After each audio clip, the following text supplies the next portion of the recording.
Yo, what up everyone? How are we all doing today? It is I, Freedom Pulse here, with the final run of the event with Digital Devil Saga 2, hard mode, all bosses. And I'm also joined by, if you can introduce yourself while I really quickly unban the restreamer. My name is Shaggy. You've been hearing my voice quite a bit over the course of this marathon. I also run this game. I am the one who routed this category, well, did the most recent route of this category. So I generally will know what I'm talking about, hopefully.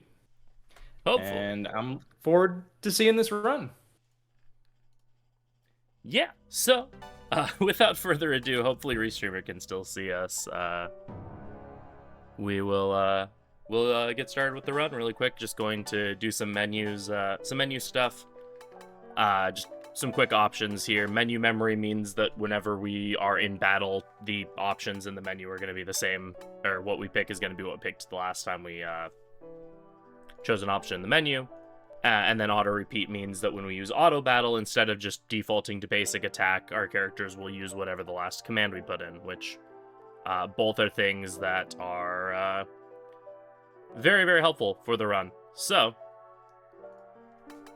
without further ado, we will be getting started. I actually have to load a save data here.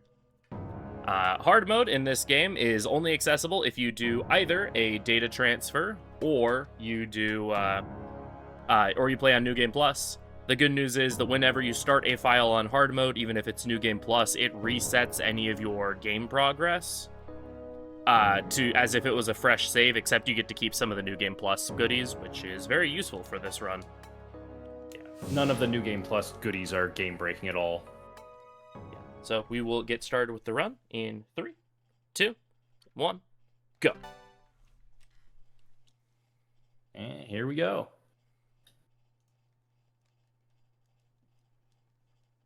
Okay.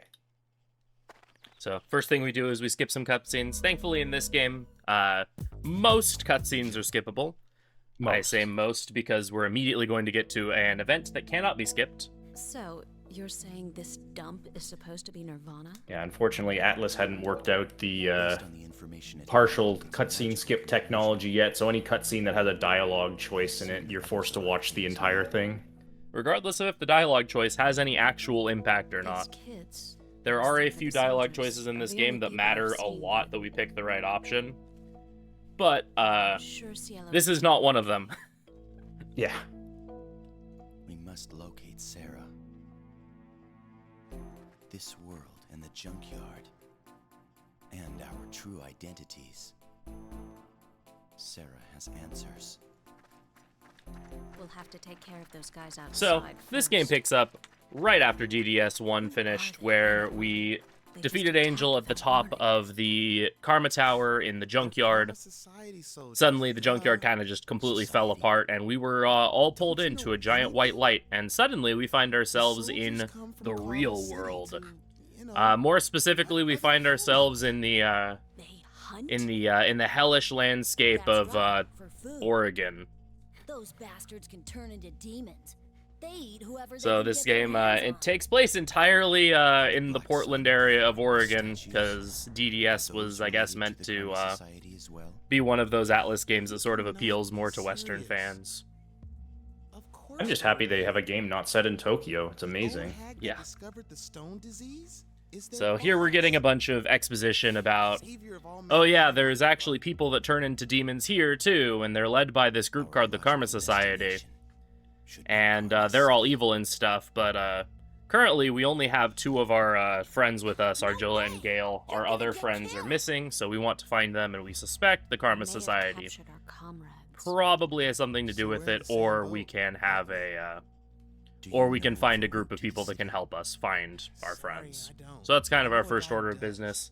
Thankfully, we found these kids here, one of them being named Fred, who seems to know the leader of some sort of resistance faction that is fighting the Karma Society. If this is a trick, you'll regret it. I don't trust you adults. I thought you were fighting against the society. We are making So this agreement this game true. plays sort of similar to other Mega 10 games, but sort of not. It uses the classic press turn system that the mainline series does. So What's the deal then? you get All right, one I'll action take you per guys to turn work. for each of the characters you have in your party, and if you hit an enemy's weakness or you score a critical hit, you won't lose that press turn. Instead, it will start flashing and you can use it again. So in best case scenario, you can act twice as many times as you normally could. That's Surf. Also, He's if the you leader of hit our tribe. I'm an Archangels. enemy shield of some His kind, like a personality null here is shield, or chaos. if they dodge, you will lose Okay, 2 of your press turns come instead on, of just the follow me, normal sir. 1. And if you hit a drain or reflect shield, you lose all of them, no matter how many you have. And all of this applies to the enemies as well. So playing around that system is extremely important. This game is a bit different in that it's built around a party of 3 rather than a party of 4, which changes some of the uh, gameplay dynamics of how to manage your press turn economy. Also, this game does not have demon fusion. You can't have demons in your party. Instead, you have a more traditional kind of JRPG style party with a few fixed members. And you can learn skills through a mantra system, which we will explain when we get there. But for now, we've made a deal with Fred and his friend that we're going to help rescue some of their friends as long as they help us get into the Karma Society and infiltrate them. I am going to take So- this save because I have died during this first section before. Yeah, it's definitely possible. We can talk about hard mode for a bit. So hard Yeah. mode doubles the damage that you take.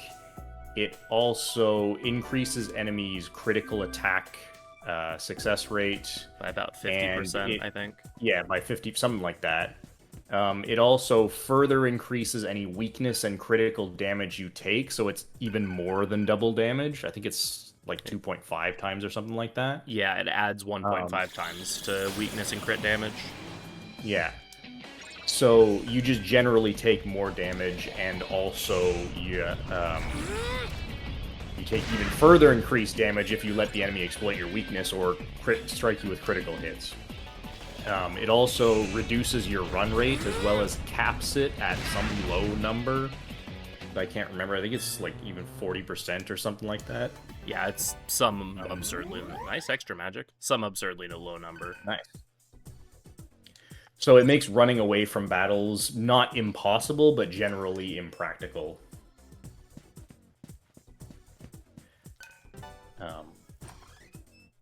This first area of the game is overall not that difficult, though. Most of these tutorial fights are still pretty easy.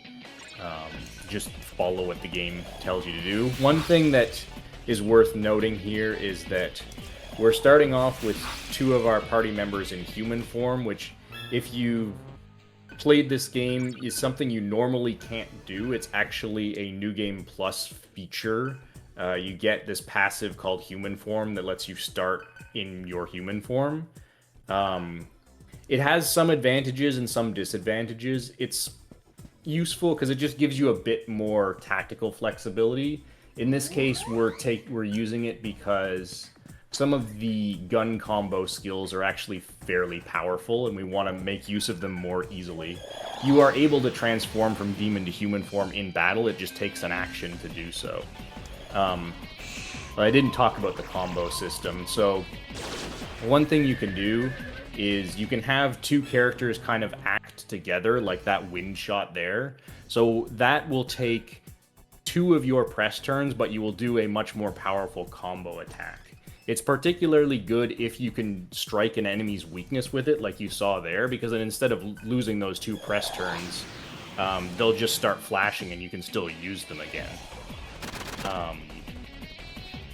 So with any Void Shield as well as Gale being in human form, you get access to this Wind Shot ability, which strikes random targets and can double hit. And if it double hits like that, it can just one-shot encounters, which is why it's good and we like using it. It induces a bit of randomness, but if you get lucky, it's real good. Yeah, and it'll hit most things once. It's whether it hits the second time or not that can cause some variance. Yeah. Something worth noting, in this game, your party members all have predetermined stat growths except for the main character. The main character, you get to allocate their stats however you want to, and we will be going basically all in on magic for a lot of this run. Yeah, so for anyone not familiar with Digital Devil Saga, magic is utterly busted in this game. It is by far the best stat. It determines the things you would expect, like your magic damage and your total MP, but it also determines your magic defense as well as your a good portion of your magical accuracy. So you're getting effectively a 4-for-1 whenever you level up magic, whereas if you were to say level up strength, you would get physical damage, and that's it. And that's kind of the reason magic is so freaking strong. This is not supposed. I've been the one slotted to run this game since we made the schedule. I think that's a joke. Okay. Don't worry about it. I have no intention of running any Mega 10 game 100% at any point. Oh, this game 100%. Okay, I missed that part.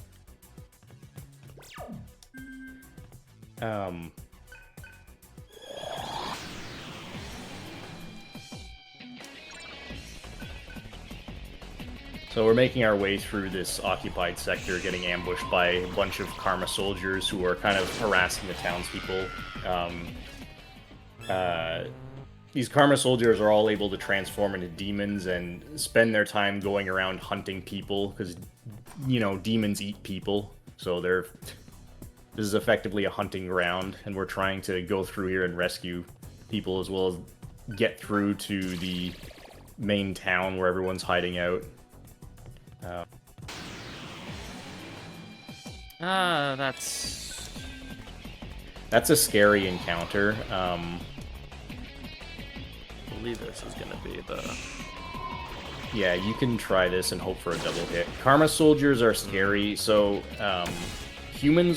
all humans are weak to gun attacks.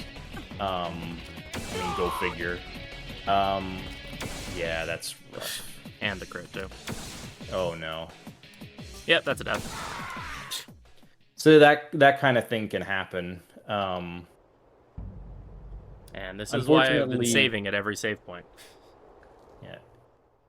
Well, we could also take advantage of the Karma Soldiers' gun weaknesses. Our regular gun attacks are pretty terrible. The only thing we have really is magic damage. What? Yeah, we'll get an upgrade to Gale's ammo shortly, but before that point, it kind of feels best to just at least try to kill one or two of them with a combo there. But unfortunately, the multiple crits, which hard mode things, kind of made that a little difficult. Yeah, the enemy's increased crit chance is just really mean, especially when they get tons of bonus crit damage. It's a threat throughout basically the whole game, is the enemy can just crit you to death. You can try to run, like Frito could have tried to run there, but like I said, your run rate is really low. So it's not super great option. Hitting them and then hoping they'll ration themselves so that instead they're not attacking you is kind of the best play. Yeah, and one of them was like at pretty low HP, so it had the chance to actually toss a ration and just opted not to.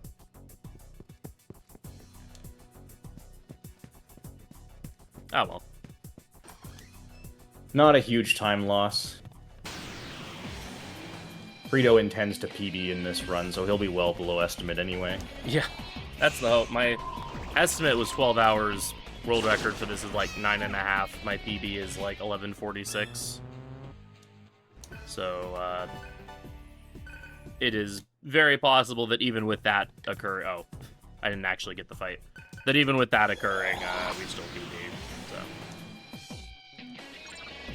Yeah, the late game of this run is really quite unstable, for reasons that we'll explain when we actually kind of get there. But this category can swing by multiple hours depending on how the late game stuff goes. So losing a few minutes right at the start isn't a big deal. Coincidentally, my PB also lost a lot of time to a death in this area, so... Dying in this first section is just very likely because you just don't really have many options this early. We only have our basic set of things. Even as soon as we get to the next dungeon, we will start to just have way more options as to how to deal with encounters. Yeah.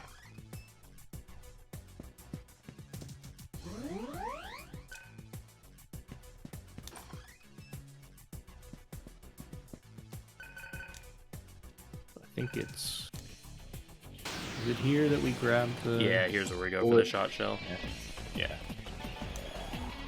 So in this game, while you can increase your stats to make like your magic skills stronger, your physical attack stronger, guns are interesting in that they are not actually tied to any stat. The damage you do with your guns is determined by a combination of what type of gun the character is using, which is fixed per character, and the type of ammo that they have equipped. So everyone just has the basic bullet equipped right now. But over here, we're going to grab a shot shell, which is just an upgrade for to a bullet. So we're going to give that to Gale, since he's kind of doing the most gun comboing right now. And he'll be doing gun comboing for the boss fight as well. And we'll be throwing that on him immediately. So now he should be doing a bit more damage, too. It's got twice as much damage on it, which doesn't translate to double damage with your gun combos, but it does translate quite a bit more. Here we have Alp, who is awful, and I don't like her. Thankfully, she's not too bad in this. Yeah, well, when you get the shot shell, yeah, single hits suck. Come on, Gale. It's too early in the day for us to be starting with this.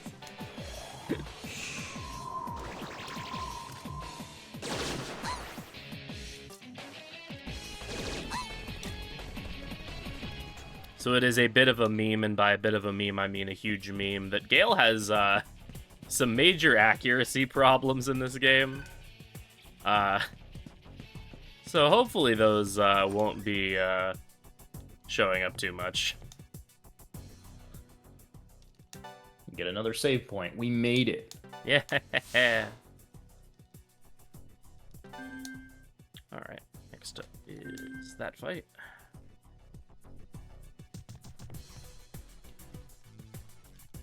So here there's a hostage being held. You can actually opt to just skip this fight entirely, but it's faster to just kill it than it is to run around. I don't think you actually can. I think Fred forces you back here to deal with it. Really? Because there's a side door that you can skip. I remember going around that side door, and they just force you back. Oh, alright then. I remembered hearing you could skip it, but I just never tried, so... There you go.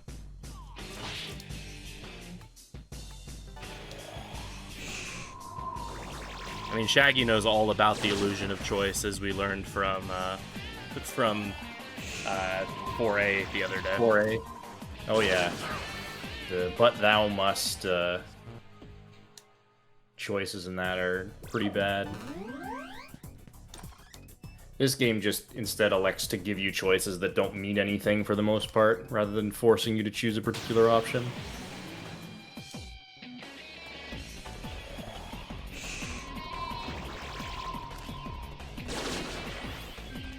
These solo enemy fights are kind of annoying because you're honestly less likely to double hit a single enemy than when there's two, or at least it feels like it.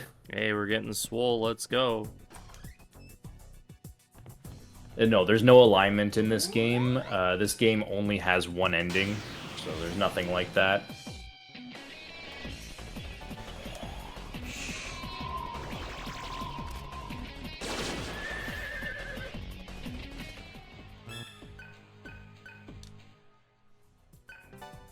We're picking up most of the treasures in this area. There's a lot of stuff that will be useful to have or useful to sell.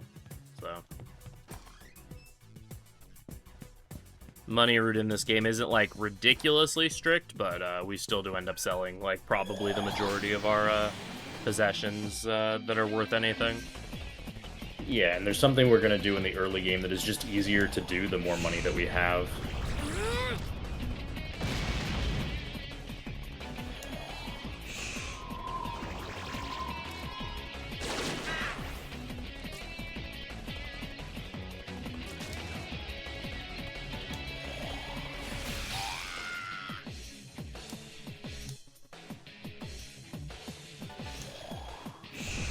This Tarask can be a bit scary, because with this setup, you just barely kill him. I've actually even missed the damage range on him once. Yeah. Usually you're fine, but he can do some stuff to just kill you if you miss the range.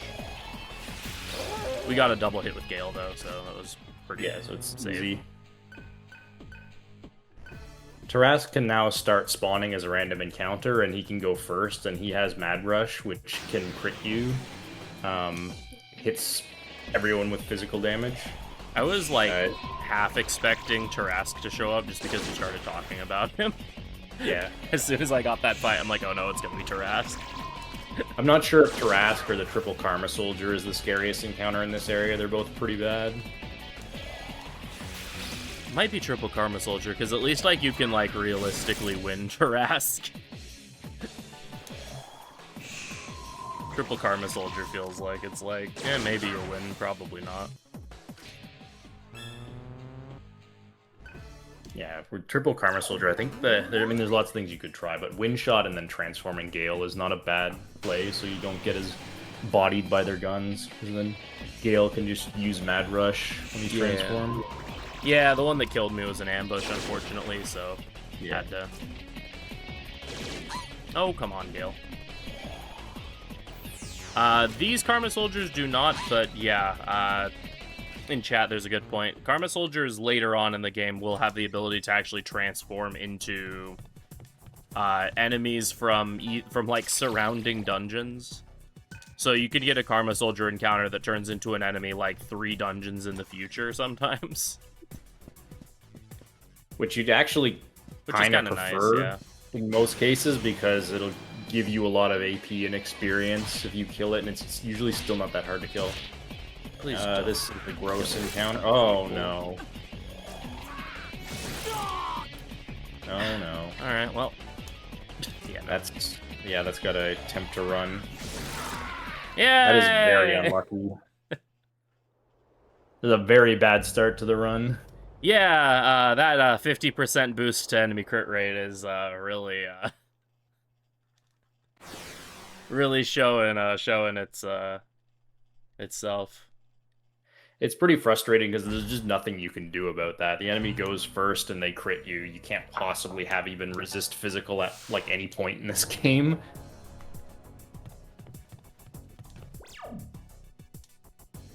Oh, whoops. Oh, and we're back to the Yakuza fight.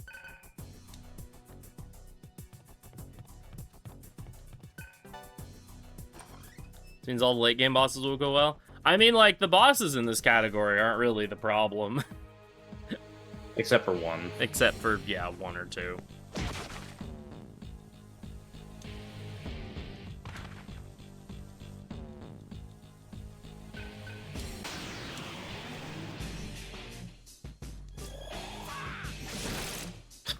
That's also really annoying. It's fine, I'll just get a double hit. Yeah. That is the opposite of what I just said. At least Gale recovered, though. That is true, yeah. Yeah, there's the double hit.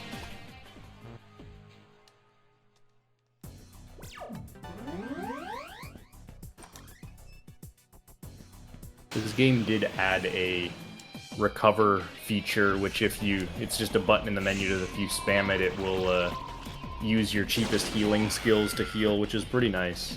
Yeah, and I use a turbo controller, so whenever I heal, it's just like very quick. It's very fun. Okay, I'm going to have to chakra drop though, which is great. Oh, and I lost the 1 strength point, darn. Damn.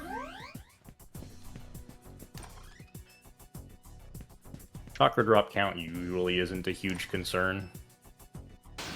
I was about to say, if I get to this heal spot without getting an encounter after I use that chakra drop... Unfortunately, this game doesn't have an encounter radar like Nocturne or Strange Journey do, so you actually never have any idea how close you are to getting an encounter, which kind of sucks.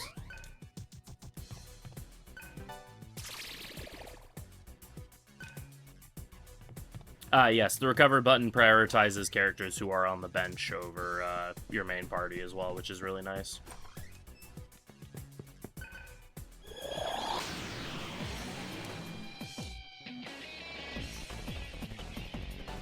Alright, you like Tarrasque. Now it's time for Tarrasque 2, Electric Boogaloo.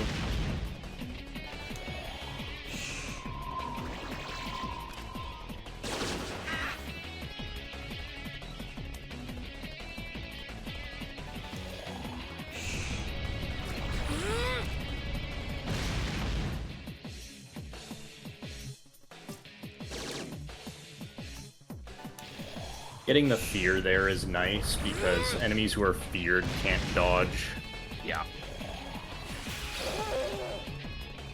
Fear can happen if you strike an enemy's weakness or critical hit them.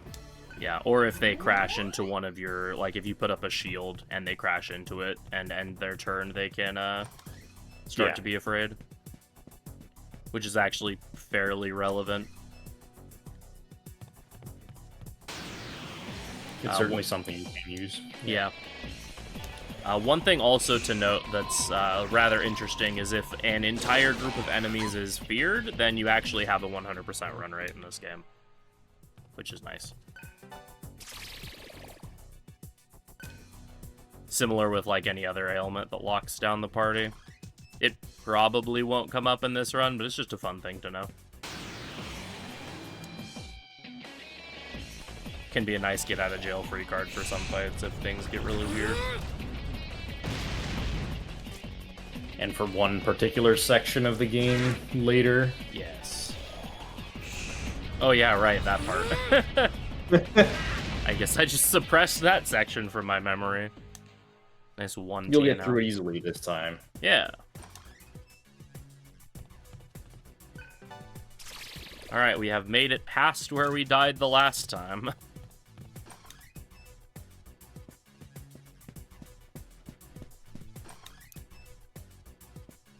We'll also be just circumventing the hard mode run rate issues a decent bit throughout the run anyway. Thanks to another New Game Plus tool that we'll be using a little bit later. It's a tool we will actually have access to fairly early, but we will choose not to use it because it's not really practical. Yeah. But once we do use it, it'll fix all of the run rate issues. Yeah.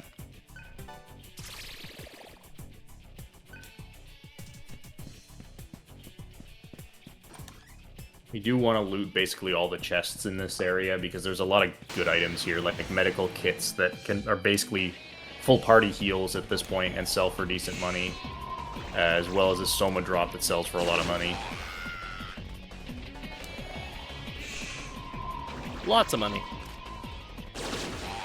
And then there's also some attack items we're picking up, which attack items in this game are a bit more of a premium. If anyone has seen or is familiar with the Digital Devil Saga 1 run, you'll know that we really like throwing attack items at stuff because it gives us access to AoE magic a lot earlier than we would normally have access to it.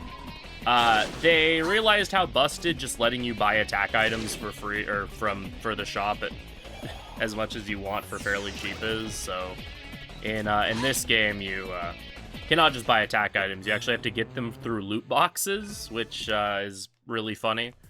But well, we will be rolling a number of loot boxes this run. It's not something we can count on having specific numbers of. So the ones that we can pick up are really nice. Yeah. We try not to work attack items into any boss strategies unless we know that we have them.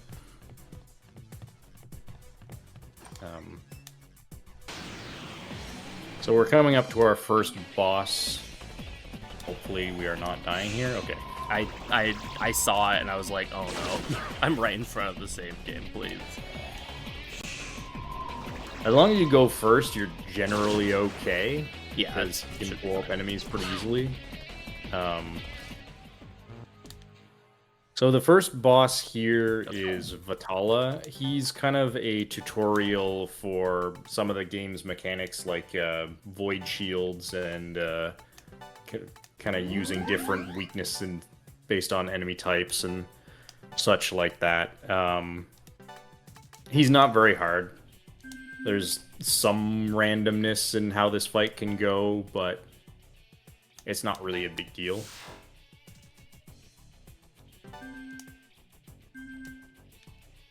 Yeah, reorganizing our party a little bit. A lot of bosses in DDS2 really like having ads with them, so this boss is no exception. He starts with 2 Andresses that will cover his weakness once he gets turns, so we are going to get rid of those as soon as we can.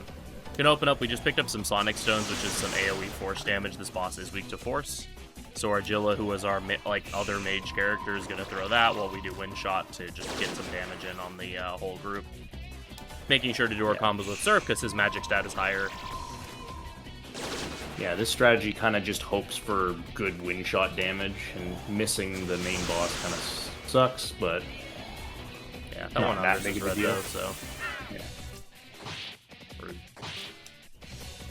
So, Andresses are weak to Terra, so we'll just be using that with Argilla, and then Surf does that. I'm actually going to... I'd heal there. Yeah, I'm going to heal him.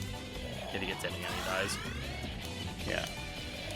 One disadvantage about being in human form is it does make you just take more damage from every source. So you do have to be a bit careful if you're going to use it. And now this boss fight is mostly just spam Wind Shot until he dies. Eventually he will start Mind Charging. Heal yourself again, and then I'm going to have Argilla heal herself. Just in case. Yeah, that's fine. My next move will crush you into the ground at your feet. I had canon that Vatala sounds like Arnold Schwarzenegger.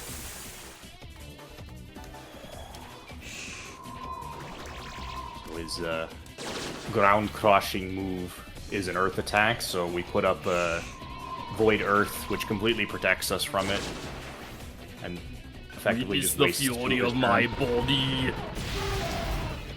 And he flexes so hard it creates an earthquake.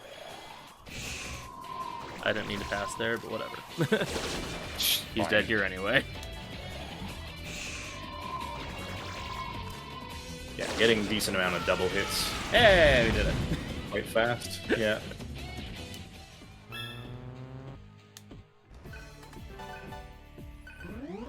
Nice agility. Alright, we're only like 4 minutes behind my PB after the first split. That's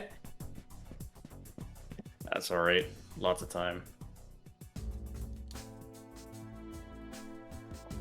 Yeah, Argilla with the 1 TNL to a level. Love to see it. So now we'll meet up with the main resistance against the Karma Society, the Lokapala. They will kind of tell us that they do know a way to get into the Karma Society area that we want to, but we have to do them a favor first. We have to go and help rescue some of their people from a prison camp that's on the outskirts of Karma City. So we agree that we'll help them do that. They also tell us that they captured one of our guys, Cielo.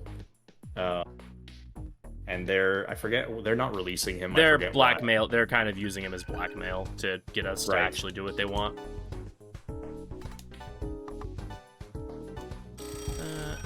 I think I got an extra medical kit from a gift. Possibly, yeah. So we're gonna sell all but one of the med kits. We want a med kit for the next boss. We'll also sell our other expensive items, the Soma Drop and the Revival Gem. and we'll buy a Oh, few... I have a ton of revival beads. Sorry. Oh yeah, you don't need to buy any if you don't want to. Yeah. Normally we'd buy a few revival beads, and we'll also buy a few of status cure items that we'll actually see in the next dungeon, and the rest of the money we're gonna save for now, because we do want a lot of it for later. Mantras. Okay, so the mantra grid. This is how you learn skills in this game. So, you've got this grid system where once you unlock one of the hexagons, the other ones around it will open up, and you can buy them with money. Once you buy them, you need to master them, and the way you master them is by getting this resource called AP, which is sort of similar to experience, but sort of different. Most enemies in the game drop both experience and AP, but there are ways you can get more AP or focus it onto single characters by using devour skills.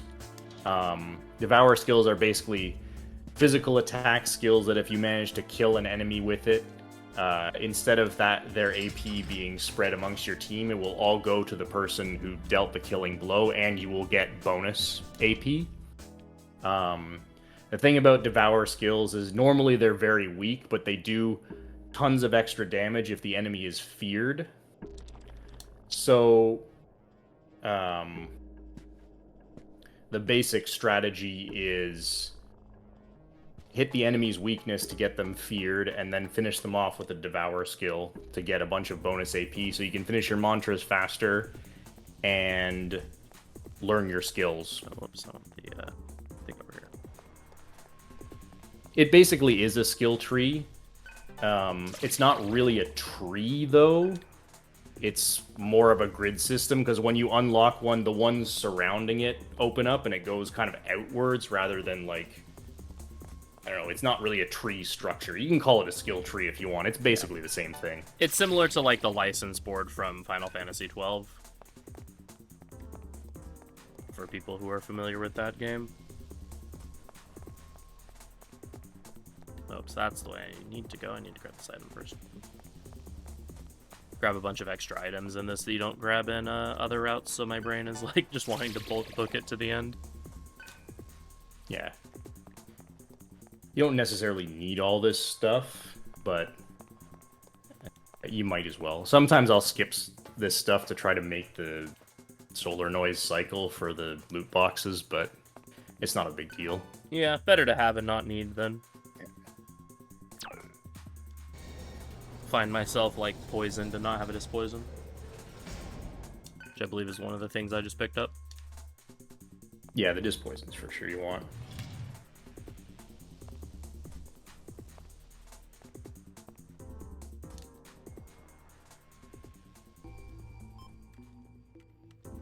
So here we're using this underwater tunnel network in order to sneak into Karma City so that we can get to the POW camp. Here we're going to be introduced to a mechanic that is new in DDS2, Karma Rings. So what Karma Rings are is that every...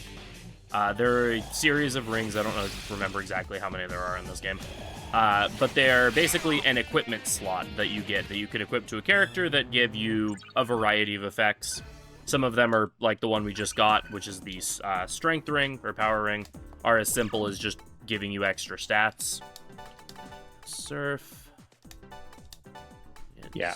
And over human form. Yeah, can you finish that tangent for Yeah, sure. So the power ring we just got, all it does is give some bonus strength. Some of the rings are simple like that. Some of them have much more complicated effects, like making it so your transformations between human and demon form don't cost press turns, or doing things like making combo skills take less press turns, or some really potentially powerful and useful effects. The ring system is very important to this game and the run in general, so we will be taking full advantage of it, but for now it's not that important. We're just going to take that power ring and put it on Surf so he has a bit more strength in order to do more damage with his Devour skills. Yeah, because we're going to be doing a bunch of devouring here. Surf has a lot of mantras that he needs, especially early on. we want Surf to have access to as many different elements as possible, just because that'll be very useful for dealing with encounters quickly, especially because when you combine two different elements together, that's how you get combo skills. So, in order to get the most out of that, I believe I'm going, yeah. In order to get the most out of that, we're going to be just grabbing a bunch of Tier 1 magic on Surf, and that will also set us up for some skill paths later on. Yeah. Here we're picking up a clover. A clover is the first of a series of items that are plants. Plants are your, like, generic, valuable, sellable item in this game. Let's have you transform into a shot with you. Yeah, that should be fine. Sometimes you can get ambushed, which just has you start the battle with everyone in human form, which is pretty annoying and can be dangerous depending on what enemies you end up encountering. As demonstrated earlier. Yeah. It's completely independent of who actually goes first. You can get ambushed but still go first, which makes a lot of sense. But yeah, the worst thing would be get ambushed and the enemy goes first.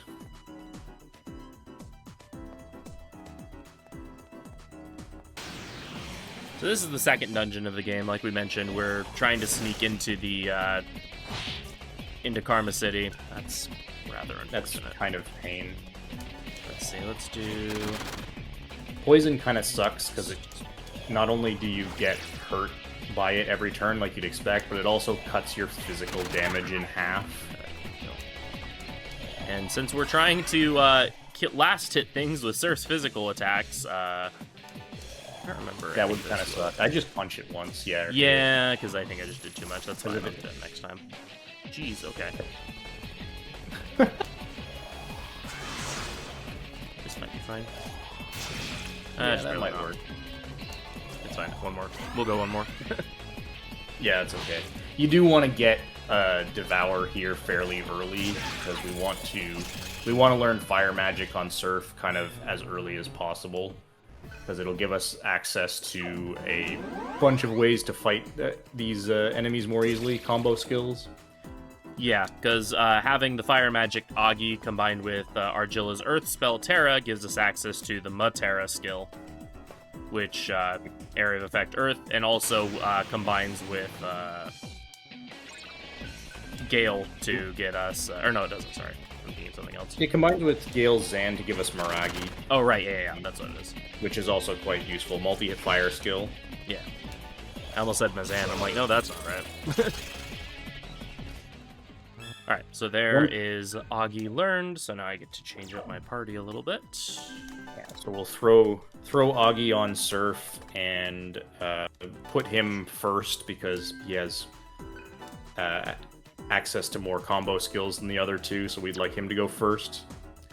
Yeah, once we get to the next terminal, we'll be buying another mantra for Surf, and then we'll be getting one more Devour, and then we'll be done with Devours for the dungeon. You can go for more if you want to, just to get yourself ahead on AP on Surf and Gale, but yeah, you don't have to. Yeah, based on this encounter rate, I feel like that's not going to be particularly necessary. Not going to be an issue. I think this game's encounter rate was lowered relative to DDS1, or at least it feels like it to me, but it can still be quite high, and it's, you know, PS2 era Atlas game where the encounter rate is super variable. You might take a single step and get into another fight, or you might go a very long time without seeing one. Really would like if I didn't get just these one-off encounters, though.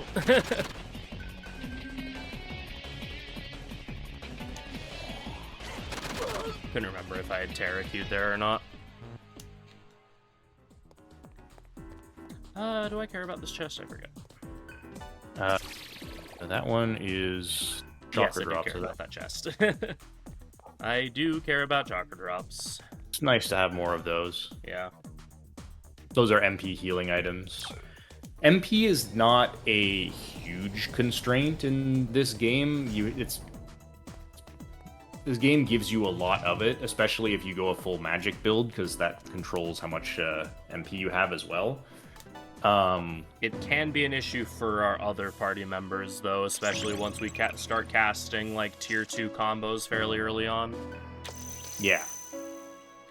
So just having a stash of them is pretty nice. I believe we go for Spirit, right? Yep. Earth Spirit. So, as you might imagine, Earth Spirit gives you Earth magic. Yes, this game has full MP restores. Yeah, it is MP in this game. Yeah. MP restores. Yeah, Great Chakras are full party. Chakra Pots in this game are only 150 MP, but a Great Chakra is a full MP heal for the whole party. Yeah. And a Soma is full MP and HP heal for the full party. It's the Persona Somas. Yeah. Want those firewalls for a bit later. A little bit later, like 6 hours. Well, not that long. 5 hours later.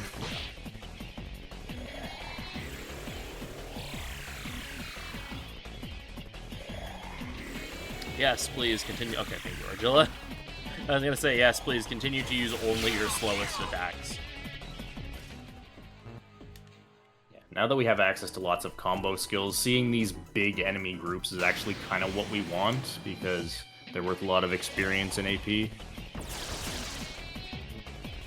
Don't kill Gale, please. Soma Droplet. Oh, that sucks. Let's see. I think I can just get the Devour here, though. I think Fear If you Frog get the fear. It's fine. She won't be able to kill me in one turn, so I just go again. Alright. Soma Droplets are in full HP and MP for one person, so they're actually quite good. There we go. That's just to sync Surf back up with Argilla and Gale so that everyone's kind of at about the same point. I also need to, speaking of Argilla, since she is also healing in addition to... Oh, I could have just waited to do that for a second because now we're giving her a Vital Ring. This just increases her Vitality by a little bit, so she's a little more durable. Yeah, Vitality increases your maximum HP and gives you a small amount of physical defense.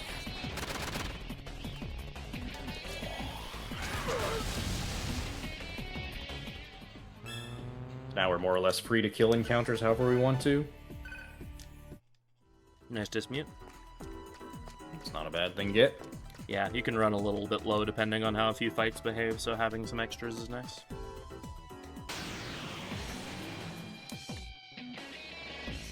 Yeah, this game loves to throw the mute ailment specifically at you. There's a lot of things that mute.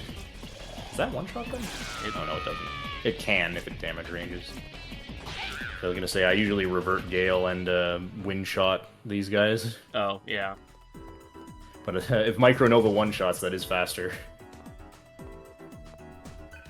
Yeah, I imagine in one more level that'll definitely be a one-shot. You can run behind that truck? Oh, I thought that was a solid wall. How did I never...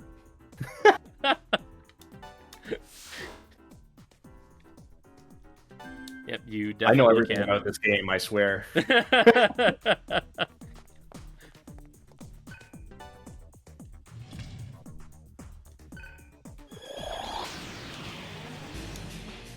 Alright, forced encounter here.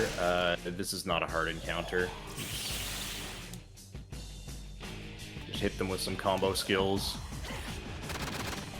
Palbisog, weak to earth.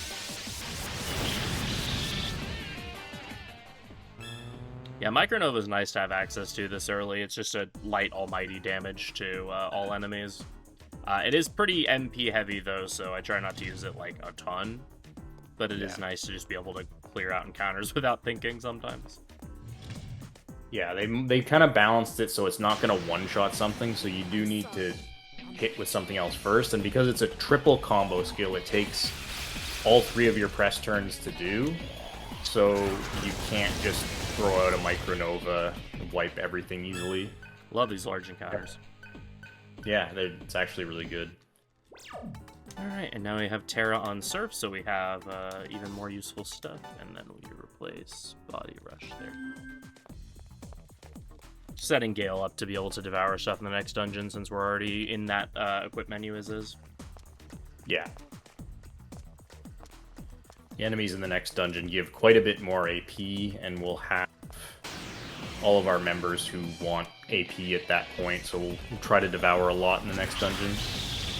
This run actually doesn't involve a huge amount of devour use, because eventually it just becomes too impractical to actually devour things. But in the early game, it's quite nice to get yourself ahead. Yeah. Basically, everyone, with the exception of one specific character in our party, needs quite a bit of AP throughout the run, so... and even that one specific character still does need some AP. So, funneling all our AP into one person isn't great to do all the time. Yeah, only if you need something, like, right now. The next thing we'll buy. Surf gets Bolt Wizard. Argilla Fire Spirit. Gale gets Ice Spirit.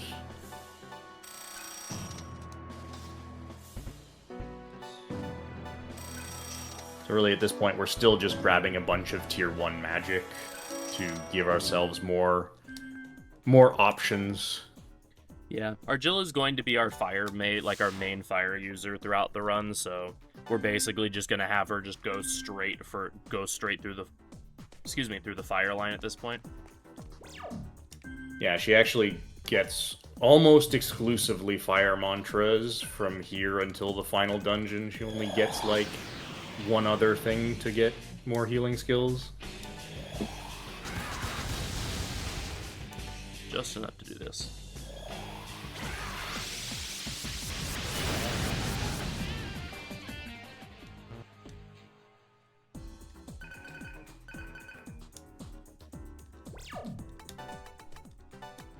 This dungeon has the very, very interesting and engaging mechanic of being focused entirely around backtracking.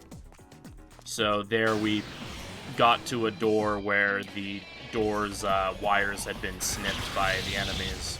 So we had to run back halfway through the dungeon to talk to a mechanic who can repair the door. So now we're walking back to said door. And then once we have access to open the door, then we'll be able to do a back and forth chain 2 or 3 times to open the door to the boss. This DDS2 mechanically is a much superior game to DDS1, but most of the dungeons in this game are not great. I don't personally agree with that, but I think they're fine. But yeah, I can understand why some people think that. The later dungeons are really, really good, but a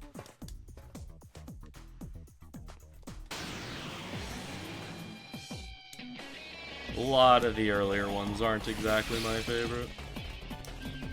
She Knowles Force because she's weird. She's weak to fire, though. Turns out, giant hairball weak to being set on fire. As are most things in life, but in this case especially so. Let's save in case some shadows decide to explode my face off.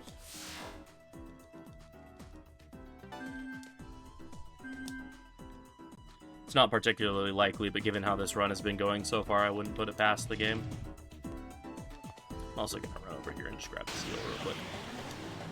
Oh, Yeah, hi, Berserk mode. Berserk mode. So Berserk mode is kind of this half demon, half human state that you can run into randomly. It's more likely to happen while you're closer to maximum solar noise. I believe it can only happen at 7/8 at max. Yeah, okay. Which is this game's equivalent of the moon cycle. It's basically the same thing. Berserk mode, while you're in Berserk mode, you can only use normal attacks and physical attack skills. And hunt skills. And hunt skills, sorry. All of your attacks pierce resistances and are given increased damage and a much higher crit rate. However, your accuracy is lower, much lower. And enemies also have a much higher crit rate with their attacks. And they do more damage to you. However, you also get the advantage of you always go first, and your run rate is 100% while in Berserk mode. So if you get a Berserk encounter and you don't want to take the fight, you're always able to just run. Yeah, interesting quirk about what Shaggy just mentioned with piercing fizz resistance. That counts for everything except specifically fizz-like resistance. Oh yeah. Sorry, I meant pierce, like null fizz and null repel. And does anything drain fizz in this game? If it does, it would pierce that. Yeah. But yeah, for whatever reason, resist fizz, they still take reduced damage.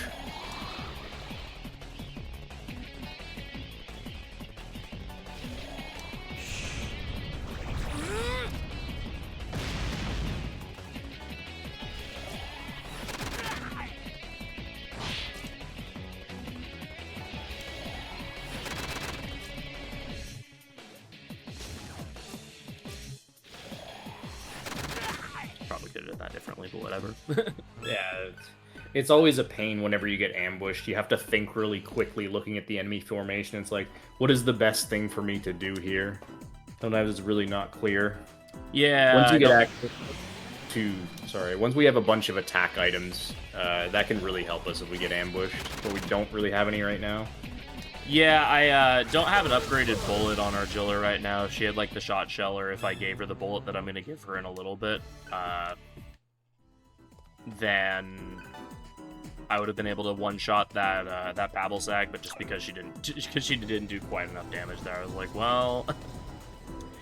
Yeah, it wouldn't have mattered that much anyway. It still would have been a 2-turn fight. Oh yeah, either way it was a 2-turn. It was just like, oh, well, I didn't one-shot it, so I guess I'll just use Terra then.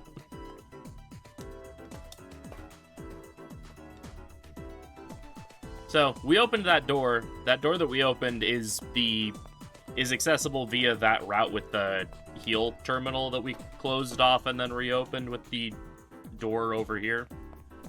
So now we get to flip the polarity on this door, run through to that area, which is just very slightly partitioned off by a waist-high guardrail.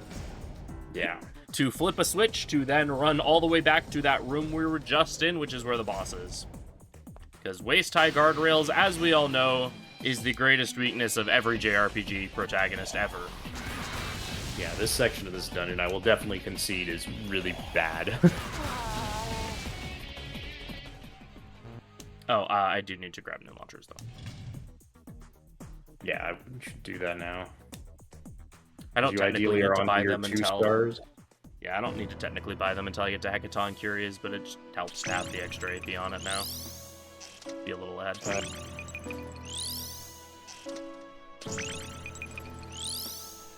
You kind of want Fire Spirit finished on Gale before Hecaton. Yeah. I might just be thinking of any percent, you can, but yeah. Yeah.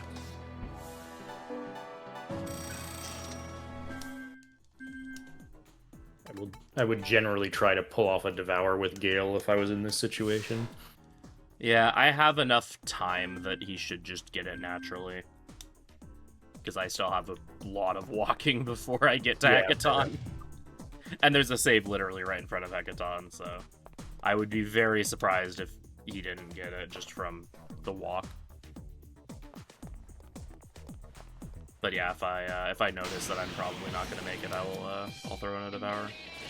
Not with this fight though. Oh no, okay. This isn't gonna quite kill.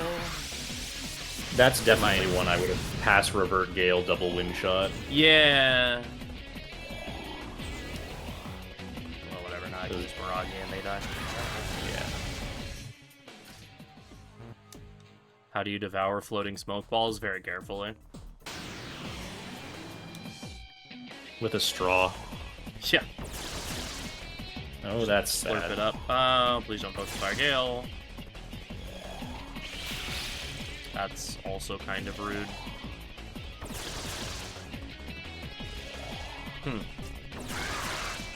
Well, the good news is I have the party members alive that I need to win this encounter.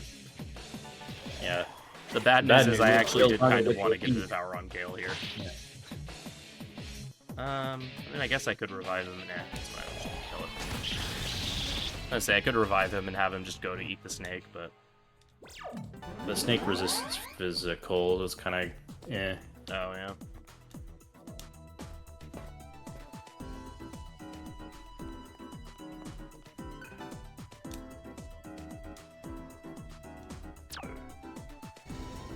yeah, so we open the door, and that over there is the boss, and we get to walk back over to it. The good news is that there is a heal terminal on the way over, which is helpful.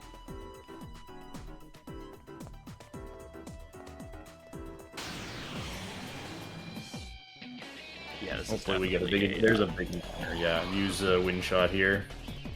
You should be able to kill at least a couple of them. Yeah, double one shot.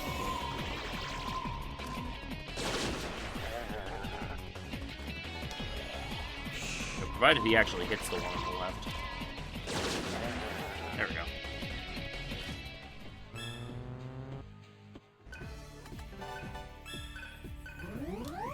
That's a nice full heal. Whenever you level up in this game, a series of random things can happen. You could get like full HP heal, full MP heal, full HP and MP. Characters can find like literally any item in the game, practically. Pretty much, yeah. Or you can get a random stat up. At this moment in time, it's not super worth counting on, but it can be really, really nice when it happens.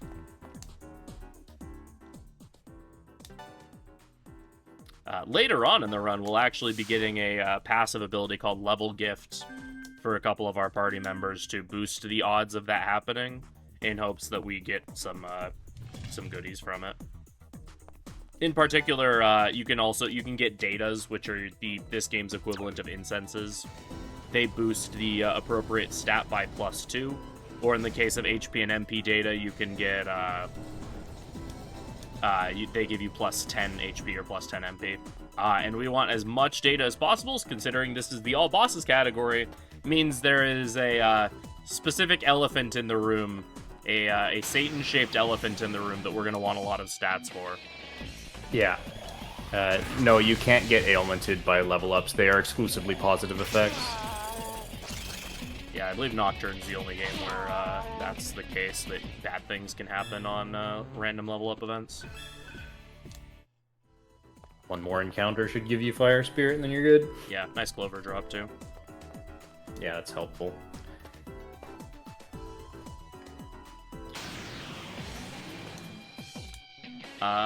This is actually, well... Yeah, that's pretty nasty. Okay, we're... Yeah, if you transform Wind Shot and then maybe, like, throw some kind of attack item, I don't know what you have that you use. Well, there's only one of them live now, so... Oh, never mind. That Wind Shot did a lot more than I thought. Yeah, I'm just gonna make sure Gale doesn't die here. Yes. And then that we should just be fine. Yeah, okay. There we go. There's a specific boss we don't want that much magic for. Sort of. There is... Well, let's do this menu first. There is a boss that we want a specific character to have lower magic than the other two. So it's not necessarily a case of all of our party members need low magic. It's just we need one specific character to have the lowest magic. Yeah, I believe in older versions of the route, we were a little concerned about Gale's magic versus Gabriel. But that's not as much of a problem anymore, I don't believe. You get Adamant? Yep. I guess in principle you could end up pushing Abaddon too early if Gale got a bunch of bonus magic, but I think you'd need at least like 2 points extra. Yeah. And then in any percent you also care about Gale's magic versus the final boss, but that does not matter at all in this case, considering Gale's not even in the final boss fight. Yeah. Alright. Yep. Next boss. You gave Argilla Frigid Shot, I hope? Yep. Okay. So this is Hecatoncheir. We're not going to see triple 100 fists. Triple 100 fist. So this guy... Why would you even suggest such a thing? So this guy does some pretty nasty physical damage. He's weak to Earth, so we're going to put our strongest bullet on Argilla and use the Earth Shot gun combo because that's our strongest Earth attack. He has a move called 100 Fists, which... The first time he uses it doesn't really do that much damage, but each subsequent time he uses it, it will double in power. the third time he uses it, it will one-shot the whole party. He can do it randomly, so it is possible for him to use it on his first 3 turns, and that makes the fight completely unwinnable. It's very rare, so it's a good meme if it happens.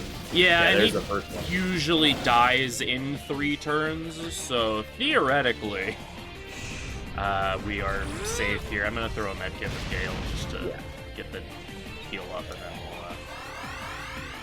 we'll be good to kill him this next turn. This is the fight that we want that med kit for, because trying to heal yourself slowly with rations really slows down your slows down your damage, and could allow him to either kill somebody or just get his 300 fists out. But yeah, so you saw how much that did there. So so you can imagine doubling that damage is a party wipe. So we have to kill him, preferably this turn, but there we go. sure, okay, easy. Nice. Another question, what unlocks more monsters on the grid? Yeah, so you unlock more monsters on the grid by getting to the outer edge of what you currently have unlocked. Extra Vit's really nice. Yeah, Vit's probably one of the better bonuses to get. Yes. Hey, I saved time. Nice. My early game in my PB was really bad. And we immediately use this HP data on Surf. Like we said, gives plus 10 HP, which, given how how squishy Surf is at the moment, plus 10 HP is a very big deal. Yeah, if your max HP is 70, then getting another 10 is absolutely huge. My cycle out. Okay, my cycle is not great right now, but that's fine. Yeah, it'll just involve some spinning around outside. So now we're going to get a cutscene where Roland, the leader of the Lokapala, apologizes for kind of blackmailing us about Cielo and says he's going to join us and fight with us. He is also able to transform into a demon now. He did, I forget what, he took the demon virus or whatever. Yeah, they had a sample of it and he injected himself with it. Yeah. He also releases Cielo, so Cielo has joined our party as well, so we now have 5 party members instead of just our 3. Cielo is very good, and we will use him for basically the rest of the game. Roland is terrible, and we won't be using him at all. Yeah, he's really bad. Yeah, Cielo I don't think ever leaves our party. I think there's like maybe 1 or 2 fights that we don't use Cielo for, but yeah, I think like Chernabog we don't use Cielo, and that might be it. That's the only one that comes to mind. Yeah, other than that, yeah, we're rocking Cielo the whole run. And yeah, in this game it is actually nice. You get your full party after the second dungeon, unlike DDS 1 where you had to wait like half the game to get your full party. There's some asterisks to that, but at least we have a full party after 2 dungeons. So what Freedom's doing right now is he's advancing the solar noise cycle. We want to be on max solar noise right now because we're going to go and sink the majority of our money into loot boxes. This game was way ahead of its time when it comes to gacha gambling. Also, I want to stay away from that side of the screen until absolutely necessary. So basically what our goal is here is the shops have different tiers of these. I forget what they're actually called. We call them loot boxes. They're boxes. It's just with the color associated with them. Yeah, Crimson Box or whatever this one is. They give random items. The ones we're going to be buying give mostly attack items and some other healing items and whatnot. But each one of them has a special, unique, rare reward, which is a karma ring. In this case, the reward that we're looking for is called the Rich Ring. What the Rich Ring does is it gives you 50% more money from every fight that you win. Money is really important in this run, so we really want this ring. It's an RNG drop, which means we're safe scumming for it right here. We don't have a choice. We need this ring. So we're going to basically sell all of our valuables and then buy a couple of things that we need and then dump the rest of our money into loot boxes, praying that we get the ring. If we don't, load the game and try again.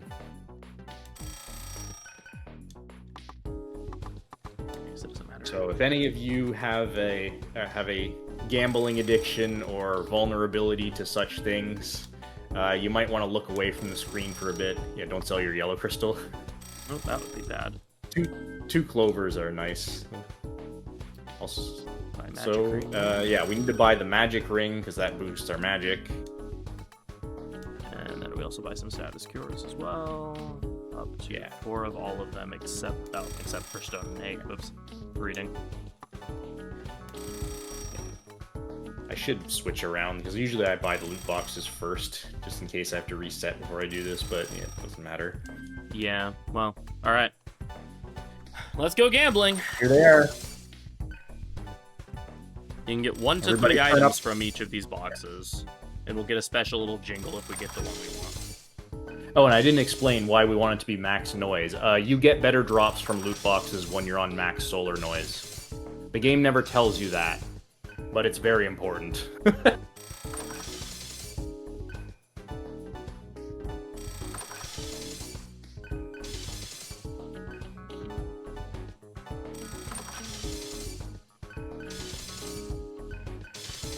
Baby a trip. Hey, and we got the rich ring. Let's go. All right, that's very fast. So we're actually gonna keep spending my money though. Yeah, we're actually not gonna stop buying loot boxes because the other items that we get from these are actually quite good. They're mostly attack items, which, like we said, having some attack items in your back pocket is really nice in case you get ambushed and need some way to fight the encounter. That's another triple. So we're gonna be spending down to around 8K. Yeah, we want to save some money so that way we can buy the mantras that we need next, but we'll spend the rest. And because it always gets asked anytime we do this, and no, I cannot buy more than one of these at a time. You have to watch them open, because otherwise that would, ruin the fun of it or something.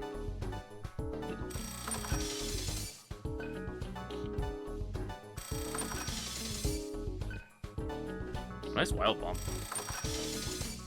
Wild Bomb is pretty damn good. That's a medium strength almighty attack.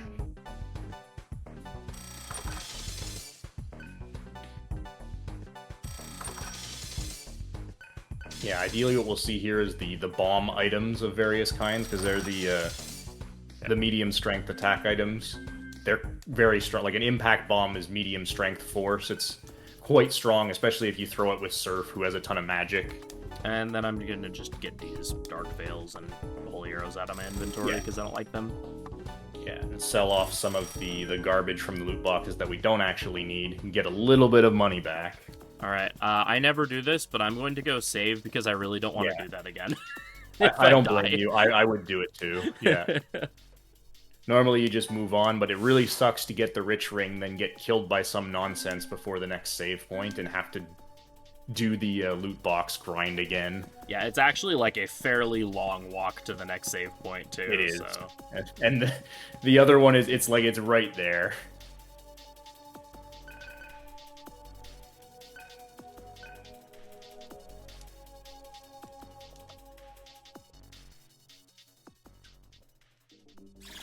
Alright, so for all, 2 Roland fans there are out there, rejoice because he gets used in this one fight. There is a slight possibility that he can get summoned against Satan in order to perform a couple of different utility functions. Oh yeah, he will get killed by Satan a couple of times. Yeah. we will summon him to tank an attack for us. Or he could potentially absolutely save the day if Satan does one very specific form of nonsense. Oh yeah, true.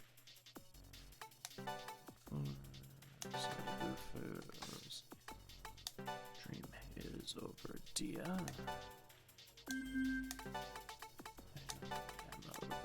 Bullets.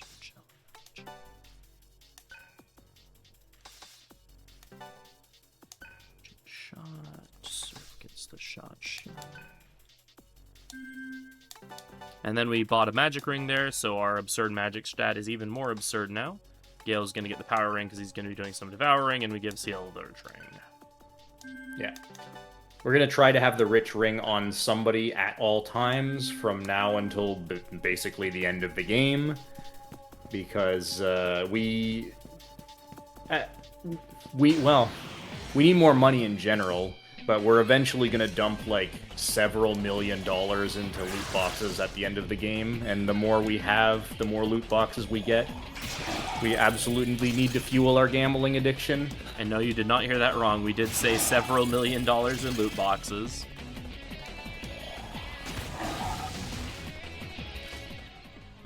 Also, something worth noting that we did there during that menu is we gained, we obtained what was called a yellow crystal. That is the first of a series of items that are gem items that you can slot into your karma rings to allow those karma rings to give you additional stats. So, because the crystal type item gives you magic, so we equip the magic ring onto Surf and then use the yellow crystal to give that magic boosting ring even more magic. Yeah. So magic upon magic upon magic onto Surf. You are able to take gems out of rings if you want to put different gems in them, but if you do so, you will destroy any of the gems in the ring.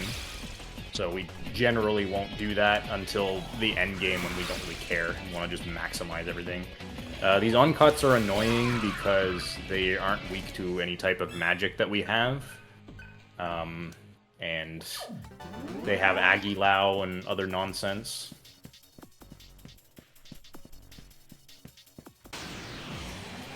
Yeah, this is further showcasing what we were talking about earlier with the increased weakness damage you take in hard mode.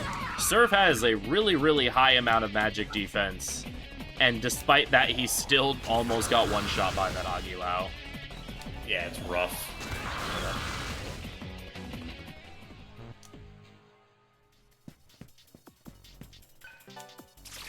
This is a blue diamond. It is a gem that increases the vitality of whatever ring that you have equipped. Yeah. Vitality is the second most useful stat after magic because max HP is very good.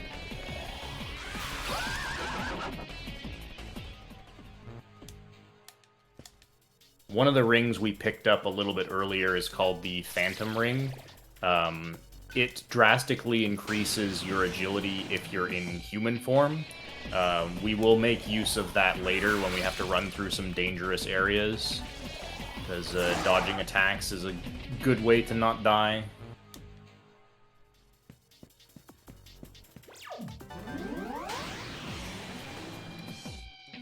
Friendly piece of advice from the Dragon Quest RTA community. Always Monton.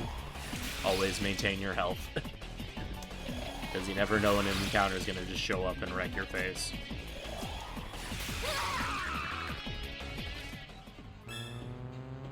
It's a lot of uncuts. The most annoying Yeah, enemy it's in it's a little annoying.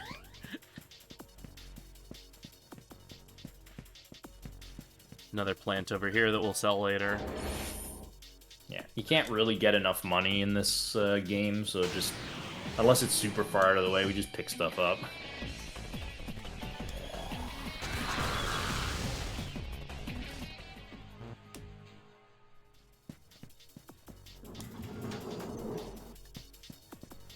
Alright, and I guess what we should explain what this facility actually is. So this is the prison camp that we're supposed to be rescuing people from, but it's also a food processing facility. Basically, this is where the Karma Society is kidnapping people, bringing them, murdering them, and turning them into canned meat for their demons, which is kind of rude and somewhat unpleasant, so we're gonna basically shut this place down. Yeah, it's not quite up to code, so we're, Yeah, there's lots of food safety violations in this place. Alright, that is water bottle number 1, drunk. Those of you who watch my stream know I used to have this, like, giant gallon water jug that I would have with me all the time, for streams, and I recently, swapped that out for another water bottle that's a little more convenient, but not as hilariously oversized. Which is nice for most things in my life, but it does mean that I have to have, like, multiple smaller water bottles with me for these runs. Another blue diamond drop, that's really nice. Actually, yeah. Blue diamonds are really great, because most of the early game rings have, like, 3 slots, and we're not really going to be able to fill them by the time the rings are stop being useful. So getting any extra drops like that means we can just give ourselves free stats. Alright, new mantra for Cielo. He goes for Dargan.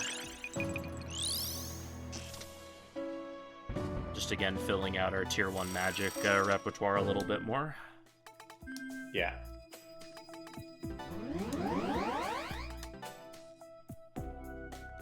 Cielo is going to be basically on support for the entire game, but giving him Zan will be useful for a few fights.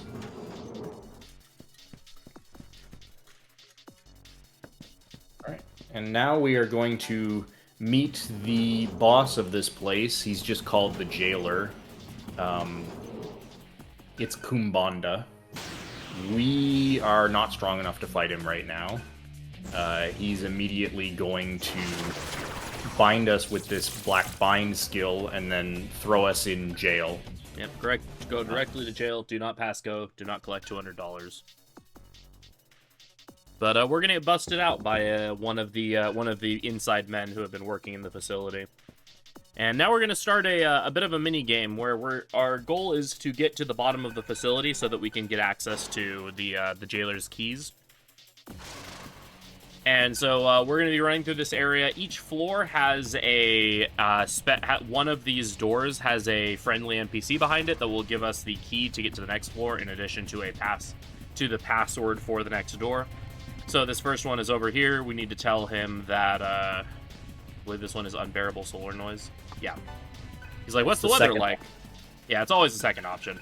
Also, these guys suffer from Kapora-Gabora syndrome, where they have "do you want me to repeat that" as the first choice. This, which is always a lot of fun when you're turboing your controller and you're not paying attention. Yeah. What I just did there is basically 100% consistent, except for when you fail it and then you feel really silly. Yeah, that dodge looks really sketchy, but it generally does work. So here we tell this person that dinner is canned surprise. He lets us in, he gives us the key, and he tells us that the next floor, instead of an NPC, has a package in it that will be what we need to defeat the jailer. So for this dodge, I actually do something a little bit different than what Shaggy does, or has written down here for this. So you bait the jailer here, you run over here so he goes this way, and then you run around the outside here. Reason being is because there's not snares on the outside layer. Yeah, what I have written in my notes is kind of the old stuff that I started the run doing. I don't actually follow them anymore. Here, we're just going to stand here for a second to get him to walk a little bit closer to us and line up this cycle.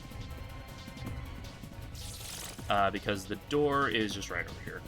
So the way that this guy works is he walks fairly slowly until he gets into a straight line with you. So there's a rotting demon corpse here that we decided to take with us.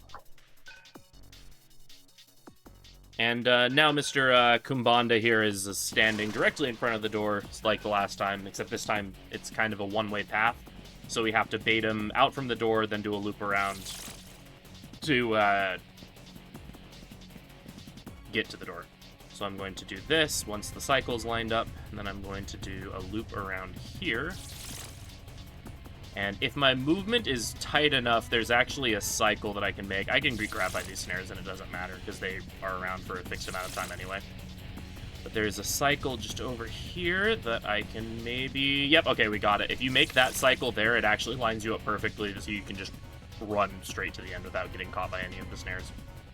Yeah, that even if you miss that cycle, Kumbanda still won't catch you, but it's kind of annoying. Yeah. So yeah, that was the Kumbanda chase. Kind of I find that section kind of fun. It's a good break up from normal gameplay. Yeah, exactly. It's a nice change of pace, and it goes by fairly quickly, and it's consistent enough. It's not like the Dante chase in Nocturne, where sometimes Dante just doesn't do what you expect him to do, and then you're sad when he murders your face. So now we're going to devise a plan for how we're going to defeat the jailer. Oh, the chicken is the scariest enemy in this area. Getting ambushed by it. Oh, getting the fear. That's awesome. Yeah, when they're feared, you have a 100% escape chance. So yeah, we're going to develop... devise a plan to defeat the jailer. So that rotten corpse of a demon that we picked up, we're going to turn it into a can of meat and label it with the as the type of meat the jailer likes, and then we're gonna plant it on his desk and hope that he eats it and gets sick, and then we're gonna ambush him when he's sick. Yeah, it's actually a nod at an interesting mechanic in this game where foul demons are actually more likely to give you stomach aches when you devour them. So it's a nice little nod to that.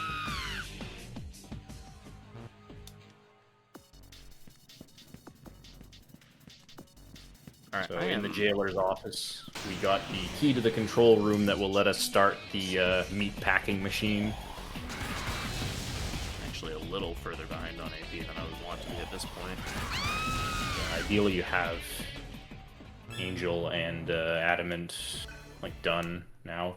Yeah, you might be able to ideally I would them up. grab them before. Yeah, you might be able to finish them up while starting the machine, then pop back into the terminal and finish and grab new ones. That's what I was thinking. Yeah, because ideally, yeah, they would be done at this point, so that the walk to the meat, I could be getting AP on it. But yeah, I should get at least one fight in the walk to boot up the machine, like Shaggy said, so I can just do that. So we grabbed the jailer's key, lets us open up this door, which is the door to activate the meat processing machine.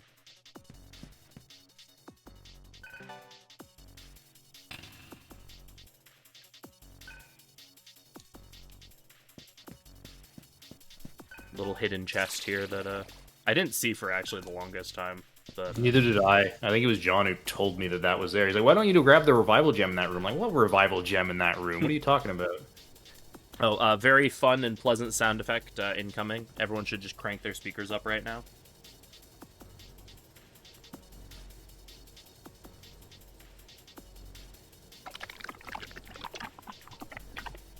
Lovely. Alright, and now I need to run around in circles to get this encounter. Well...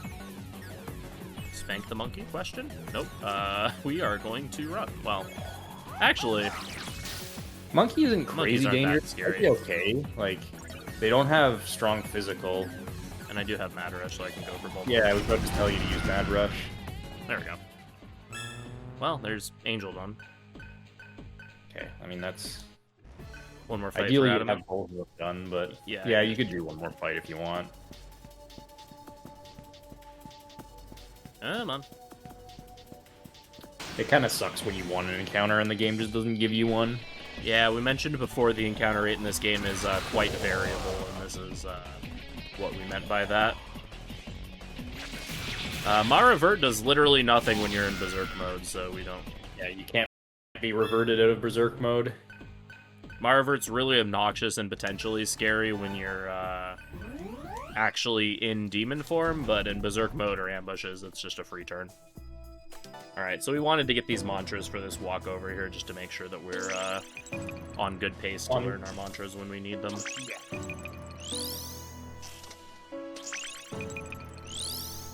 So here we're gonna... Oh, sorry, go ahead. Yeah. Here we're gonna just start working on our Tier 1 AoE abilities for Surfing Gale. The nice thing about those, as well as just the fact that it's AoE damage, is that they each come with the boost ability. I also can afford Argilla's next mantra here as well, which is nice. Yeah, if you can get that, you might as well. And see, that puts her decently ahead, which is very nice. Yeah. But boost skills up damage with that element by, I believe, 1.25 times. It's different in like every SMT game, so it's hard to remember which one it is. I can never remember. I know it stacks multiplicatively with AMP in this game. Sometimes that's true and sometimes that's not. Yeah, sometimes it's additive, sometimes it's multiplicative. Atlas can't make up their mind on stuff, but it's fine. Their games are fun. Cielo is going to be marching with a mastered mantra for most of this, but whatever. That's okay. Cielo's less important. A strange chunk of meat is moving down the conveyor.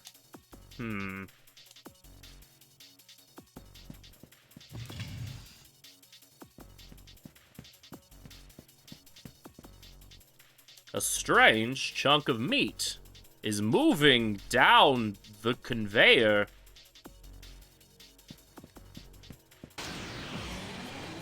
A strange chicken is going to murder my face off. Okay, never mind. Ciela's the goat. Cielo is the goat. So Cielo has high... Yeah, Cielo has really high agility, so he thankfully dodges a decent amount. I'm trying to ailment this chicken so that I can get away from here. And this is why I'm trying to ailment the chicken. You should be able to just kill it, I think. Yeah, now yeah, definitely if you get a freeze. There we go. Alright, that was very fun. Like I said, the chicken is the scariest encounter because it has power wave. Anything that has multi-hit physical in this game is incredibly scary because of the boosted critical rate. Was that a Christopher Walken impression? Yeah, for some reason that line just feels right to read in a Christopher Walken voice. All right, we obtained the canned meat. We now have spam, and we're going to use the spam very effectively. But first, we have to fight some horses. Yeah, this is a trapped chest, but it does drop a Hecatoncheir stone, which is a nice thing to have.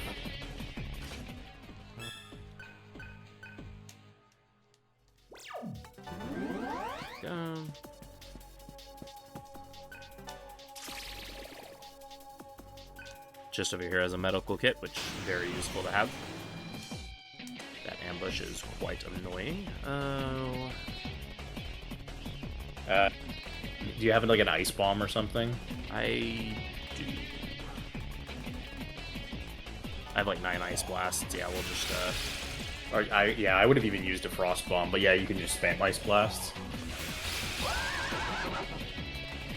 And then I think I also have like a couple Molotovs. Yeah, 5 fire. Yeah, your attack items are good. Yeah, I was getting really lucky with the multiples on the loot boxes. That's why having attack items is nice for exactly that kind of scenario.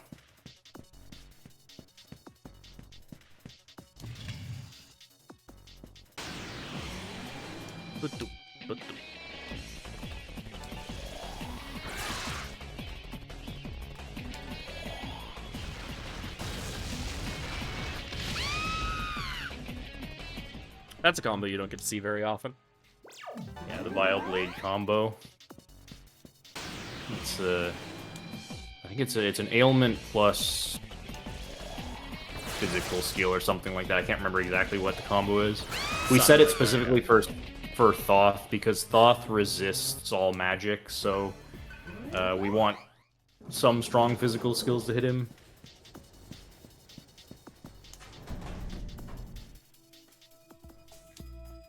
Alright, next monster on Cielo, which is Angel.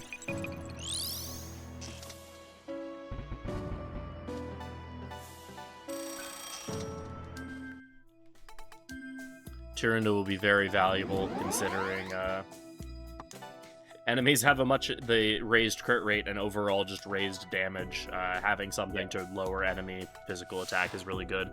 Also, it's a important combo piece for a very broken combo.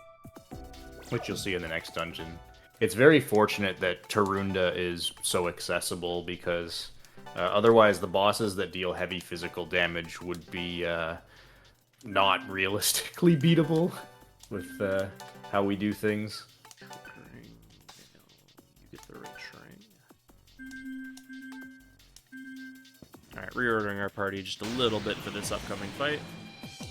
So another ring we picked up and put on Cielo is the Trick Ring, which starts him off with 2 stacks of Sukukaja, but also 2 stacks of Tyrande. So he basically starts with his agility buffed up twice, but his physical attack buffed down twice. So if we don't ever intend to attack with physical skills, that's just a free 2 Sukukajas at the start of a fight for Cielo, which makes him even more likely to dodge stuff. Alright, so here we have some horse panting ASMR. I hope you enjoy, because this will play out for a little bit.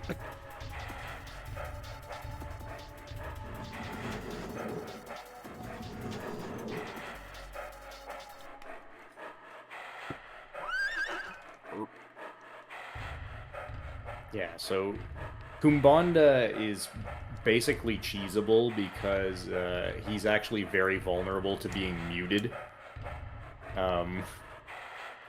And once you've muted him, he can't use the majority of his skills. The only things he can do are normal attack and his physical skill, Gorge. Oh, it's fine. We can still get the mute. There we go. Getting All right, we got the mute. pretty unfortunate.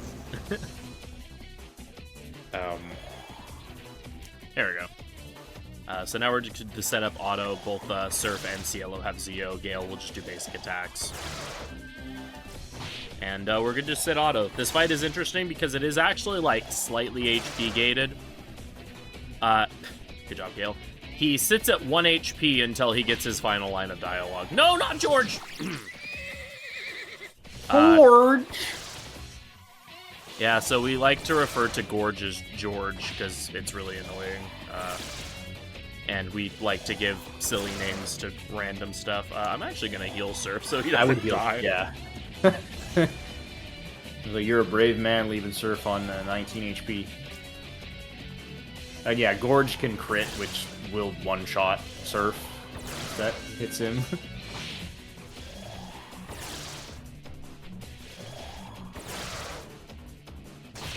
Nice Kaijin. Gale taketh away, but sometimes Gale giveth. George. 69 George. Yeah. Either way, we should get to his gonna explode line this turn anyway. When he says, gonna explode, that's how you know he's at 1 HP. Oh, he is not at 1 HP.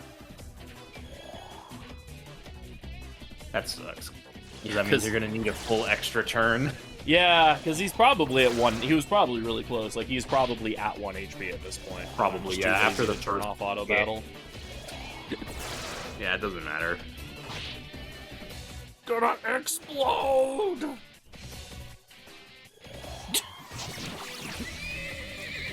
You George me, man! Okay, now he is. Now he's dead. There we go. Thank you, Kumbanda. Very cool. It's almost impossible to die to Kumbanda. You'd have to, like, unless AFK or something. Yeah, I think I've even forgotten to bring Makajam to this fight and still won it. Hey, good news. I'm ahead of my PB now. Nice! I told you. Like I said, my PB, the early game in my PB is really bad. You probably didn't get first try Rittering, right? I bet that was it. I did, and then I died and had to roll for it again. So you didn't get first try Rittering, basically. Alright, so we're going to talk to this kid and say that Timmy is gone and that they killed and ate him. And we get a healing item for it. And now we're going to immediately turn around and sell that healing item for money. Yeah, it's... medical gear is worth quite a bit of money. By Protectorine, increases your defense while you're in human form, which is really nice. And then we're going to sell the medical gear. We're going to grab the chakra pot because it sells for more. Yeah, it sells for the most of those 3 items. And then any flowers we have, which we have the Amaryllis and the Narcissus that we picked up earlier. So once you've interacted with the shop in enough ways, either buying enough value or selling enough value, they'll offer you some random, or not random, a selection of gifts you can take. And also they can increase the amount of stock they have and give you discounts and stuff like that. So you generally, the more money you dump into the shop, the nicer they are to you.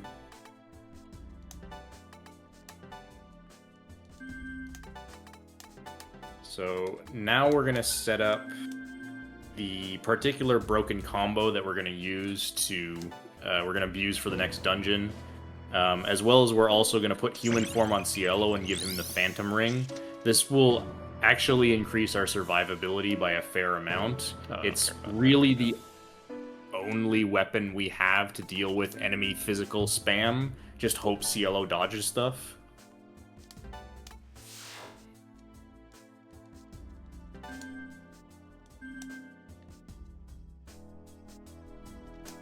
Oh, you literally have that line highlighted too. Nice.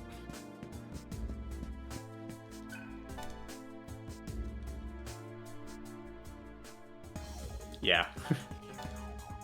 I was like looking for it. I'm like, I don't need to buy this right now, right? And you just had the Oh, line you highlighted. buy it before the laboratory dome. I mean, even if you forget to buy any mantras on Roland before the sun, it doesn't matter. Right.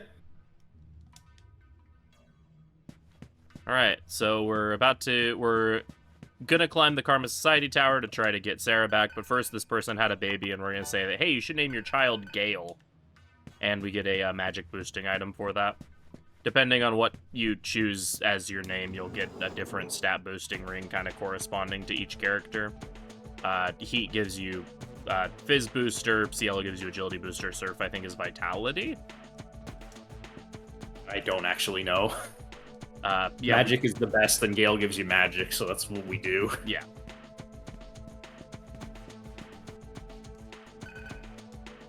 Alright, so this is the administrative tower for the Karma Temple. We believe that Sarah is being held here. So we're going to try to rescue her. We got to climb this whole tower. This dungeon's not too bad overall. There's some nasty enemies that can show up. But these lower floors aren't that big of a deal.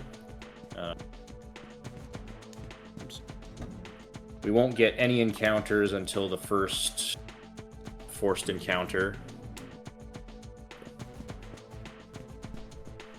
Yeah, as we're getting to that point, this item in here has a couple shock bombs, which will be super important later for the next boss. Yeah, shock bombs are basically Mazionga in an item, which is good this early in the game.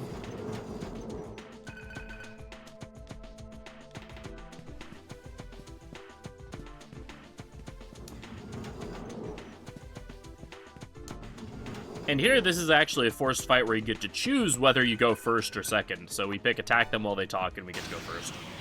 Which is very important, because this is humans versus humans. So if they went first, we would die.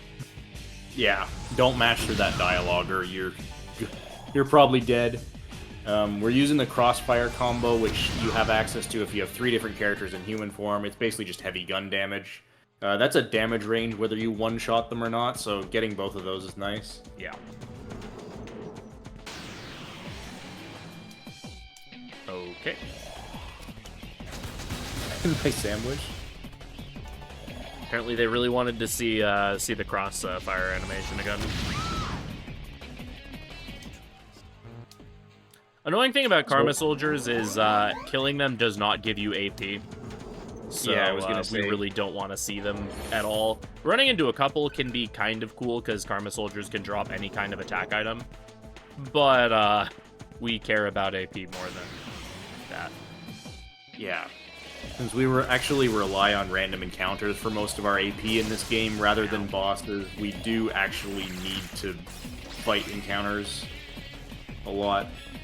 Ooh, Tentarafu, I wonder what that does.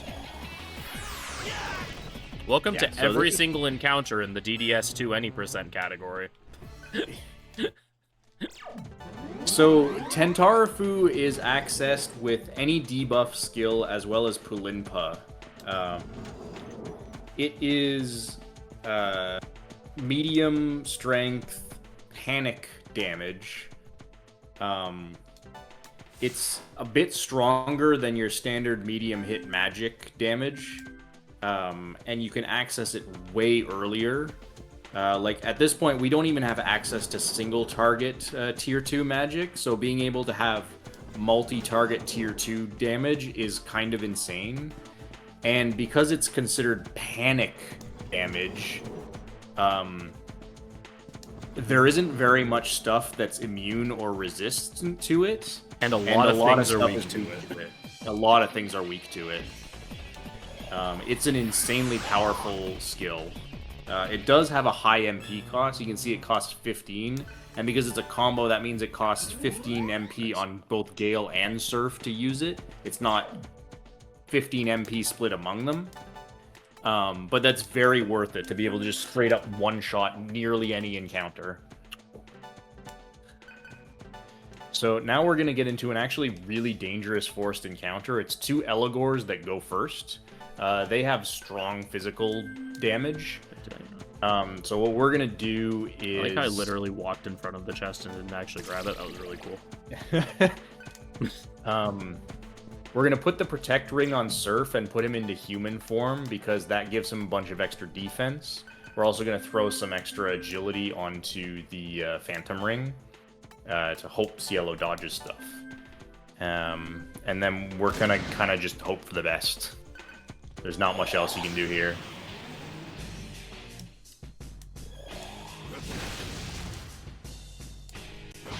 Alright, that was like best case scenario. Yeah, as long as they don't crit, you're fine. So if all 3 of your party members survive, you have lots of different ways you can deal with them. You can just Tentarafu them, you can elect shot them, you can do kind of whatever you want.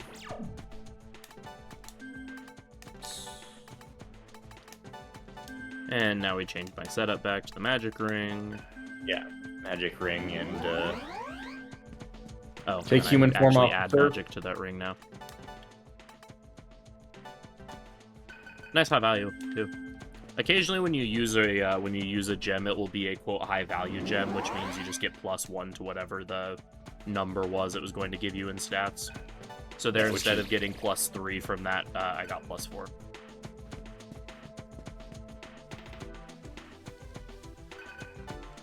Oh no! Now Now there's he's a been shot. Yeah, there's another forced encounter here. This one we go first, so it's not dangerous. These Autobakas do actually resist panic. They are the only thing in this dungeon that does, so we have to kill them with something else. Alright, having Dragon Lord and Bolt Lord done here is on schedule.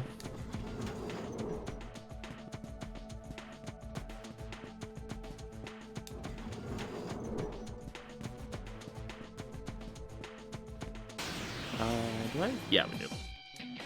Right, because these are the Earth Walls for the final boss. Yeah, you don't need those, but you can grab them. I Yeah. think I have them written as optional. Might as well. Magic Mirror works too, but we'll see how I'm feeling in 10 hours.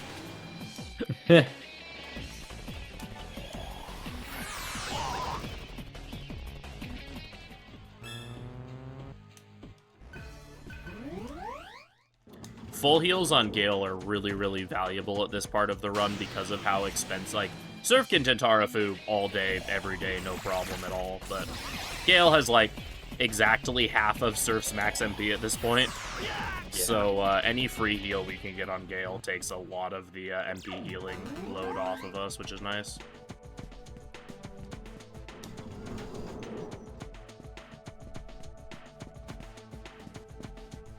Thankfully, if you get any data in this game, that's both a full HP and MP heal. So if we get gifted anything like a luck data or vitality data or strength data or something like that, we can choose to just use it on Gale for the MP heal, as long as it's something we don't care too much about the stats. Do I want to master Cielo's mantra before I go into this? You can. I don't think you really have to if you don't want to. Yeah, I don't have to. I'm just trying to think if I want to or not. I think you're pretty far away. I probably wouldn't. Wait, so after Dragon Lord... Should be Hiten. Yeah. Hiten and Lightning. Yep. How is Cielo looking? Yeah, he's far enough away that that's probably not worth going for. Okay. I'm gonna do the menu first before I save, actually. He doesn't really get anything from this field hunt anyway, since he's not even in the party. Gale, set Argilla gets Agi over Dia, Raggy over human form, Fire Boost over Earth.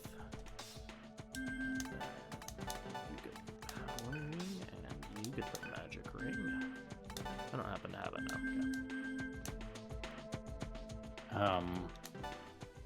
So now we're going to do a field hunt. These are kind of cool. They're another kind of mini game to break up the pace of the run. They're entirely optional. They're just a way to get more AP and experience and such. Basically, how they work is some orbs will spawn in this area. You want to walk up to them and slash them. The big thing about this is kind of memorizing where they all spawn so you can get as many of them as possible. You're given a minute to grab as many as you can get. The more you get, the more AP you get. At the end, some Mitamas will spawn that we have to fight. You can either kill them or devour them. Devouring them obviously gives you more AP and focus on a single character. What we're going to try to do here is we really want Surf to get Zionga, so tier 2 lightning magic, right now. So we're going to try to devour 2 of these with Surf if possible. If we only manage to devour 1 and we're able to kill 1 normally, that's also fine. We would also like to grab 1 with Gale. Actually, we need to grab 1 with Gale. So he can get Zanma, his tier 2 force magic, early enough. We don't need it right now, but we do need it soon-ish. So getting 35 is a good number. Yep. Just make sure I read this right. Yep. Alright, and I have a bunch of fire bombs, which is really helpful. Yeah. So these are weak to fire. They have a lot of HP and resistance, but if you fear them, they actually take a lot of damage from hunt skills, so that's going to be our main way of killing them. And there's Surf's 1. Okay. There's a So setup 1 on for third. another one. Rakukaja's unfortunate. Rakukaja 2 Yeah. is very unfortunate. Yeah, we really don't want to see Rakukaja and Tsukukaja. Well, we really don't want to see them run away, but we would really like to see them use... Okay, you got a fear on... Yeah. Got in that one. Alright, so as that's long as one you get- dead. Yeah, okay. So I So just if you need can to grab recover this one... Yeah, you can grab I one on killed the it. field. That's probably fine. Yeah, we'll just see what happens. If this Yeah, one stays on it the turn- might okay, not yeah, run.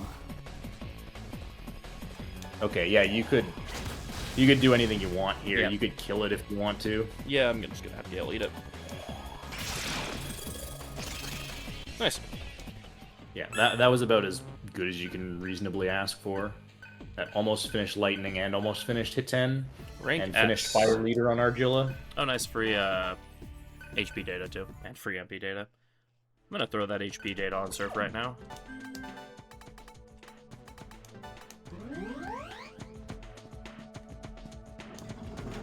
Let's also change my party over. Yeah, let's switch your setup.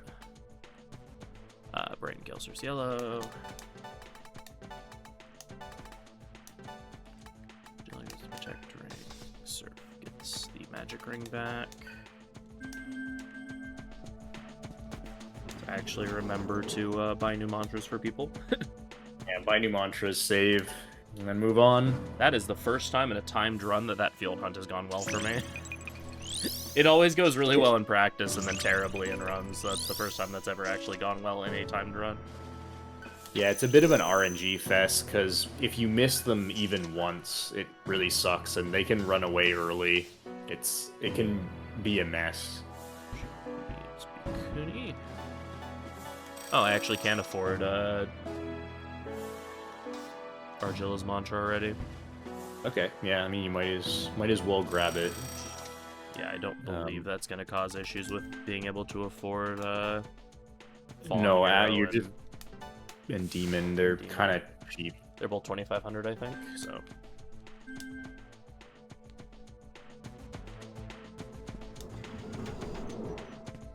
Even if you have to delay them for a short bit, that's fine. As soon as you beat Tri-Vana 1, I think that drops a decent amount of money. Yeah, at most I'll just have to delay, like, one save point from, like, this... Ow.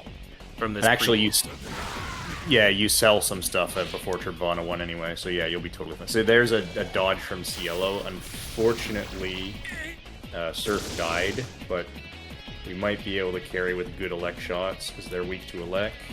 I was debating fleeing here, but honestly, Cielo's just that cool that we can just kill. Yeah, well.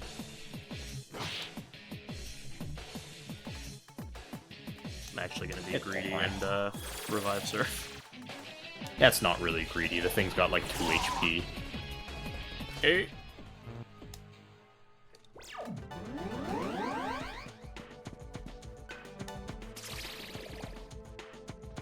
But yeah, I have 2 save points before Tri-Vana 1, so like I should get the mantras done here before this next one, and then if I can't afford them here, then I'll definitely be able to afford them before Trib 1. Yeah, you sell the med tool and the flowers before that. Yeah. So for sure. Fun fact, through that door that I just walked by twice is the demon ring. It's really bad. Very bad. Genuinely might be one of the worst rings in the game. Oh, that is very rude. Do I have... what is power weak to? I forget. He's definitely weak to dark, but I think... unfortunately can't remember. He might be force, but that's just a guess. I can't remember. Found out today. It is force. It is force? Okay. Yeah. That I would definitely use an impact bomb. You can, or a wild bomb even, doesn't matter. Yeah, I was gonna use the tier 2 bomb. I just wanted to check with the tier 1. Yeah. Yeah, okay. What makes it so bad? So yeah, what the demon ring does is it boosts the damage, the basic attack damage you deal while you are cursed. Curse is an ailment that makes it so that you take return damage on all of your attacks. Unless you kill an enemy. So AKA Curse lets you kill your character faster. Or the demon ring lets you kill your cursed character off faster. Nice revival. It's not even a Giga Chad auto build because you're just gonna die instantly. It's Giga Chad for some very specific cheese setups. Yeah. If you like power charge with it equipped. I love power charge basic attack. Power charge basic attack while cursed with that ring and having resolution while on 1 HP. You can actually hit for like 4,000 damage or something in the late game. Wait, what is Surf getting? Fallen Hero. Yeah, I can just barely afford it. Nice. Okay. You probably can't afford Demon though. Or did you I already did. buy I already it? got it. Oh, okay, then nice.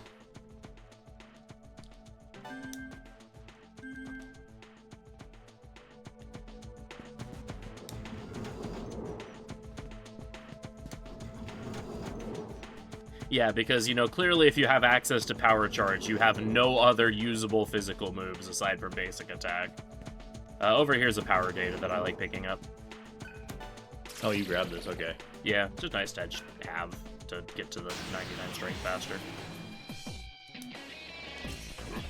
Good dodge.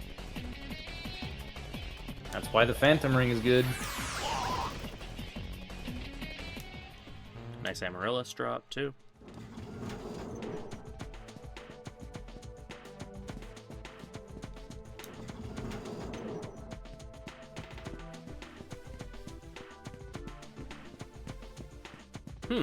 Large terminal. Weird. I feel like we just saw a terminal earlier, but guess the game's just being really, really courteous to us. It's unusually cool. kind. Yeah, but you know, I'm not gonna complain. I'm gonna walk in here while on very low HP. Oh, what the heck?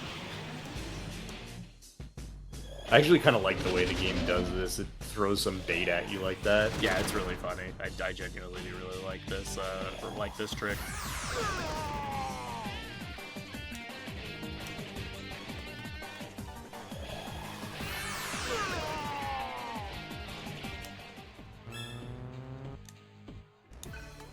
Actually gonna put like 1 extra point into it because I have so much extra magic.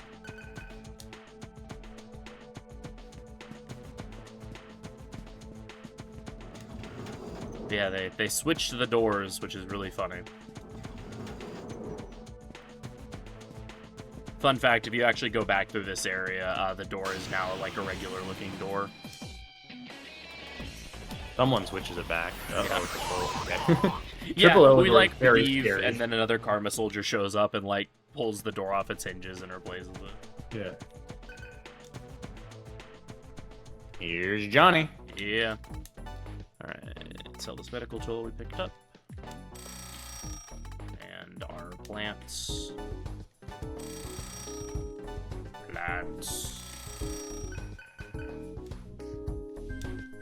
And now we have money again. We don't actually buy anything there, we just wanted the money. Yeah, and we sell stuff there because sometimes we might not be able to afford our mantras if we didn't pick up that much extra stuff earlier in the game. Over to Valor, Elect Boost over Void Ice, and then Archangels getting human form over Blank.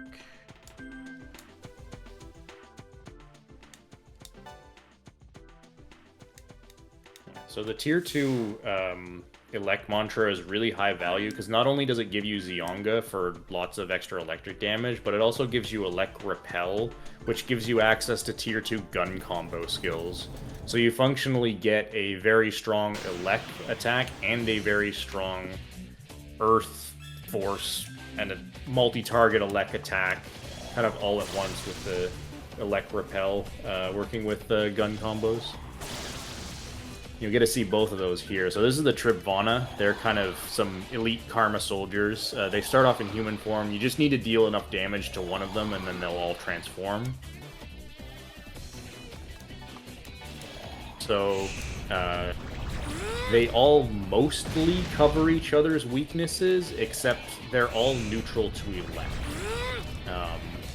And also, the one on the right is weak to Earth and is the kind of the most dangerous because she has... She has all of the elemental magic and only uses what someone in your party is weak to. Yeah, and it's all tier 3 magic. Like, it's really strong. So we kill her as early as possible, and now the center guy is the next most dangerous because he has some nasty physical attacks. Oh, heck. Just in case.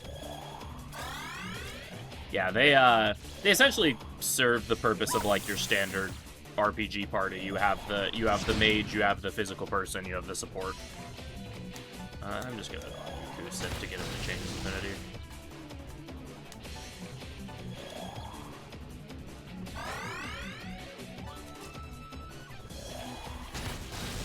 And then shoot him because why not? Nice crit. Yeah, Argilla has the highest crit rate with her gun of anyone. Nice Maka Kaja, that's really useful. Yeah, that is so useful given their mage is currently dead. Alright, there's a Belarus dead, and now we just finish off Kusit here. Secunda. Whatever will we do? I would have laughed and cried if Surf had missed there.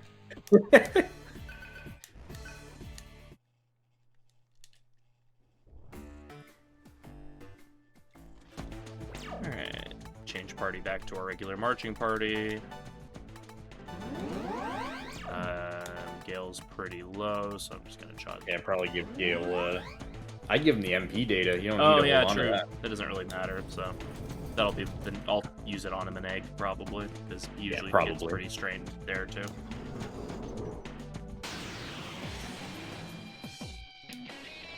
This encounter's a little bit annoying. Adavaka is just kind of irritating because he resists. Panic, so you have to like hit him with a Terra or something before you do the Terra Revo.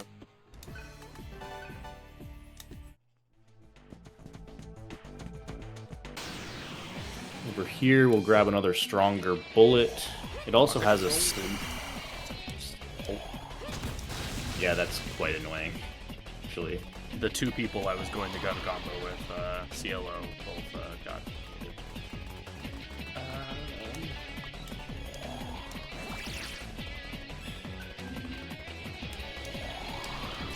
Yeah, Contrary to what it may sound, Gale's Gale Shot ability is not shooting Gale at your enemies.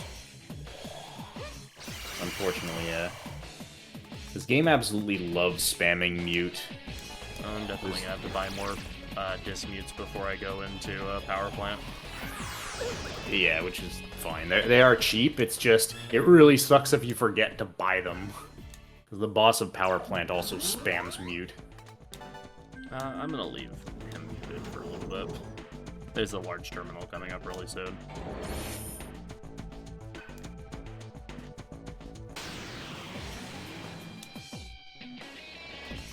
Theoretically, I shouldn't need Cielo to do anything other than sit there and look pretty. Which he is very good at doing, but... and I know I'm going to use that MP data on Gale. Yeah. Also got another Ruby drop, so I could throw that on the Phantom Ring as well when I get the chance. And another Amaryllis, too. I'm, like, swimming in those.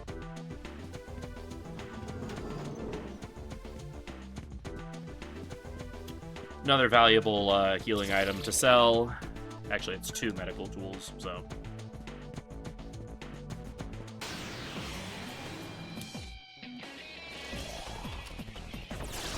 That's not great. Oh, hello, Rakshasa. CLO, thank you so much for dodging. I really appreciate Rakshasa you. is one of the scarier enemies in Karma Tower. Once you get to this floor, they can start showing up, and you can run into triple Rakshasa. Which, thankfully, is not as scary as triple Rakshasa in DDS1, but it's still pretty terrifying. Yeah, it's still pretty scary.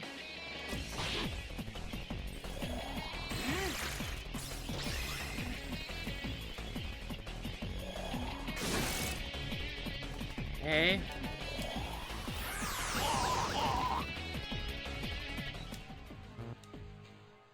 I'm really glad I got that extra HP data and put that extra point of it onto Surf. Yeah, you...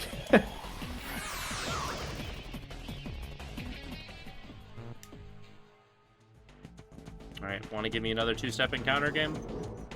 We're on a roll, might as well, right? Almost made it to the terminal. There we go.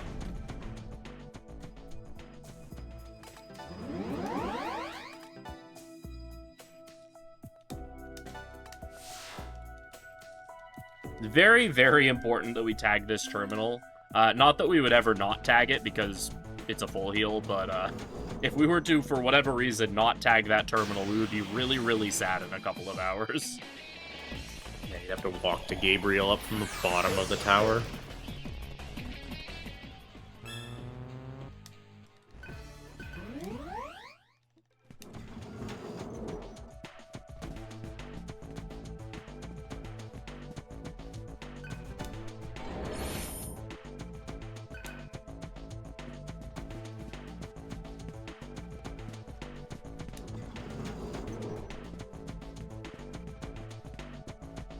Has that ever happened? Not to me. I don't know if it's happened to anyone else, but... It's one of those things that you just, like, are aware of that can happen. Yeah, I never actually thought about that, but never in my life have I skipped that terminal, because by the time you've got here, you're almost certainly going to be low on MP after, you know, the Tri-Vana fight and everything else that happens. But I guess in principle, you could greed and be like, oh, there's a heal point coming up, really not too far ahead. I'm going to skip this one. Yeah, there are other large Karma terminals that do have a reputation for getting skipped and then making the runner really, really sad later, but that one is not one of them.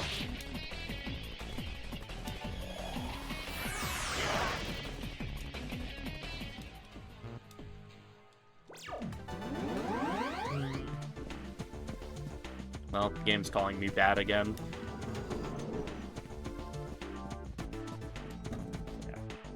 I love the bad with a cross. I like how in DDS1 it's a plus sign, so the game is not just calling you bad, it's calling you bad plus.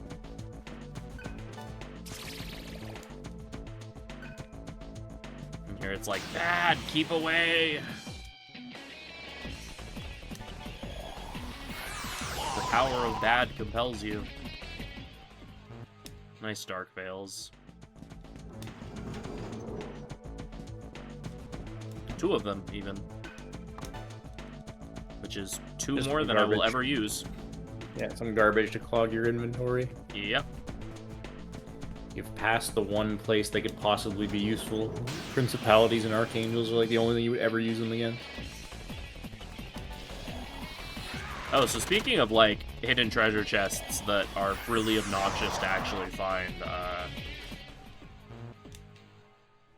there's just a magic data right here. Yeah, I hope you're paying attention when you come into this room.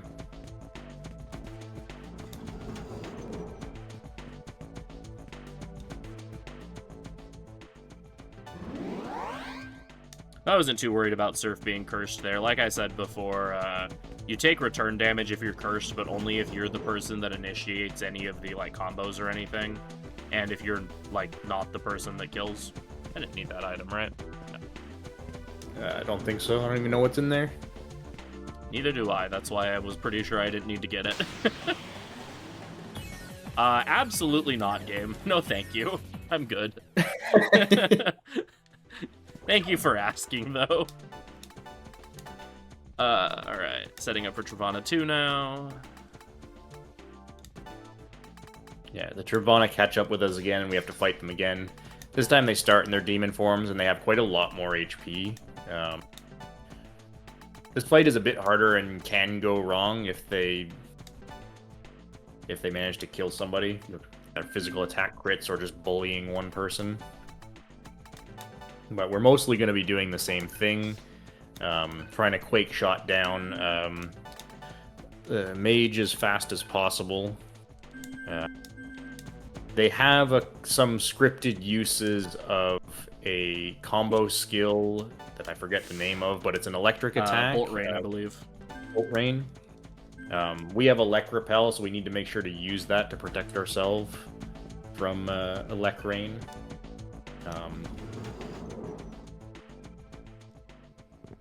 It tends to tank the frame rate whenever they use it. Yeah, the PS3 really does not like Bolt Rain. They're scripted to use it on their second turn, and then they can use it randomly after that point. So, but all 3 of them have to be alive in order for them to actually use it, so we're gonna just kill them before they can really get too many opportunities to use it. We're also gonna throw out Tarundas here. Again, physical attack debuff, which is very useful for strong, punchy physical dude in the middle of this party.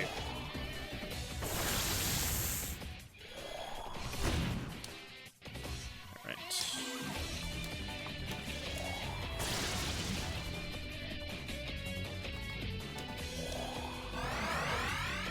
And then we cast Elect Repel, so the Bolt Rain just goes back on them. And none of them resist Bolt at all, but funny enough, the Reflect goes on the caster, so all 3 of these are going to go back into Kuset's face.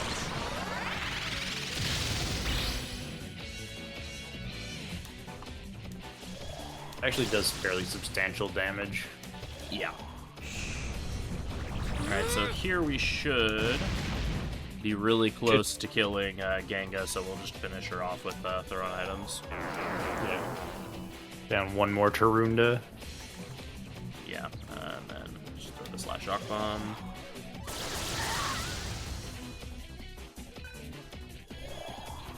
Killing one of them prompts Kuset to use Dekaja if there's any buffs in your party. And you might be confused. You're like, Freedom, you didn't put up any buffs. Why did he use that? Because the Trick Ring counts as having buffs up. Like, it physically applies Sukagaja to you, so. Yeah. And that specific thing is useful in actually multiple fights, not just this one, where baiting them into Dekajaing instead of Dekunding by using the Trick Ring is good. I'm getting a message from... Alright, that was a good fight. Yeah, that was a really good fight.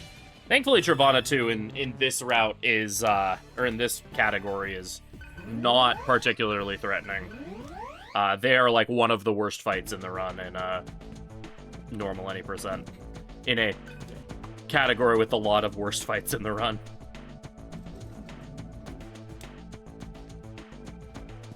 Yeah, just having access to Quake Shot and picking up the stronger bullet, and obviously having human form, just allows you to burst down Gongna much faster than you could normally.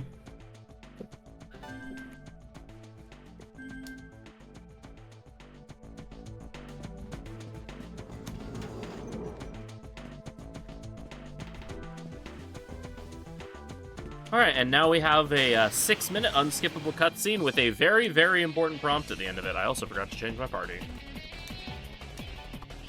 I mean, you can just kill Titan with, like, whatever the hell you want. Yeah, I'm just gonna throw Gale out here and just, explode him.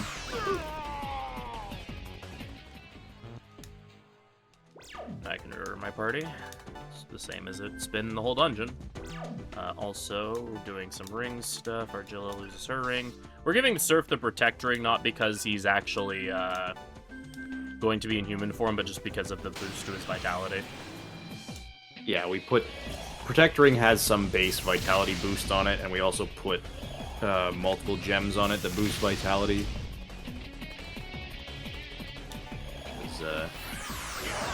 That was a nice dodge. Yeah, something worth noting as well, it didn't come up there, but if you get inflicted with Curse, it makes you weaker to death element skills, including insta-kills, but also stuff like Wicked Curse. It starts doing more damage to you, so thankfully no one got cursed there. Alright, make sure everyone's MP is good. Yeah, that looks fine. And, I'm gonna use the bathroom, so have fun watching this cutscene. Short break during this cutscene too. Yeah. Sarah's not here.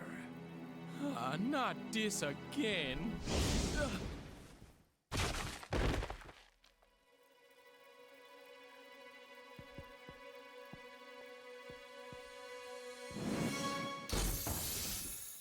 Heat? What are you... So that's Heat. I wasn't expecting such hatred. What in the hell was that? A song. Devour her. Act like you're losing. I'll get Sarah back. We'll tear you apart, you fat freak. Hey, say something, Surf.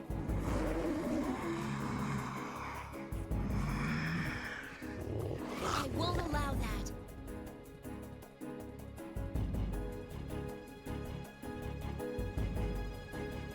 Wait. He's hiding something. Have you gone mad? I've made my choice! What's wrong with you? He has agreed to cooperate of his own free will. Sarah! My name is Margot Cuvier. You may call me Madame. You've already been made aware that you are just AIs that Sarah created. But unlike the others, you were all special to her. Because of something unfortunate. That's why Heat is helping us. Heat? This is just another act, right? At this rate, you'll never be anything but marionettes. The only difference is who's controlling you. Meaning what, exactly? The person who's been pulling your strings is Jenna Angel. Sarah's natural parent. Angel? She's Sarah's mother? Alright.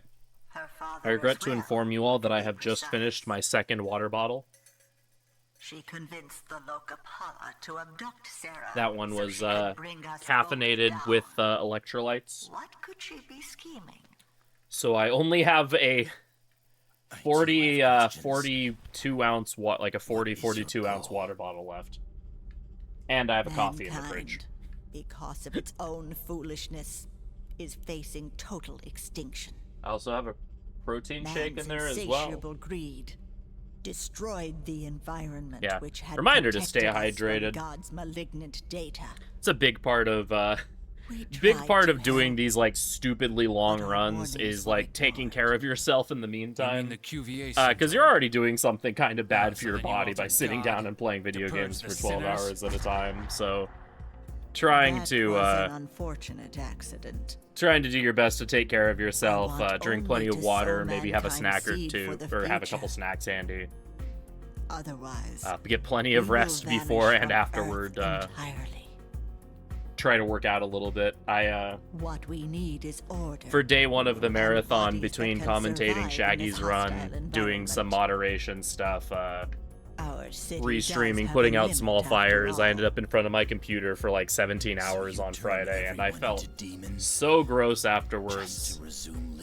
But then I was able to make it. I had enough free time yesterday that I was able to like head to the gym and get a workout in, and I felt so much better. So. PSA, take care of yourself. Get some exercise, do whatever you can do. If you're sitting for a while, maybe stand up, do some stretching, get your blood flowing, etc. I actually have a couple seconds left, so I'm actually gonna touch my toes real quick. And so, food supply is the only remaining concern.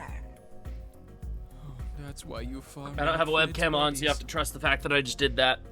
There are some organisms that deserve And to we are live, still watching this and others cutscene. that do not.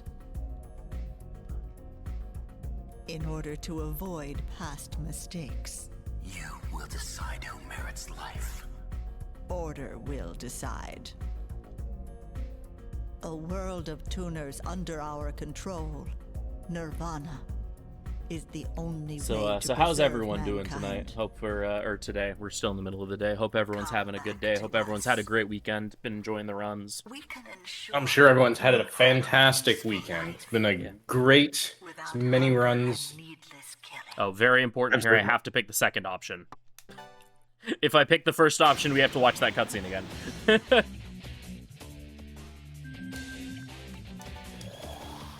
All right. So this is the Agni fight. We're actually going to be fighting Heat here. We're putting up a Void Fire here because we Heat comes in as a reinforcement, and we keep that Void Fire from that turn so that we can spend this turn getting his physical attack all the way down, because Heat hits like a truck. And Surf, we have not really been investing in his vitality at all. So hard mode damage combined with hard mode crit rate combined with not a lot of it on Surf, and the fact that Heat focus fires Surf means we can die very quickly. So we're making sure to get Heat's physical attack down as much as possible before we do anything else here.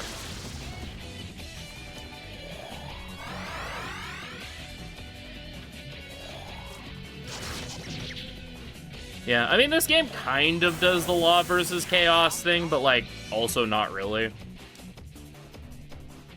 Let's have to do another turn of, also should be encountering the cat and not the Heat.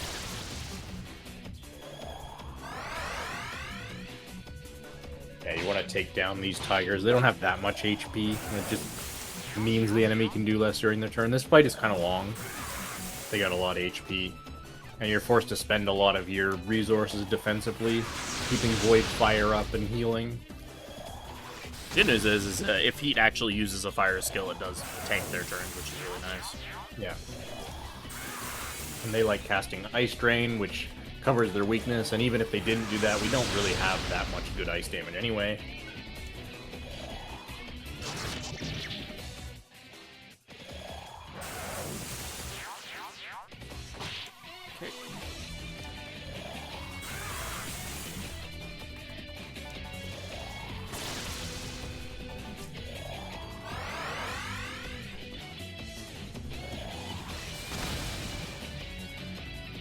The good news, though, is that this boss theme is amazing. So, I mean, all the music in this game is great. Get to jam out to this boss theme during this, like, eternity-long fight.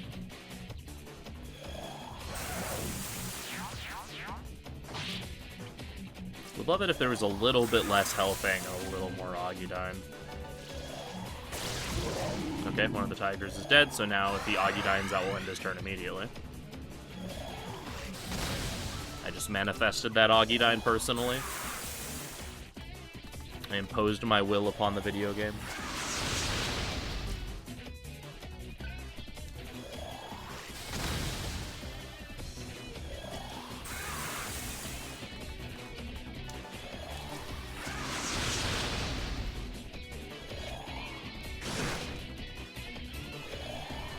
Hey, he used a move called Double Slash, and he hit me 3 times.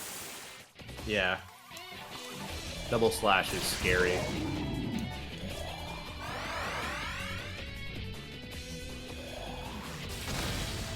Alright, and now we just Zeong him to death. Willing zeros to 1.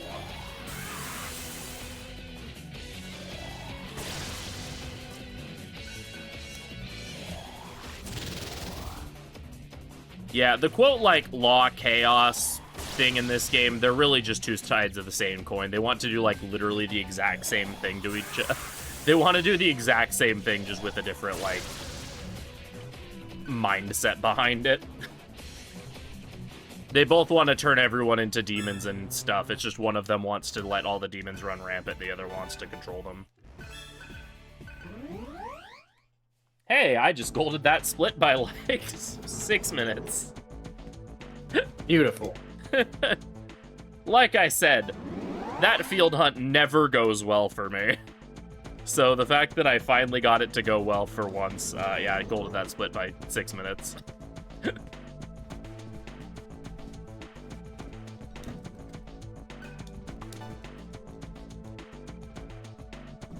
This walk can actually be kind of scary because there's one forced encounter up here that could potentially kill you. And if it does, you gotta watch that 6-minute cutscene again. Yeah. And it's a encounter with not trivial enemies that goes first, so... Yeah.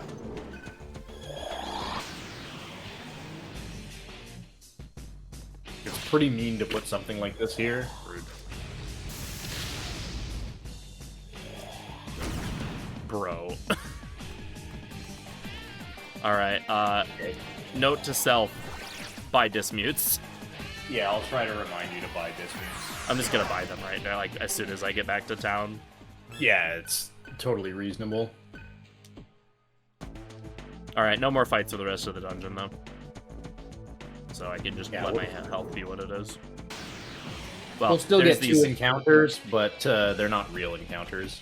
Yeah, they're just, like, 4 little bits of dialogue of just, like, hey, you should keep going. Basically, a civil war has broken out among the Karma Society. That whole big unskippable cutscene there, Madame QVA was telling us her worldview of, like, we need to turn everyone into demons so that we can... And then use Sarah to control those demons so that we can live on or whatever. And then we meet Angel, who's like, we should turn everyone to demons so they can run wild and kill each other, because that sounds fun. And we're like, you both don't sound like you have your stuff together, but we'll take your help to go save Sarah, because we want her as far away from both of you as possible. So now we're at the EGG facility, or the egg facility, where Sarah's being kept. And now I will go and buy some dismutes, in addition to other stuff, but especially dismutes. Yeah, we need to do a shopping trip right now anyway, so... Have we played the one featuring Dante from the Devil May Cry series yet? We did, in fact. Most of yesterday was a hard any % run of Nocturne. Yep.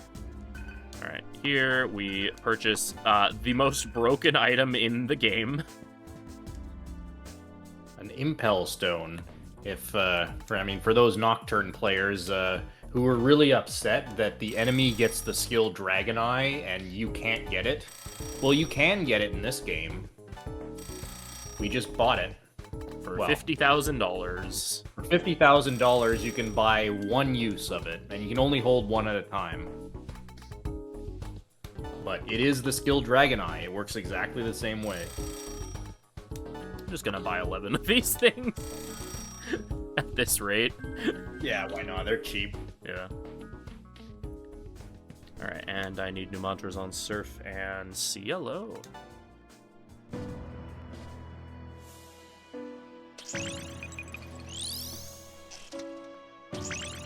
Alright, Surf goes for Adamant, CLO goes for Karma. CLO's now just going down the buff line so that we can get our buffs, because buffs in this game are really good. What did I say? Adamant? Yeah. Adamant, yeah. It's to the right. Oh, and then I can get Roland's Mantra here as well. Which is Fierce Spirit. Yeah, as far as debuffs are concerned, we already have Tarunda, and we're going to get Taunt on Gale, which Taunt lowers the enemy's defense by 2 ranks, but also increases their physical attack by 2 ranks. We're more or less forced to use Taunt because Racunda, which is the normal defense debuff, is ridiculously hard to get to in this mantra grid. But for buffs, we don't really have an alternative. We have to go all the way deep into the buff line to get them, so that's where we're going to send CLO. So he's back to Phantom, right. Alright, this next area is really scary, so we're actually going to have Gale and CLO both live in human form for most of it, to protect against some weakness shenanigans. Yeah, the nice thing about being in human form is you don't have your normal weaknesses. You're weak to gun instead. And because almost nothing in the game uses gun, only Karma soldiers use it, that's beneficial. So, and if you put the Protect Ring on, you actually have more defense in human form than you do in demon form. So it's just very good for survivability to do that.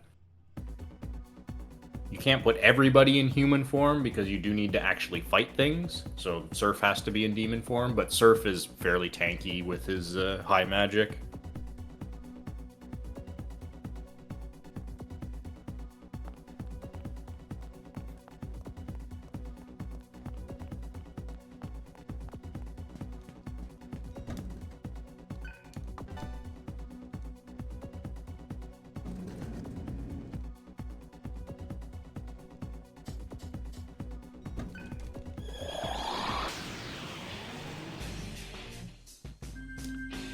Alright, so most of these fights we can just transform. We have Gale first so that we can transform him to do, like, full-on combos, so just Tentarafu, whee!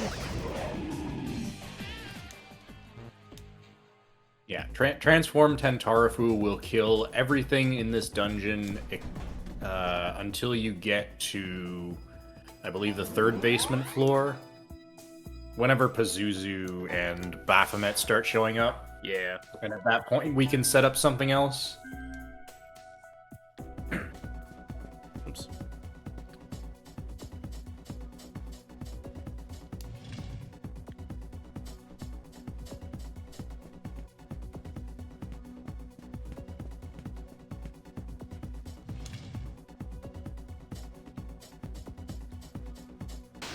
We can go for some Devours here, but we don't generally need to. I'm pretty good on AP. It's pretty hard to get Devours here.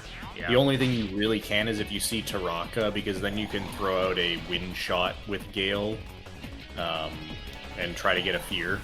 Yeah, because Tentarafu is just one-shotting everything, and Mazanma does basically the same to the other enemies, so... Yeah.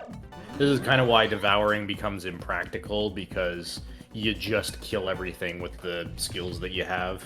You don't get a chance. Oh yeah, I need to go to the other side to get the plant.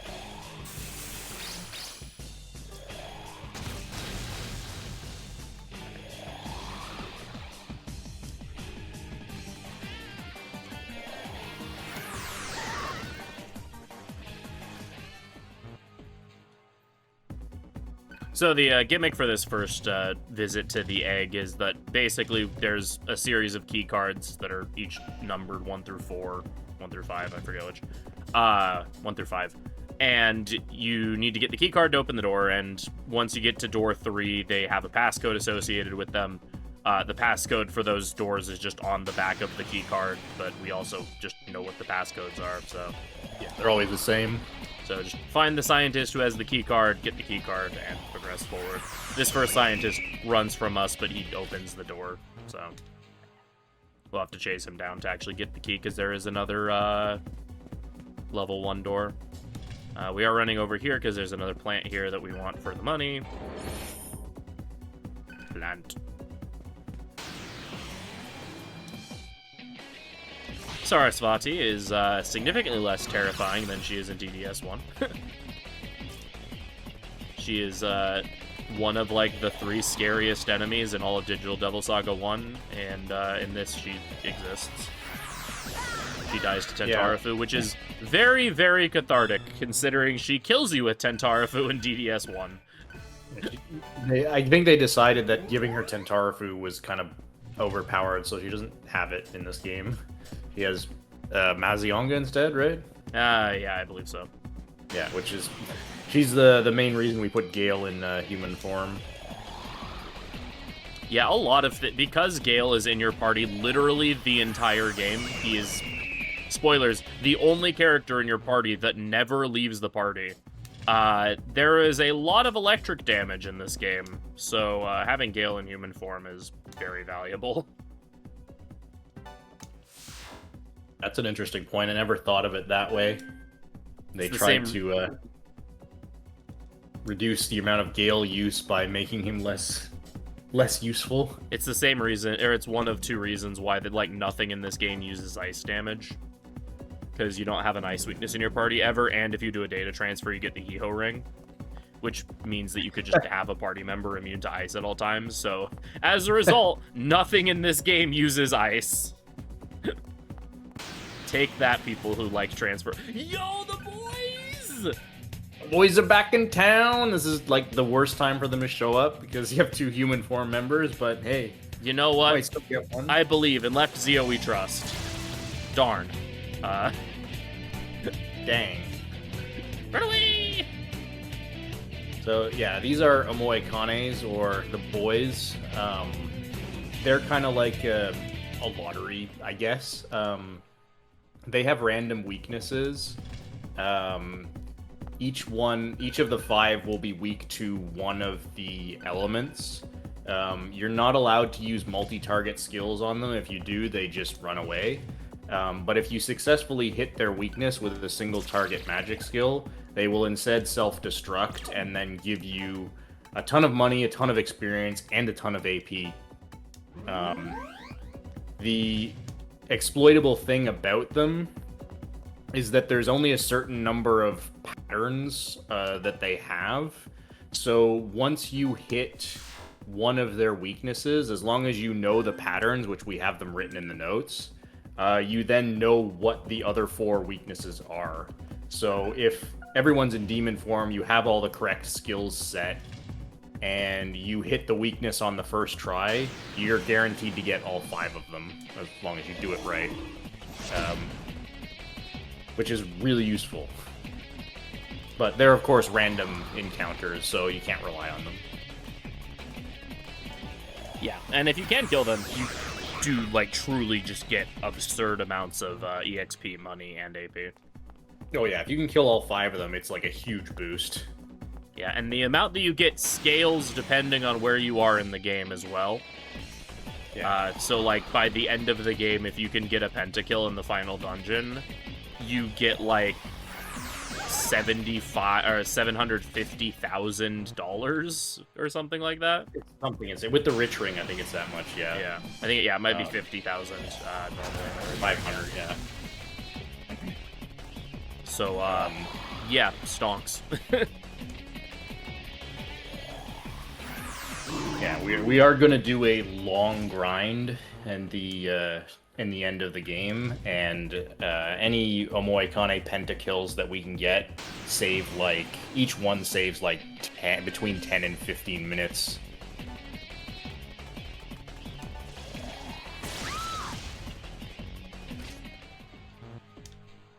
Was trying to decide how I wanted to kill that.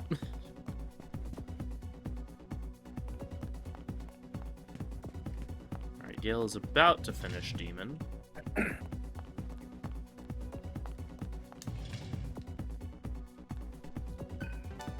Couple items here that we want to be picking up. This is, you get 2 attack mirrors here. Attack mirrors reflect physical damage for the next turn. very, very useful when you know the enemy's going to do a big fizz attack. They're very valuable items, and you don't get very many of them in the early game. Those are the only two. We would love to have another one, at least one more. But there's only one way besides like level up gift that we could possibly get it, and that's from the Jack Frost quiz, which is just random. There was a giant cactus monster demon thing that looks pretty scary. Hopefully we don't have to fight it ever, because that would probably stink. I'm sure Roland could beat it. He can solo that thing. Just don't look up what Meganada's other name is, and coincidentally, don't look up what Roland's Atma name is. Yeah, I was gonna say, no one's gonna know what Roland's demon name is. Just don't look up those 2 bits of information, and I assure you that Roland will be fine.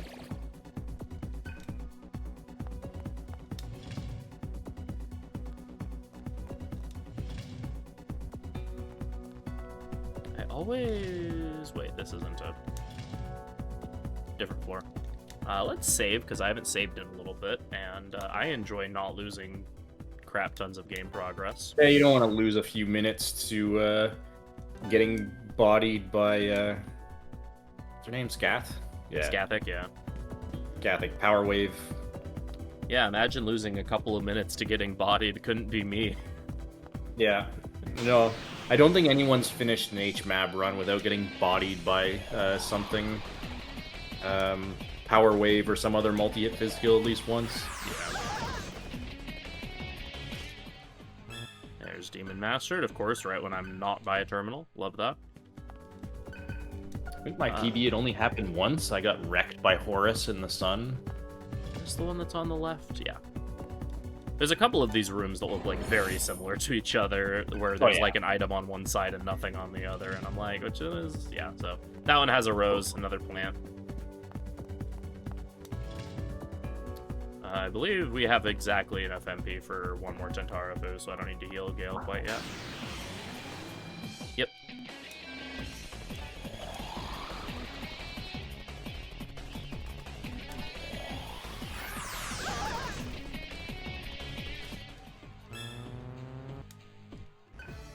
Aw, darn. I was kind of hoping Gale was going to get the heal there, but we have a decent number of chakra drops, so it doesn't matter that much. I don't think I've ever run out of chakra drops in this run. I guess did in the older route, and it was in this dungeon, and I forgot to tag the A terminal, or the Nice. 1 terminal. So I had to walk out of the dungeon manually to buy more chakra drops.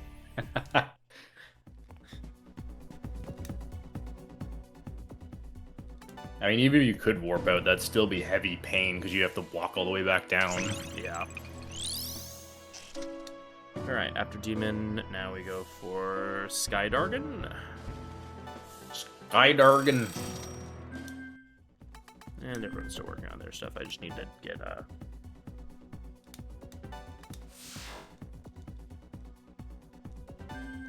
Have I used the magic data already? No, we're holding on to it. I usually use that on Surf, but you don't have to. Yeah. Doesn't ever say to, like, specifically use it, so I just kind of leave it until I get my, until the incense dump later on. But I'm pretty sure it does. Magic data use on Surf. Oh, it does? It's fine. You don't have to. I mean, might as well. That's just really fun. I guess that's part of the run that I autopilot, so I just never looked at the notes. Ah.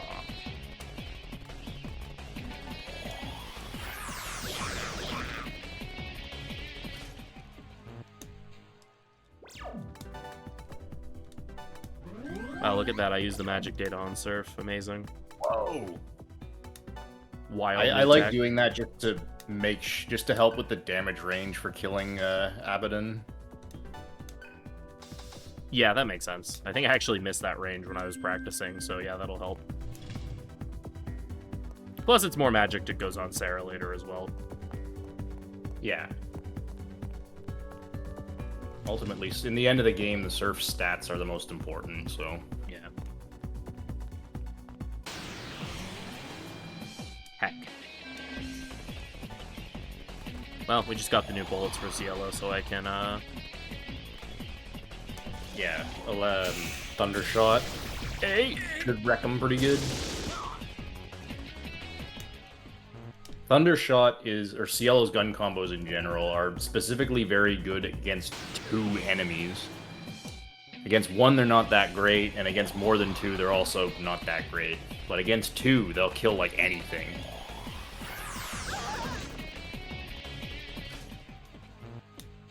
Getting a lot of Fizz Boost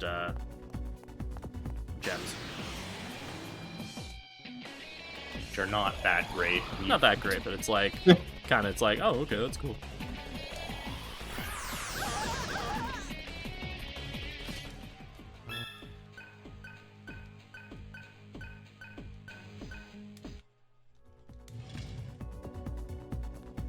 That was like perfect timing on that. Yeah, I was gonna say that's beautiful timing because you want to be done both of those right here. You could delay till later if you'd, at least the way I do it, walk down to bottom floor. Yeah, before that's the what field hunt. That's what I'm doing. That's what you're gonna do too. Yeah. All right, Bolt Emperor.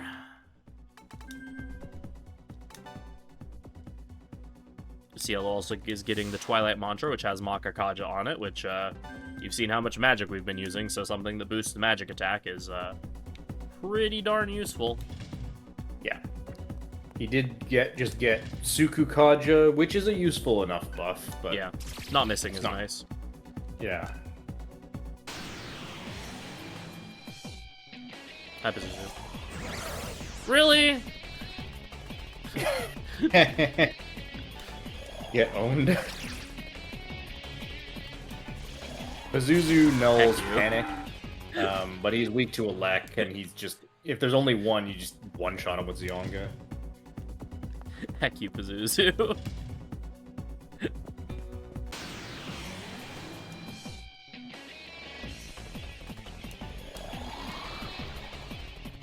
I guess I could have saved some Gale's MP and done another Thunder Shot here, but...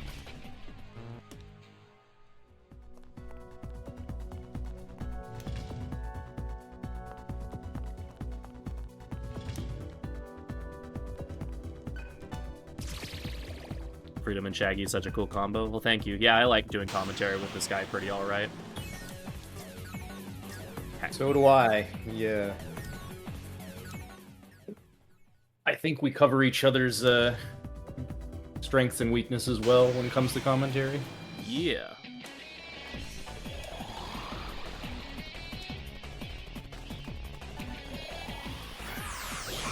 There we go.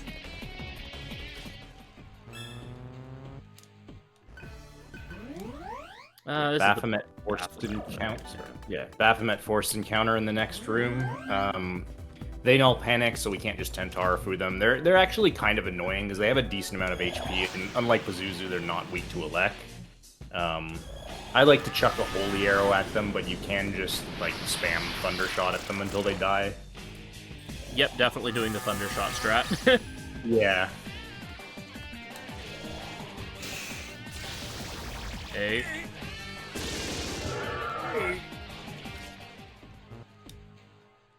See, sometimes it's strong enough if you get enough hits, they just die with one. Need to remember that I actually do get the speedy ring here, so I can do this menu now, because I definitely forgot to do it for a while last time, because I thought the speedy ring was the change ring.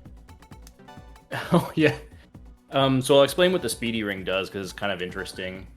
I mean, you'd think with a name like Speedy Ring, it would like buff your agility or something, but no, that's not what it does. It makes your first attack that you use in a battle deal double damage, but each subsequent attack you use after that will be reduced in damage. So your first attack is double, your second attack is like less than normal, and then it keeps going down until it caps at like half damage or something like that. I can't remember what. But it's incredible for random encounters because, you know, you can just, we're already, like, you can see us already one-shotting most things, so now we got a ring that can double our damage, so even going later into the game, we're still going to be able to one-shot things by just hitting them once. But of course, it's terrible for any boss fight because you generally need to hit bosses more than once to kill them. Hardest part of the run is putting in that passcode quickly. Yeah. So from this point on, a Speedy Ring Mazanma will kill literally everything in the bottom 2 floors. Nothing nulls force down here. I'm pretty sure... Password is not randomized. It's the same every single time. Yeah. It definitely drops off harder and faster than that lemon. Like it goes below normal after your first attack. You're not dealing 1.7 times on your second attack. Otherwise, the Speedy Ring would be even more broken than it already is. Yeah, you would, like, if your first 4 attacks were dealing more than normal damage, you would never take the You would Speedy use Ring it for off, even boss for fights. bosses. Like, yeah, we'd be blowing up bosses with it. Turtle. It's probably like 2x, then like 0.75. I could believe that. Then 0.5. Oh, I should go. Whatever, this is fine. Yeah, Tanky is kind of scary. Shell Shock. That might not be good for my longevity. Oh, never mind. My Gale just tanks that easy. I guess I could have theoretically devoured that, but meh. Yeah, that wouldn't have mattered very much. I think you're gonna finish... No, you don't finish. Never mind. Yeah, you don't just finish barely this don't. mantra. But I doubt that would have, like, made the difference in whether or not I finished it. No. So there's another field hunt we're doing, but we're gonna delay doing that a little bit until I get the change ring. Yeah, the next field hunt is kind of even more of an RNG nightmare than the one we did earlier. We don't theoretically need to get all of the Mitamas in it, but it's really nice if we do.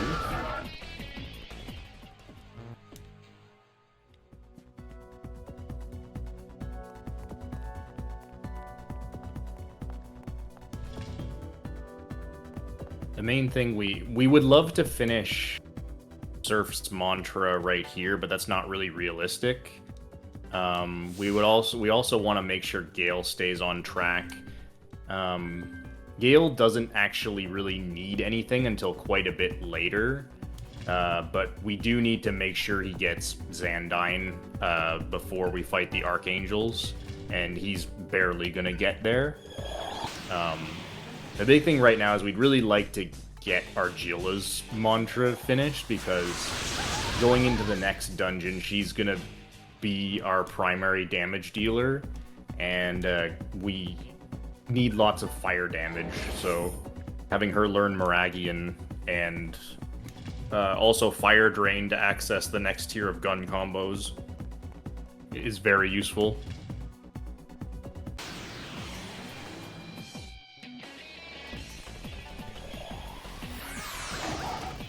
Yeah, so that fight, you can see how strong the combination of Speedy Ring and Tentarafu is. Because we just did over 700 damage to that Osei. And those Oseis probably only have, like, 400 health at most? Yeah, like 200 most. Yeah, I guess even 400 is way more than they have, eh? Yeah. Yeah, because, like, Baphomet has, like, 200, so it's probably around there. You're right. I'm even overestimating how much health they have. Goodness, if they had 400 HP, that would be absolutely terrifying. Yeah. Alright, now we're gonna go do the field hunt, though.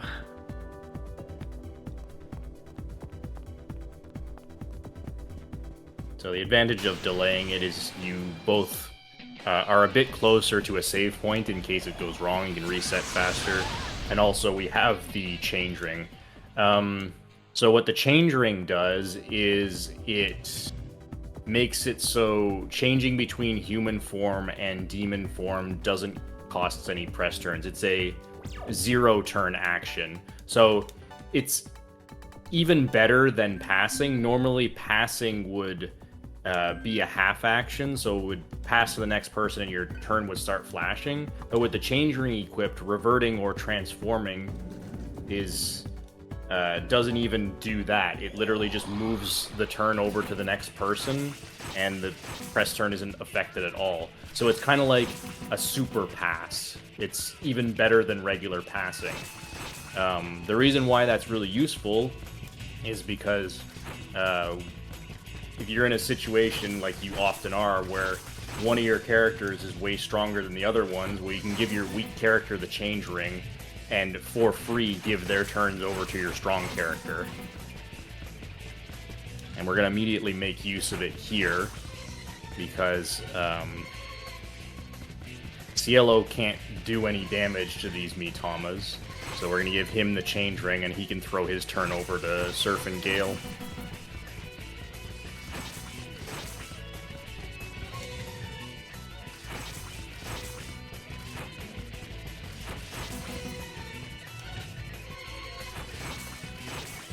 Field hunt theme in this game is really good. That's why it's kind of nice that, like, they changed field hunts to be a fixed duration in this game instead of DDS1 where you're trying to do it as quick as possible. Because you actually get to hear, like, the whole field hunt theme, which is cool. Yeah, field hunts are way better in this game than DDS1. So these Mitamas are weak to force. Okay, so yeah. We want to get a fear on one of them. And we should be able to... This, with a taunt, this Devour should kill. This is the scary bit, because Mitamas like to flee if you debuff them. Thankfully they didn't, but those... If they did, Raku Kaja himself a bunch, which sucks pretty hard. Yeah, they are only at +1 though, so, like... Yeah, we still kill them. Okay, that was exactly what we wanted then. So... I was scared that wasn't going to kill because of the Speedy Ring. I would have done the transform there and let Surf get a turn. Yeah.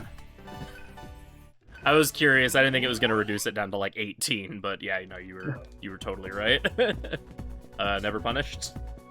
It's fine. Even if that one didn't die, if you get the Devour and kill 2, you're okay to move on. But yeah, that was about as good as that field hunt can go. So we should be set up well for the next dungeon. Yeah, getting all of them killed just means we can reduce having to grind for Xandine a little bit at the end, or right before the optional bosses. Yeah, the big deal is Xandine as well as Argilla will be closer to Meragian, yeah. So you don't have to do as much Fire Breath fighting in the next dungeon, because Fire Breath is kind of bad. So I've been running this game for 5 years, and I didn't realize until relatively recently that this password spells out Abyss.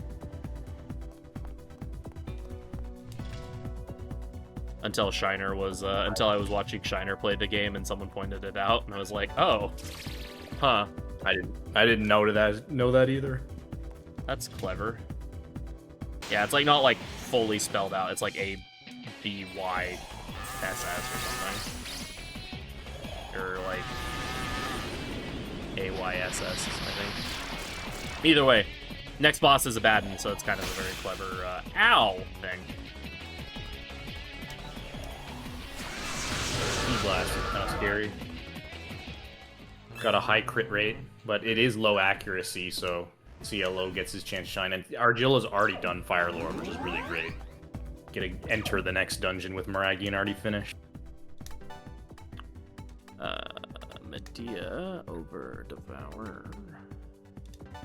CLO gets Suku over human form. Equip ring. Gale gets the trick ring because he's going to be attacking a lot, so him hitting is useful. You get that. CLO gets has the change ring equipped already. Argilla gets the Berserker ring just in case. Yeah, Argilla gets the Berserker ring in case you get the Aliette in the friggin' hallway at the start of Power Plant. Yeah. Dying to that is pain. And then we add a little bit of it and a little bit of agility to this. This is kind of just use whatever extra gems you have. I need to remove that curse. So I need to buy more disc curses. I think we do that actually in this next menu, maybe? Yeah. Or do we? Oh, we buy disc I don't gems. think I'll just so, buy more but disc curses. It's not that big I a should deal. probably just probably just write down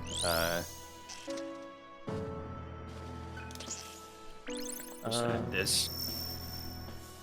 Roland gets... Alright, so when you master all of the mantras in a ring around these little nodes, you get what are called esoteric mantras. So there we get Esoteric 1.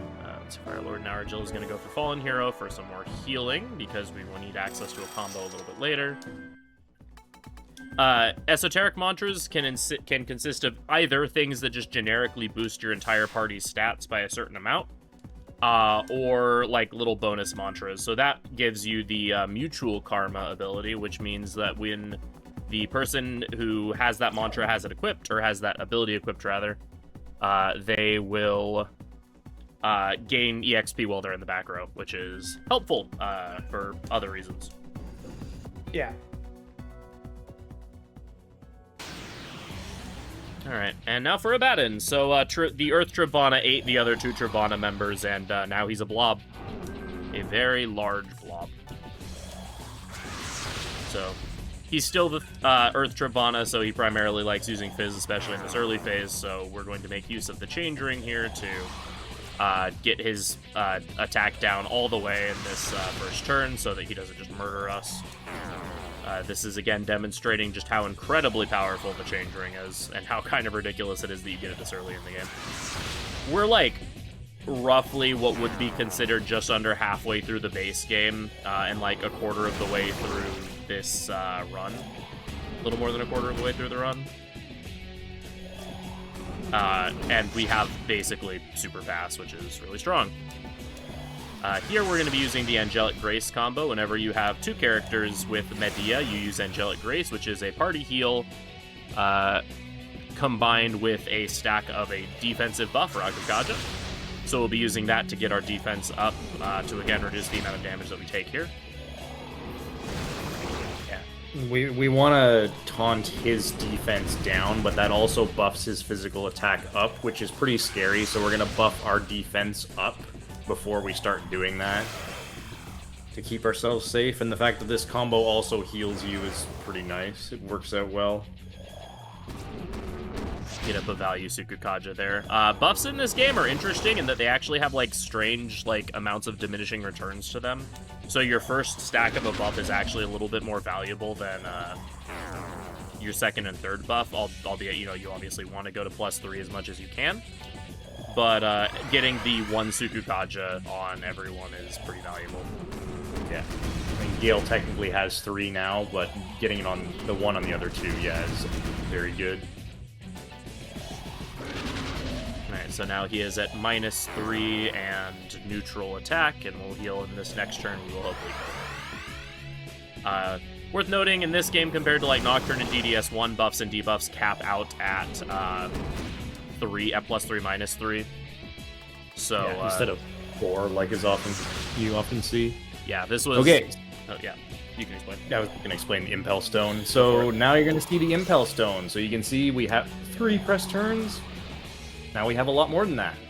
Now we have 6. And we can combine this with the super pass abilities of the Change Ring and spam a ton of just Zanma and Zionga. Since Cielo has very weak attacks at this point, him being able to throw his turns to Surf and Gale here, you can see how powerful this is. What we're trying to do here is, after Abaddon gets low enough, he'll use a skill that I forget the name of, but he'll basically swallow one of your party members, and then they'll be out of the fight until you can free them by damaging him.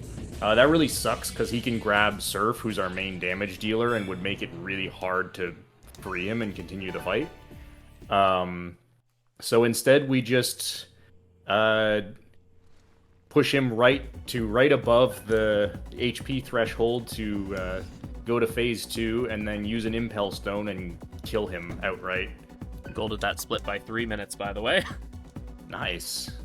Flying. I am 10.5 minutes ahead of my PB at this point.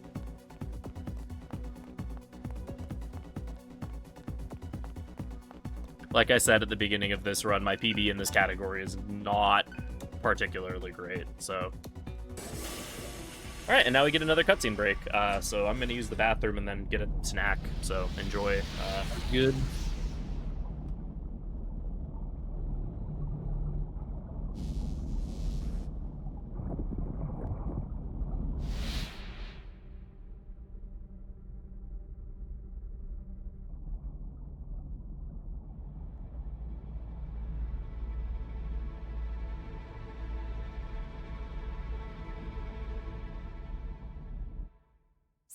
Sarah!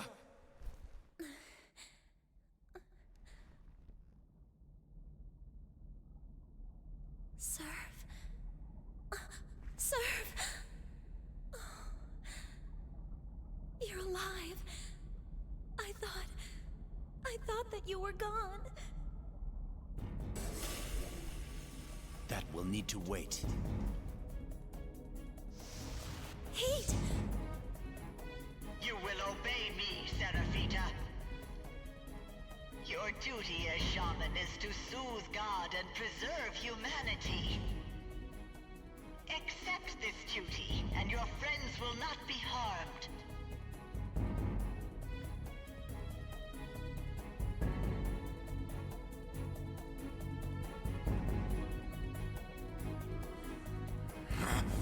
Stop this instant!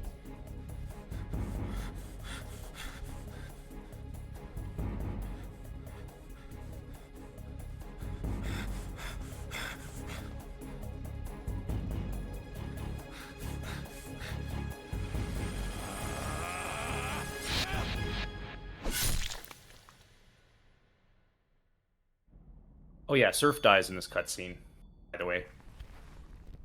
Which means we actually lose him for the next, just stand there. the next dungeon. Kinda sucks.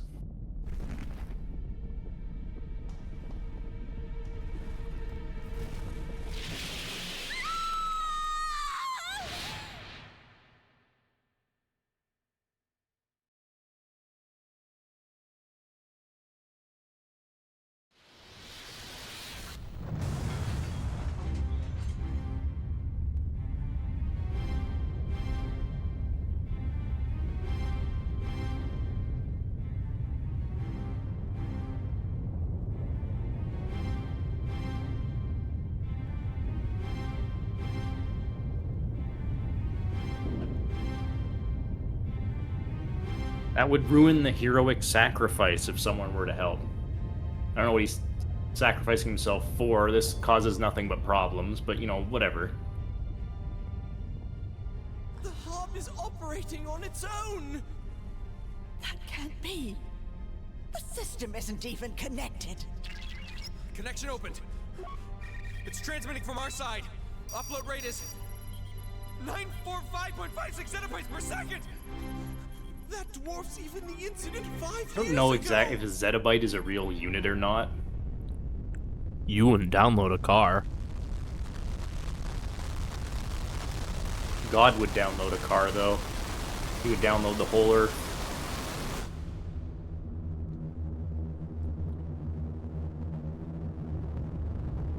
The Earth, it's disappearing. God's consuming data from the planet itself!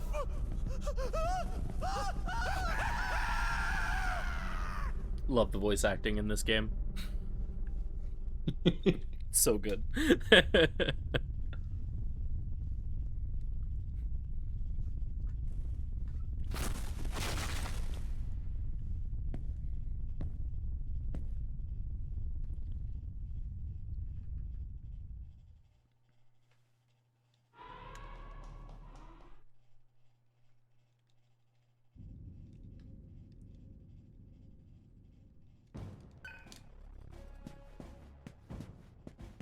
Did you all know that that event can't be skipped?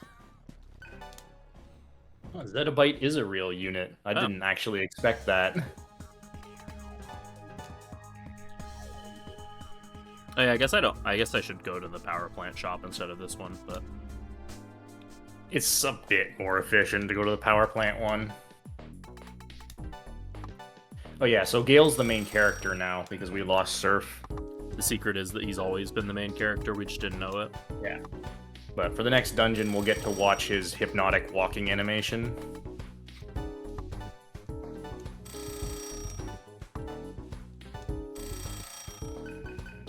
Oh, I got like a bunch of extra plants. Alright, we buy the Hello Magic ring. Everyone say hello, magic. Then a couple medical kits, because we definitely want those.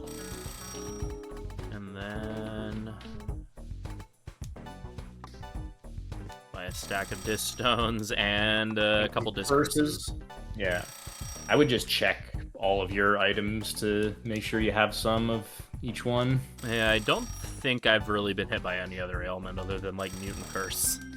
Yeah. How's my chakra drop count? It is fine. Yeah, at this point, you probably don't need chakra drops. You're not really going to use them. You're under less MP pressure. Okay. Cielo Argilla Gale. I like how I healed and now I'm setting mana bonus. Oh, you actually do get the MP. Okay, that's good. Yeah, this game gives it to you if you're already full. I think it's percentage based. I can do Meragian immediately instead of Flame Yeah. Breath. Meragian instead of Flame Breath and Fire Drain instead of Bufu. Oh, right, duh. Fire Repel, Fire Drain. Make sure I have both of them because I lost a lot of time in my PB to to punching the having to punch the last door to thing death. to death.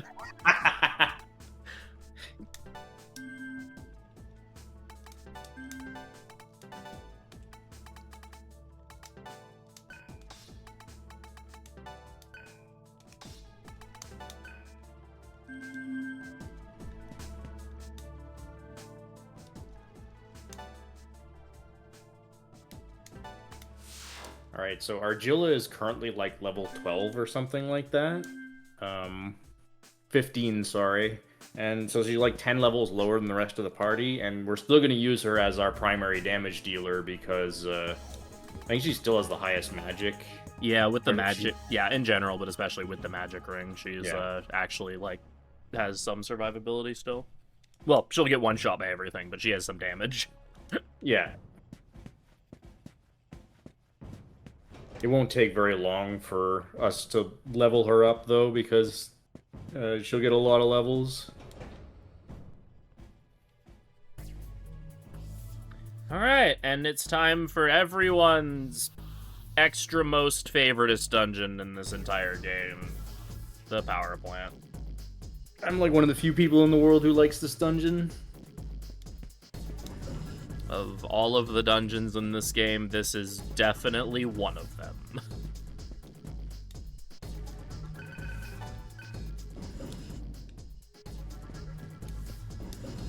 Alright, let's hope I don't get murdered by an ollie lot while I'm, like, in this small little hallway.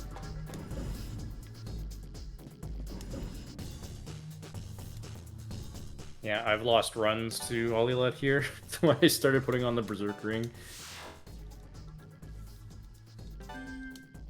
Oh, the ship dungeon of DDS1 is one of my favorite dungeons of DDS1. I, like, just legitimately can't stand this dungeon. It's, too many any percent runs of me, like, fighting off sleep while trying to do this really boring dungeon. For me to particularly enjoy it all that much.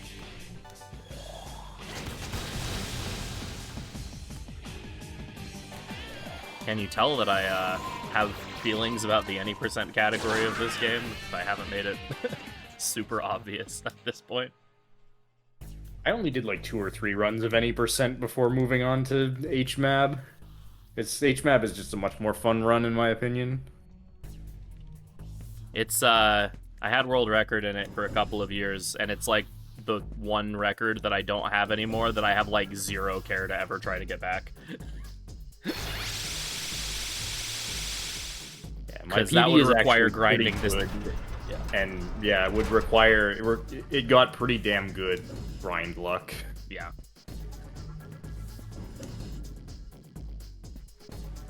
This category, on the other hand, is like honestly one of my favorite speedrun categories of all time. So,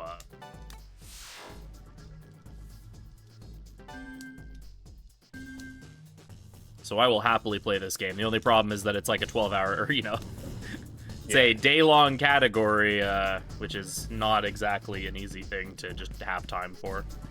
I mean, if you can break world record, it's 9.5 hours, which is not that.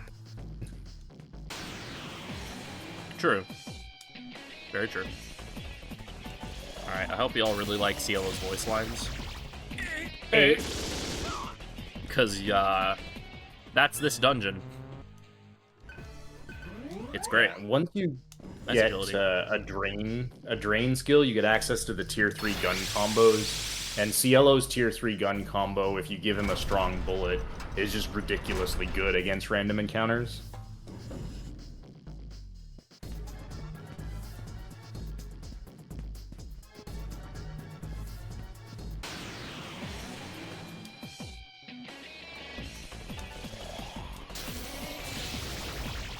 Hey.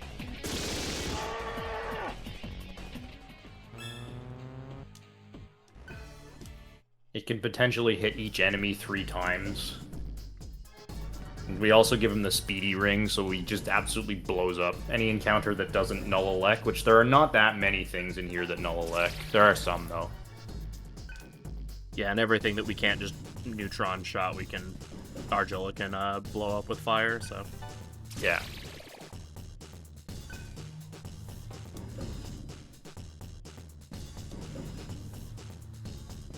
Alright, so the gimmick for this dungeon is that there's this giant security door here, and we need to open it. So in order to open it, we have to go to the 2 wings and flip switches to where we'll fight a mini-boss behind each that will give us the switch to open the security door.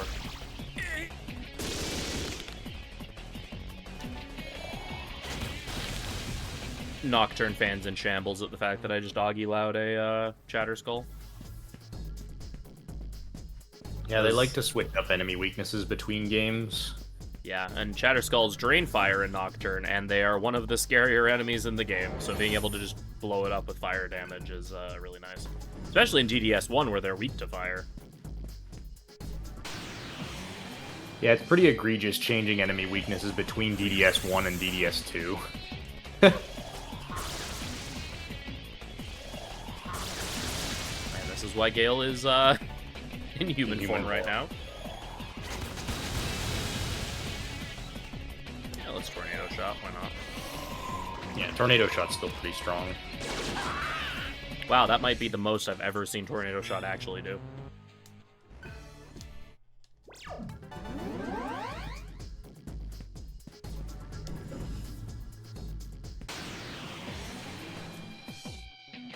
Hey, it's like the one thing I can't use. Or like one of the 2 things that I can't use elect damage on, like back to back. Yeah, Raiju and Naga are the 2 things that null elect. Thankfully, Naga's weak to fire and Raiju is weak to force, so we can still hit their weaknesses with something else. And here we get an upgrade to our ammo, so Cielo will be doing even more damage. Yeah. Oops, that's not the ammo tab. Mute, Curse, Trank.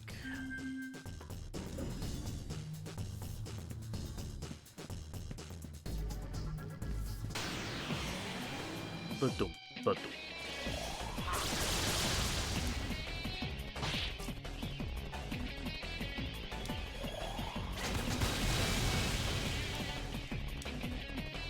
Hola, Tornado!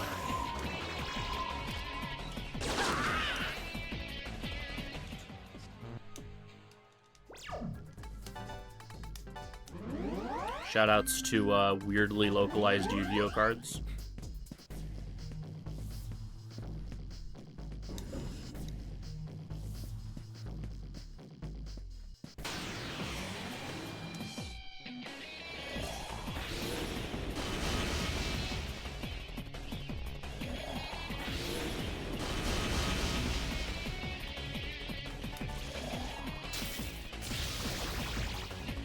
Okay.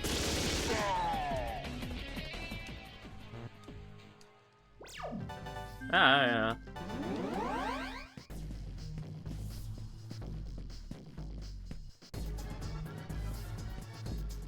I believe that this is the red diamond? Yeah, that's a red diamond. Yeah.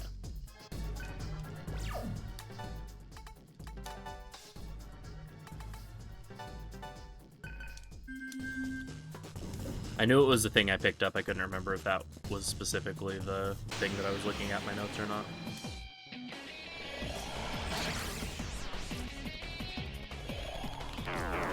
So here's a fun fact about this video game.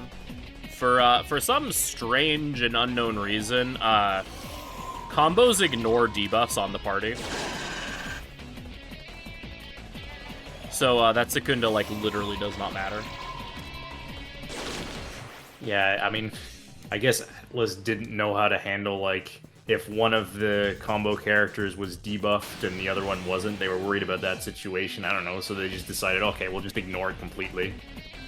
Getting a lot of stuff that's immune to elect. Just... Yeah, I can't go Cielo mode and it's making me sad. Thankfully, Tornado Shot's actually behaving. Sometimes it doesn't.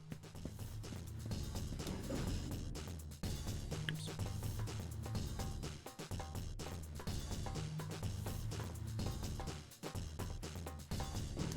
Combos in general are rare to miss. But even like the damage debuffs, they ignore those as well. It's not just accuracy. Yeah, like you can be fully, there's an encounter later where the enemies can use Spell Gloom on you when they go first. And you just use combos and they take full damage anyway. Which is really good because that encounter sucks.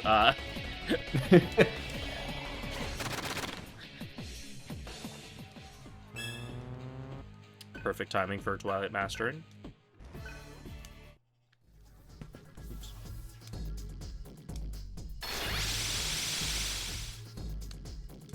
So if Floros' Spell Gloom actually tanked your combo damage, that would be really tragic. Very rough, yeah. That was actually how I figured that out. That combos weren't impacted by debuffs was when I realized that wasn't affecting my damage at all. Curse is next. Be cursed. Repent. Become wanderers. I bless you. Oh. Suddenly, Shaggy and I have collectively turned into Yahweh, apparently. Yeah.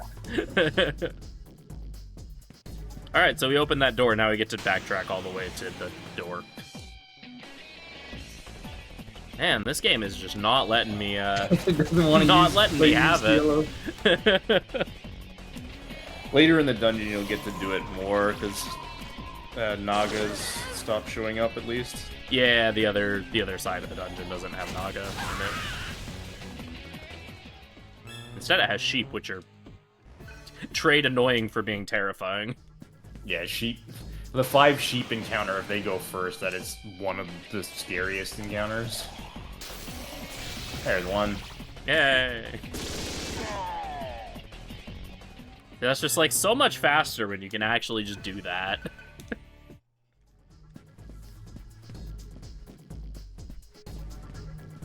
Alternatively, we could be Tentara-foing everything and yo, it's the boys! And of course, we have 2 people in human form, so like, it's okay. Maybe get one. Maybe in Left Augie we trust. Yo, let's go Left Augie! Huh.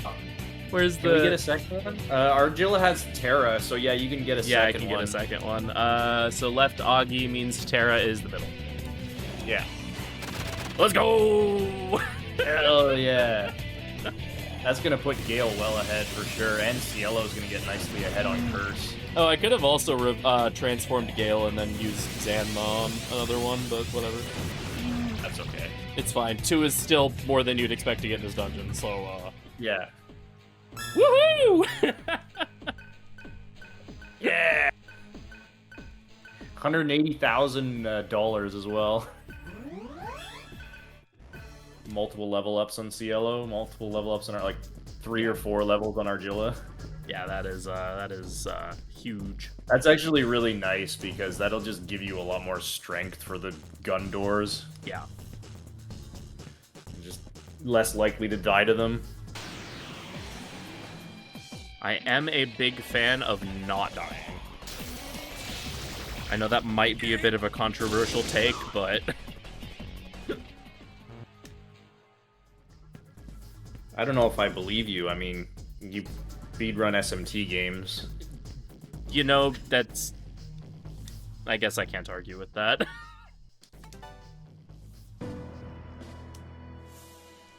I mean, that's definitely happened before, just, like, it's uncommon to happen.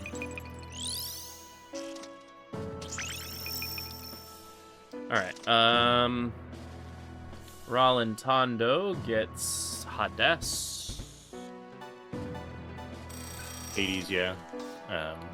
Argilla, after Fallen Hero, gets Spirit. Right, she starts working on a bunch of really cheap stuff. Yeah, just grab whatever cheap stuff. So you can Gale grab... just goes straight to work. Oh no, he goes for Sky Savannah. Wizard. Sky Wizard. Oh, I don't know where I was looking. Yeah, you were looking at the one after. Oh. Sky Wizard.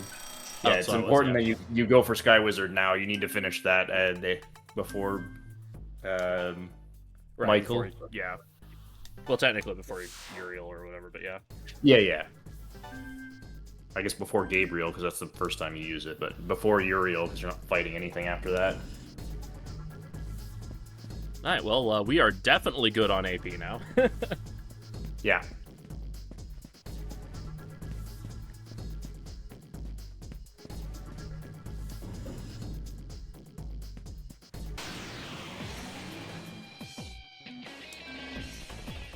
Oh. You probably just kill with Crossfire. Yeah. We do, in fact.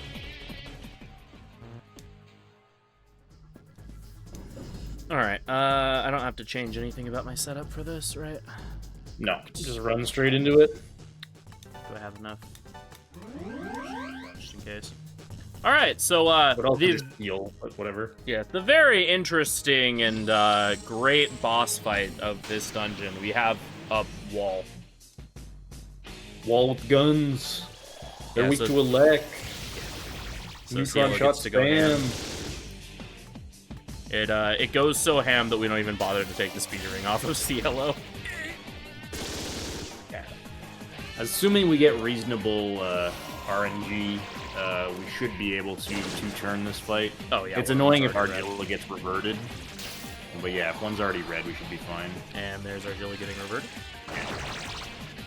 So you should hopefully be able to kill with Thunder Rod, Shock Bombs, or just Transformer. Yeah, I was gonna do like Transform, like Shock Bomb,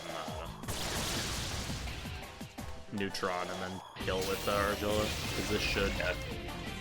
That should hopefully kill the left one. It did not. That's unfortunate. Yeah, that is kind of unfortunate. Well, Maragian, hope for the best. Yeah. Unfortunately, these things are not allowed to die at the same time, so the one on the right just has 1 HP.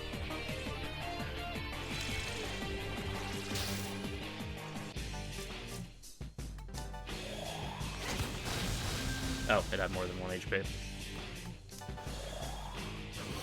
It will get left at 1 HP if it would die at the same time. But there we go. Yeah, so those are the magic guns.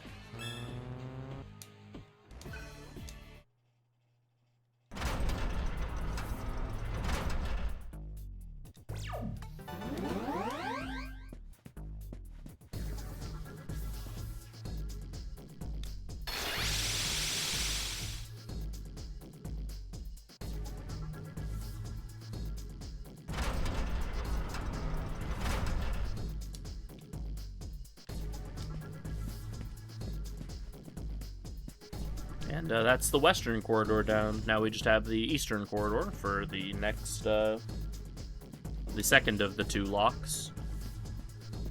Yeah, you're allowed to do these 2 corridors in either order, but the western corridor is quite a bit easier than the eastern one, so it's kind of weird. Yeah, so this area is also like quite a bit more complicated as well. This door is actually similar to that one door in the second dungeon where opening one door closes the other. So in order to get this door, in order to get the door to the security system open, we have to do a giant loop around the area to open a shortcut door that lets us then flip the polarity of the doors so that we can actually get into the boss room.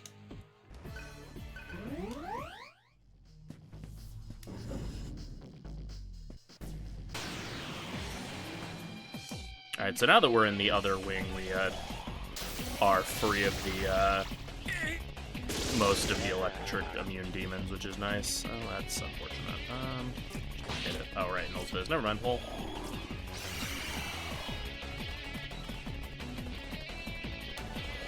Of course, it mutes you. Yeah, of course.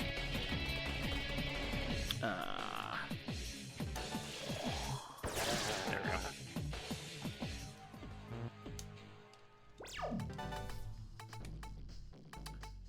I am struggling on MP right now.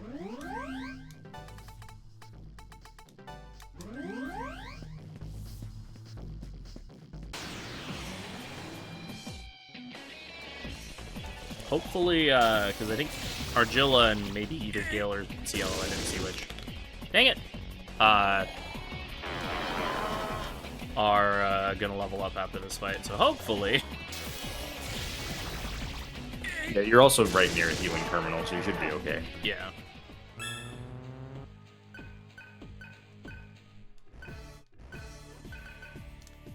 Nice quick data. You could use that Argilla if you need more MP healing. Yeah, because I have a little bit to go before the next terminal, so... Or before the next heal point, because this is a save point, so... Because I'm pretty sure those stats carry on in the late game, and Argilla is a perfectly valid quick data target, so... Even though those other 2 that you pick up in Egg, you can use them on Argilla here. Yeah, the stats do carry over because the game just gives them a bunch of levels. Okay, we are going to swap Argilla's loadout really quick for this next fight.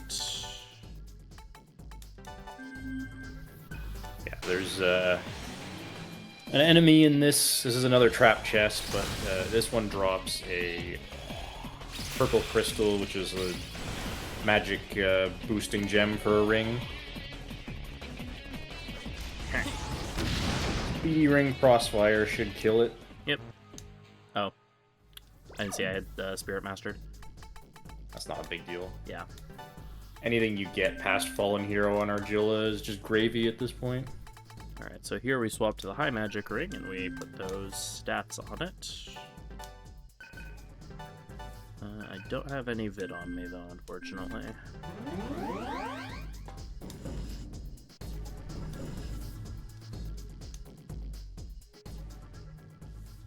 Might make more sense to save that red crystal instead of using it on the rich ring. I guess it doesn't really matter. It's too late now. Right.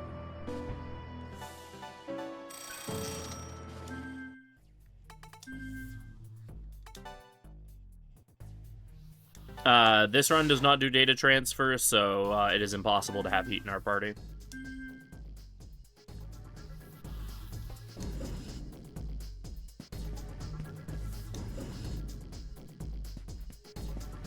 Having heat in your party wouldn't make any difference to this run. He could be used the same way we use Roland.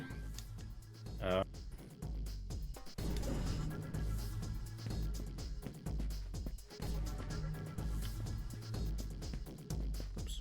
Oh my god. Oh wait, that's the shortcut, yeah. Yep. Thinking of a different door.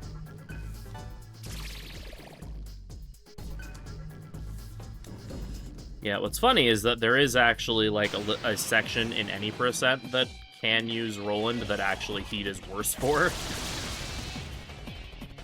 So yeah, heat is confirmed worse than Roland.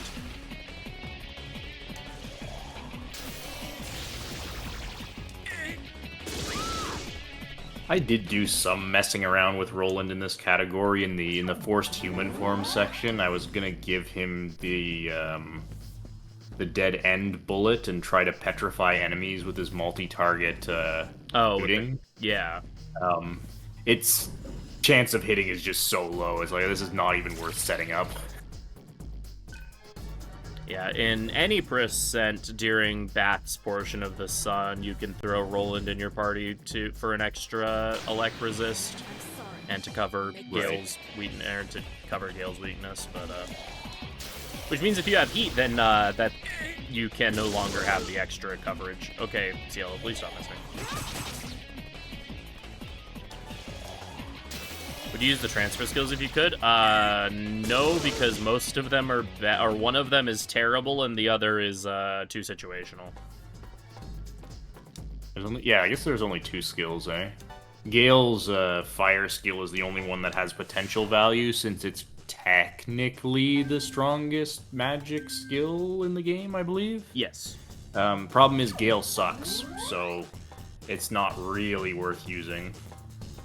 Yeah. Gale sucks in the late game, specifically. Yeah, he's not great for the late game. The other problem is just that, like, the skill is AoE, and of the skills that you would actually want, or the fights you would actually want fire for, one of them is a boss that's one form is weak to fire, the other form, or the other half of it, nulls fire.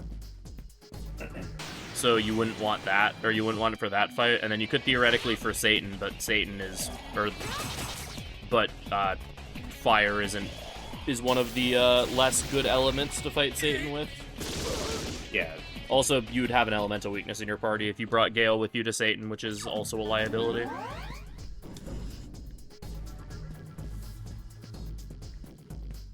And then Argilla's unique skill, Seraph Lore, is just pure garbage. There's no situation you would use it ever. Legitimately just terrible.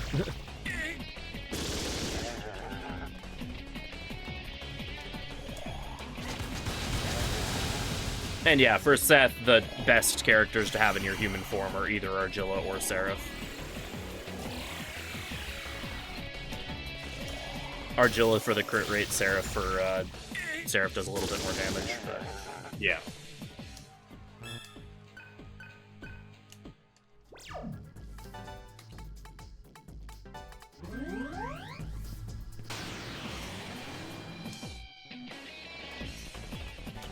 I mean, honestly, Gale's probably, like, the worst character to solo Seth, probably. Maybe not the worst, but Gale is not either Gale or Roland is probably one of the worst people to solo Seth. Yeah, basically everybody's terrible except for Argilla and Seraph. Yeah. You could maybe get away with it with Cielo because of how many times he hits, but even then...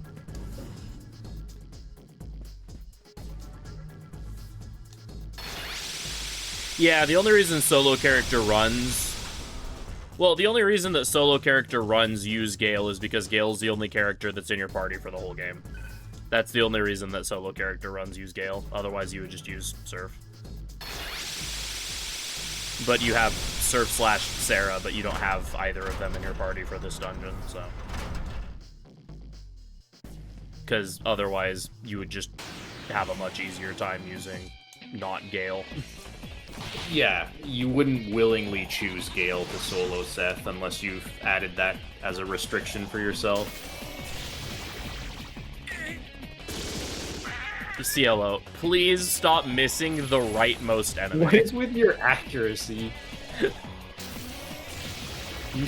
It's very rare to see this many misses. Oh, and then, of course, she, No, it's only a... Terra doesn't... Probably won't. I believe he nulls fire. So. Yeah, he does. Turdak's a pretty annoying enemy because of his null fire. We don't really have anything else good to use.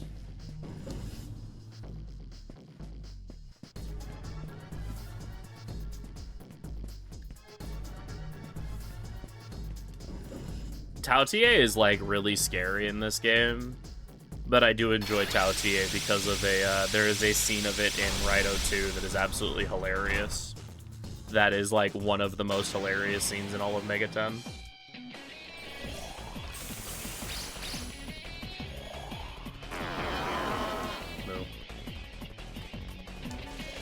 Alright, the cow is literally laying down, Cielo. Please don't miss it. Thank you.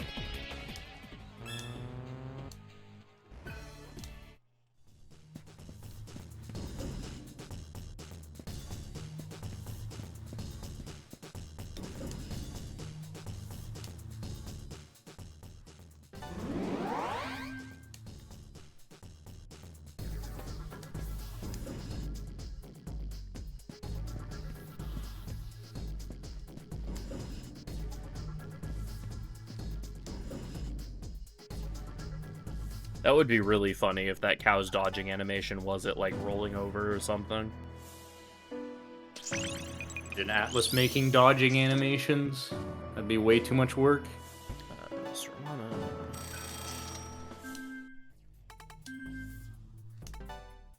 Yeah, I think like the DDS characters are like some of the only in this era that actually have a dodge animation that's not just like sliding slightly to the left or right. Yeah. I mean, they give it in the Persona game, but even then the enemies still have to just sliding to the left or not moving at all. Yeah. Just having the miss show up.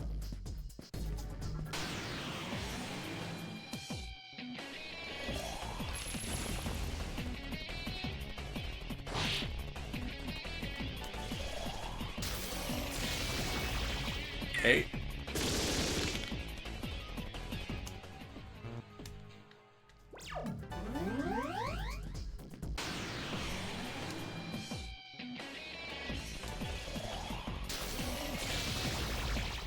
Hey. Oh, come on.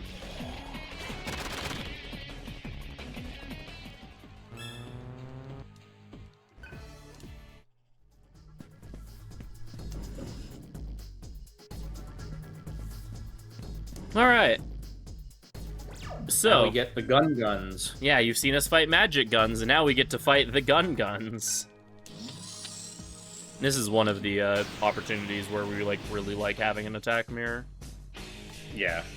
This fight is an easy 2-turn if you invest in attack mirror. If you don't, then you have to kind of do some awkwardness and tank their attacks. Since humans are weak to gun, you'd have to. You want to use Cielo's gun combo to deal damage. You'd have to transform him if you want to tank one of their attacks.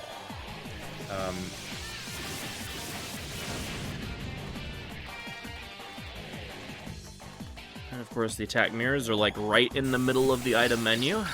Yeah, attack mirrors and Dekaja rocks are the hardest thing to get to.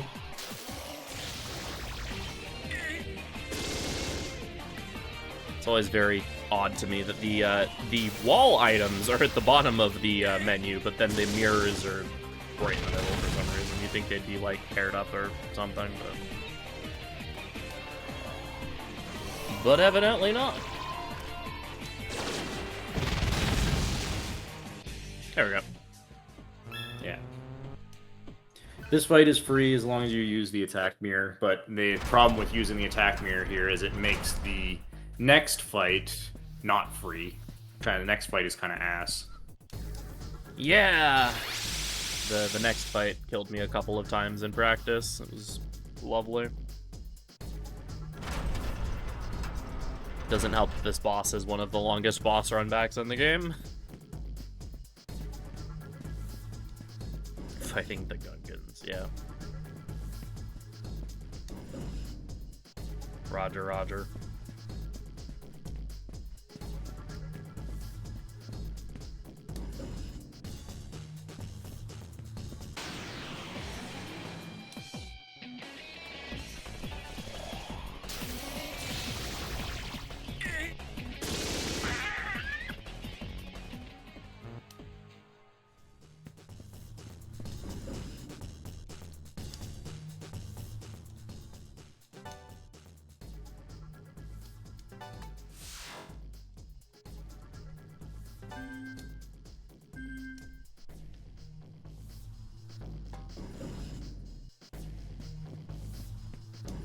Gale's running animation is pretty glorious, yeah.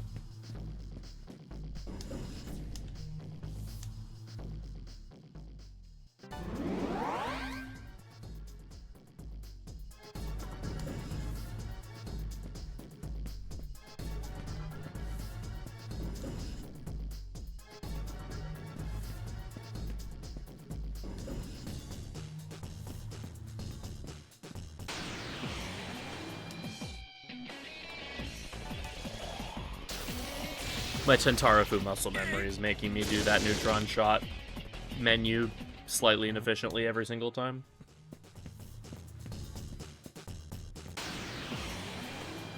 Sheep! Oh no, they went first. Oh no. It's only 4 of them.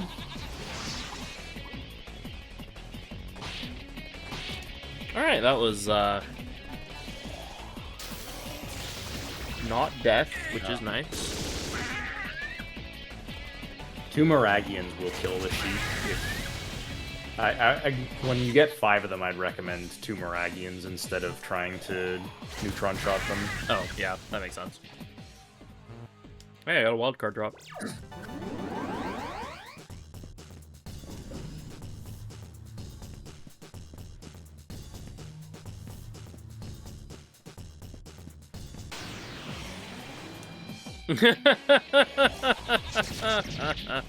Sheep. Oh no. Oh, and that was a crit too. Gosh darn it. Oh, that's probably death. Yeah, this is a wipe, unless someone dodges. CLO, you are a beautiful, beautiful man, and I appreciate you and all that you do for me and not dying to sheep. Cielo will save your ass so many times in this run. His agility is actually just based. Alright, so yeah, that's why sheep are terrifying.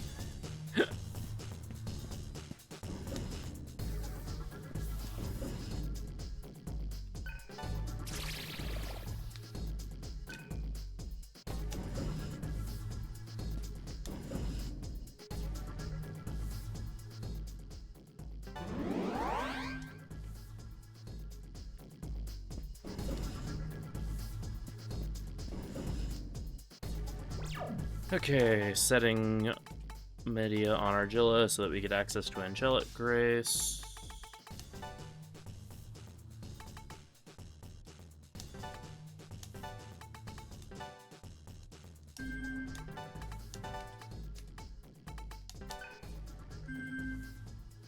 Okay.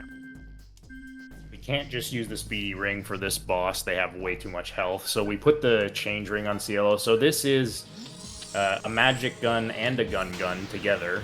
The gun is by far the scariest. We don't want to let them get a turn when Cielo is in human form. So we are going to basically deal some damage. Well, the first turn we have an attack mirror. What we really want to see is the neutron shot hitting the gun, which we got 0 hits on the gun that time. So that sucks. And we only got one that time. Oh, it's not a great start.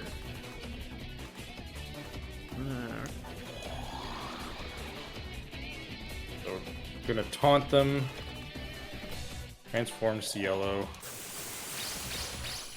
We didn't necessarily need to transform Cielo there, but it sets up our next turn somewhat nicely.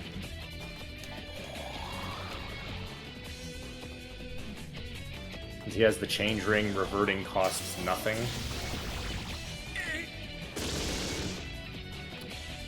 Very important, So we're going to be throwing a Dekaja Rock here so that they don't just kill us. Yeah, since we taunted them, they have their physical attack boosted, so we'll remove that with a Dekaja Rock. So now we transform.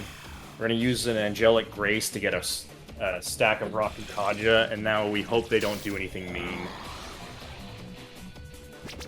That's potentially bad if Cielo gets targeted. Okay, he didn't. Okay, that's totally fine. So now we have to improv a little bit. Please, I am begging you, please hit the gun. These are some really bad neutron shots. The other one is almost dead at this point. Okay, well, if we get the other one killed, that is still good. Yeah. Just have Gale do that for... Yeah. I mean, if you're lucky, you can transform and then Moragian and kill the magic gun. I think it is, yeah, it's a little too much HP still. Okay. So, another turn that we hope we live. That's not great. Okay, nobody died, though, so hopefully one of them gets killed this turn. Yeah, there it goes. Okay. So with the magic gun gone, We should be fine. Just we'll heal up with Gale. Yeah, I'll have him toss a medkit. Yeah.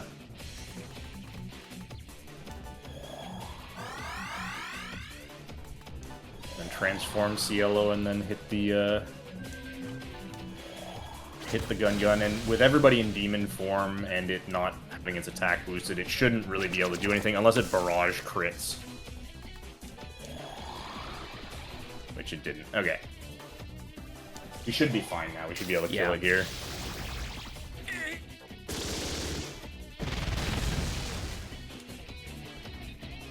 And this is a free turn, right? Since the gun's not out? Yeah.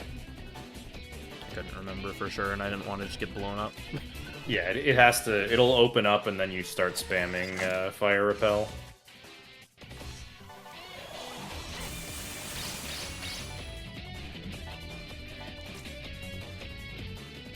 I guess having Gale basic attack would be a little quicker.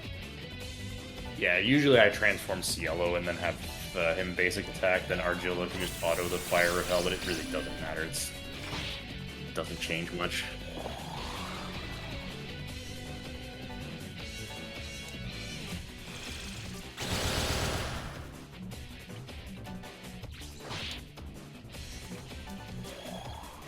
There we go.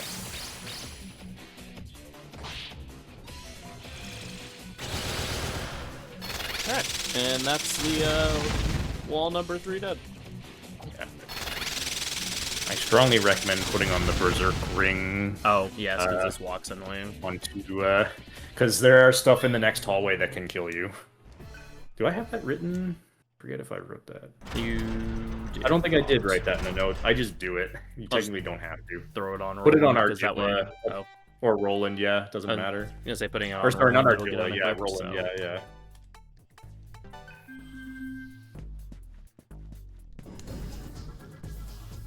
We haven't mentioned what the Berserker Ring does yet, but that is the other New Game Plus item you get.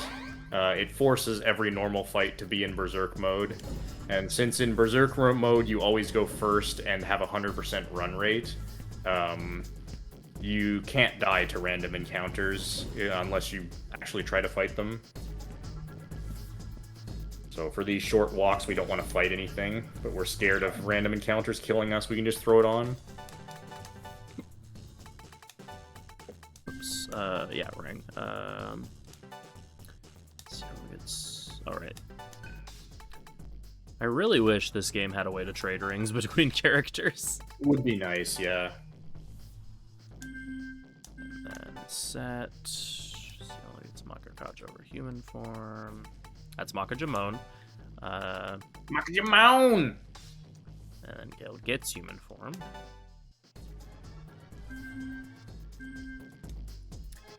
Here, Argilla is going to leave our party after this next fight. And in this game, when with the exception of specifically Surf, whenever a character leaves your party and then comes back later, they will rejoin with whatever mantra they had equipped to mastered. So both Argilla and Roland are going to master their mantras automatically, so we're giving Argilla the Augidine mantra, which is rather expensive and would take a really long time for her to learn at this point, so that when she comes back, she'll just have Augidine. Yeah, it's really nice. I didn't even get any fights on that walk, too, which is a little surprising. But we were prepared if we did.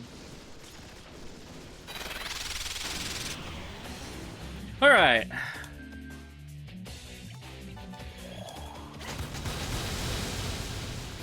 This is the Rajanaga fight.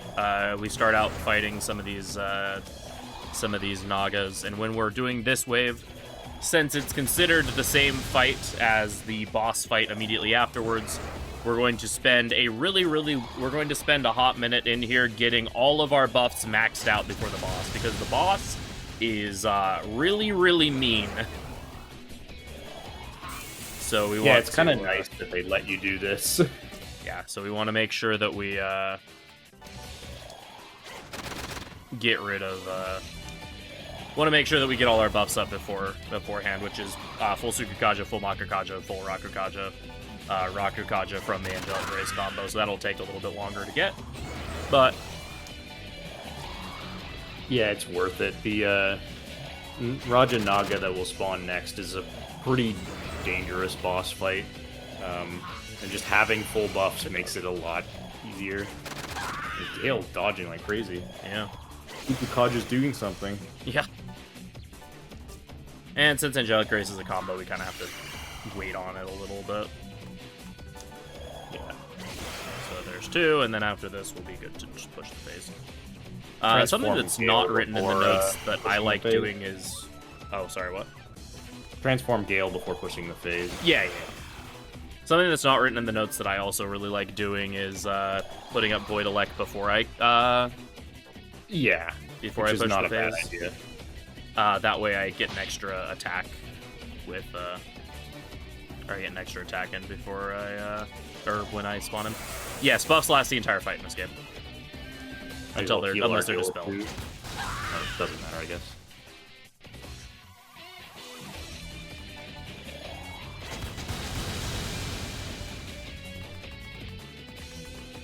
And I have a literal mountain of fire bombs, so Yeah, chuck them good.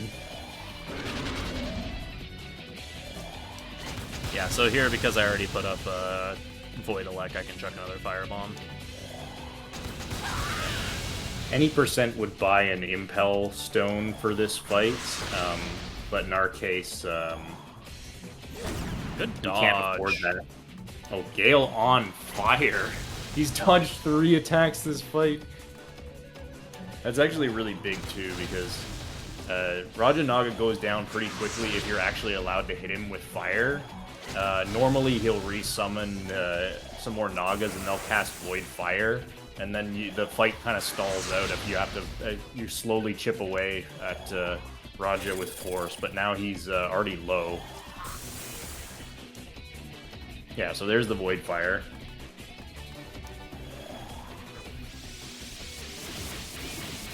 Yeah, you might be able to just... I think Gale just kills here. Yeah, possibly. Not quite. He's close, though. Yeah, you should be able to finish him next turn, and I don't think he can really do too much bad stuff here. Especially Muting since... Cielo isn't a big deal. Yeah, there we go. Nice, yeah, good especially fight. since he didn't put up Void Fire there. If he gets all of his Nagas out, he uses a move called Conviction that is just absolute pain and suffering and misery and insta-kills anyone who's muted. But he didn't get his Nagas out. Hey, I golded that split by like 2 minutes. Lion. It's amazing what happens when you actually remember to set the repel skill for the...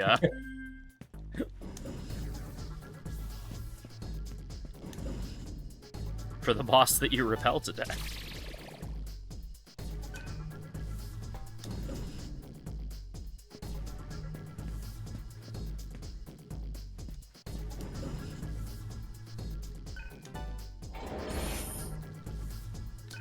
Alright. So at the end of this dungeon, we're going to lose some more party members. Well, we're going to lose one party member, Argilla. The other one, we don't have to worry about him. So we're actually down to only 2 party members. But thankfully, Sarah inherits Surf's power and basically turns into sort of Surf and joins our party. So we kinda sorta have Surf back. Not quite, but mostly. She inherits all of his stats and all of the mantras he had. But she's not quite the same as Surf, because when she levels up, you don't get to choose what stats she gets. She's just gonna get whatever she gets.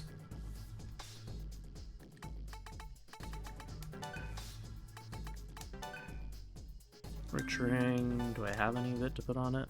Do I want to put that Hope Diamond on it or no? I would hold on to that. That's not worth it, yeah. That's what I was thinking earlier, because I had that same thought before, and I'm like, I feel like the Hope Diamond is something I'd rather have for, like, Synchro or, you know, one of the other rings that... Yeah. You're probably good on Hope Diamonds. You generally get quite a few of them from loot boxes and drops, but... Yeah. If you had it before Gun Doors, I would have put it on the High Magic ring, but you didn't need that. Yeah. That's a, I believe that's the drop from, that's the drop Oh, that's from the drop from Rajanaga. that. Okay. Yeah, you always So get that never mind. from that fight. Yeah, I'd forgotten where it comes from.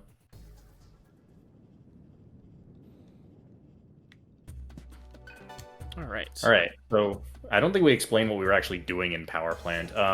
So now that the EGG facility has gone crazy and is God is using it to consume the planet and destroy the planet, we decided that the way we're going to solve that problem is by cutting off power to the system. So we go and blow up the power plant. This, of course, doesn't work because, you know, God doesn't really need electricity to do things. So instead, we decide, okay, well, that plan was a bust. So we're going to go back to the EGG and try to ask God nicely to stop destroying the Earth. Oh, for context, because we didn't mention it, God lives in the sun in this game. Yes.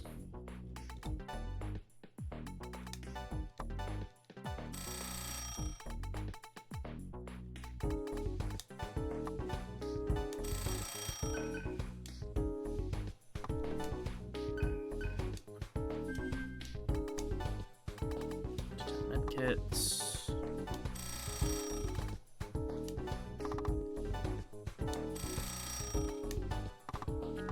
You already bought dismutes, so you should be fine. And then some stoma sprays. I shouldn't need magic reads, and I also already have 2. Do I have any more? A couple more of these just in case. What does God need with a starship exactly?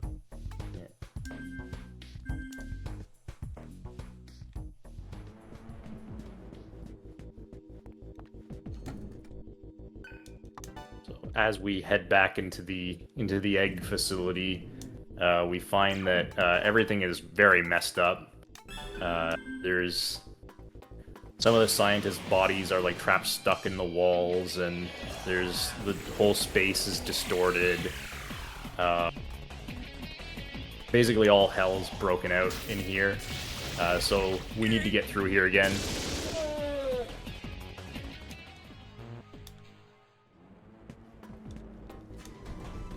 We'd also like to finish Bolt Emperor on Sarah as soon as we can, because once she gets Mazionga plus the Speedy Ring kills everything in this dungeon, every random encounter. Nothing nulls Elec in this dungeon.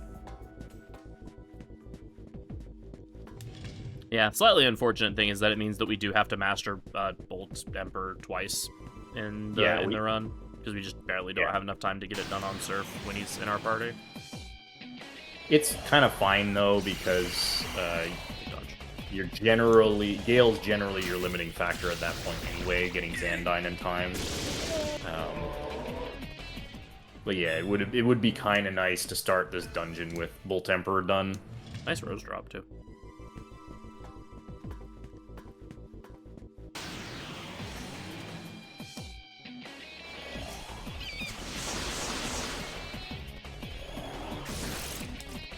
Cielo is just going absolutely ham. I know he has the Phantom Ring on, but like still. And then he missed. Damn Cielo. Your copy of the game must just have everyone with lower accuracy. You're getting so many dodges, but also so many misses. Apparently. Do I want the Soma drop? Not really. You don't need that. It's kind of optional.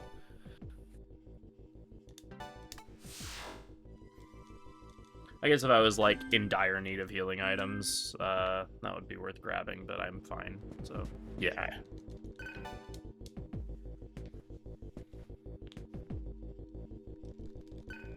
Aha! Hee hee hee! Ho ho ho! There's some fun bits of dialogue in here with the, deranged researchers. There's Bolt Emperor. That's pretty early to finish it. That's nice. Mazionga and then Electrain.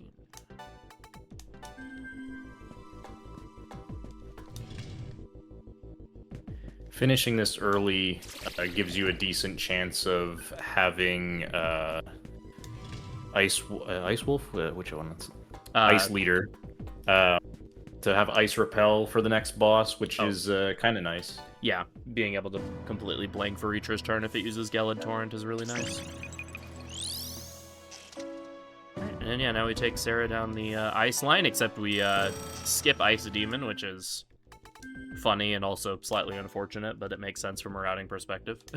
Yeah, it means we do skip Ice Boost, but Sarah's barely going to attack with Ice. The reason we're going down the ice line with her, the ice skills themselves are not really that important. It's mainly just the fastest way to get over to the right side of the grid where Dark Leader is. And Dark Leader has Mind Charge on it, which is a very important skill. See, everyone's having a great time here in the egg. Yeah. They're like stuck in the walls, they have like tentacles growing out of their them. faces.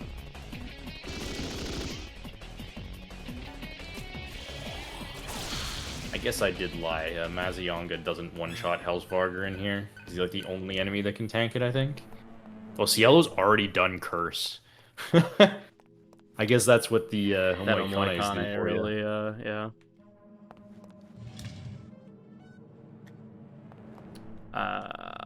Brain. North. Yeah. Vortex. Yeah.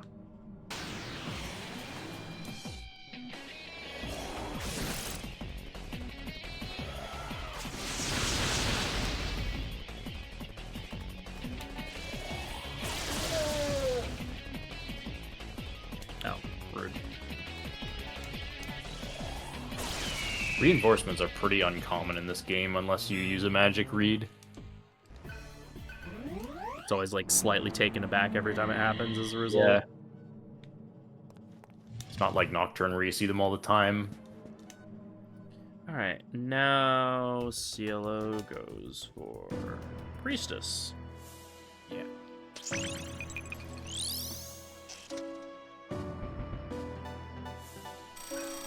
I believe those Phoenixes have Diarahan or Mediarahan or something, so if you can't kill them in one turn, they can just heal.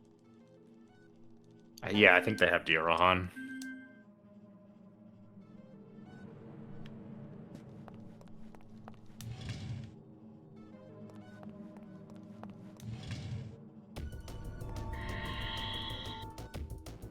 So yeah, this is a little bit of a teleporter maze. There's a couple really nice items we want to be picking up. One of them is this neutron shot here, which is just a nice ammo upgrade. Yeah. Unlike in DDS1, guns are actually pretty darn good in this game, so we kind of want to pick up all the good ammo when we can get it.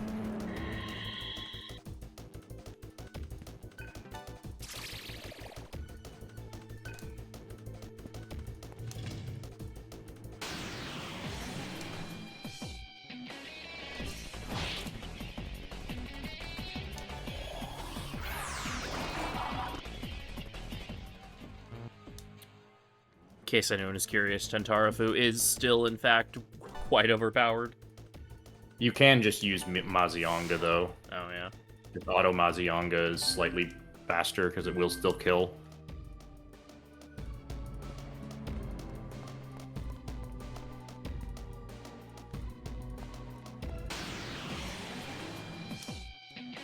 It's unfortunate.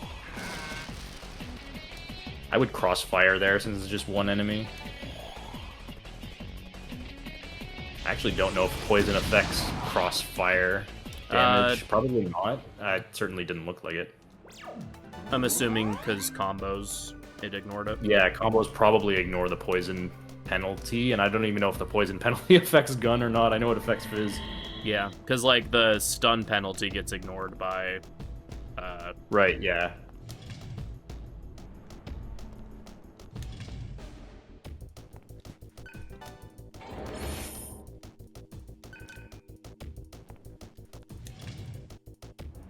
combos. Let me finish that sentence. Sal, right? I always get a little turned around because there's like different I things we do always here. get super turned around. I have to very specifically step-by-step follow my notes here. South door. Yep, there we go.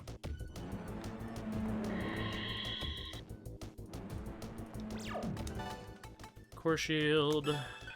There's actually like little staticky walls here that you can't see because they don't render properly on the PS3 version.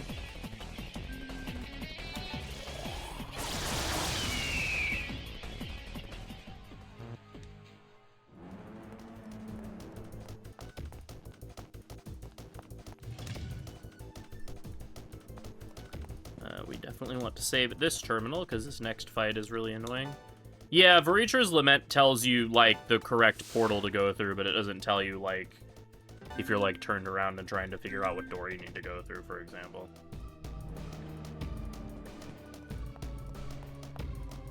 Yeah, the next forced encounter, just down some stairs, is pretty obnoxious. They go first and have some pretty nasty physical skills, and they can also combo Magic Repel, which just puts up a shield that repels all magic. And they also resist physical, and they have, I think it's either high counter or counter strike. So if you tried to hit them with physical, they'll just punch you back really hard. So we save a couple of wild bombs for this fight. If they use Magic Repel, we can just use those. What's really fun is that even though we don't do a data transfer here, one of the Hanuman still resists almighty attacks. Hey, there's the Magic Repel. Yeah, because this would be the fight if you did a data transfer where you would get the Dragon Ring. So you can see I just, like, randomly did half damage to that one.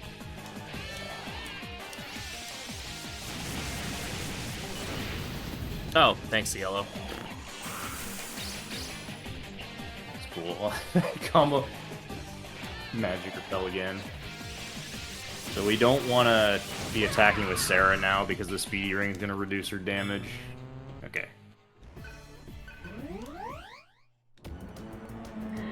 Didn't die to Sakura Rage, though. That's nice. Yeah. You'd rather them use Magic Repel over just straight up kill you with Sakura Rage. There we go. Oh, west. Whoops.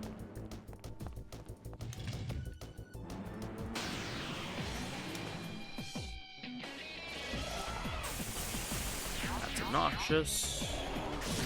That's rude. Yeah. It's very rude.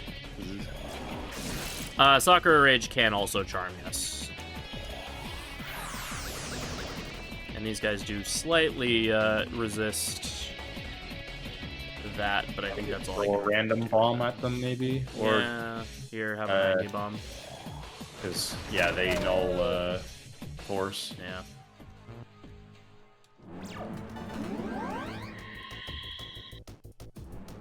Also, fun fact, whenever you get warped into these damage tile rooms, Sarah starts facing the right way.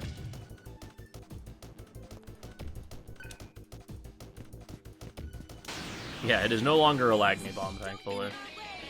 Don't get in our way. The rare Sarah dialogue.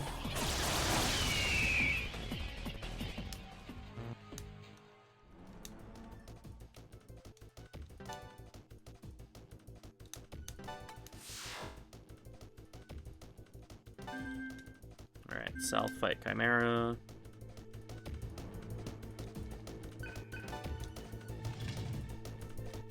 Stay away!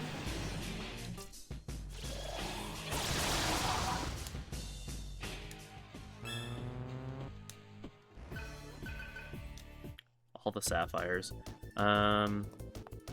Straight for the follow-up ring, which is a very important ring for what we're going to be doing. Yes. The follow-up ring has a pretty interesting effect. It removes the press turn penalty from missing. So, like, normally if you miss, you lose 2 press turns. If you equip the follow-up ring and then miss, you'll only lose 1.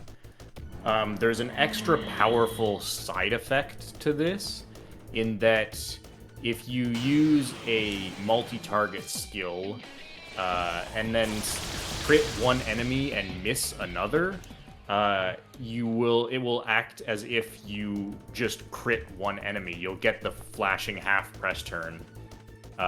This is incredibly powerful in Berserk mode, because Berserk mode you have high crit rate but low accuracy. So you can much more comfortably throw out multi-hit fizz skills as long as you're using the follow-up ring. It makes winning fights in Berserk mode way more viable and allows us to Berserk mode grind. I will say it's really kind of whoever decided to come through here and restock all of these treasure chests between our visits. Yeah, it definitely, and put like new stuff in. I don't know who would do that, but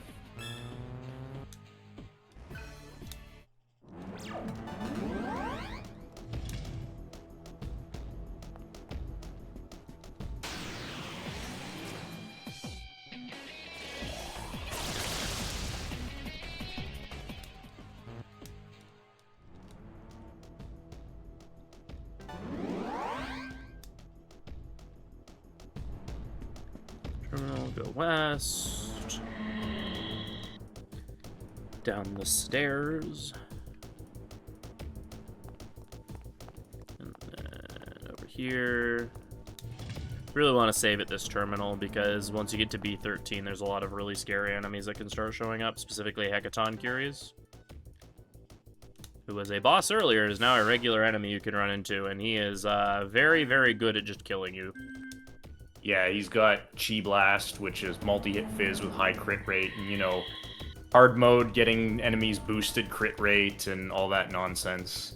If you see Hecatoncheir and he goes first, you're praying to CLO. Please dodge, please dodge.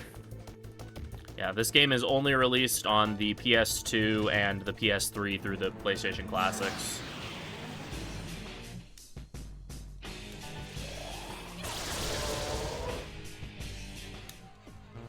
Unfortunately, I very much hope that Atlas does do a re-release of this game. It's I think this game would hit well with modern audiences. I don't think they really have to change much. It's not like a lot of their older titles where they haven't aged very well. This one has aged just fine.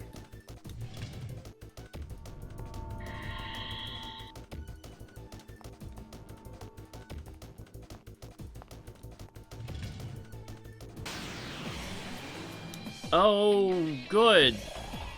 Oh no. That's extremely scary. It's fine. Just simply run. Just simply yeah, get the thing. that's just to try to run and hope for the best. Friendly like, reminder that run rates in hard mode are, like, super tanked. Yeah, they're both very tanked and also capped at something like 40%.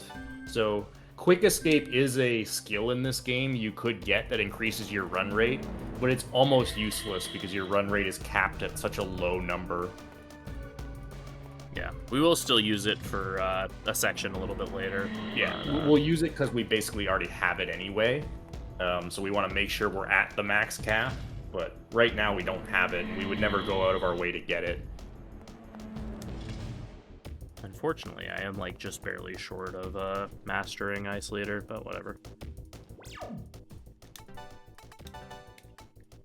Okay, Sarah gets High Magic, CLO gets the Trickery, and Gale gets the Phantom Ring. Void Ice over Terra. CLO gets Rakukaja over Tarunda. You might be wondering why we're getting rid of Tarunda, but it's because we just learned Enervate, which is basically 2 Tarundas in one. Yeah, it's the same as Warcry from Nocturne, if you're familiar with that.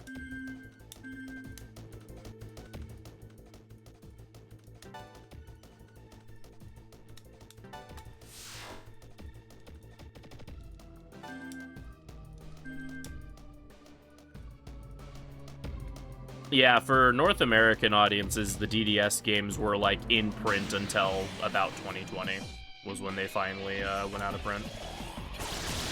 So it was very easy to get copies of them for a long time. Oh, well, there's Ice Leader done. Oh, well, nice. You can just set Ice Repel in time.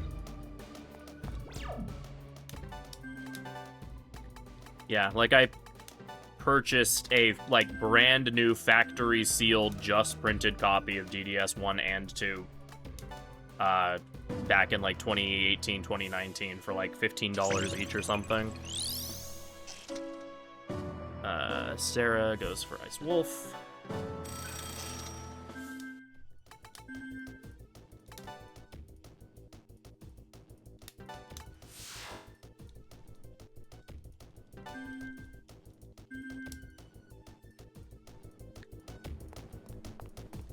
Alright, so having Ice Repel is nice because the next boss gets 4 press turns, and if it uses an Ice skill, it'll only lose 2 with Void Ice, but with Ice Repel, it'll lose all of them, which is just very helpful considering we're going to be in this fight for a little bit. Yeah, this fight is kind of frustrating. You have to put up some kind of ice shield every turn, because if it decides to use... It has a multi-target ice skill with a very high chance of freezing. And if you get frozen, any follow-up physical attacks are guaranteed to crit that turn. So what can happen is it can freeze like your whole party, and then its tentacle arms will just spam physical attacks and wreck your face in. Good job. But it also has tons of other obnoxious stuff like Silent Howl that can mute you. It's got Agidyne. It can also crit with its tentacles, and then okay.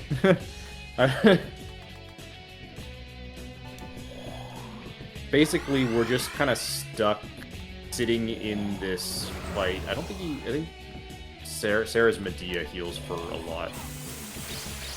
Yeah, I forget if it heals for more than 150 or not. I would really like it if you would stop using Silent Howl, my dude. Yeah, Silent Howl sucks. It could potentially mute your whole party, which really slows things down. But basically what we want to do here is we want to get all of our Rakukages up and Makakages up, and then preferably like 1 or 2 Sukukages if we can. I like getting Max Suku here. Just for, yeah. Hey, there's You can also just get Max Suku. It makes so this is what we want to see, because that just kills this whole turn, as long as we prepared for it. If we didn't prepare for it, then that probably just kills us. But it just takes forever to set up all your buffs in this fight, because there's just so much you have to do defensively. You have to ice repel, you probably have to heal. Alright, let's see, because I'm curious, how much does this heal for? Just slightly over. Okay. Yeah, Medea. I thought Sarah's Medea was better than a med kit. Wasn't sure, because you don't normally have Medea here in any... in most of the other... or in any of them. So you just would throw...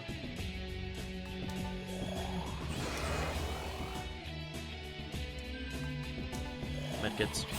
Plus, during the second part of the turn, you're throwing medkits anyway. Yeah, you Sarah's need to attacking. do it with Gale. So we're basically going to try to get all our buffs set up, and then we'll start attacking. The tentacles will protect the face, so we have to destroy those 2 first, and then once we kind of expose the face to attacks, then we'll move on to phase 2 of the fight. In phase 2 of the fight, we kind of want to just push damage really fast to lock his AI into a particular pattern.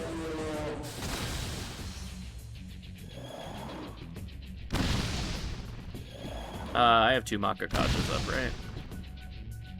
I saw you cast. I don't actually know. I'm not gonna guess. Okay.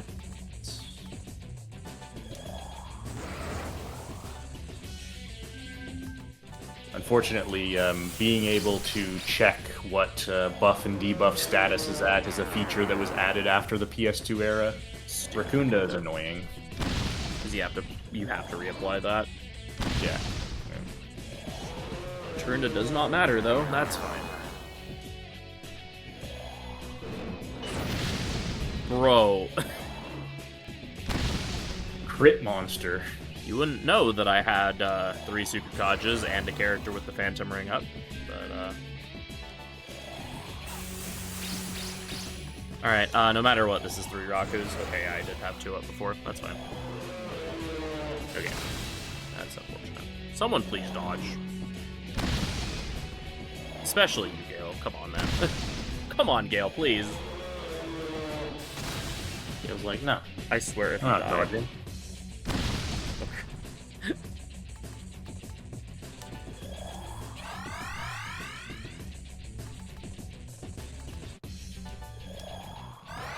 Okay, next turn we can actually, like, advance the fight a little bit. Yeah, you can often get just stuck in a loop in phase 1 of this fight where you just can't do anything.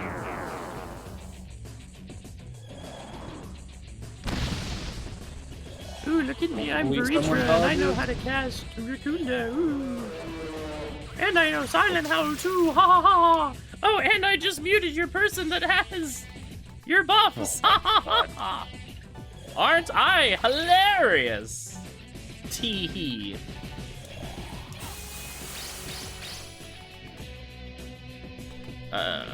Yeah, it's kind of a Brother, choice between please. Yeah, that's why this fight is just pain. Bro, someone dodge. You have 3 Gale, you have 3 Sukukajas and the... Thank you.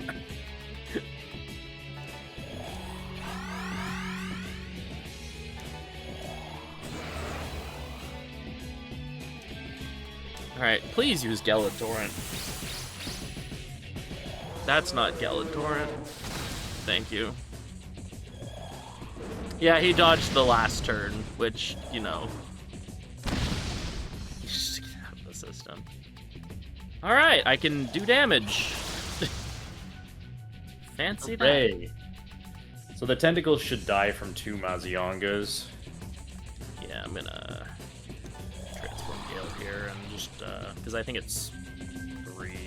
It was 3 the last time I did this, but... Was it 3? Oh. I thought it was only 2. It's remembering I might be. Could be a range.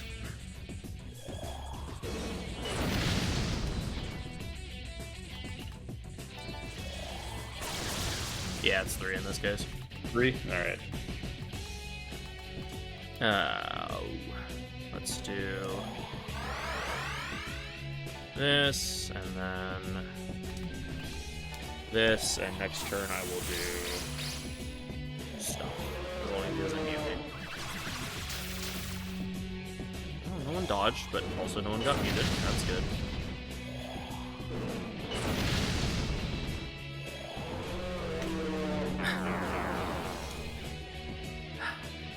Oh my god. I'd still be able to push the phase here if you wanted to. The problem is that you do have to do a certain amount of damage to him, otherwise he could just Gelatorrent me as soon as I broke the tentacles.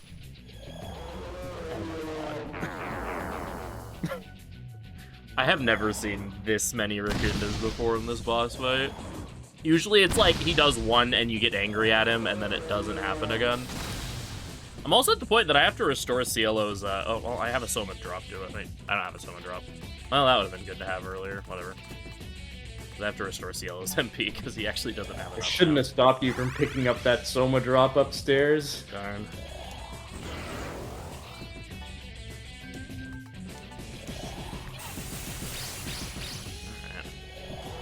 Cielo won't die, it's fine. Yeah, it's fine. You're kidding me. Oh my god! You are kidding.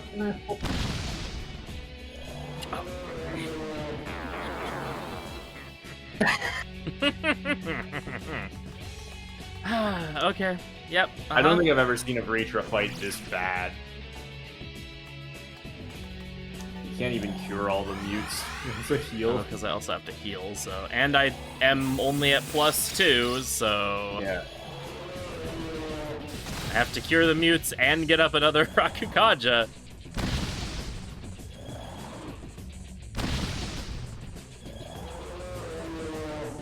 I swear.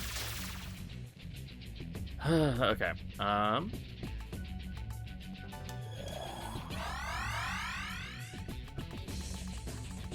Well, it's a good thing I bought a literal mountain of Dismutes earlier.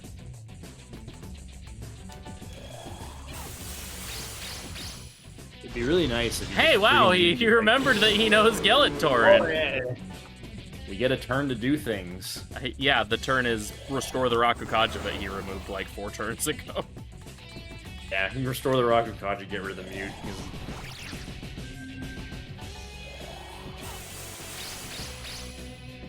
Do it again.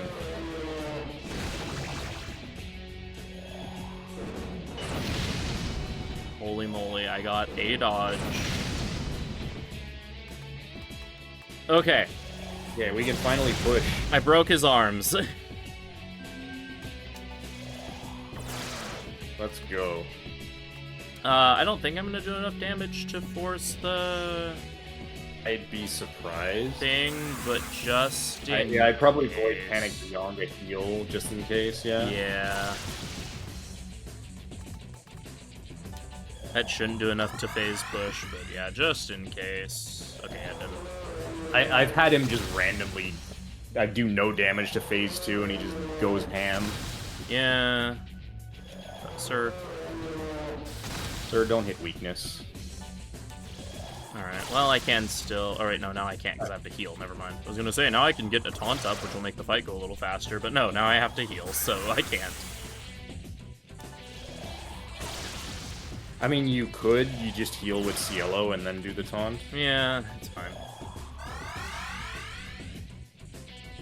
Alright, so the reason we needed to be at +3 Rakukaja no matter what is because this Inferno Roar attack really, really hurts, and, Yeah, so basically the way this second phase works is at certain damage thresholds, he will always do Inferno Roar, Sonic Wave. You'd think Inferno Roar is a fire attack. It's not. It's almighty. So basically what we're going to do is we're going to spam damage to try to lock him into a cycle where the only thing he does is that Inferno Roar Sonic Wave combo. And then we'll just have Gale heal and put up Void Panic each turn. And we can just loop this until he dies. As long as we keep doing damage, he won't resummon the tentacles. Because this Inferno Roar takes priority. yeah, and then he always follows Inferno Roar up with Sonic Wave, so...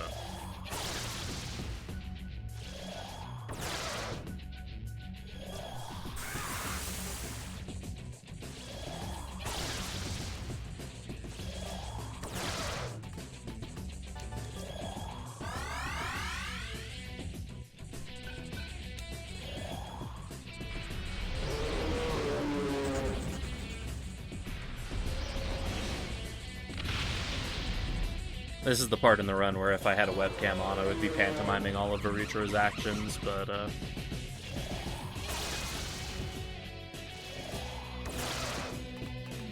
he might be dead this turn, but...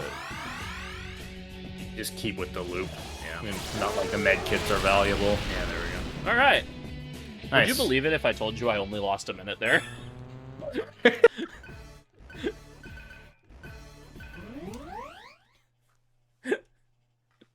Not even a minute. I lost 54 seconds. Nice. Somehow. Alright, so here we get the huge lore dump about, like, all the big things that happened before the DDS games that caused the world to be in, bad straits. Apparently. I might have also died, I don't know. It's been a while. Yeah, Surf died at some point. This fight, you get Surf and, I guess the actual original Heat. I'm glad my Surf is not the only one that's blind. This fight is kind of just set up Terukajas and then have Heat Power Charge and Chi Blast the hell out of them. You can theoretically die in this fight if you get greedy, but it couldn't happen. It has happened to me once.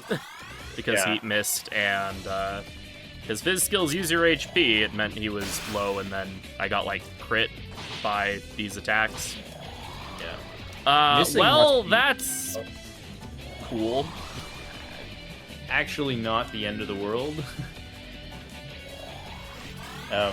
Heat does have Samari Karm, so... Bro, please. Surf dying you can just recover from. Leave me alone! Surf is getting hard bullied. At least in your ridiculous magic stat, you can tank that.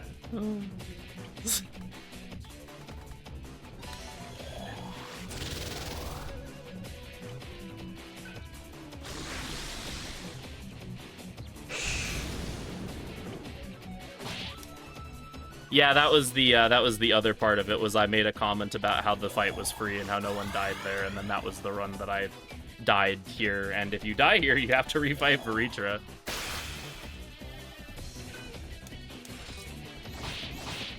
It's nice if you get crits here. Coincidentally, that run was also world record for a while as well.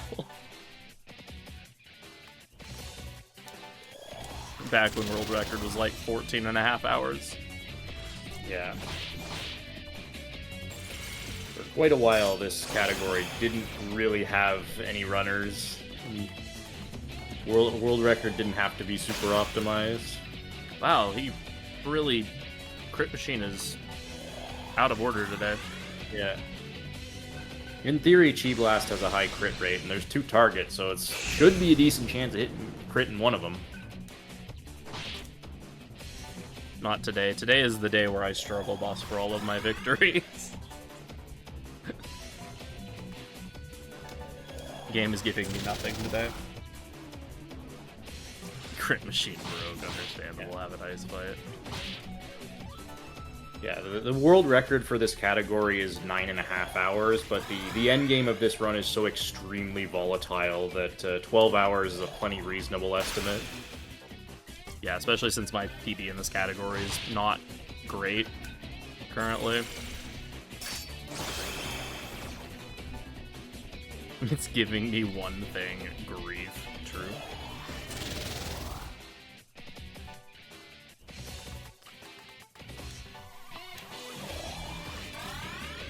This is the longest Varna fight ever recorded in human history.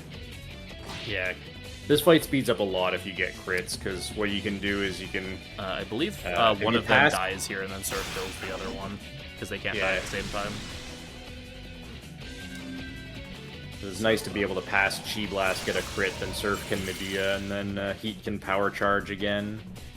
You can keep up that combo. So we get a couple of levels from this. Just a couple, yeah. Surf gets caught back up. 85 magic, if I remember. Yeah, 85 magic. And then like even spread of vitality and agility. It's not super important. Alright, this is the last cutscene break that I get for the rest of the run, so same here.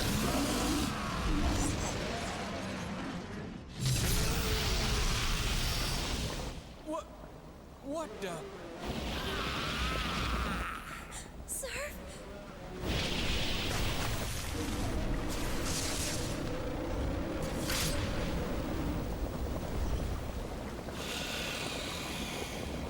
Surf.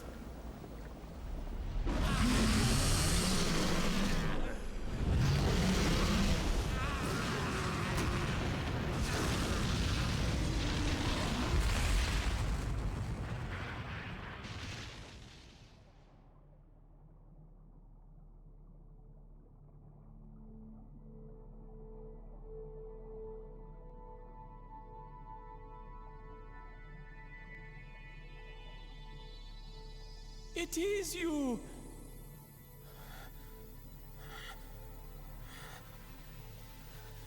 Who else could it be?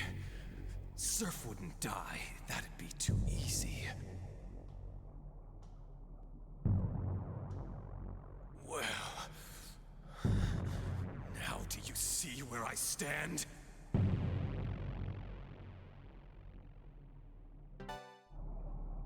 Let's finish this. Where it all began.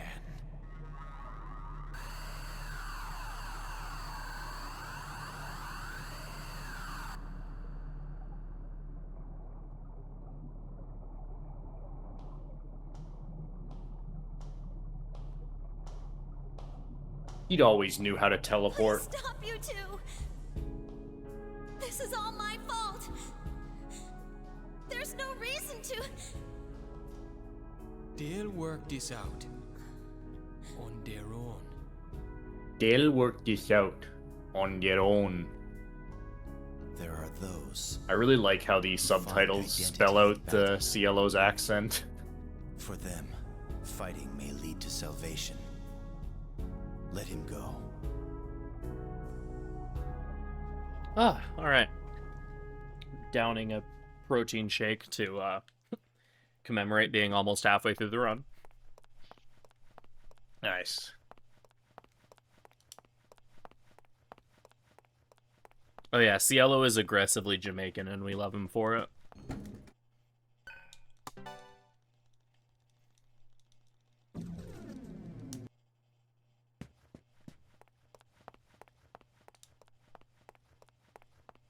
And half of this cutscene is unskippable. Only half of it, though.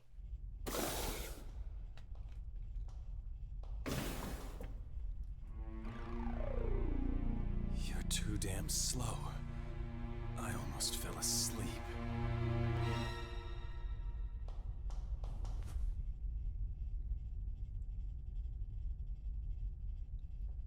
Sorry. We'll have to settle this later. You killed me. Understand? Good. Those of you who are That should longtime be watchers of my stream will get that joke.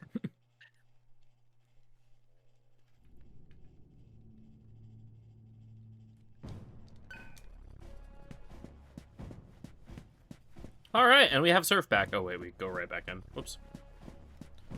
Alright, so time for the all bosses part of the category to actually kick in. Yeah. So there's one set of optional bosses before you go to the final dungeon, and it's the Archangels. So we need to start their side quest. There's 4 of them. You fight the first 3 individually, and then you go and fight all 4 of them together. The first 3 are really not that challenging. The final fight with all 4 of them is quite hard.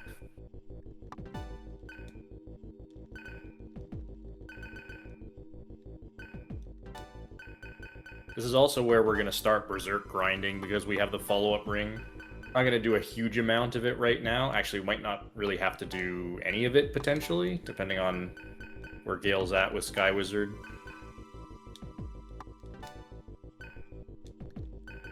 And now we just hit the first 3 a couple times in a row.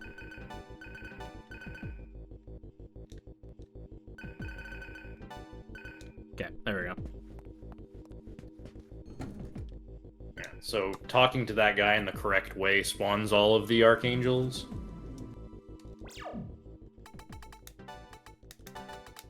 Surf.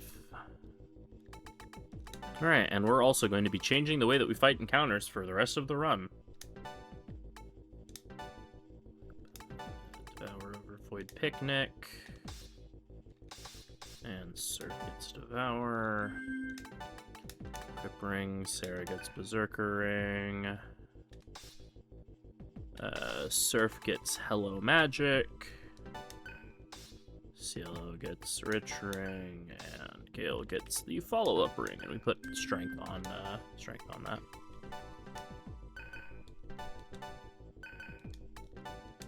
Much strength has he High got? value Yeah. too. Nice. Oh, and then we have to use a light ball because we didn't talk about it, but have to use light balls in dark areas because if you don't, then every single encounter that you get will be an ambush. Yeah, and that prioritizes itself over the Berserk Ring. Kind of bad. Okay. Alright, so we're gonna go do the field hunt in the egg again, but because this is technically a different dungeon, it's gonna be an upgraded field hunt. So, but we're gonna be Berserk mode fighting our way down there. Yeah. You could use a magic read here. I don't know if you have to. No, I should be more than good because of the encounter with your boy earlier. Nice fit on Cielo. Because the encounter with your boy earlier. I should be fine. Oh yeah, I also hope y'all like really like the first couple of notes of the Berserk mode song because it's gonna be a reoccurring theme for the rest of the game. Yeah.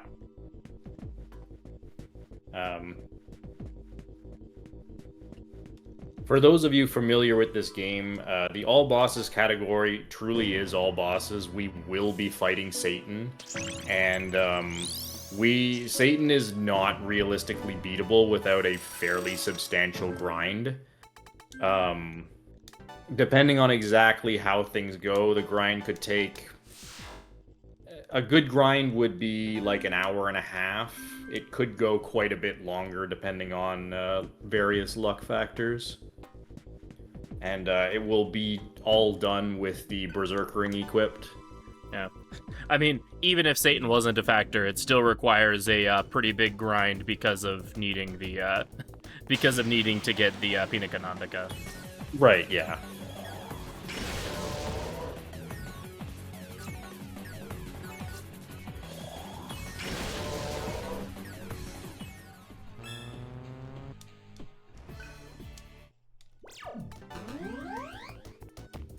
Do you have a backup file prepared with Pinica and Nandika? I don't. Ooh, okay. I was going to, and then I forgot to. Because I did before I replaced my PS3, I did have a backup file for the last time I ran this game, but I don't currently. Okay. So it's fine, we'll just get it. Yeah, we'll just get it, because theoretically, you could be stuck not getting Pinica and Nandika literally forever. There's no upper limit to how long it could take, and they're mandatory items in order to fight some of the bosses. Yeah, I don't know the exact number on the drop rate. We will be equipping some passives to make the odds of that occurring much more likely. But that was a brave attack. It's fine. Hellsfrogger has Power Wave. It's fine. It was a calculated risk, and definitely not me just derping there. So like I said, as long as you're not greedy, you can't die in Berserk mode. But it is difficult to not play greedy when you're trying to get experience in AP. You're like, oh, I'll just attack here, I'll be fine. And then you die. Absolutely not. Yeah, don't fight that. Definitely not. Resist Fizz and has, like, the counter skills and stuff, so anyone that hits him will find themselves dead. Yeah, it's pretty funny watching Gale get absolutely punted into Narnia by Counter-Strike. Yeah. Alright, I'm gonna need to magic read, I think.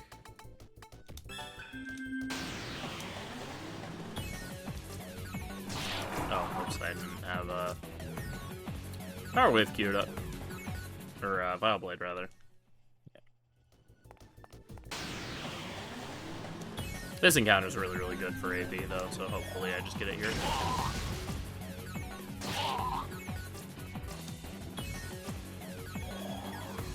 Too scared of Loa? No, I think you should be fine. My debilitate's obnoxious, but there we go. I don't think Loa has physical skills.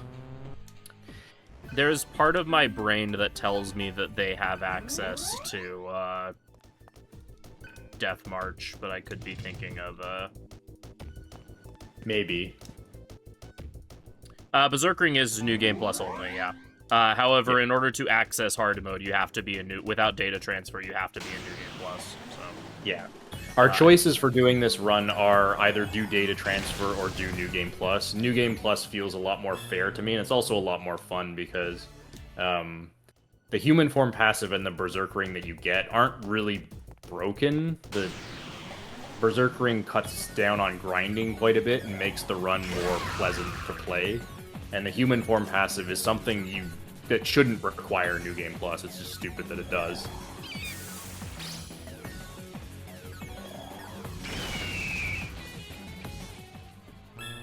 I'm gonna have to go down a floor to buy another mantra before I...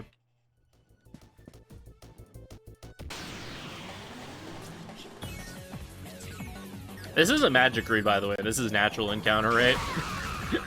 I think, because I'm pretty sure my... Did you turn it off, or...?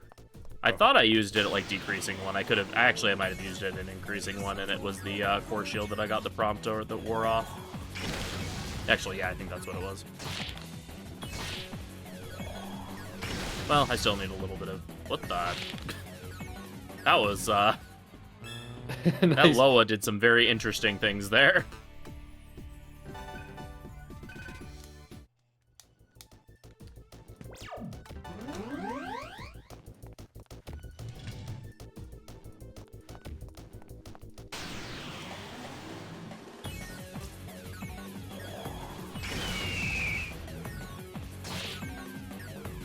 I already have my mantra learned.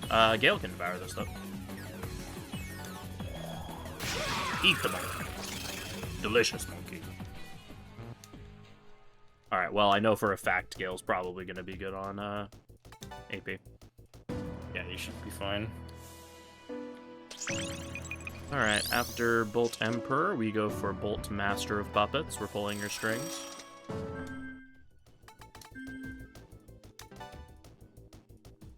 Yeah, like the chorus section of the Berserk Mode song is amazing, and like something very weird is happening if you're ever at a point where you're hearing the chorus section of the Berserk Mode song. You can end up some good clown fiestas in Berserk Mode fights where both sides are just constantly missing. Then you get to hear it. Wah! Wah!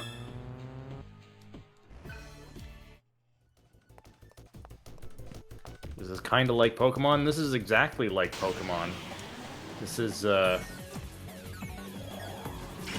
edgy Pokemon. I was gonna make a joke about calling one of my characters a Pokemon, and then I realized I, like, just don't know Pokemon very well, so the joke does, so I can't make the joke. Yeah, I guess this game doesn't actually have demon summoning infusion, so it's not really the Pokemon game. You should have been here earlier in the marathon to say that.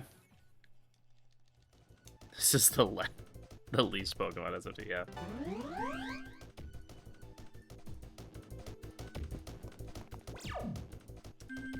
Did I ever finish Soul Silver? I think I was playing Heart Gold, but I finished it in that I beat the Elite Four.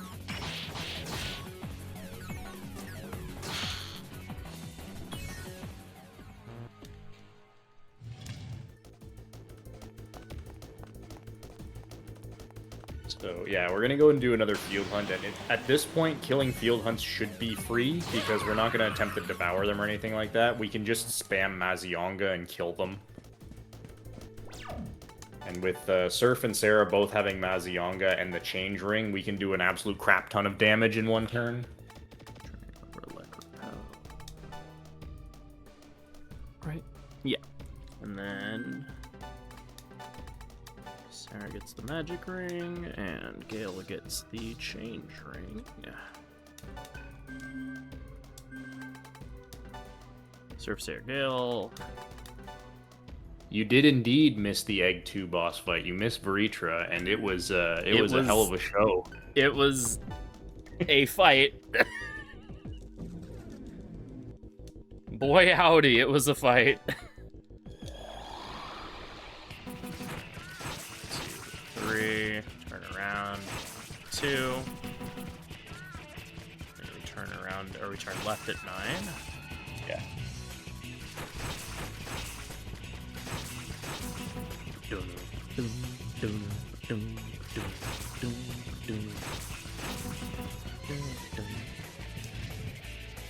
It was a lot more than 4 Rakundas.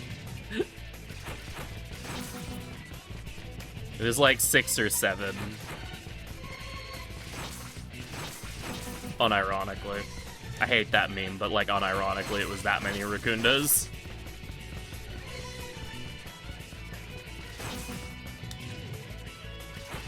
He casted Gale Torrent, I think, twice. Like, yeah. Always get turned around at this part. No, we're good though. We should just be able to keep going, yeah. I always forget, because that one kind of is a weird thing. I remember this one generally being easy. At least for me, it's just go wherever it feels most natural after the number 9 left turn. Well, yeah, really a miss. I guess that's just a hope they don't run. Surely they don't run, right?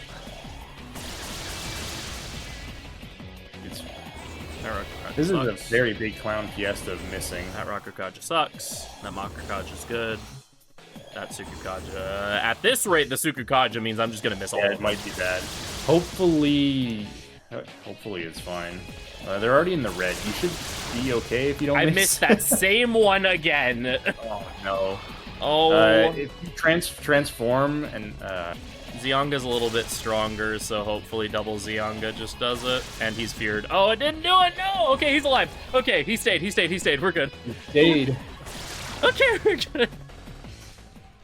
I can't believe Double Zionga didn't kill. I guess it's because of the Rakus, yeah. Yeah, oh yeah, because one of them was after the Rakus. That's true. Yeah. It was before the Rakus, that's true.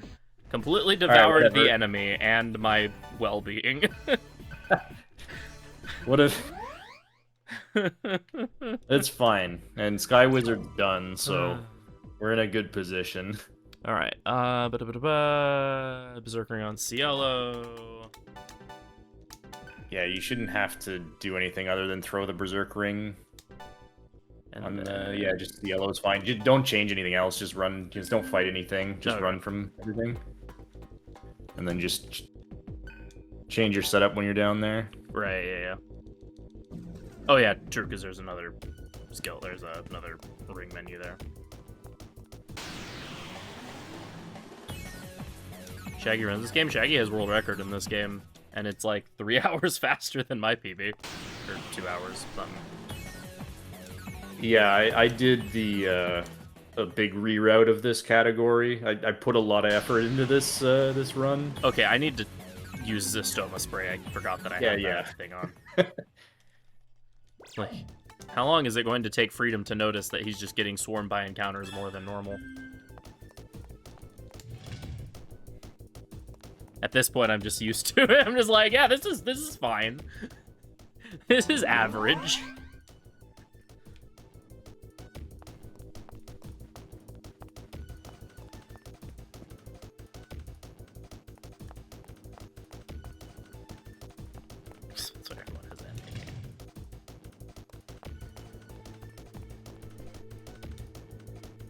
Okay, mantras. I love the 3 asterisks after that. Very essential to that sentence. Physical is still mostly bad. All I did was notice that getting a strong physical skill takes slightly less work than getting strong magic skills, and asked if I could beat Satan with Executioner, and yeah, you can.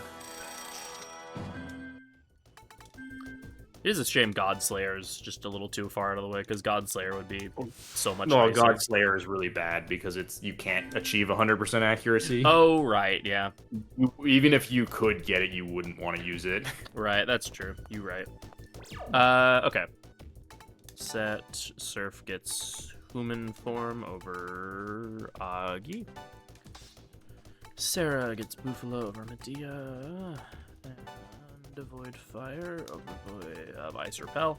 And then we swap around our stuff. Cielo gets the Trank Shot. Surf gets the Neutron Shot. Blah blah blah blah. Cielo gets the Rich Ring. And Gale gets the Change Ring. You should already have. Oh, yes, he does. Yes, indeed. Yeah. Indubitably. Alright. Right, that one's in there just in case I had to do fights. Yeah, if you have to do more grinding to finish Sky Wizard after the field hunt, you'd take it off, and both you and I have forgot to put it back on. Yep. Hi, Uriel. Also, fun fact, I have 10 minutes to save in this split, mostly because of the Gale thing. I didn't change my party. Yeah, no, I didn't change my party. Oops. You might be fine? Yeah, I'll just not die. I would have... Yeah. Yeah, you could actually just wait if you wanted to. Just, like, debuff him. Yeah, enervate him and literally stall if you I imagine want. I can put him to -3 safely. Yeah, I don't think that's a problem. Okay, yeah, we're good. Alright, let's actually fight the fight correctly. Blizzard Shot. And just heal instead of enervate? Yeah.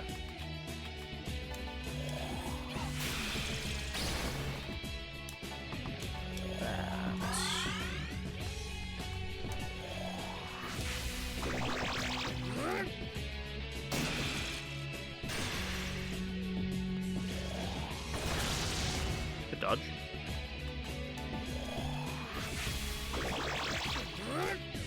Cielo has remembered how to dodge after the Varitra fight. Very happy for him.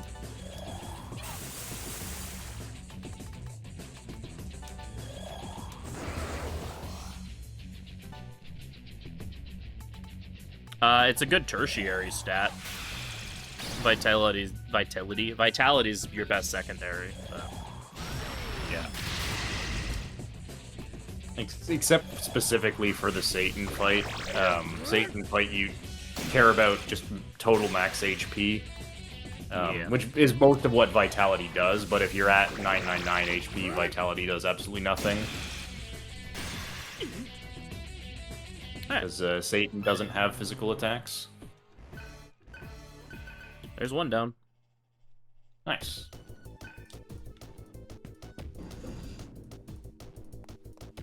You bought a bunch of Astoma sprays already, right? You're... Okay.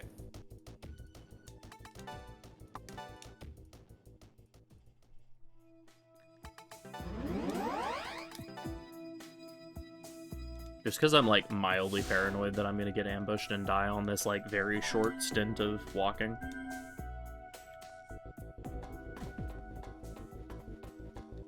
Okay, we're good.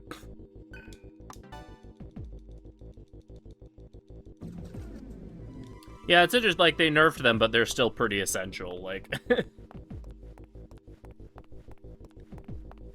Yeah, I kind of like the diminishing returns system, where it's like, it kind of makes the opening of fights feel less bad, because you get, like, one stack of Rakukaja up, and that's actually a lot of defense, whereas if you play, like, Nocturne or something, the opening turn when you're trying to spam your defensive buffs, and the boss can just kill you anyway, because your first stacks aren't enough. If it was diminishing returns, then you'd be able to do your setup a bit more reasonably. Yeah, I feel like the way the buffs work at SMT5 works well in the context of SMT5, but I don't think I would like them in other SMT games. Yeah, I agree with that take.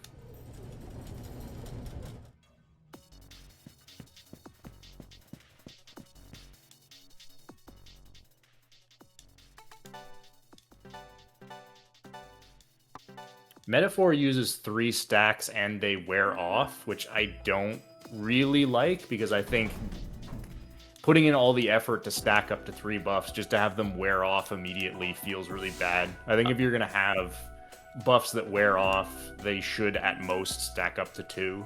Also, like, Metaphor does not do diminishing returns. They stack linearly. Yeah. By 0.10 each time, or by 0.1 every time. So 1.1, 1.2, 1.3. At least that's... And then I think Sukukaja is like 0.5 or something. But yeah, they stack linearly in Metaphor. Yep. And...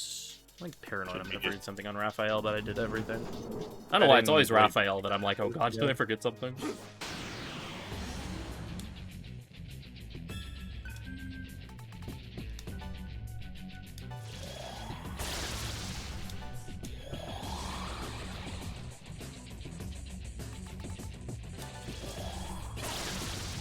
Yeah, I mean, like I said, I like how SMT5's buffs work in context, out of context. Like, when I saw how buffs were going to work in SMT5 when they announced, like, when they were showing footage of the game, I, like, immediately hated it and thought I was going to dislike SMT5. Like, up until I played it, or up until the reviews for SMT5 came out, I thought I was going to very much not enjoy SMT5. And then it ended up being my 3rd favorite game in the series, so... Yeah, they clearly put a lot of thought into their the balancing they did in that game. I like that all of the mainline games kind of go for something different with their balancing. They don't try to just copy each other. They obviously take inspiration from each other, but they don't just copy each other. You know, it's a really good thing that draining skills with a debuff attached don't work like how they work in Atrian. I've just been playing a lot of Atrian Odyssey recently, and there's a quirk where if you drain an ability, that means you technically took that damage, or you just took negative damage from the ability. So any negative effects actually still get applied. Whereas if you block the ability or repel it, then you don't take... Whoops. then you don't get the effect. But if you drain the effect, then you technically just took damage from it backwards. That's some real Atlas jank right there.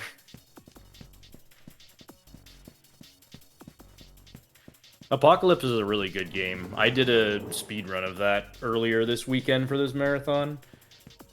Yeah. It's a lot of fun. APOC is my second favorite battle system in the series, probably. With SMT5 being my favorite, and then this being my third.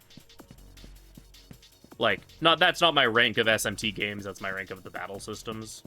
As far as games themselves, 4A is a decent bit lower, but...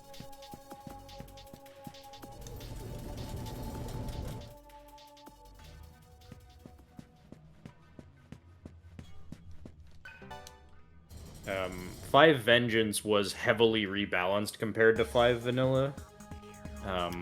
I have mixed feelings about the changes they made.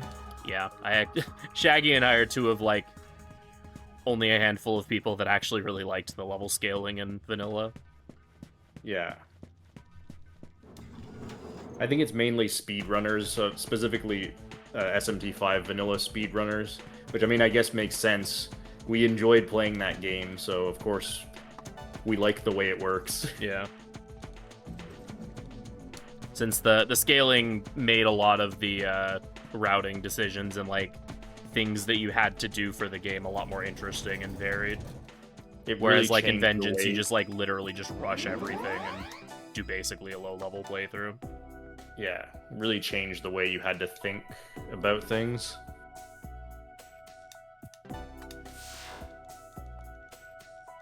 I mean, yeah, I definitely feel like they should have, like, upscaled the final boss to be level 99 if you were on True Neutral Ending, but...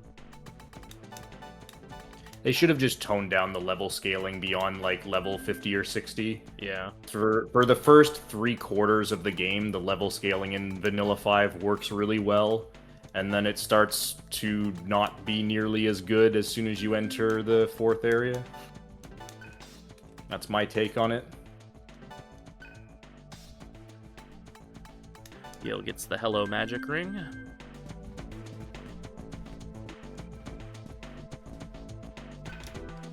Yeah, unfortunately, like, the opposite ends up being true in Vengeance, where, like, Shiva went from being, like, one of the game's super bosses to now he's, like, really, really easy. Since you still have to be level 80 in order to, like, attempt the fight. But now level 80 means you just completely stomp him. Yeah. So, like, if they would have removed the level gate on Shiva, that probably would have been overall I can't good. believe they still force you to be level 80 to fight Shiva in Vengeance. That was stupid in Vanilla, and it's just completely ridiculous in Vengeance. Yeah, I already did the menuing. Alright. Gabriel. This is where I mentioned before where it would have been really bad if I didn't tag a terminal. Yeah. This fight, in theory, is free if you don't miss. It's just a 2-turn fight. I can't believe you said that out loud right before I attempted the fight with how this has been going. You'll be fine.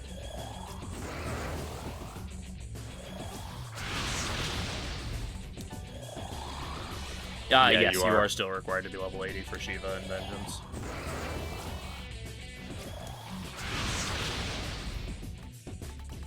Avoid picnic, no picnicking allowed.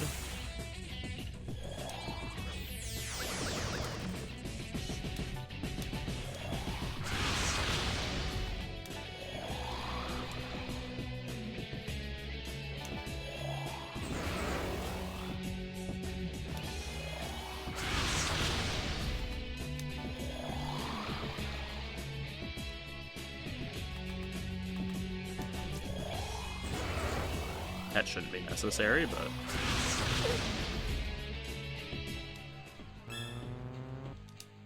Easy.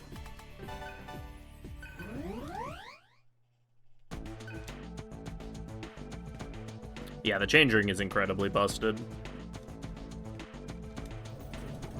As it turns out, being able, games that are balanced around certain characters only being able to act twice get super broken when your characters can act more than 2 times. This is a lesson that they would not learn from, by the way.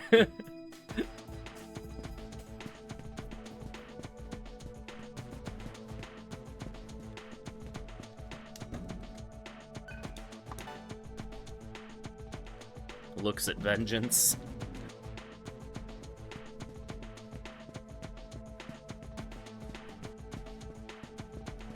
Yeah, the more modern SMT titles seem to have far less concern about preventing you from doing absurd cheese strats. They tend to just give you a bunch of stuff and be like, here, have fun. Which, like, I can appreciate. Yeah, to some degree. As long as the have fun is still actually interesting. Yeah. Which sometimes it ends up not being. Metaphor is, like, on the borderline of being boring, but it's, like, quick enough that it doesn't. 5 Vengeance gets pretty brutal to run because of... because of the cheese strats taking a while. I don't need any of those. We'll get one more Stoma Spray. I don't think I need more, but...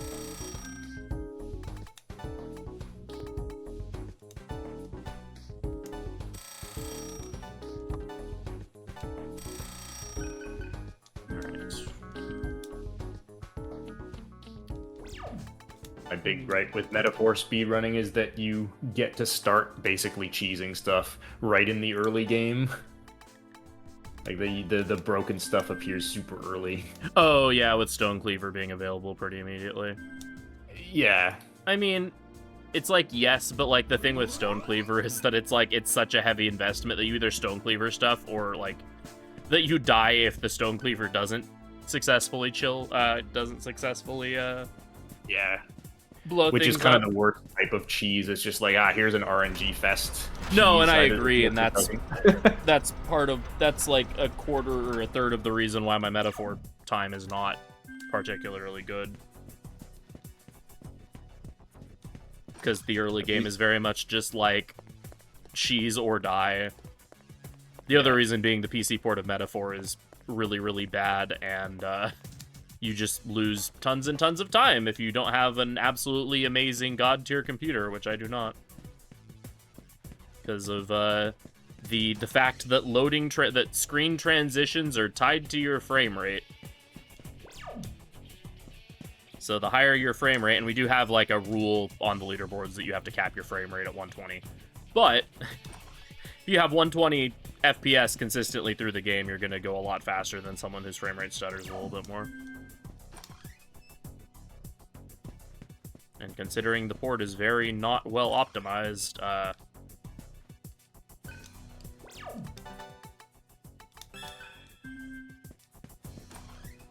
so the slightly unfortunate thing with this walkover to, we're about to fight the last Archangel in the form of Michael. He is located like halfway through the first dungeon in the game, or the tutorial area. And unfortunately, the only large terminal in the tutorial area is at the beginning of the game, and so you have to just backtrack through the entirety of this dungeon to get to Michael, and then once you beat Michael, you have to then backtrack all the way to the to the city, which is not my favorite thing in the world. Thankfully, no encounters. It's just a Stoma Spray them, so it's not really that long, but it still is just a walking simulator. Alright, Cielo, and then I already did the menu. Yep, okay. Alright, I have to focus for this, so do you want to explain this fight? Yeah, no problem. So, this fight, you have to fight the 3 Archangels that we've already fought back to back to back, as well as their boss, Michael. So, the first fight with Uriel is simple. It's basically the same way we beat him before. Then when we get to Raphael, we'll have to use that time in order to start setting up our buffs. So, buffs max out at 3 stacks in this game, but we're only going to put up +2 to all of the buffs. That's because if you have +3 on anything, when Michael comes out, he'll get really pissed and just kill you. So it's very important that we only sit on +2. So we're going to set up our buffs on Raphael and then kill him in the same way we did before. Then we can fight Gabriel again in the same way we did before. Then once Michael comes out, we'll have to take the time to debuff him. We can't debuff him to -3, otherwise he gets pissed and kills us. And then we'll have to lay up damage on him to a fairly specific amount. We'll hit him with 6 Xandines, which will lay up to just before he's going to push to his next phase. When he goes to his phase 2, he starts using his unique skill Omnipotence, which is a super strong physical skill that also has Debilitate on it. We really don't want that. So we'll try to do similar to what we did at Abaddon, set him up just before the phase push, then pop an Impel Stone and kill him from there. The most annoying part of this fight is setting up your buffs on Raphael, because he can just troll you and waste your time. And you have to be careful counting, because if you accidentally put +3 of any of your buffs, either Suku, Raku, or Maka, you won't know until you get to Michael, and then he'll just kill you and you'll be very sad. So you have to be careful. Okay. So I will let Frito focus here for a second and stop yapping. Alright, so this can count. is 2 Raku. Also going to top up CLO here.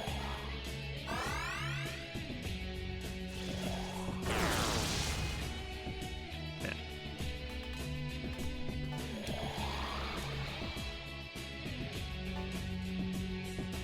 One Suku.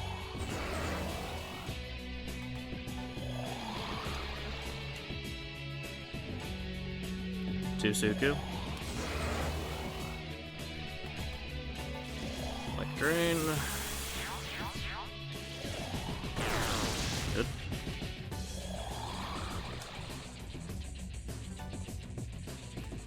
One Maka. Changering once again being incredibly useful for this. 2 Maka, my buffs are done.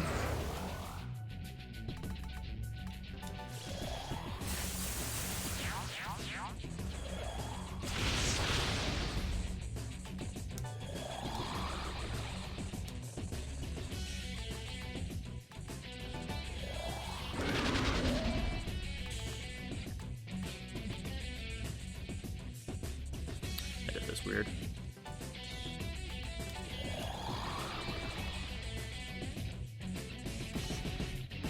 I did this very weird.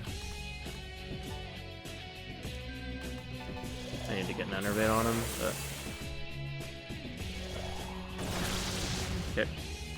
Alright, now I'm good to start doing damage, so I need about 5 Zeongas on him.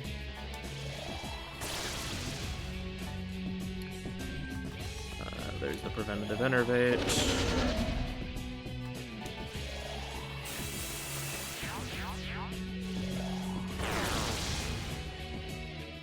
Two.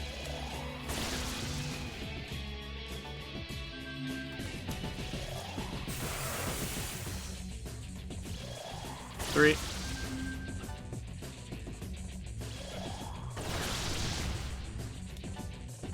I do need to Chakra Pot CLO at some point, so this is a good opportunity to do that. That was 4.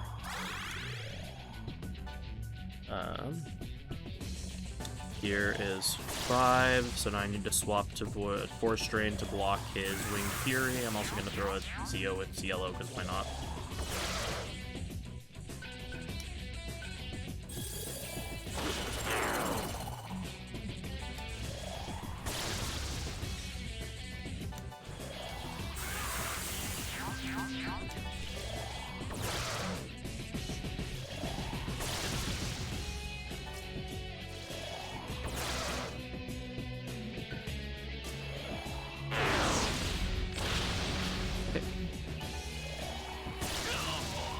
Alright. Everything looking good? Yep, Raphael's down.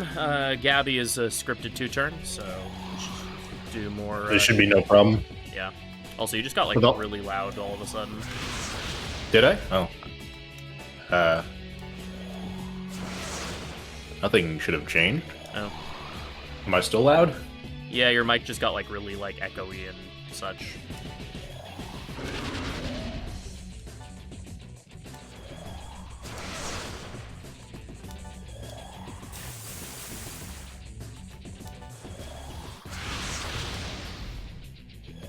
I will hope it's better now.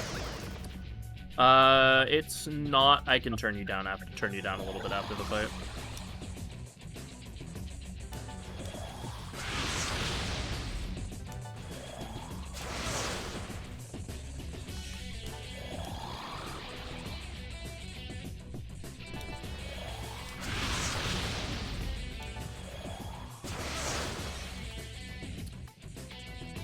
Okay, here we're gonna put up an Electroid. Michael can use any of the elements, and so we're just kind of hoping to make him crash into something.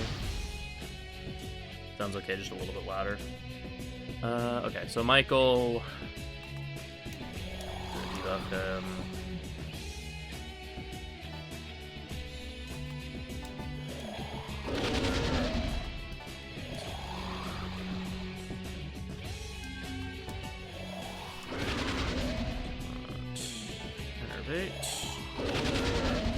Alright, now I find out if I accidentally counted wrong. Alright, seems I did not accidentally count wrong. Go me. I know how to count to 2. Alright, now we need to lay up some damage. Pass.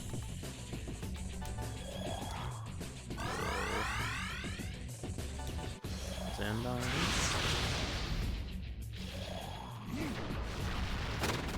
There's a good dodge. Pass. Nice. Double pass. Because I don't know how throwing a magic mirror eternally affects the damage thresholds.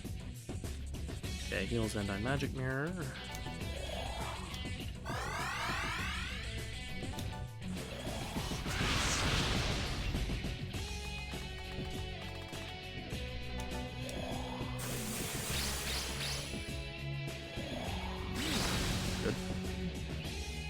Again. I don't need to heal, so I can just toss a magic mirror early.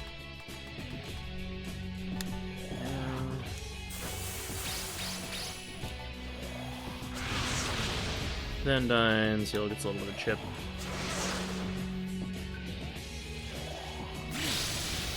Alright. And now we try to kill him.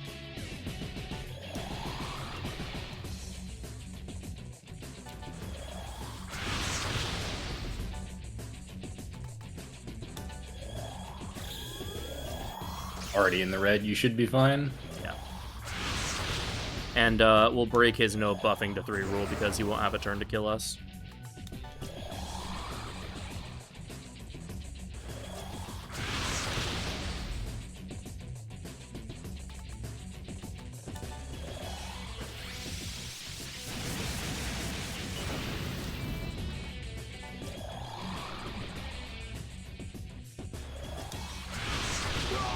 You know me. Always breaking the rules. Hey, okay, there we go. fight. Good fight. Clean fight. And I saved 6 minutes. 6 minutes, nice. How far ahead are you now?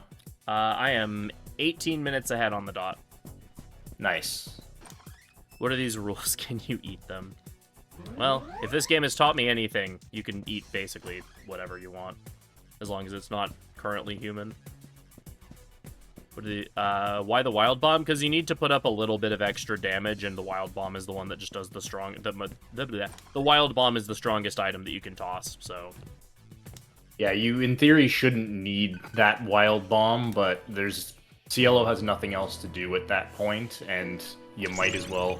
You're not going to miss because you have your Tsukukages up. Okay. Get the Dragon Slayer mantra, which we will never use. Yeah, all of these special boss unlock mantras are way too expensive, and they don't really give anything that's all that valuable. Okay, Gale after Sramana. Now he goes for Esoteric 1, because he's going to be leaving our party pretty soon. You could just cast magic with Cielo if you wanted to, but that's weaker than a Wild Bomb. Yeah, Cielo only has, like, basic Zan and Zio, so... He's not going to be doing all that much damage with his magic. New PV? I mean, we are currently on pace for that, but there is, like, 5 hours of run left, so...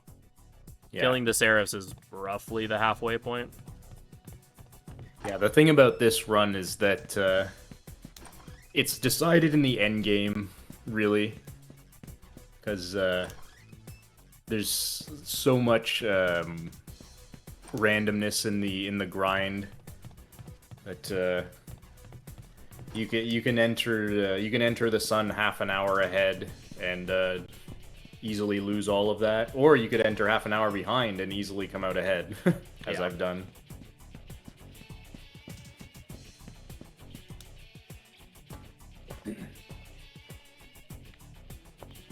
What's really funny is that even though the reroutes ended up cutting like 6 hours, 5-6 hours off of the run, the time save was such that the halfway point in the run is still roughly the same spot. Yeah, basically all the time save came from the end game, which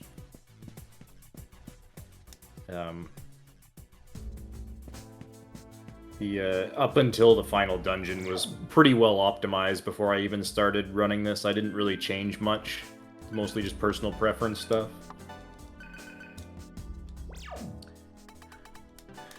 Scale Seal on Surf. Set life bonus on Gale over Devour.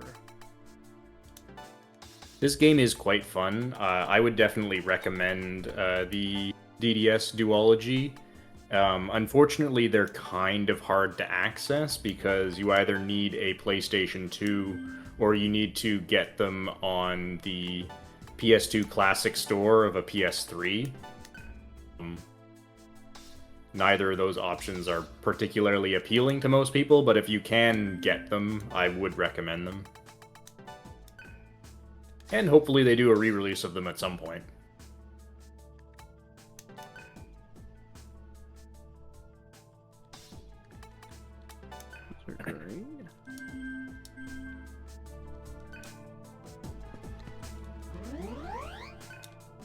Yeah, you can just emulate them if you want. Yeah, but we can't say that on stream, so... Emulating is always an option, I just don't mention it.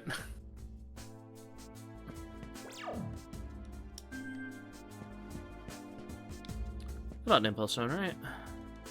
I saw you buy it, yeah. Okay.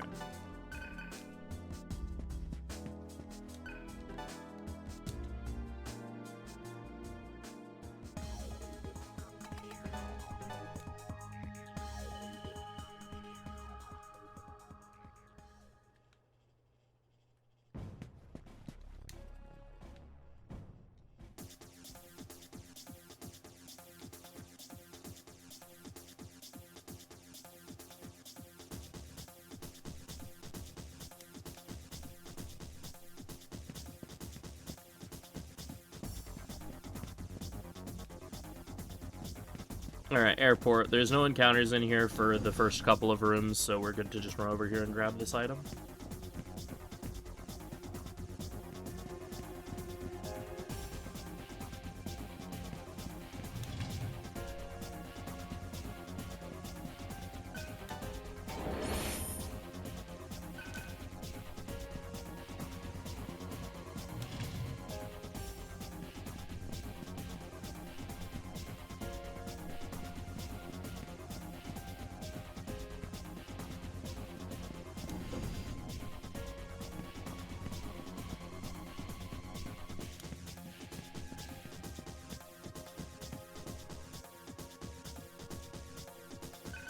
Yes, This but game companies still technically don't is- like it when you talk about that, and this is a channel that technically gets sponsorships through companies, so Yeah. I would stop talking about it, please. This game also is being sold. You can buy it legitimately on the PS2 Classic Store.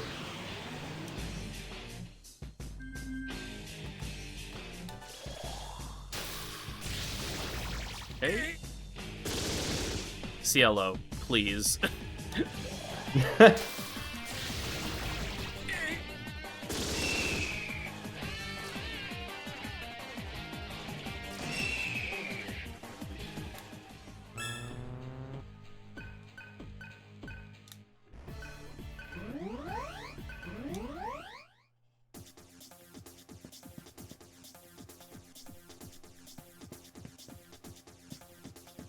Well, there's Zeodyne on Surf, which is nice.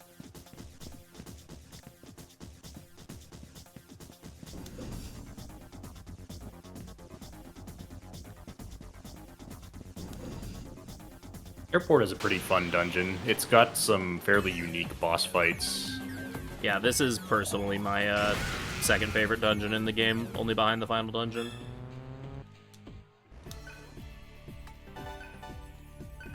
Who's my favorite? Well, you know, since I'm being given so many different options, my favorite character is definitely Cielo, followed by Gale.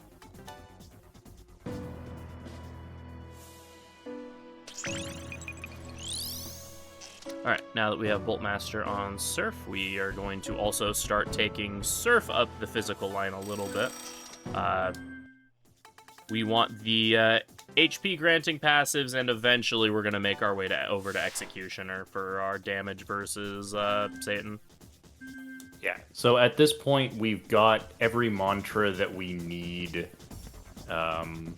for, I think, basically everything until we start fighting optional bosses. Yeah, so we're basically going to start prepping the final mantra setup, which involves the life boost passives. They are very important. Set Tarkaja on Cielo over human form.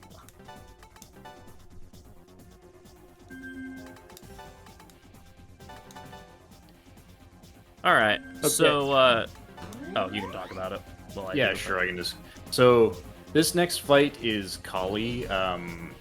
Kali's a bit unique in that she repels all magic, which, considering we've been using magic for the whole game and don't really have anything else, kind of forces us to adapt a bit. The good thing is that when we killed Michael, he dropped a really strong bullet. So instead of actually using physical, we're just going to have Surf shoot Kali to death. She also summons these Dakinis who do a bunch of really annoying things like cast buffs and other nonsense. Thankfully, they can easily be killed in one turn with a Blizzard Shot and a Xandine. So we're just kind of going to set up our Terukajas and other buffs. I did that wrong. And then just pummel with guns.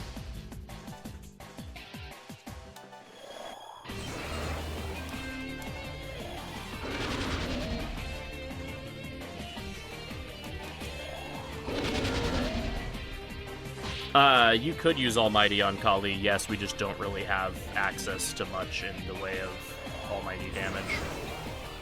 No, not at this point. We don't have Megiddo. Do we have any Almighty damage? At this point in time, we have no Almighty damage, aside from, like, wild cards and wild bombs, which... Yeah, we obviously don't have enough of those. We will get access to a very powerful Almighty skill after we beat this dungeon, but that's a little bit after Kali, so... Yeah. Thankfully, just shooting her with this strong bullet really isn't that bad of a strategy. It does pretty respectable damage. Yeah, it's roughly equivalent to, like, in time to, like, the any percent strat, honestly, and that actually does use, like, physical skills and stuff. Because either way, you're kind of going to have to fight her in, like, a unique way, because, like, you would never want to go Fizz build before this point anyway, because of just how absolutely awful Fizz is for the vast majority of this game. Yeah. Good dodge. This is +3 Taru. This game is almost comically hostile to Fizz builds, especially in the early game, where there are so many bosses that either null Fizz or have counter, on top of Fizz just being really terrible and having bad moves compared to magic. Yeah, the game also just, like, does a really, really bad job of, like, indicating the ability of physical skills. Because any of your, like, weapon skills don't tell you how strong the skill is. And so that can actually just make knowing what's good in terms of, like, Fizz very difficult. Because that's going to be mostly what you're using. Any percent for this basically has Gale basic attack her to death. I believe there's a Soul Blaster strat as well. Oh, I made a strat, an alternate, faster but riskier strat for this fight on any percent, which, as far as I know, only I have ever used, and I've only done like a couple of any percent runs, so it's a strat in the void. But it uses a Soul Blaster and triple threat, which can theoretically crit for like 1,000 damage. Yeah, it's a cool strat. I just haven't run any percent since Shaggy came up with it, so other than like occasional one-off things. Alright, and that's Kali down.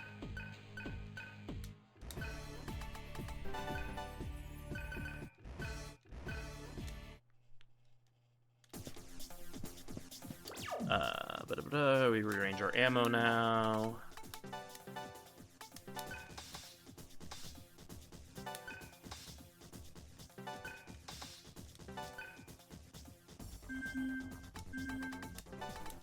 Surf. Medical gear over here. Medical gear is Meteorahon in an item. It's nice to have these.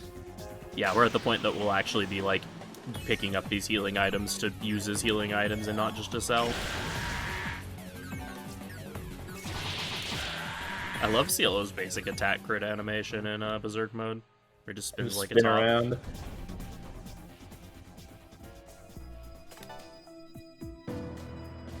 Alright. Next up, we get Sramana and Gale after Esoteric 1. Gets Earth Spirit. We're going to be taking Gale off in a completely different direction now to get some of the stat boosting nodes that we mentioned before. As a reminder, whenever you master all of the mantras around these like differently colored nodes, it unlocks either a special esoteric mantra that you can learn, or a node that boosts all of your party's stats by a certain amount. So we're taking Gale over to get some stat boosting nodes in that direction, because he doesn't need any skills at the moment, and so we might as well just let him, or have him go over for those. Yeah, at this point, Gale's learned every skill that he needs for the rest of the game, basically. So we can just have him work towards getting the mantra grid stat bonuses. Yeah, since we want to have all of our, as many of our stats as close to max as possible, so any, like, free stats we can just get from the grid are going to be really nice. Here we're going to pick up the Dual Ring, which is a situationally really good ring. It lets whoever has it equipped act twice in a row. So you can see how that would be really, really powerful when we have one character that's just a massive magical nuke. Really?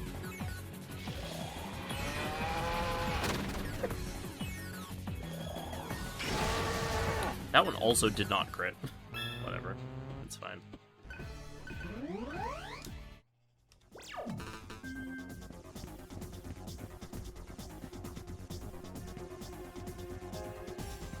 It's a very dodgy cow.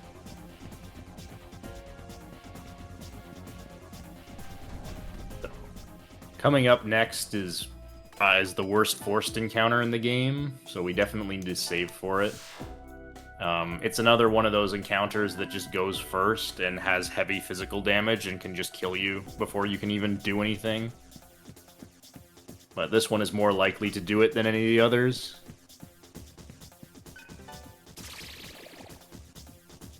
Here we're picking up some wind walls. Those will also be used a little bit later. One of them, I believe, is against the final boss. Or are they both one's used against Bat, I believe, right? Yeah, we picked those up for Bat. Right. I mean, you can use one on final boss if you want, but you'll have Void Force at that point. Great, yeah. Yeah, we've killed 2 of your boy in an encounter. Which was we've actually had 2 super Yaboy timely. encounters. Oh yeah, we've had 2 one of of Yaboy them encounters. We've been able to kill one.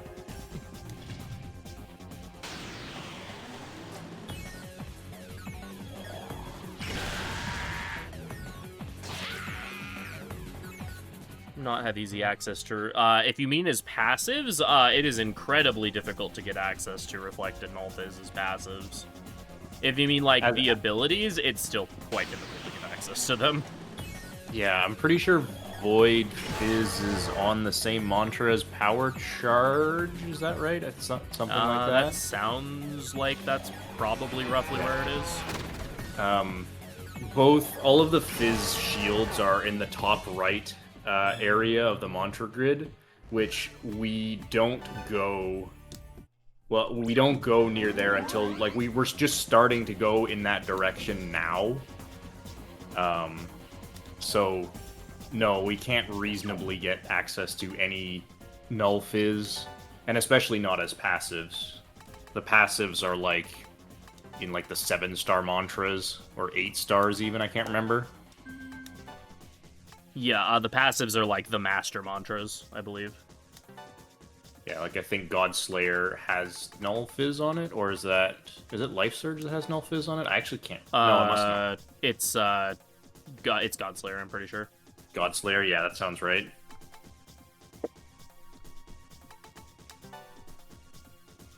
Like, I think we might maybe have resist. No, we don't even get resist fizz, I don't think. We get resist fizz. That's on Executioners. Oh, right, yeah.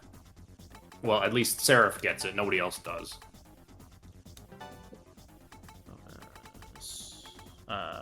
Oh, I don't have that yet. Okay. Panic.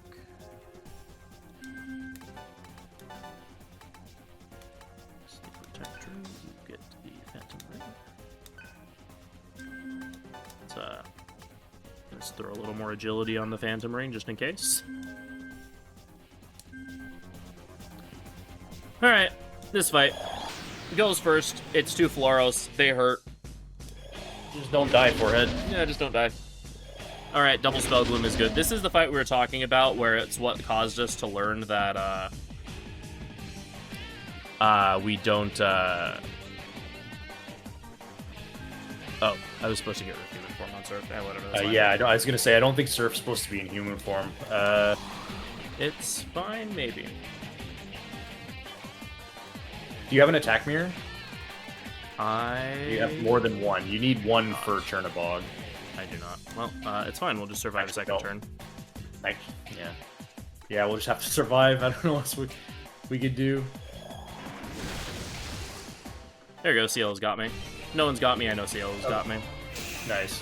So, despite skill issuing on my part, we're still... And even at -3, boosted amp Zeodyne's still good, so...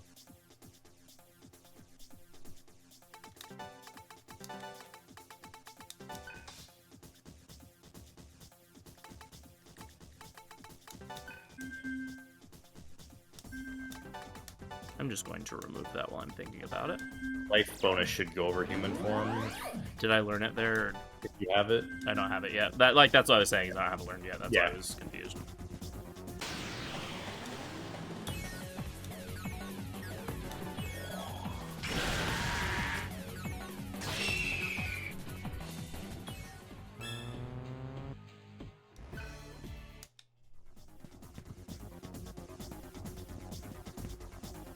I guess Surf's just a tiny bit behind on having Sermana finished. Yeah, if you don't finish Shura before Kali, then you're kind of behind, but kind of sucks trying to do that.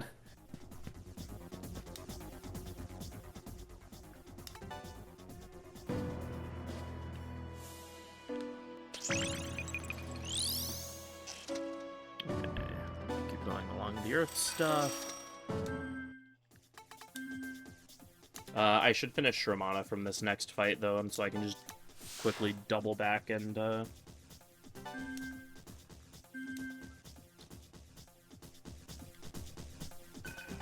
start working Grab on Demon Beast. Yeah, that works.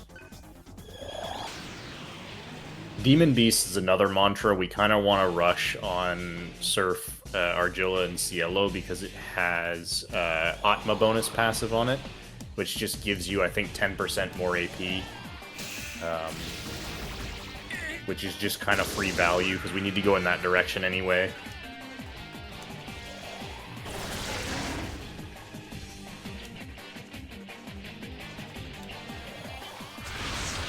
Worm.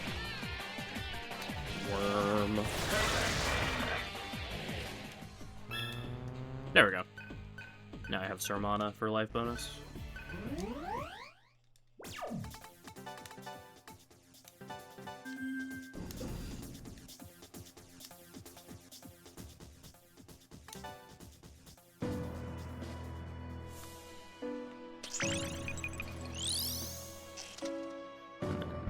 Peace.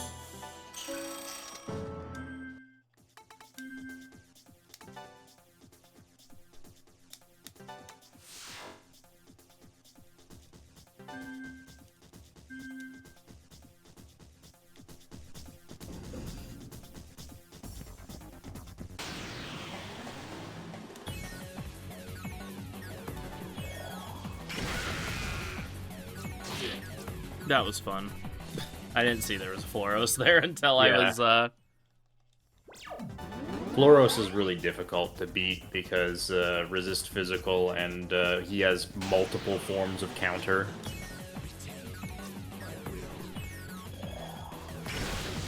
Bruh.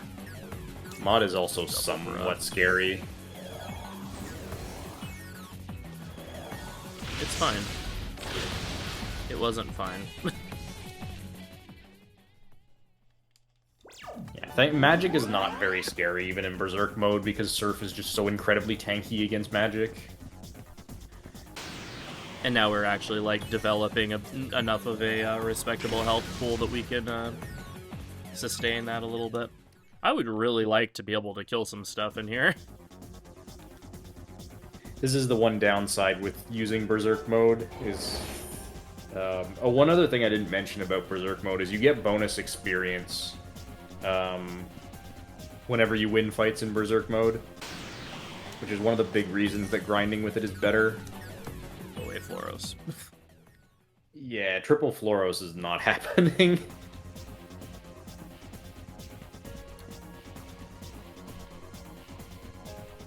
I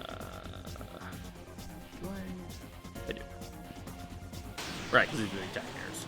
I think that one's important. It's only the first, like, one of these that we don't go down. Fun fact, I believe that's the end of the dungeon right there, actually. Can't get through those bars. No. Skip 2 boss fights. Please. Thank you. Cows aren't that scary, thankfully.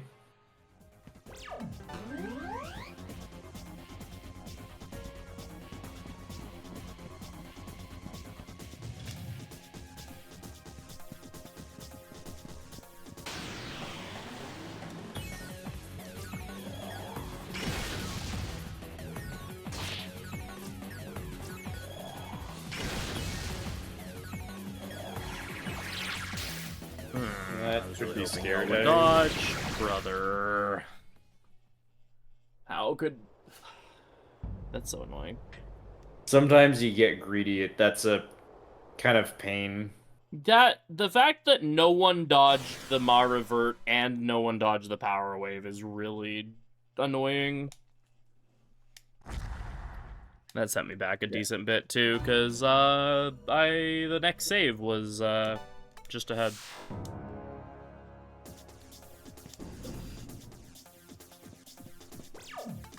Yeah.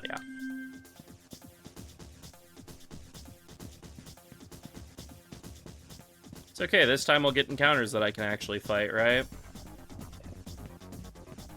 It isn't critically important that you fight stuff in here, so I wouldn't get too greedy with stuff here. Well, I mean, that's Berserk mode for you. I mean, yes, that's true in general also, but that's just how Berserk mode works. Yeah, Berserk mode drastically improves your critical hit chance, but also reduces your accuracy. The same thing applies to the enemies, which is why physical skills used by the enemy are really scary, but magic aren't that bad.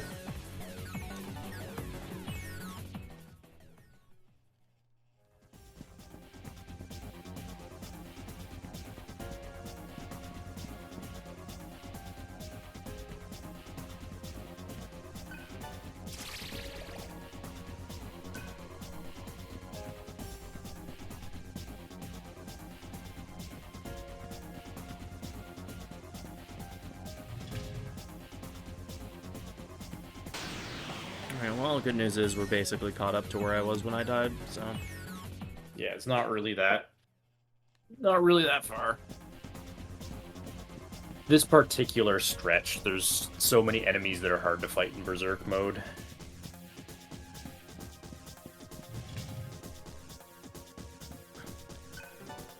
Yeah, the encounter table for the entire area gets updated every time you fight at one of these forced battles in this specific set of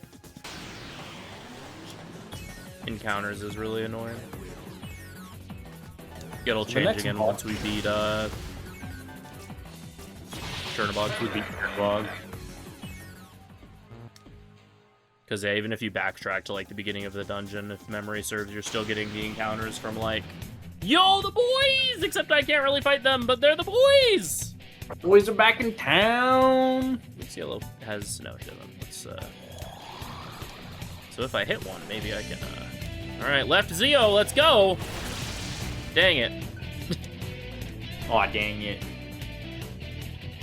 Why can't we fight them? Because 2 of my party members are in human form, and I only have one element on Surf.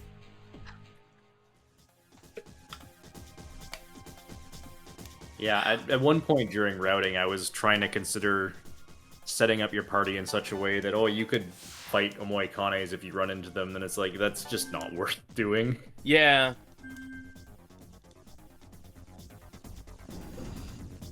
We can fight Omoikanes when it, like, really matters. Alright, so the party here is very interesting. We're just gonna have Gale in our party. Yeah, Gale's gonna solo this fight. Well, at least he's gonna start the fight solo. We're also just gonna take skills off of him. Like, we want Vile Blade off of him. We also want to get rid of Human Form and Xandine.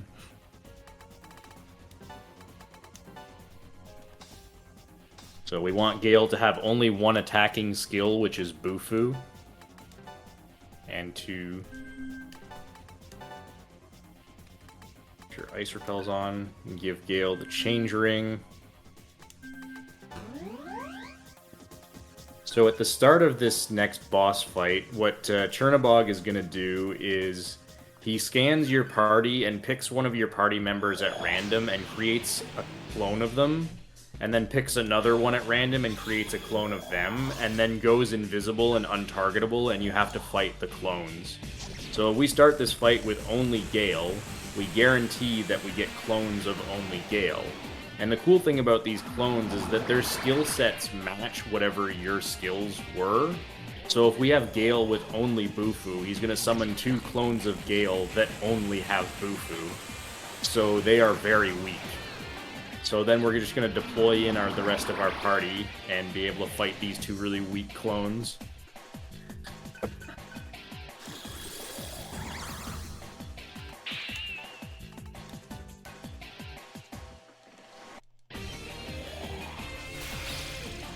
Ah, the tickles.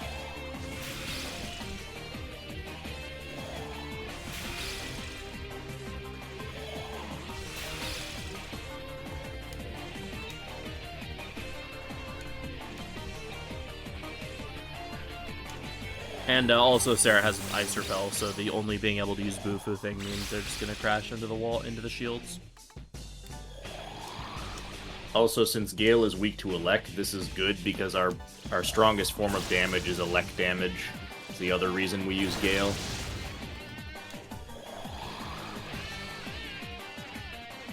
Oh yeah, this is one of the few cases in the series where debuffs can actually, like, miss.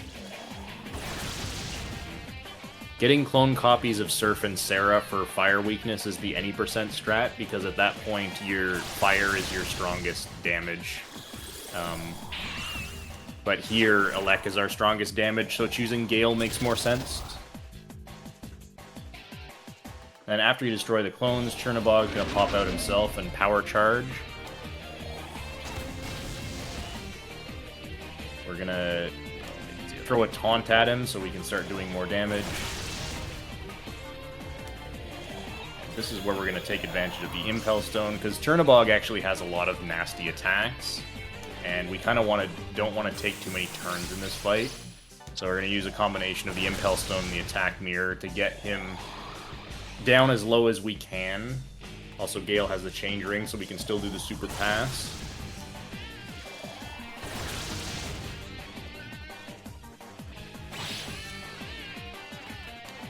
We always normal attack with the Power Charge, and now we should be able to kill him this turn with just revert Aggie Zeodyne. He's weak to Aggie, so even though our Our fire damage is really weak. We can just generate press turns off of him and then let Surf do the bulk of the hitting.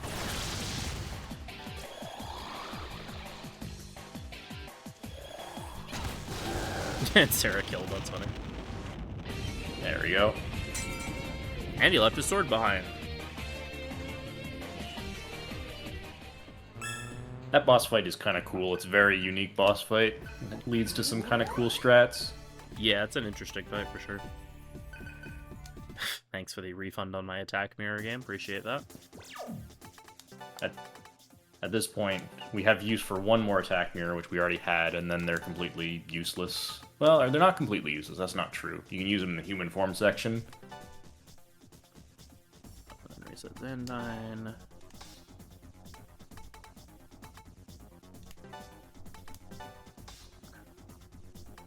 I don't have outlaw bonus yet.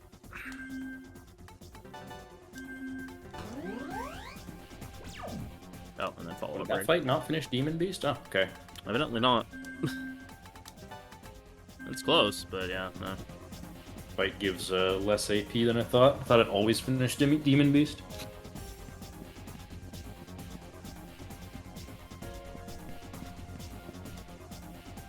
As it turns out, if you're not able to take any encounters between the Nidhogger and the and Chernabog, it does not give you not enough. Quite enough.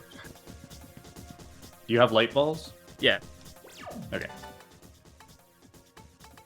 Yeah, I have 2, which is just enough, I believe. That's a bit sketch because you have to go to the field hunt, but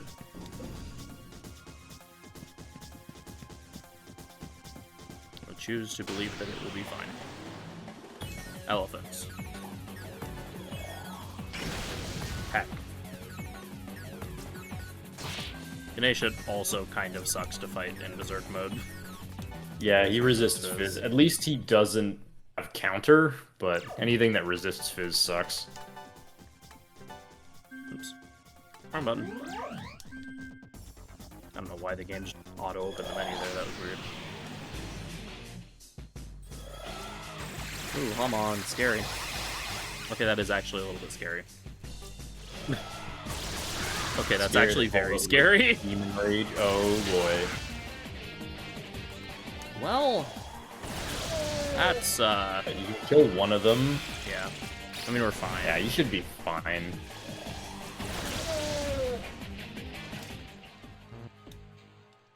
Hey, it just gave us a nice boost on Demon Demon Beast. Beast, yeah. You would kind of like to have that finished by the next terminal if possible. You can buy something new for the field hunt. Yo! There we go. Oh, our first hee-ho. Okay. So, Jack Frost is a pretty important part of the run. He's a rare encounter. He asks you questions, and each one you get right, he gives you an item.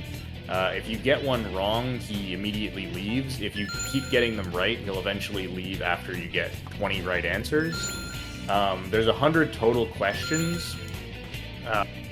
We need to answer all 100 correctly because that will result in him giving us a certificate, which lets us go and fight him. And he counts as a boss, so he's required for all bosses. So, Which is not true. You don't get more AP when you're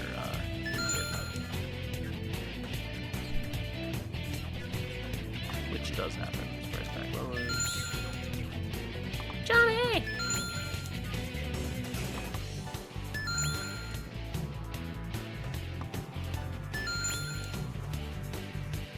So what that means is that we do need to encounter Jack Frost a minimum of 5 times, assuming we don't make a mistake.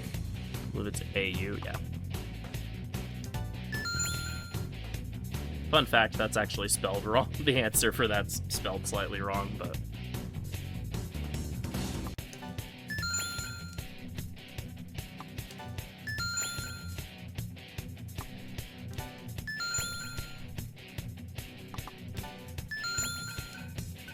$80 questions left. Yeah, Aurora's actually spelled wrong there. But the AU is the part that matters, so that's there, but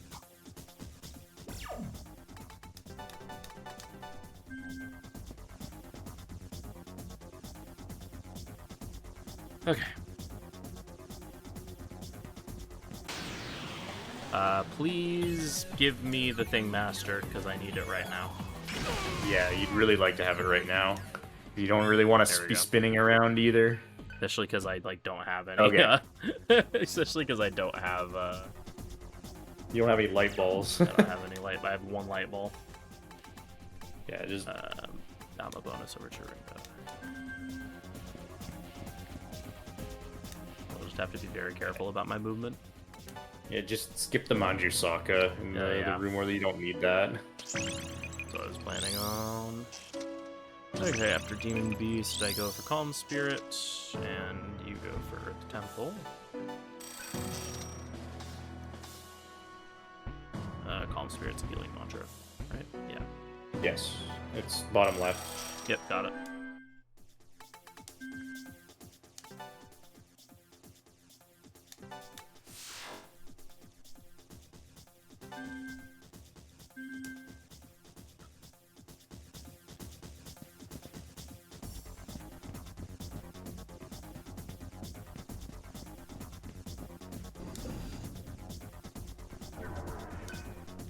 Yeah, I'm just gonna have to hope I don't get caught in this last couple of steps here.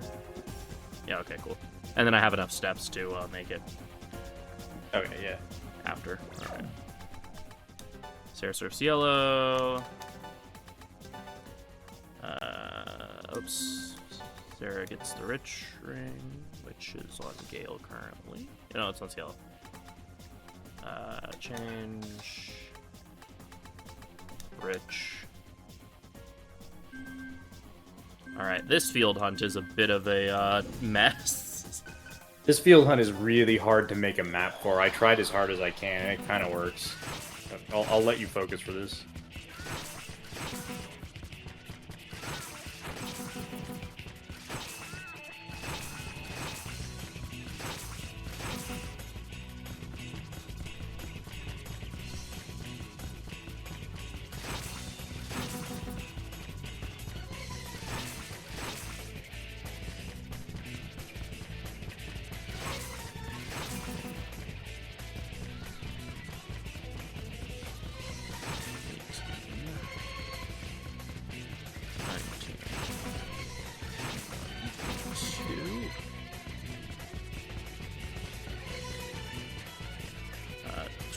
Three, 24, 26, 7, 29.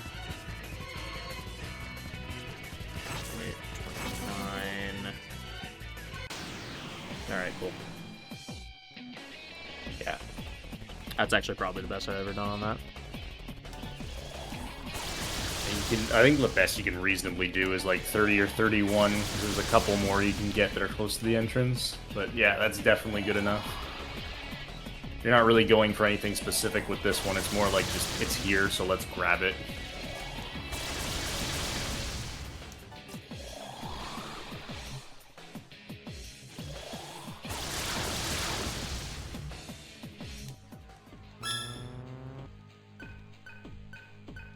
Go.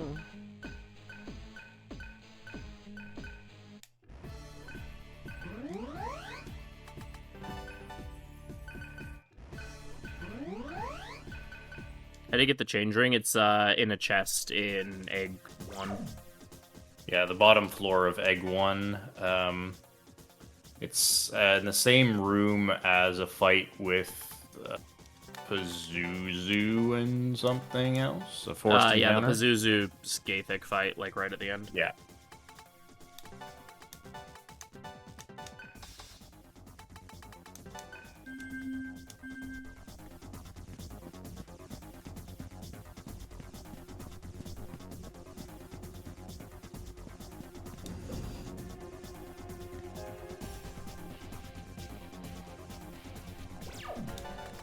Alright, and optimal light ball usage.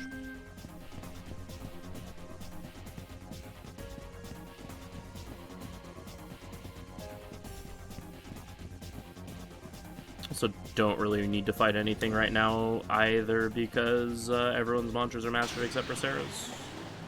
I guess I can fight this, though, and just get a little bit more so that I can have Dark Leader done from, never mind, I'm not letting, I'm not going to stay in this fight with, Bejuan. He's generally safe. I can't remember if he actually has... I know he likes to use light and other stuff that doesn't matter. Yeah. But I can't remember his full moveset. Rongda can definitely kill you. That she can.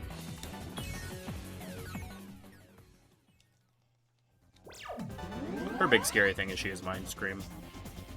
Yeah. Any multi-hit fizz is extraordinarily scary when you're in Berserk mode. Okay. Circle Cielo. Next mantras. His next boss fight is somewhat weird in that it's entirely scripted. He follows a completely set pattern, which is really rare for bosses. But it also makes him very easy. Okay, after Earth Temple, Gale goes for Kichijo. Which is bottom right. Yep. Cielo after Cruel Leader goes for Maiden. And then Surf after Calm Spirit. I can start Priestess.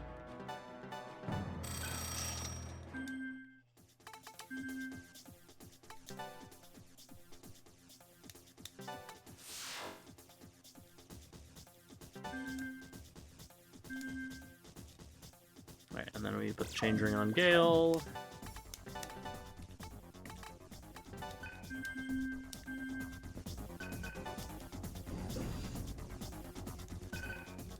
Alright, the final boss of the planet Earth is a man on a bird.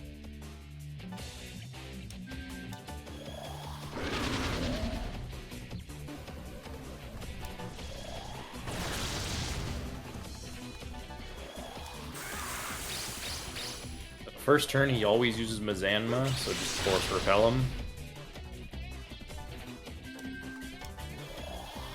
Second turn, he will always use Mazionga, so just Void Elect.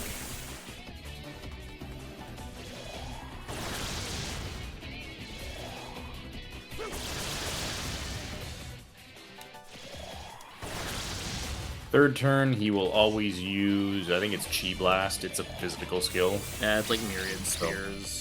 I think, is or what Myriad it's called. Spear, something like that. It's a physical skill using Attack Mirror. Myriad Spears, that's what it is. And then just kill him this turn. Yeah, and then we blow him up before he does his gimmick.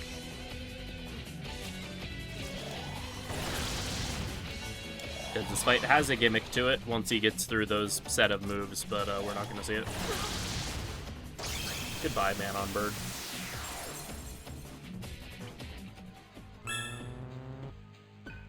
Didn't quite finish Dark Leader. Oh well. That's fairly normal.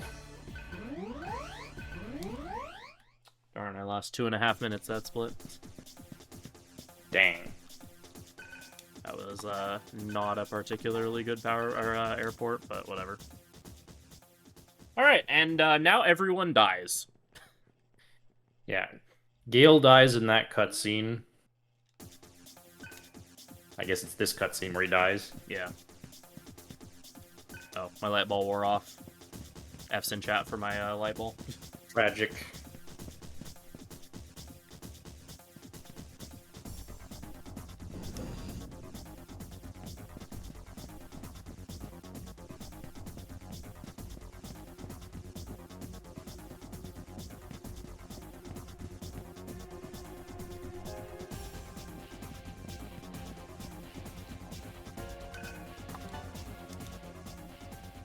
And then Cielo dies. Cielo dies in this cutscene.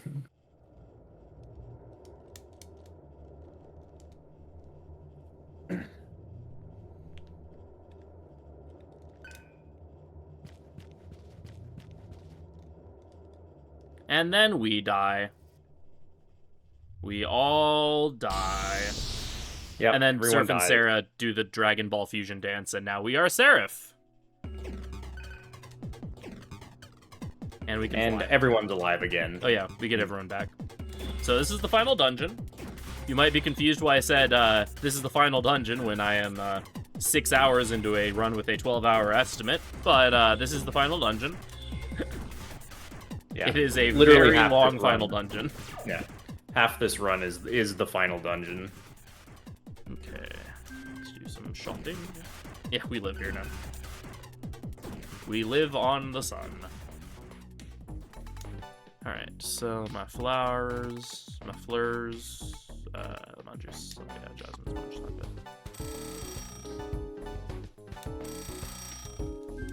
So what's happening in the story basically is everything we're trying to do to stop the world's destruction has failed, and so we decide to beam ourselves directly to the sun so that we're gonna go speak to God in person to ask him to stop destroying the world. And while we're on our way there, the data of all of our compatriots who died as well managed to join us, and we end up in the sun together. So technically we're all dead, we're just data within the sun. Hello, power ring.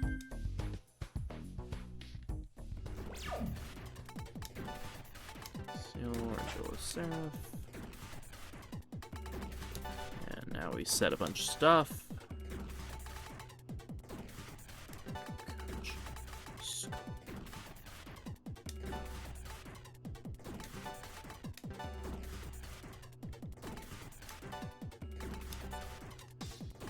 Argilla has Augudine now. Like we mentioned before, if a character leaves the party for an extended period of time, they will learn whatever mantra they had set before they left.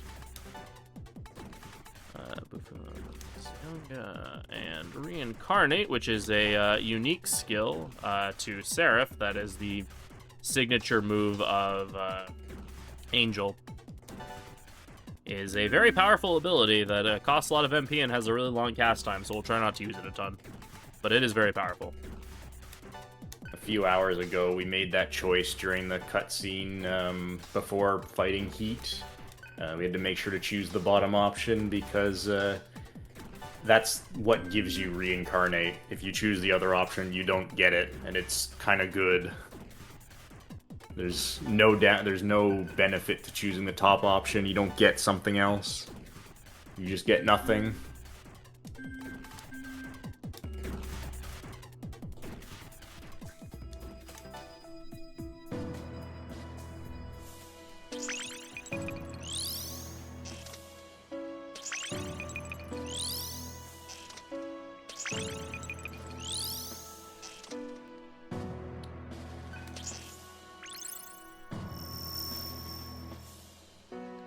Let's access to Esoteric 3, which is a very, very important mantra. Yeah. Roland goes for Ice Demon. Esoteric 3 has a passive skill called Item Find on it, which increases the chance of receiving item drops. Which, considering there are mandatory rare drops in this run, and just item drops from enemies in general can be really good.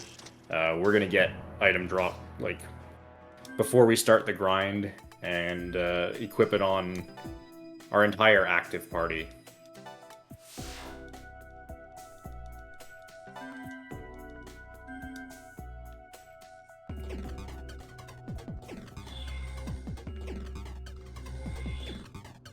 Alright, before we do the grind, though, we are going to make our way through through pretty much the whole sun except for the final area.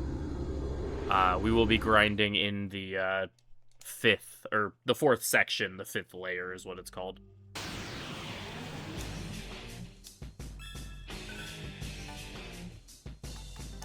Yeah, the sun has 6 layers, but the 6th layer is a worse grinding spot than the 5th layer, because it just has extra encounters that we don't want.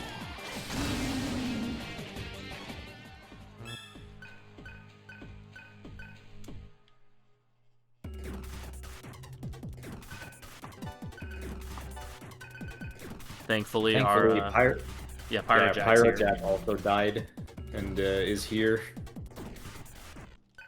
When do we leave the sun? When I say time, the characters will leave the sun. Here, Kukulane resists Fizz, so we want to stay the heck away from him. Yeah, he's got high counter. He's like Floros.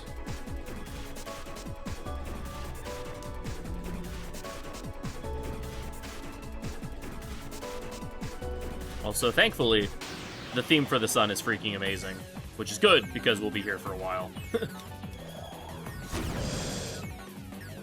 But the song's great. Hey, nice magic data drop. That's nice actually. Magic data is like the best kind of data we can get, but unfortunately the grind spot that we're gonna go to can't spawn Horus, so we won't get it while grinding.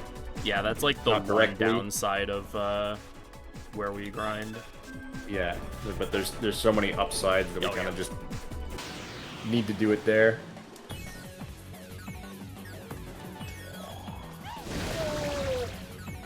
There's something very just wrong about killing Gira Makala with Fizz. Yeah. Every time it happens, I'm just like, what? I just punched an elephant and didn't get punished for it. Losing myself.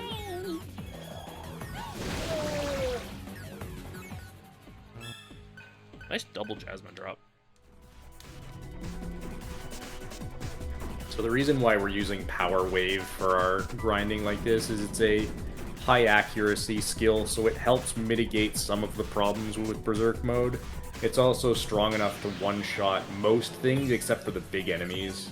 And so we bring along Skull Cleave, which is a slightly stronger single target attack to deal with the big enemies.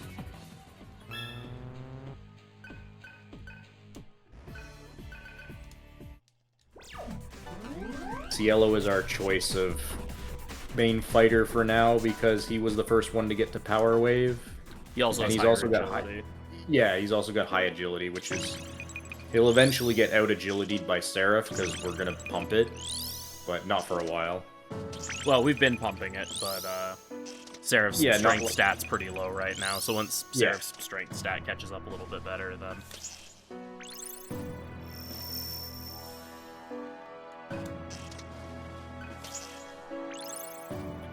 Oh hey, esoteric mantra we do not care about at all, Esoteric 8. Right, now we go Esoteric 3. After Ramana, you go for Demon Beast. Gale after Kichijo gets Esoteric 4, which is level gift. It increases the chance of various level up events like we've been seeing throughout the run. Oh, whoops. And I believe Ronaldo also gets, Esoteric 4. Yeah, Ronaldo and Gale will be in the back line with mutual karma, so they get full experience and level gift, so they're more likely to give us items on level up. The goal is to try to get them to give us data.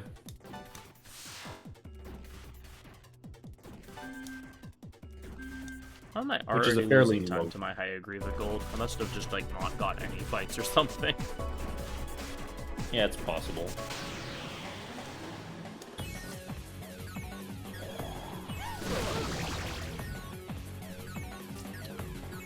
You know, you get to live this time, Gary. Yeah, Gary has Demon Rage. He's kind of scary.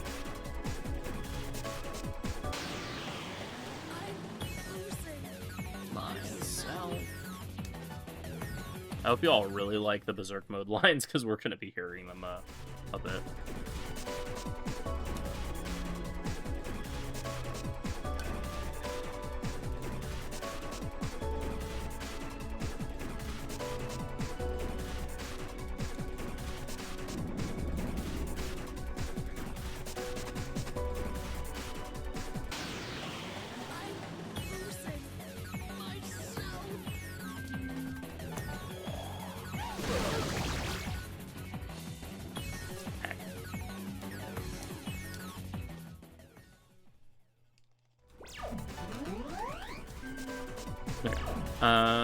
Party.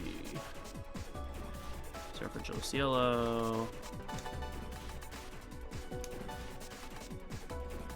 This is where we're going to be seeing the dual ring used for the first time. We referenced it earlier, but it makes whoever has it equip axe twice in a row. And then we're going to put some magic on it to make sure that not only does Seraph have 99 magic when using it, but Argilla is going to use it later. And then we can put some bit on the Rich Ring. Yeah, I'd throw a Hope Diamond on the Rich Ring because you use it for the... Or, I mean, I guess it's fine. Yeah. Okay.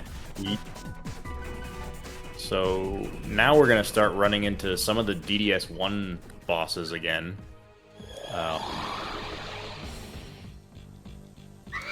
Zebra Man here isn't really all that difficult. He just has some obnoxious stuff that can slow the fight down. Yeah, he was a joke in DDS1. As it turns out, he is still a joke. This is like the one fight where getting Ice Boost would actually be kind of nice, but it's not worth getting just for this. Yeah. So what we do next turn depends on what he does here. Because he did Ice Drain, we're going to do Zeodynes and not generate turns off of him. If he had just hit us, then we could have basically repeated the last turn instead.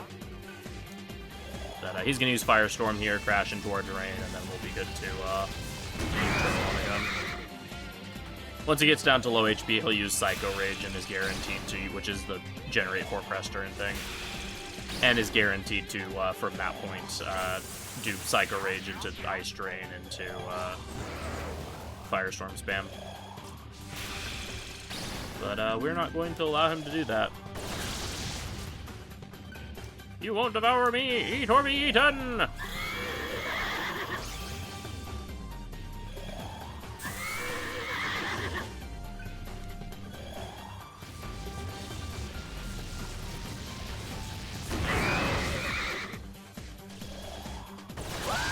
And there he goes.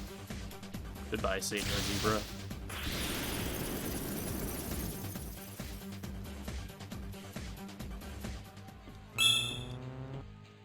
Ding.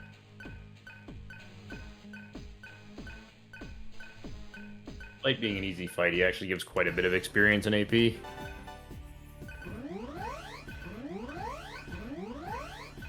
This is when we start going for strength on Seraph.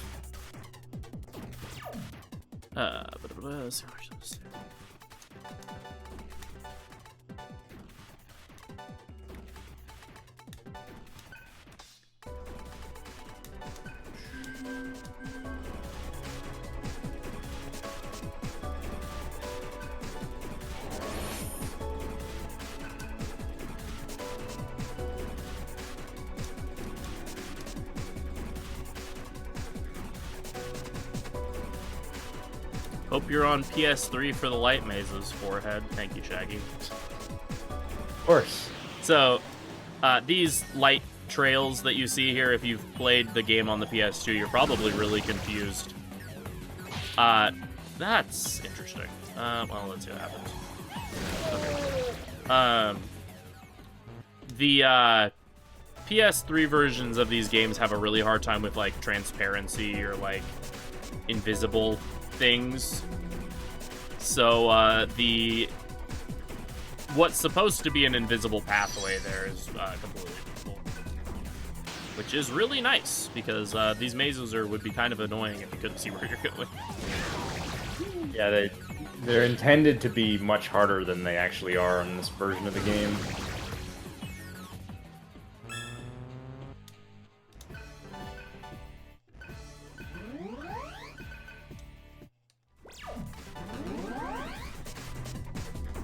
Yeah, the way it's supposed to work is it's supposed to be, the bridges are supposed to be completely invisible until you're like walking right on top of them, then you can see the little bits of area around you. Kind of like the way the Kalpa 2 maze works in Nocturne.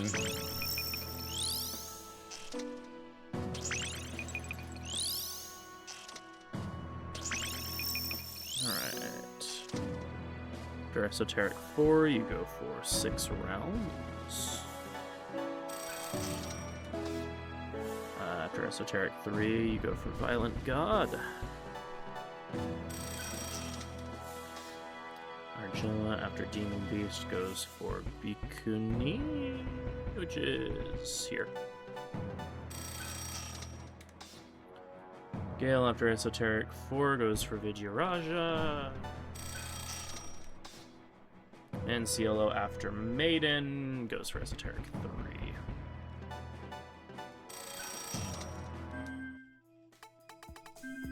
Neat.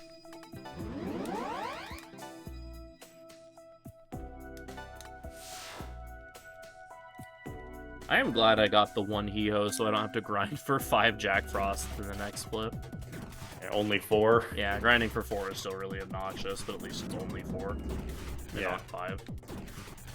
So, thankfully, in regards to the Jack Frost spawn, there is a room where Jack Frost is much more likely to spawn than normal. Normally, he's a very rare encounter, but there's a specific room in the sun that has him like around a 1 in 5, 1 in 6 chance of showing up,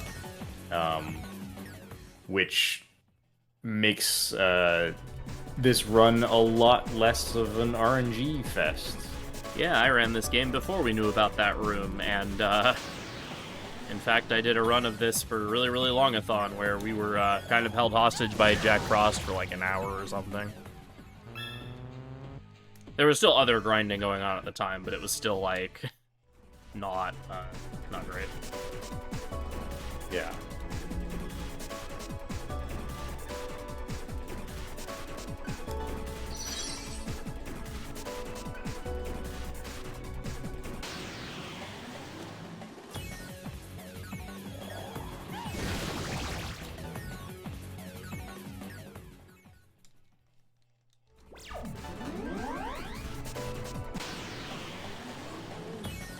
I would appreciate being able to kill stuff, mostly just so that I can be working on slightly higher level mantras once I do get to said spot where we have to grind for Jack Frost. So I won't just like be sitting on mastered mantras for a long time. It's not like a huge deal, but it's just a little more. Yeah. Or it's, you know, it just feels kind of bad to just be sitting on mastered mantras. Hello, Samael. Goodbye, Samael. Routing mantras in the sun is kind of awkward because, like, you want to do these little runs. You want to master the lower level mantras, then save the big ones for the bosses and the larger grinds.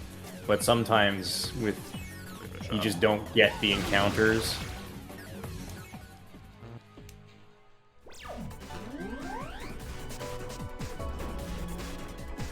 I'm gonna spin until I get this Esoteric Reed and Bakuni done. Because it should Yeah, do one more fight.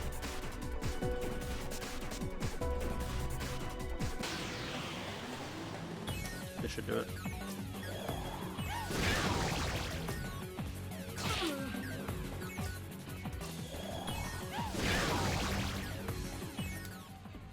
Yep.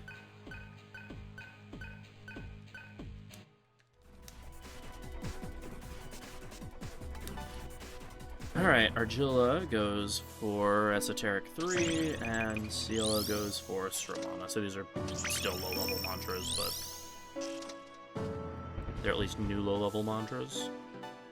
Yeah, I mean, you don't have to follow things to the letter if you don't want to. Like, if you wanted to grab, like, Calm Spirit on Cielo instead for this boss fight, like, it's fine, but it doesn't matter too much at the end of the day. Yeah.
All the sapphires.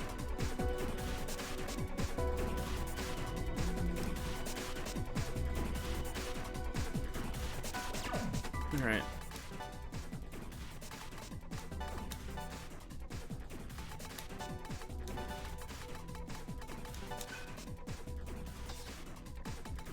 Now we gotta fight it against another DDS1 boss.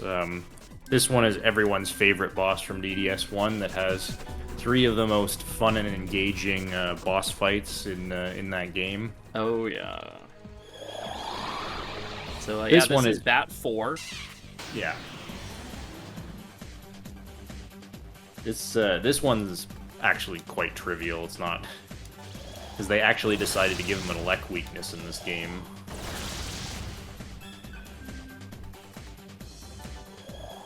Unless you're me a week ago. And then this fight miss suddenly him? decides to not be trivial. Yeah. If you miss him, this fight's not trivial, because he can do a lot of nasty crap. But assuming no miss, it's trivial.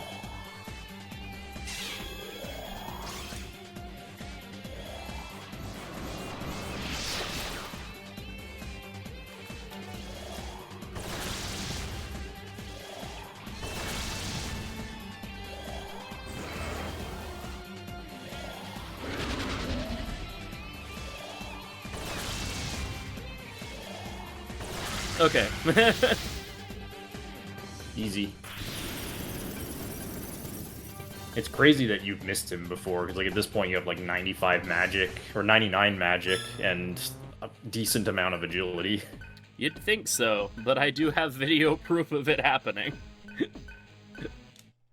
Multiple times in a row. Which, to be fair, the subsequent ones were because I got batted, but...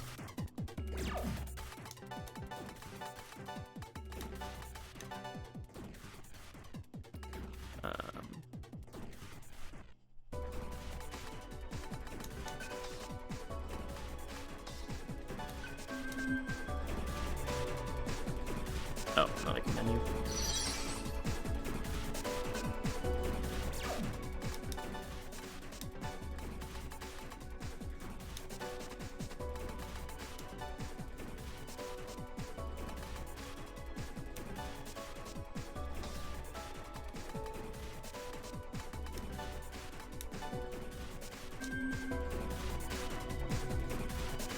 Yeah, like a week ago, or exactly a week ago it happened.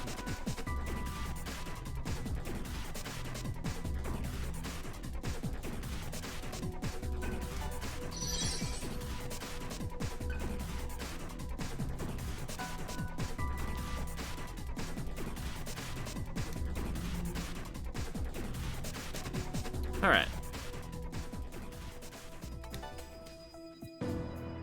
Will we fight Beck again? You know it. Indeed we will.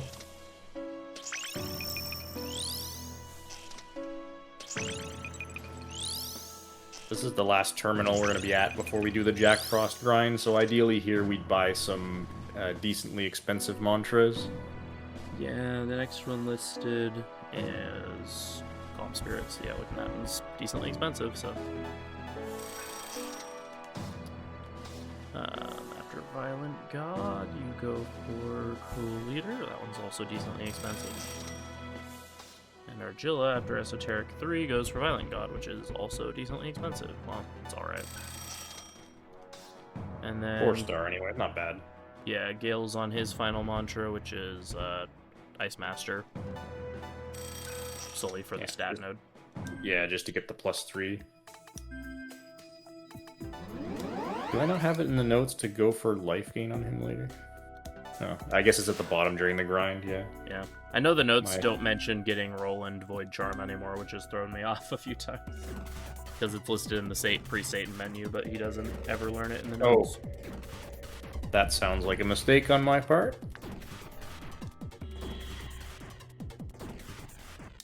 Probably intended to put... Oh, yeah.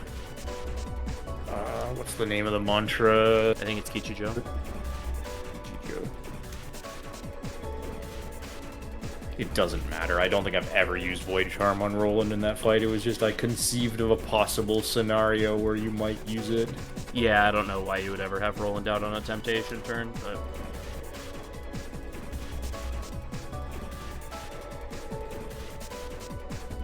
I had something in my head that had me thinking, oh, maybe just get it. Right.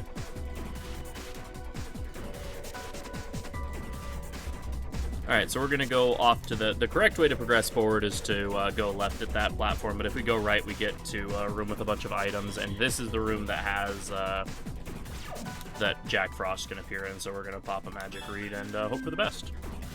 Meanwhile, I'm going to grab these goodies. There's a lot of trapped tiles, or trapped things here. Hee-ho! See? First try. Hecatoncheir wears a lock.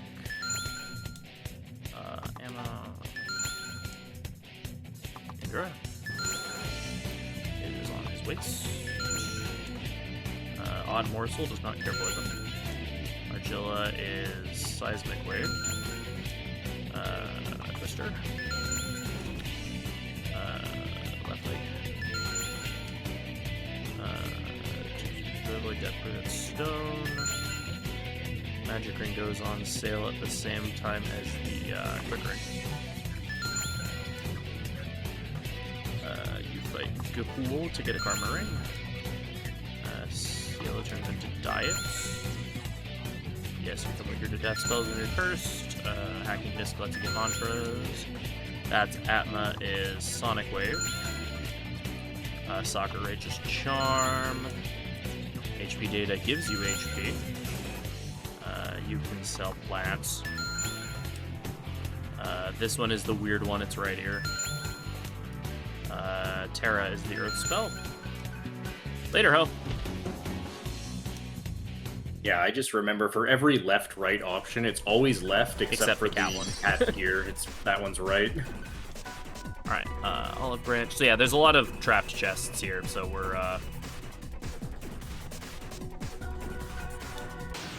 that's not the right chest. The far left is the one that's a bit closer. Okay. So not the far I don't know left. how to describe that. It's slightly farther left than this one. Oh, okay. Well, just reincarnate them. Yeah, I just hope I don't miss from the build it.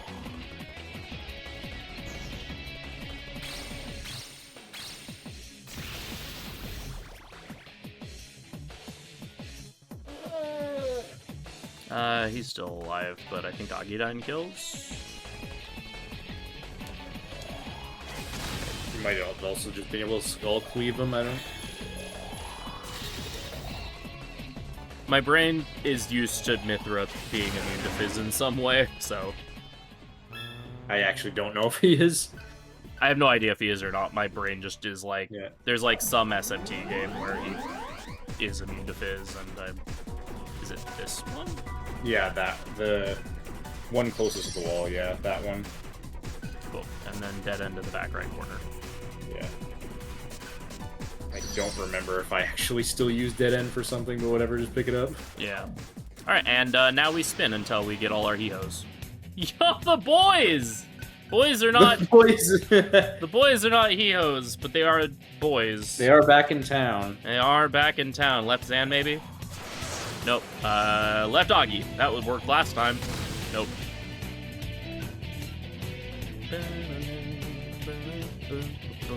Hee-ho, hee-ho, hee-ho, hee-ho.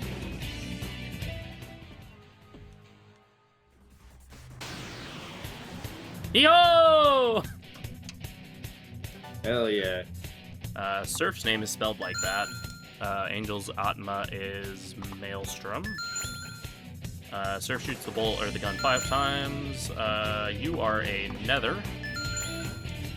Spell Gloom decreases your magic attack. Argilla turns into Prativi. This is a trick question because buffs only stack 3 times in this game. Ruby increases agility. Left hand. Yale says, "That is not his face." Wicked Curse does not cause poison. Answer's Kathy. The answer is Kathy. It is not Martha. When you're stunned, your defense drops.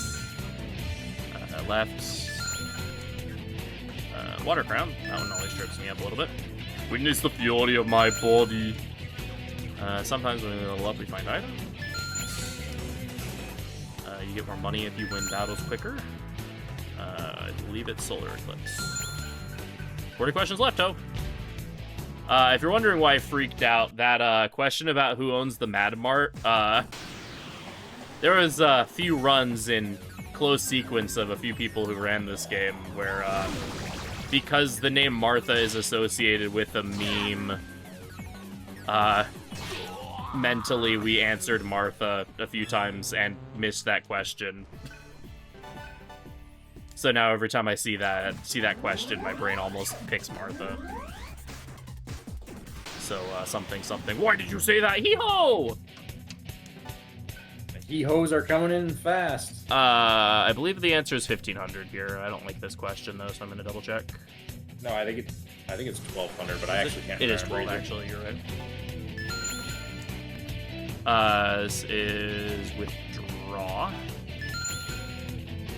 Kumbanda uses black bind. Gale likes touching his forehead. Curse is the highest priority of those. Sarah is not Angel. Argilla's tried colors on her skirt. We use learn skills for mantras. I believe Bullet's attack power is 8.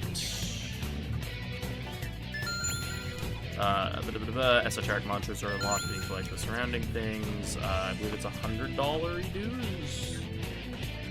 Pretty sure it's 100, yeah.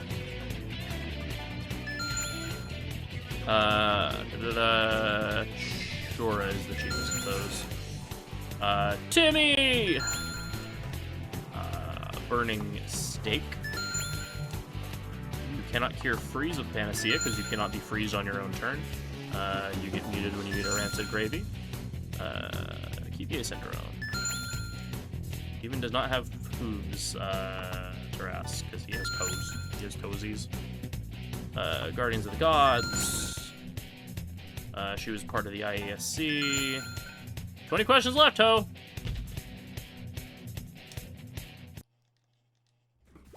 Fast quizzing. This may or may not be an indicator that I've played this game way too much, that I can just, like, ramble off the answers like that.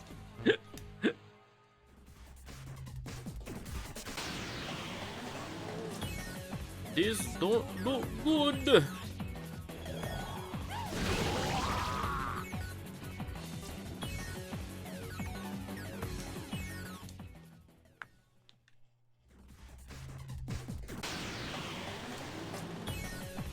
He starts sleep talking.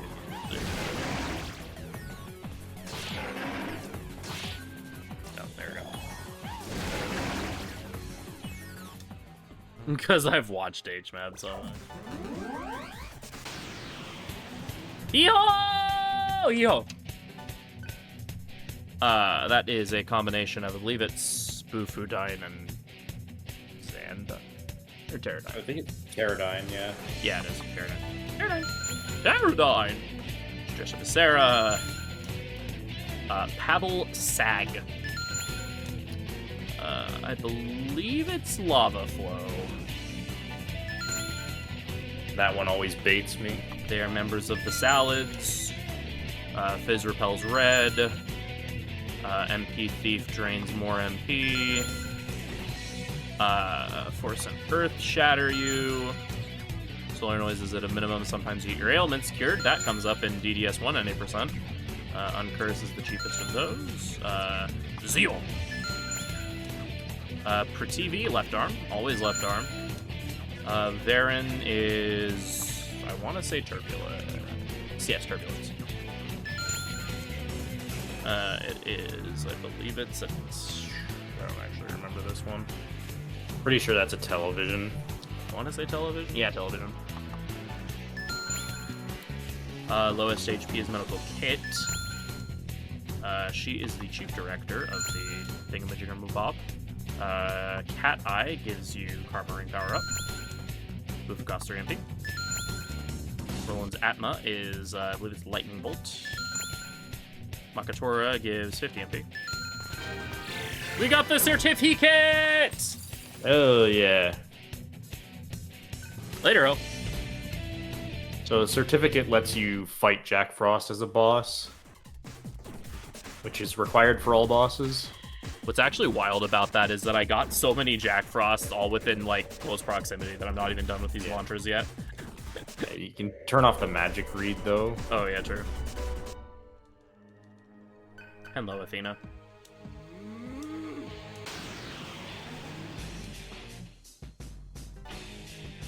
Keys get degrees. Yeah, there you go. Banana kicks. Banana kicks.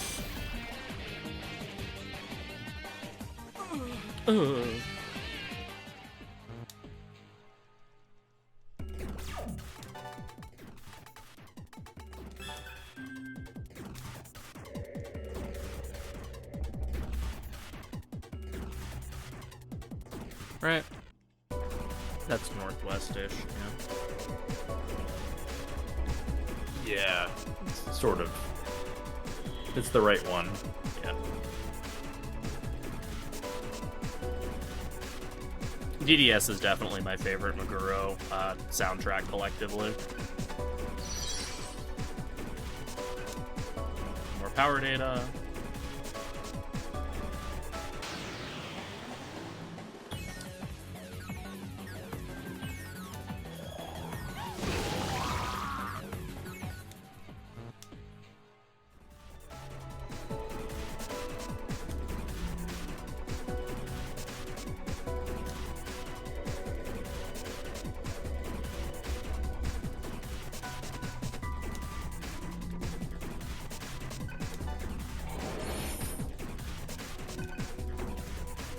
Olive Branch is, I believe, the most valuable, or Lotus Seed is the most valuable plant in the game. Olive Branch is the second most valuable.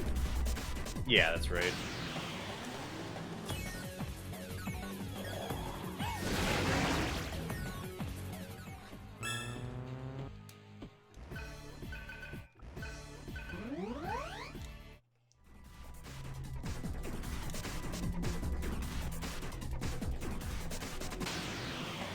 Oh yeah, Spider Silk from DDS1 is a great song.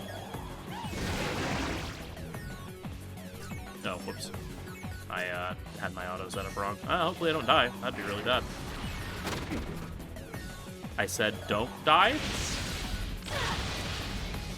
Alright, well, cool. Great, awesome, fantastic, wonderful. Good thing Seraph's tanky. Yeah, I would have been a very, very sad individual if that had wiped to my party.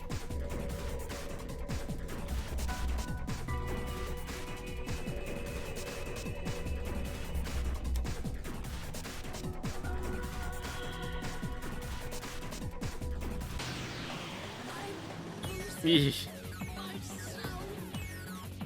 You have ungraduated from Miho University.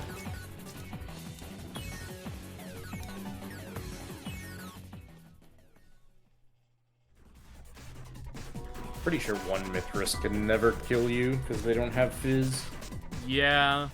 But whatever, I don't blame you. Yeah, after the last time, I'm a little scared, and I just really wanted that save.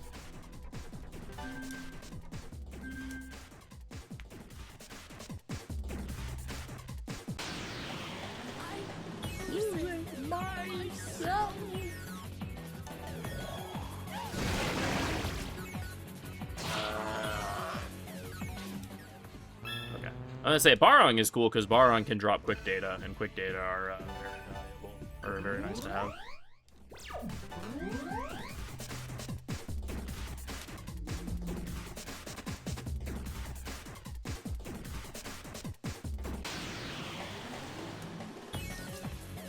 As it turns out, dodging more tends to be a good thing.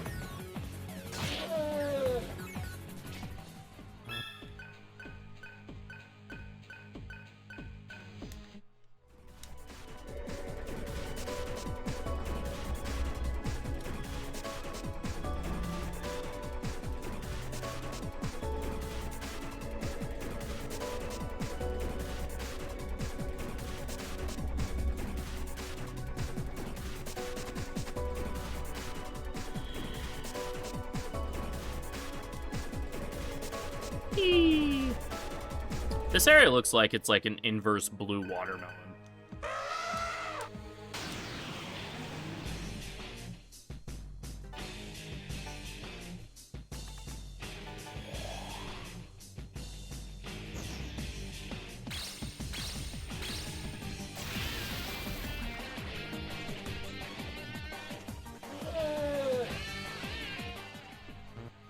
Nice HP data. I don't know if that was guaranteed or not, but nice either way. I don't think it is. That's... Yeah, it is pretty nice.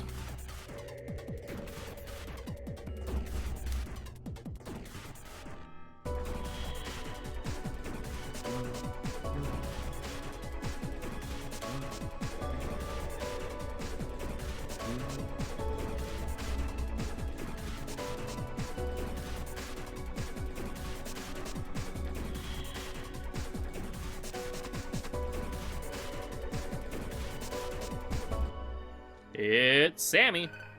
Samuel. Well, Samael's a little bit tankier than the other one, so we have to pepper in some Agidines in addition to the reincarnate. Yeah, depending on damage rolls, this reincarnate might kill, or you might need one more Agidine. Goodbye, Sammy.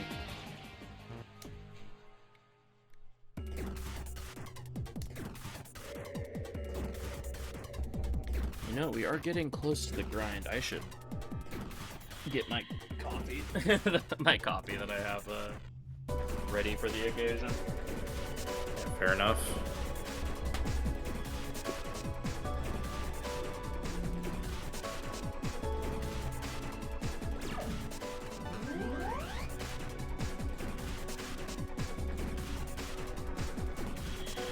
Starting to feel having been up since 5 a.m. I know is nothing for you because you were up at like 2 a.m. your time.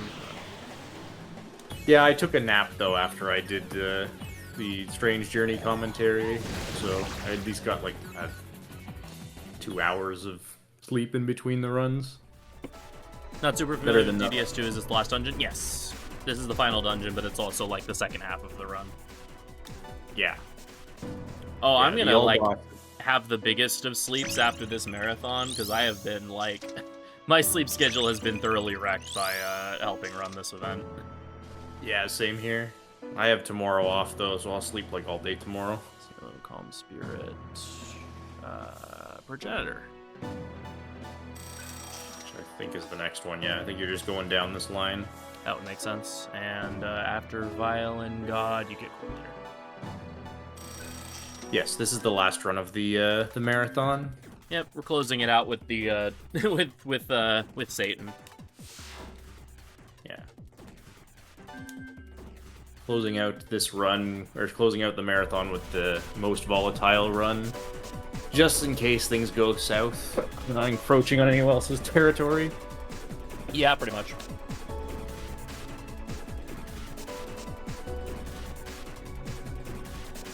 DD is 3 in the morning. Oh boy, 3 a.m. Argilla, the surf, dual ring on you. This is why we put so much magic on it for Argilla here. And then you get the chain ring. I need to restore your MP. Just throw that. Okay. So here we're going to be refighting Rahu. Good old Mick the Slug. He's 2 enemies. The body is weak to fire, the head is weak to force. So we're going to be opening with Argilla to blow up the body in 1 turn because otherwise we'd have to deal with his party member capture mechanic, which is just awful and we don't want to deal with it. So we're going to blow up the body in 1 turn and then just deal with the head because the head's not all that threatening on its own. Also, this is what the Impel Stone is for said nuking of the head.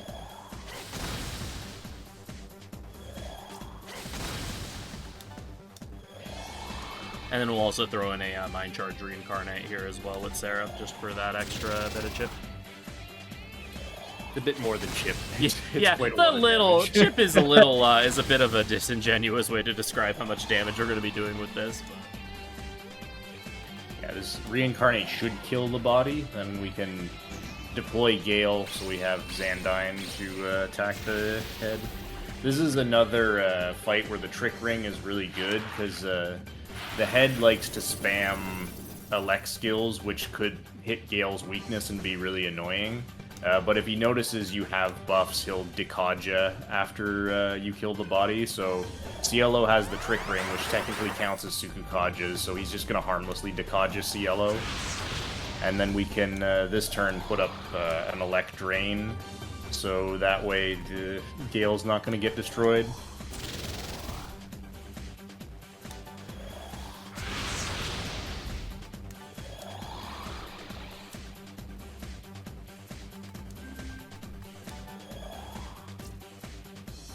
The unfortunate thing about Reincarnate is, like, really powerful as it is this casting animation is 10 seconds long.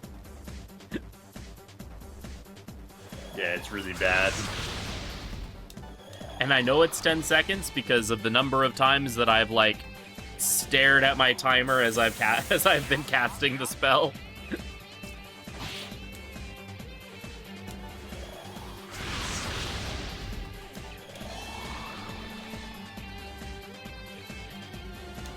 Oh, for references we haven't talked about it, Power and Mind Charge are two special abilities that,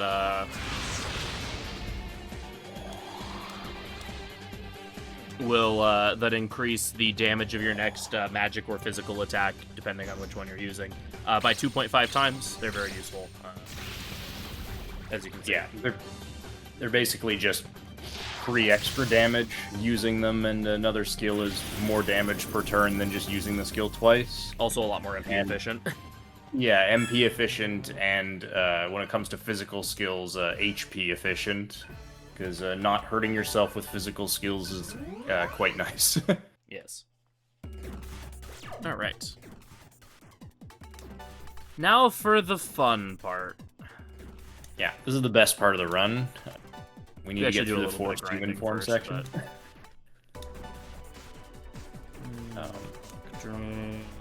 Like boost over Ufula. So the 5th layer has some gimmicks. It's got 2 sections. The second section is not really that bad, but the first section is awful. It basically forces an ambush, so your whole party in human form.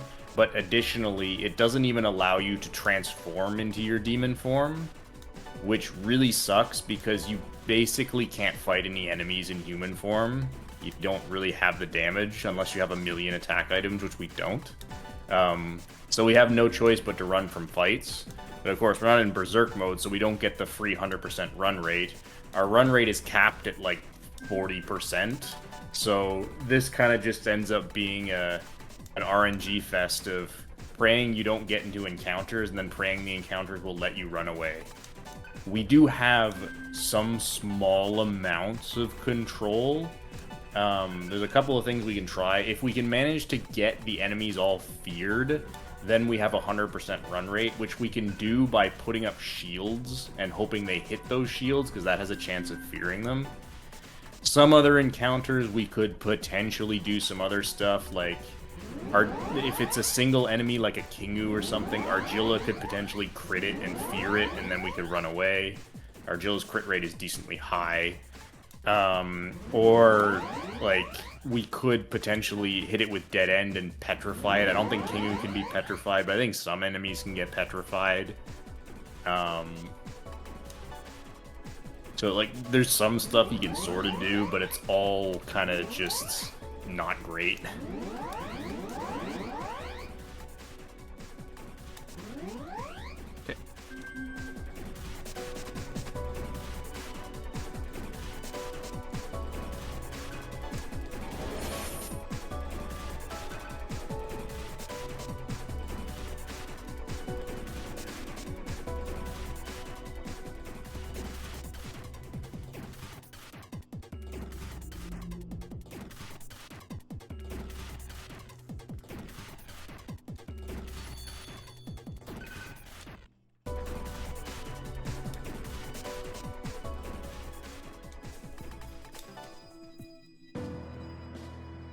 This is also coincidental fundamentally where all of the strongest enemies in the game start showing up as well.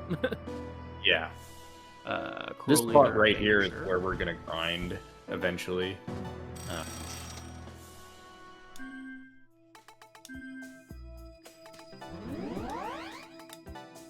Okay. Alright, into the penalty zones we go. It also kind of sucks that in this first zone, there is a ring in here that we really need, so we'd love to not spend any more time in this zone than we have to, but there's a ring in here that is incredibly important, so we have to get it. Alright, I am just dead if I don't flee here. Alright, I'm probably dead. You could throw a magic mirror. Oh, I guess I'll use Xanadu. If this one uses Xanadu, then we're fine. Nope, that's Jupiter's Fury. Seal a dodge, though. Heck. Nice. Aragilla. Oh, this might give me a fear, though. Yes, okay, cool. Friendly reminder, if all the enemies in a fight are feared, then you get a free run. Also, I love Surt's feared animation. It's great. Just like holding his head, like, oh.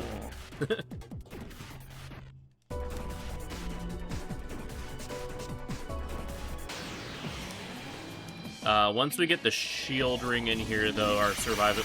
That's really unfortunate. Oh, please overwrite that panic. Please overwrite that panic. Well, this could be bad. Okay, never mind. We're good. Nice. Once we get the shield ring, though, our survivability does go up a good bit. Did you talk about the shield ring, or... No, so I'll talk about it. So shield ring basically gives you Void Fizz for the first turn of the fight, which is incredibly helpful, especially if enemies go first. They can just hit Void Fizz and possibly fear themselves, then we can run away for free.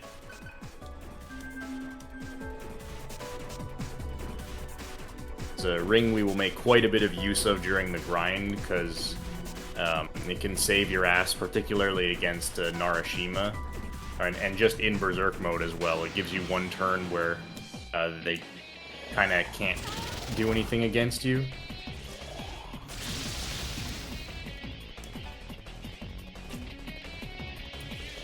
We did put Quick Escape on Seraph before this, by the way, so our escape rate should be increased at this point. There we go.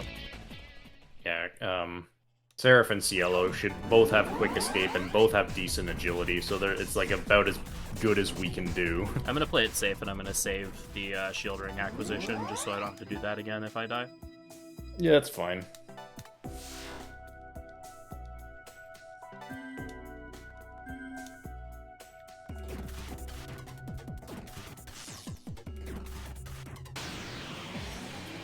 Hi, Parvati. So, Goodbye, here's one of Parvati. the enemies. So Parvati is a somewhat unique encounter that can only show up in the 5th and 6th layer. She's very important to the run because she has a drop that is required to fight one of the bosses, so we have to get that drop from her. It's a rare drop, and she's a rare encounter. So it's kind of fun. It's honestly like the worst thing about the category. Unfortunately. Without a doubt, it's the worst thing about the category. It's the only thing about the category that I really don't like. It's a very fun category overall, but the Pinaka and Nandaka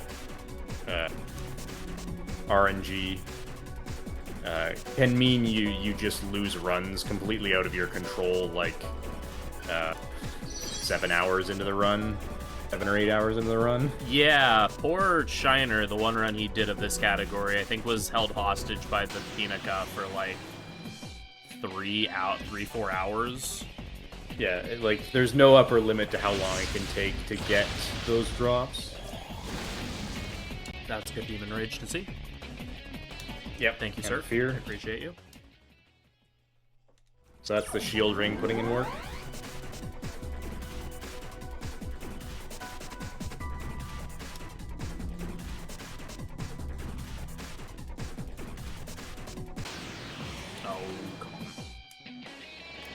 Okay. Didn't quite make it.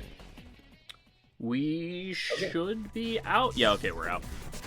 Alright, that was a really good human form section. Like, really good. That was, yeah.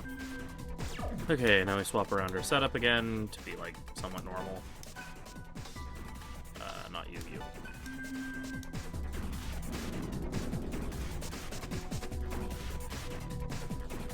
Alright, that is one of 2 penalty zones. The second penalty zone is a lot less spooky, but can potentially also be really dangerous.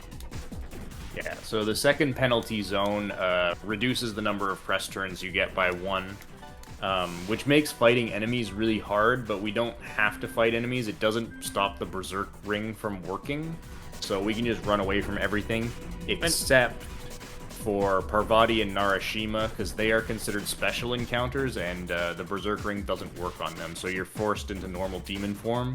And then you either have to fight them or try to run away from them with only 2 press turns, which is kind of scary. So they're rare encounters. The boys! Though. They're back in town! Shit.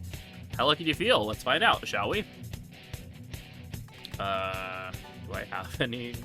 Alright, in left Zio we trust! In left Zio we trust! Yo, nice. Where are we? You do have Terra. I do have Terra. I have Terra and I have Augie. Augie is second. And then we have Terra. So I guess this is a 3 then. That's not bad at all. Yeah.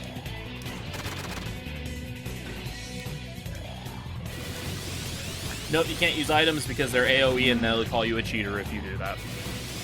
And then run away. Yeah, there are no if there were single target items, you could use them, but they don't exist. But hey, a triple kill is still amazing. Yeah, that's still quite nice to get before even starting the grind. Yep, there's all of my mantras done. Let's go back and buy some more. And since Cielo has the follow-up ring, there's nothing stopping me from like taking a pot shot at the Berserk mode demons just to see if I happen to kill them. Yeah. Alright, well, oops, camera, hello. There we go. Let's lock that in real quick. Hello, let's lock that in real quick. Alright, after Vanquishor, we go for Battle Demon, Argilla goes Warrior King, Gale is done, Cielo after Progenitor goes for Ice Spirit, and Roland, I think, is done. Yeah, you can grab, what's it called? World on Roland? Oh, right, yeah. Right, Rakarmdra. There's still more mantras at the scroll down to the grind section. Yeah. I couldn't fit all of them at the top of the notes. But, I mean... Did I say Battle Demon? Yeah.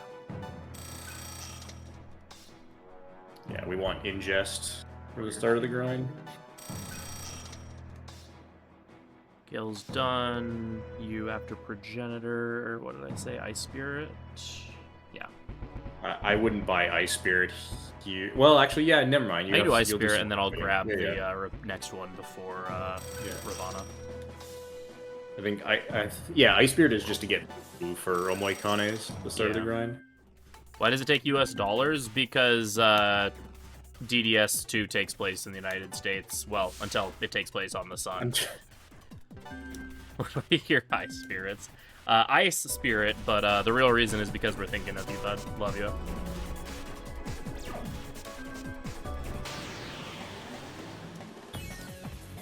Why does the sun need US dollars? Because despite the claims to the contrary from Command and Conquer Red Alert, space has in fact been corrupted by capitalism. Oh, there's Ice Spirit on.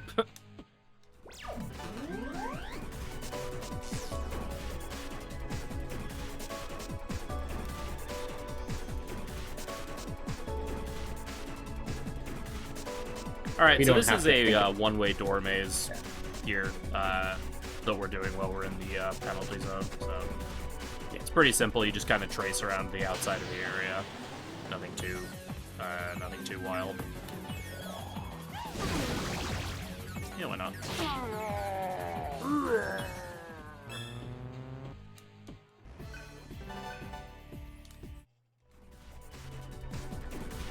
a medical gear here, which is nice. Or 2 medical gears, even. Even 2 medical gears, I think, yeah.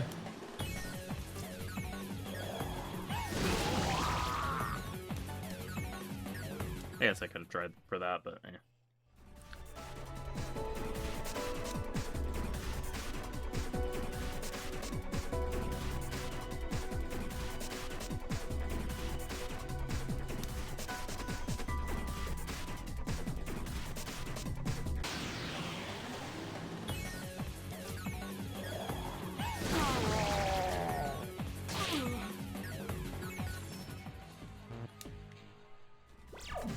That's my Saga drop. I'm like looking really good on money currently. Hello, Arahabaki. Could I, nope, never mind. Never mind. Yeah, Arahabaki is the most dangerous encounter, well, in the whole game, really. Don't let him have a turn, ever. But if you do kill him, he can drop vital data, which is very, very valuable, so... Risk reward. Oops, that's not the right ability. Also, I missed.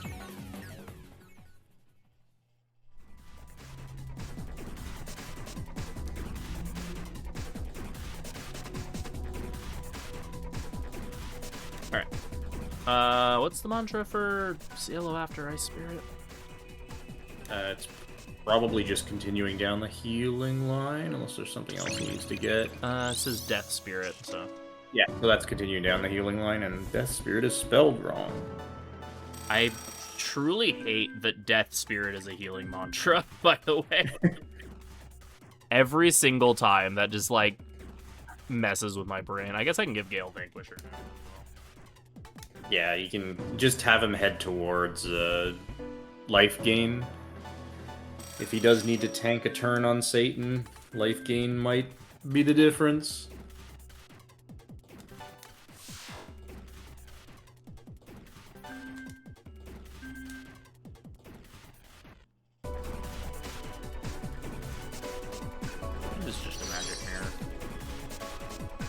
You do need, yeah, that's 2 magic mirrors. And I think I have like 7 of them already, but...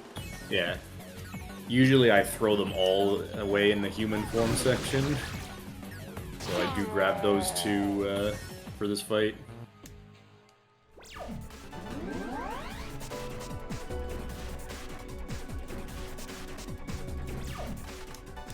Alright, Cerebrseal Orgilla. Alright. It's time, Mr. Colonel. Colonel back! And he wants to give us a hug.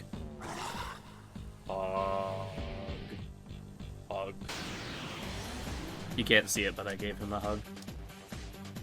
I absolutely love that animation. It's so stupid. It's so good. That was actually cathartic this time, yes. Even more so after last week. So, something we didn't mention, one of the other benefits of getting access to the, to Mind Charge specifically, is that it gives us access to, when combined with a buff or a debuff, the, Charge and Debilitate combos. Charge is Luster Candy in other games. It boosts all buff. It's +1 to all buffs. Debilitate is -1 to all stats. So, very, very, very strong. And Charge is only available as a combo, and Debilitate you can get as a skill, but it's super out of the way. Yeah. Oh, that's unfortunate. I guess I'm stalling a turn.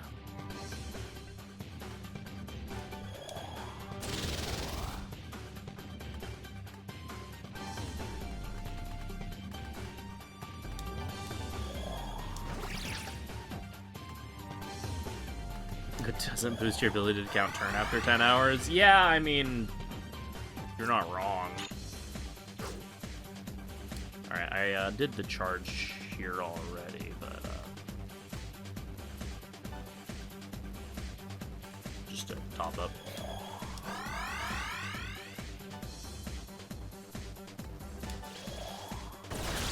I do want to follow the script. Shoutouts to doing 7,000 or 2,000 damage in one attack. Even before debilitates too. We actually specifically attack before we use debilitates to avoid pushing him to phase 2. So that was a damage layup there. Now we'll put on all the debilitates and then go for the kill.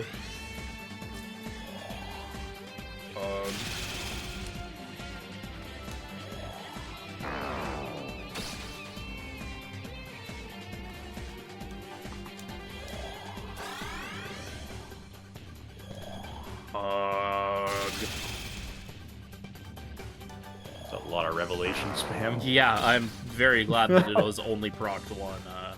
I'm glad that it is only procced one mute.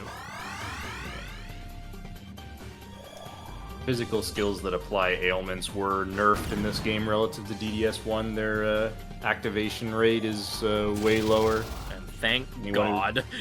Yeah. Anyone who's done the Demi-Fiend fight in DDS1 knows the absolute pain of dealing with physical ailment skills. Anyone who's tried to speedrun DDS1 or even played DDS1 for a decent amount of time know the pain of raving slash just hitting panic on you like every single time.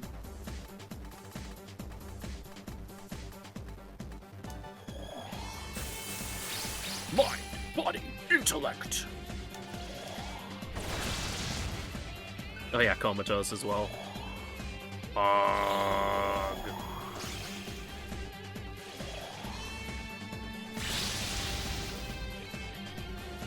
Alright. Here on this turn, we're going to have our Jello lay up some damage just in case we don't kill. We should, but...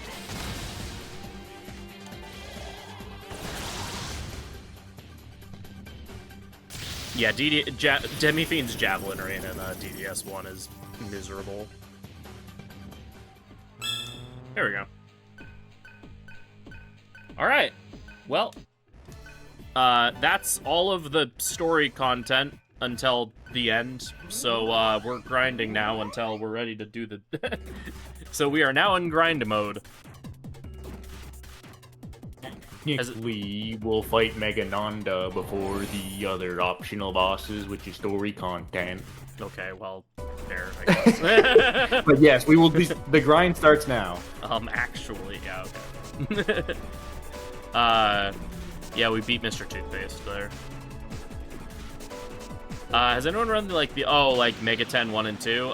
Megaten 2 is somewhat popular of a run in Japan, whereas KMT 1 is has been fairly popular in the community recently. But not many people run MT1, and no one thus far has ran KMT 2.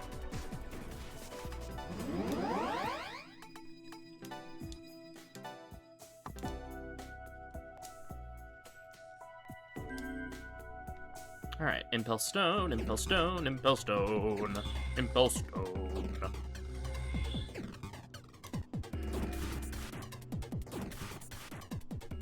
When the stone impels you.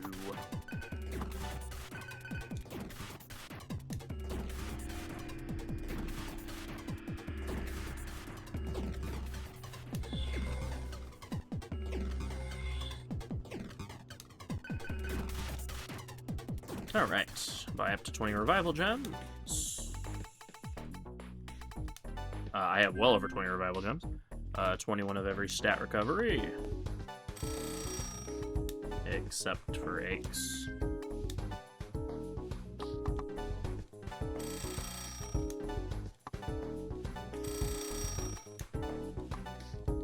Whatever, 11's quicker to hit than, yeah. 4. This is kind of just make sure you never run out of stat recovery is what I should write there. Alright, now we sell our plants.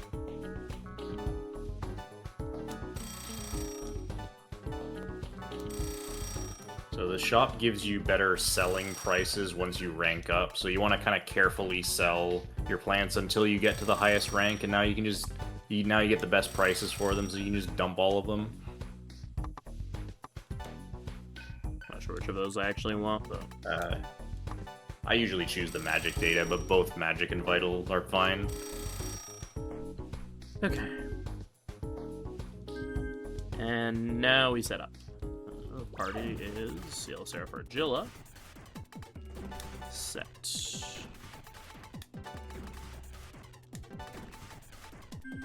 Power Wave. Goofus and like bonus game. Fine, yeah.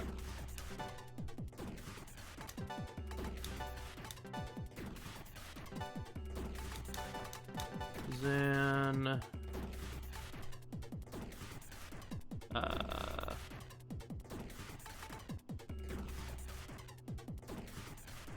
bonus life gain.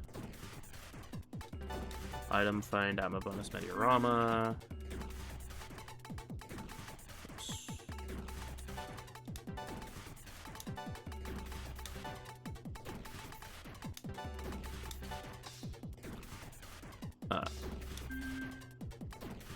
Seraph gets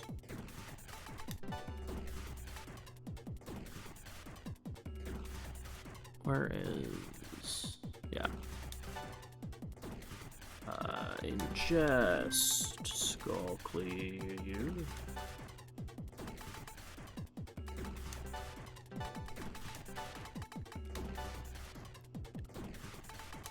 Zeodine. Life bonus, life gain, item find. Not the bonus iron stomach.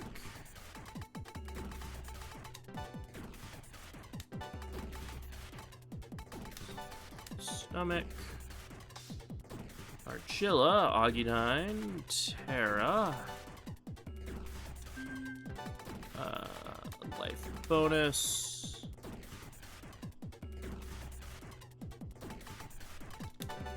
Life gain, fire boot, or life gain. Yeah. Item 5 out bonus.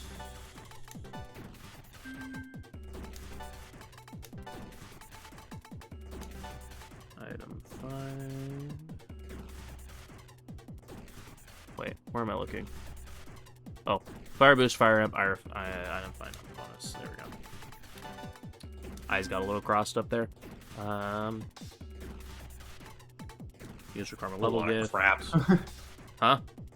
It's a lot of crap in this this list. Yeah, and then use requirement level gift. I double check, make sure everyone has item find because my PB I forgot to do that, and then I was getting angry because I didn't get the Nandika drop for a long time. Yeah, that's kind of pain. That's why my brain wasn't looking at that correctly. Equip ring, follow-up ring, have strength on it. Argilla gets the rich ring. Yep, Seraphis shield ring. And Roland has the Berserker ring, that's alright. Cool. Oh, and I forgot to buy magic reads. Yeah, I already had like 20 of them, so you probably have enough, but yeah, whatever. I had 11, so now we have... Oh, you had 11. So yeah, you can buy 11 more. Yeah, might as well. Okay.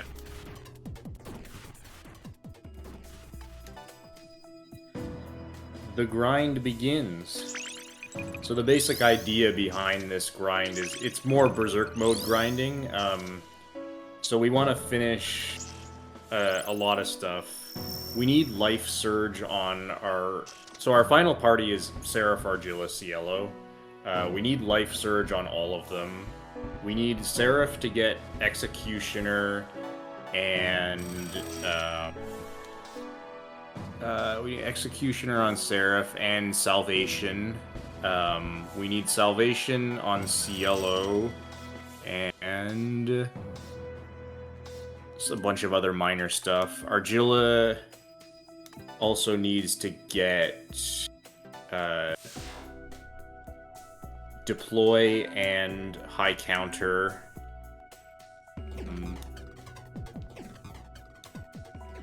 Yeah, I guess that's all the stuff.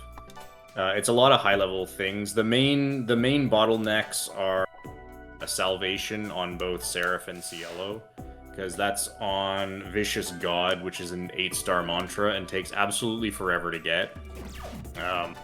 Life Surge also takes a really long time to get.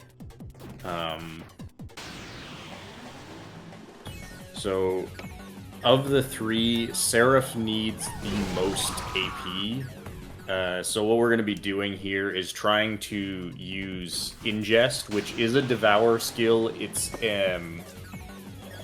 not a damage Devour skill, it's an instant kill chance. So basically, Cielo tries to kill everything. If he fails to do so, then Seraph gets a chance to throw an Ingest out. If that hits, great. If not, pass back around to Cielo and he can finish off whatever he missed. And that's the basic combat structure for this grind. At least until Seraph catches up with Cielo. Because kind of Cielo's already a good chunk of the way to Salvation, whereas Seraph hasn't even started going that way and still has to get Executioner first. So once Seraph catches up, we can stop using Ingest and switch Seraph to be the kind of party leader who's doing most of the attacking.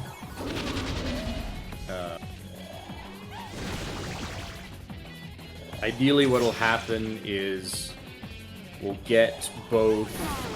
We'll get Vicious God on both Seraph and Cielo, and then we'll get a couple of pentakill Omoikanes to save an absolute ton of time. If any Omoikane pentakills we can put into Vicious God, save like 15 minutes in this grind. But of course, none of that would matter if you don't get Pinaka and Nandaka in time. Ideally, you will have them before finishing Vicious God, because the absolute best case scenario is you finish Vicious God for Salvation off of the Mega Nanda fight, so you grind until you're got enough AP that will finish it. Because if you already have Pinaka and Nandaka by that point, you can go and fight Mega Nanda, finish that, then you'll have everything you need to beat both Shiva and Vishnu. So you can fight both of them right there, dump all of their AP into your path towards Life Surge, and then you can come back after that and finish out the grind, finish out the rest, and then be ready for Seth and Satan. And yeah, that's what's gonna go on here for the next at least hour and a half. Yeah, so now is the time. Get comfy. If you have any questions about the run, speedrunning these games, SMT in general, reasonable personal questions, now is the time, because we will be here for a hot minute, and this is very, like, not mentally taxing at all, so.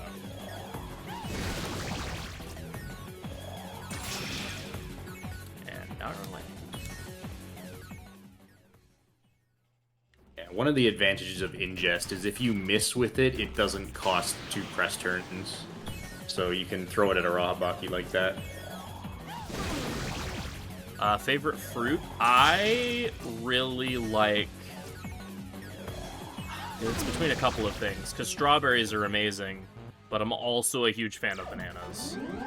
So it'd be like a battle to the death between the two of those. Interesting. Those two are both pretty different.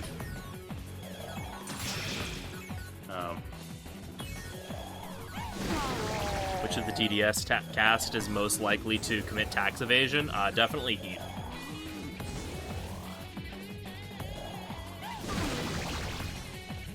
Though I don't know if he's actually smart enough to do that. Gale's definitely the one that's, like, the cleverest, so he could.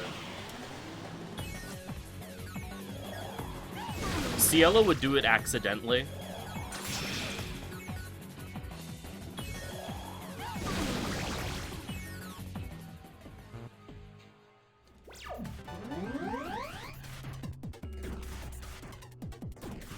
IRL serve, yeah. Let's see, for fruit, we have an answer for raspberry. Raspberry is okay. I'm, like, not the biggest fan of, like, the texture of raspberry. Raspberries are too strong of a flavor for me. I'm not a fan of those. Yeah, the flavor is fine. It's just, like, I don't like how, like, seedy it is. Like, you're eating it and you're just, like, feeling like you're kind of chewing on seeds. Yeah. Mango's a solid choice. I do like There's this gelato place somewhat near my house that has mango gelato, and it's quite good. Apple? Okay, but what kind of apple? Because, yeah, like, Honeycrisp are amazing, but, like, I'm not really a fan of, like, Granny Smith.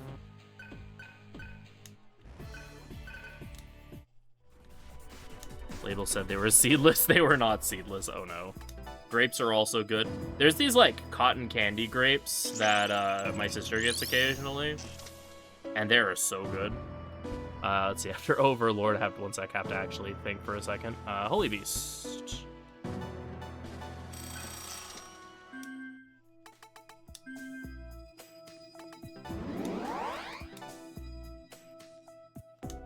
Yeah, Honeycrisp is great. I don't know if I've had Sweet Tango. Pineapple's good. Only thing with pineapple is that it's like the one fruit that eats you at the same time that you eat it. And so as much as I love pineapple, it's like you can only have so much of it before it starts to be a very painful experience.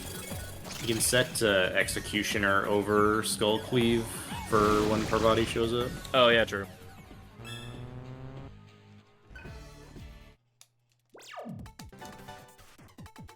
Executioner is a lot better than Skull Cleave for fighting her. Indeed.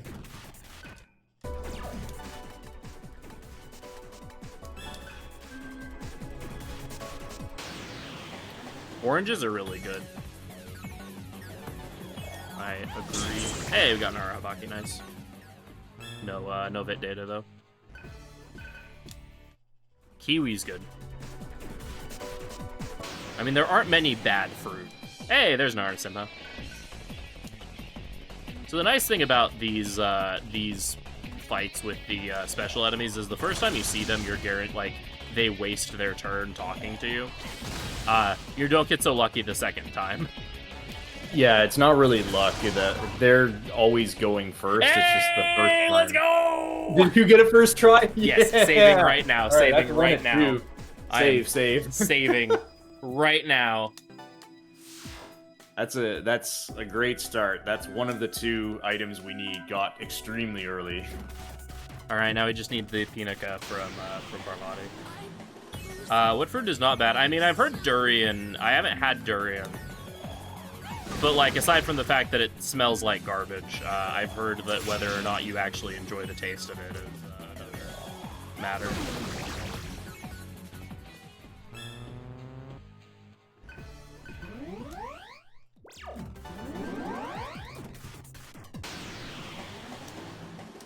I'm trying to remember if I've ever actually had dragon fruit.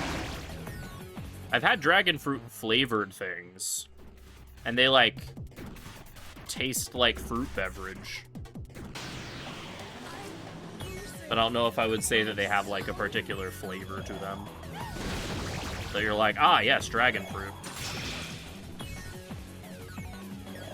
Had a durian flavored drink, felt like I was swallowing a whole pear each sip. Huh.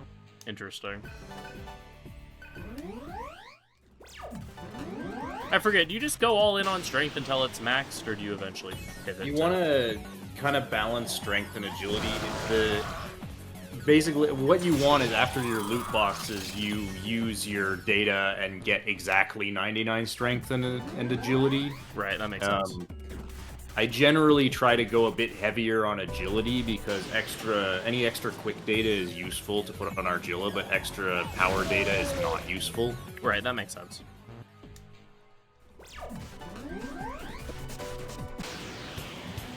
Yo, the boys! How can it feel? Let's find out, shall we? This is like a really bad time to get them, honestly, but yeah, it's your boys regardless. Oh, now that we got the boys.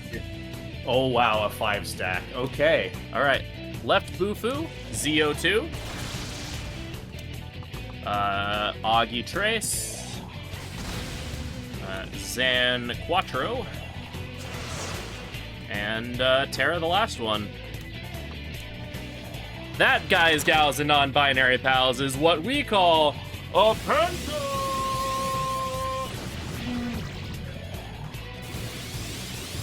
It is somewhat unfortunate that you got that penta while not having the big mantras yet. Yeah, it was like sitting on almost mastered mantras. Yeah. You still get all of the experience and money, both of which are good. Oh yeah, you get like almost, you get, yeah, like 800, yeah, or 750,000 here, so yeah, that's still good regardless. That's 7.5 whole loot boxes. Yeah. Hey, and a free agility too. We take those.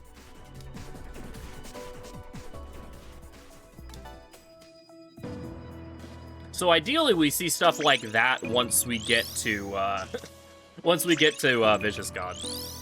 Yeah, because Vicious God is so extremely expensive in terms of AP that a pentakill is like, is it like not even a third of? Oh, it's some, yeah, it's like God? not even a third. It's ridiculous. Yeah. Okay. We're still going through our masters. Loot box stuff is like right before Seth and Satan, so there's big loot boxes coming, and that's a +1 to all stats, I believe. Yeah. So I think Cielo next just grabs the low-level stuff. Yeah, Yaksha and Evil Spirit. Yeah, Seraph. Seraph after Holy Bee. Sarago goes for Kichijo. Oops, Yeah. switches here. They're just The gonna Mantra grab all Grid can of get the really laggy when you're trying to navigate it quickly. I believe she just goes for Matsukami next. Yeah. Yeah, that's... Then Gale is done. Yeah, Gale's completely done. I think, yeah, you said Yaksha, right? Yeah, go for Yaksha. Yaksha and Evil Spirit. Grab those two real quick, then you buy Vicious God. Roland is working his way towards Mind Charge now, right? Yeah, Yeah. Wolf and... Yeah. Mind Charge is another thing that could theoretically be useful. That one I actually know of the scenario where you would use it. If Satan triple debilitates you on turn 3. Oh, yeah. Which... It's conceivable. Yeah, no, it can happen. This is Satan we are talking about. You didn't have to use your Impulse Stone. Oh, I didn't use the... You're so right. Force of habit. Yeah, so if the first attack hadn't worked on the Omoikane, he would have popped an Impel Stone to get more shots at them. I'm just so used to like, oh, I saw Omoikane, time to go buy an Impel Stone. That I just assumed I had used it when no, I just got it. Yeah, if you hit the first one, you don't need it.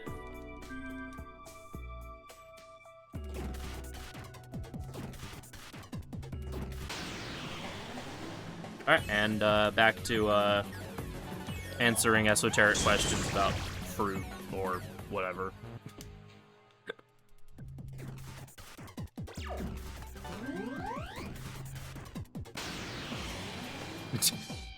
Hi, Narasimha. Okay, this is the unfortunate thing, though, is that, like, now that we have the Nandaka, we really don't need or even want to see Narasimha at all. Yeah, he's a waste of time, and he's kind of dangerous. Oh, good, and we missed, too. Thank you. Yeah, missing him really sucks. He can kill you. I would rather you not be using Gate of Hell, Mr. Sir, man, lion, dude. How do I like peppers? It depends on the pepper. If we're just, like, talking, like, spices and, like, peppers generally, I like it when they have a good flavor to them or when they enhance the flavor of whatever I'm eating.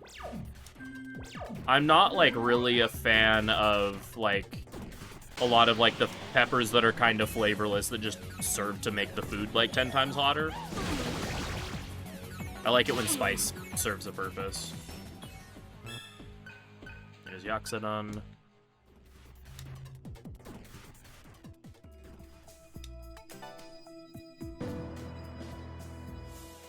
Yeah, like if they're cooked into something, or, yeah. Okay, now we go Evil Spirit on you. Yeah, just to grab Death Resist. Yep.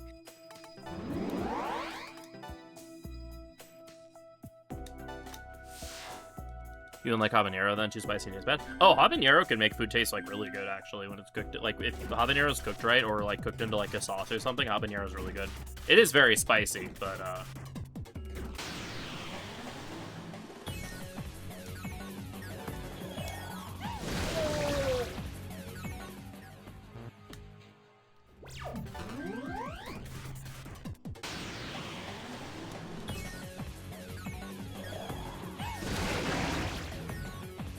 Scotch bonnet. I actually have a bit of a story about Scotch bonnets.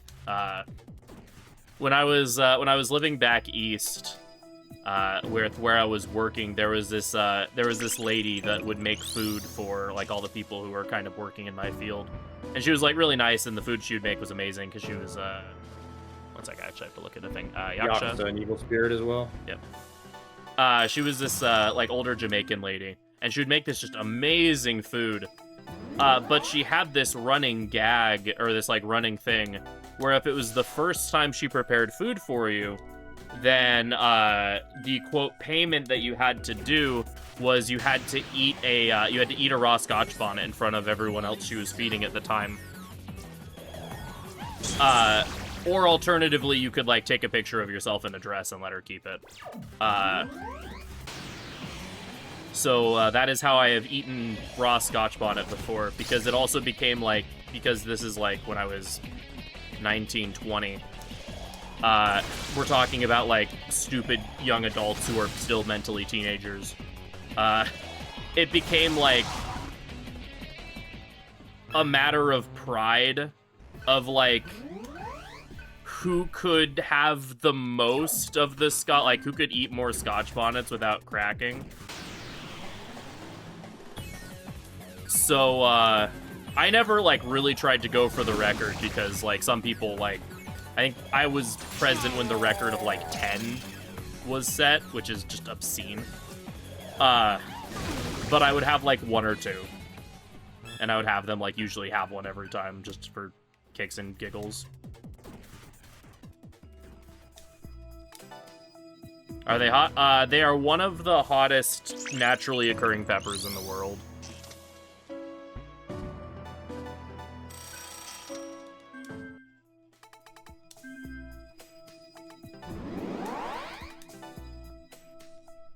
If you're eating it raw.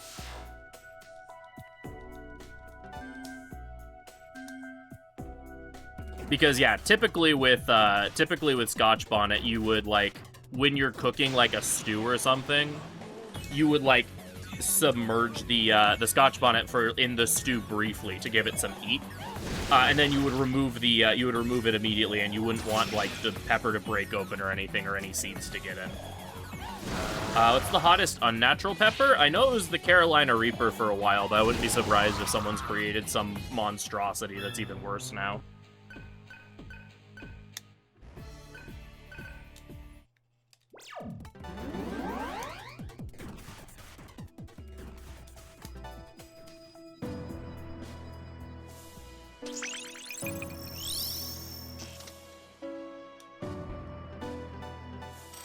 Pepper X, okay. Who made the Reaper has made a new variant called Pepper X, because of course they did.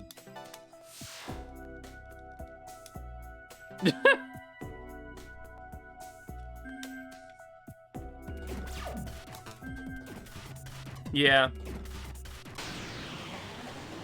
Bears.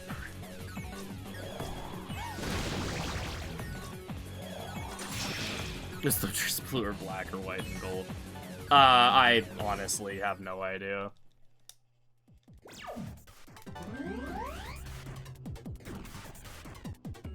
I mean, the actual dress was blue and black in question, but the, like, case of the story...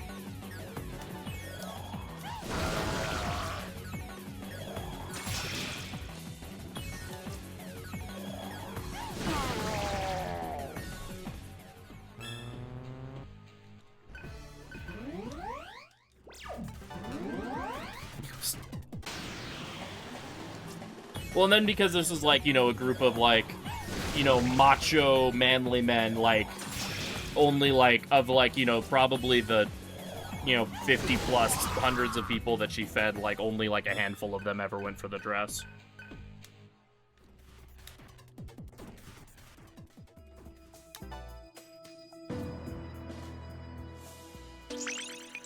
Alright, Cielo got...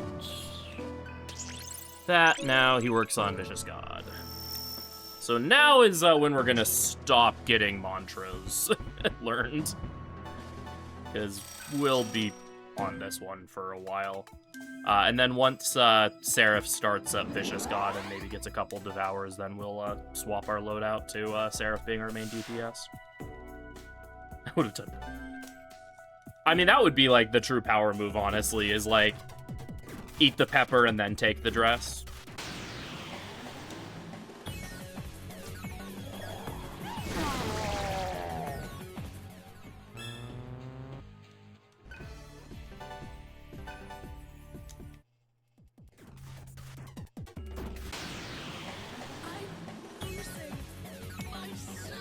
I'm losing myself. Darn.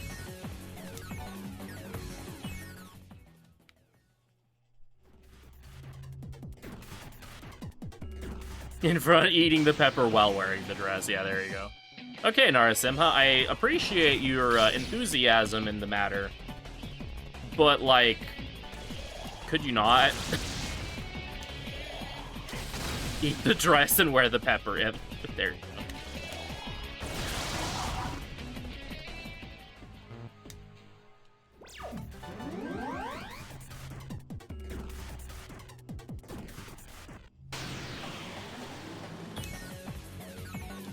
Oh, whoops, I had pass. Why did I have pass set? Oh, because Narasimha, right. That's the other annoying thing about getting the special encounters when you don't need them, is they mess up your auto battle.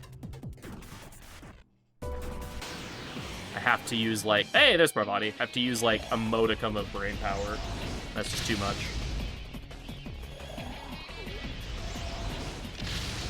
If you put the pepper in a dress. There you go. Alright, so she drains magic, so you'd either want to use Almighty or Big Fizz move, and Big Fizz move is quite good, as you can see. Yeah, Berserk Mode's really cool. Ah, darn, didn't get it. Alright, well, we're 0 for 1 on the Pinica.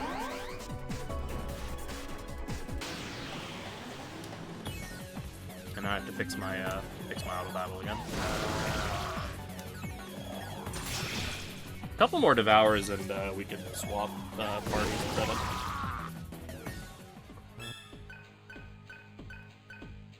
Alright, oh, actually, Seraph has quite a few mantras left. I just assumed that Seraph was ready to go for Vicious God, but nope, we still have Progenitor and Death Spirit. Do you choose specifically what enemy to devour? No, we just have auto battle set, and so Seraph will just try to devour whatever exists. That Meteorhan on CLO or Meteorama when you get the chance, it helps quite a bit with Parvati. You are correct, sir. I agree. Meteorhan.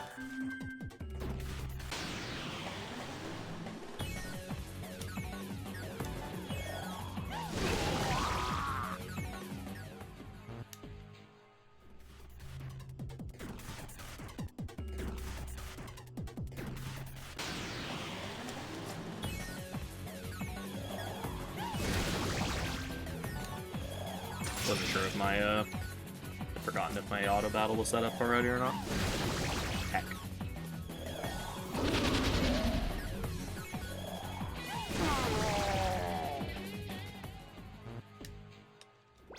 The thing that's really scary with Cert specifically is if you don't kill him, if you do damage to him but don't kill him, he will do Psycho Rage into, into exploding you very painfully, so, especially when the Enervate goes off, it's like, alright, well, I really hope this crits.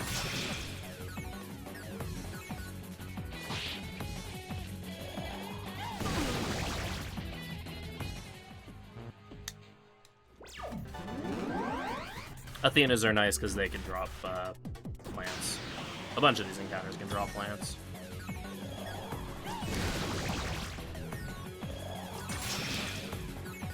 I would really appreciate being able to kill some of these. Yeah, that is Athena. I would really appreciate being able to actually kill some of these Arabakis. The fact that I've let like 4 or 5 go at this point is a little unfortunate.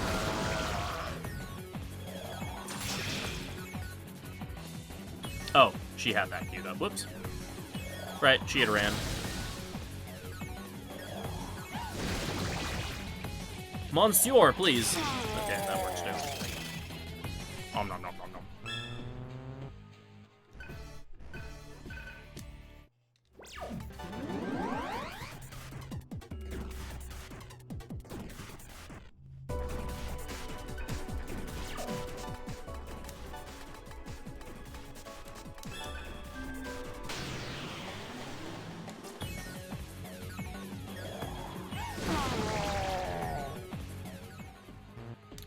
Nice HP data. Alright, come on, Arabaki. Be a pal. Be a friend. Be a bro? Heck yeah!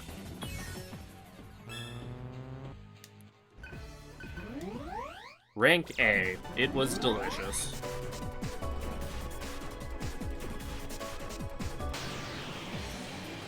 Oh, hey, Parvati. Alright, come on, let's see it. Okay, but maybe don't spam Tempest, please. That really hurts Argilla a lot. Oh, something worth noting is that when Surf and Seraph combined to make Seraph, Seraph went from being strong to ice, weak to fire, to just being neutral to all elements. I'm loving these crits with Executioner on Parvati. Alright, let's see it. Yeah, let's go! Alright, we are big chillin'. Oh shit, nice.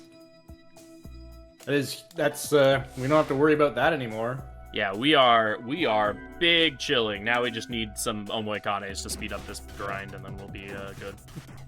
It's extremely early to get both of those. Oh, and then Parvati showed it again. That's... yeah.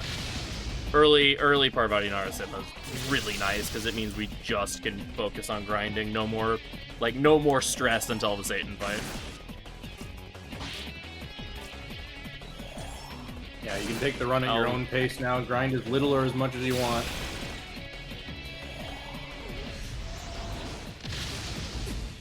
Well, that was unfortunate. Oh, I was hoping that was gonna kill.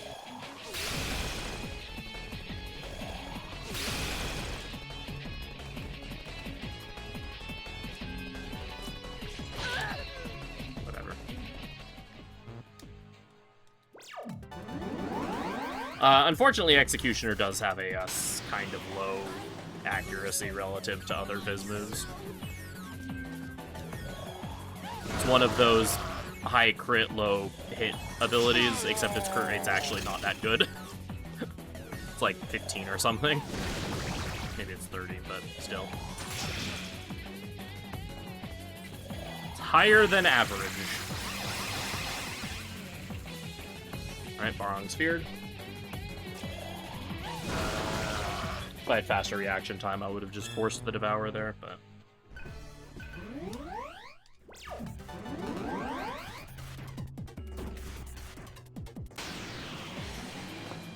Okay, Parvati, I appreciate you, like, showing up for me in my time of need, but, I don't actually want you to be showing up this often.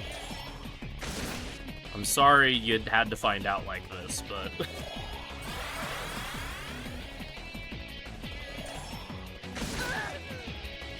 Nice damage. Nice 1 TNL. Yee-hoo! Later, Ho. Whenever you get a Jack Frost encounter after you've already answered the quiz, he just gives you a random item.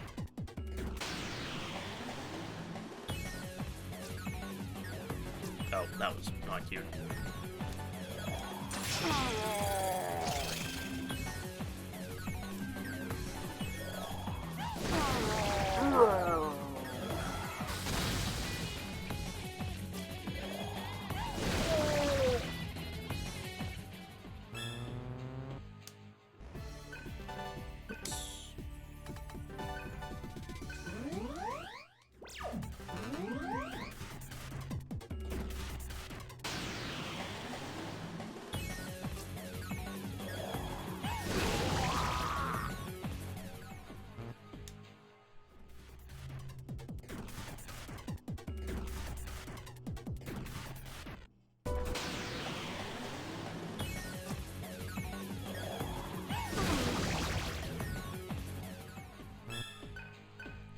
Alright, Roland is done with that, so we can get him closer to...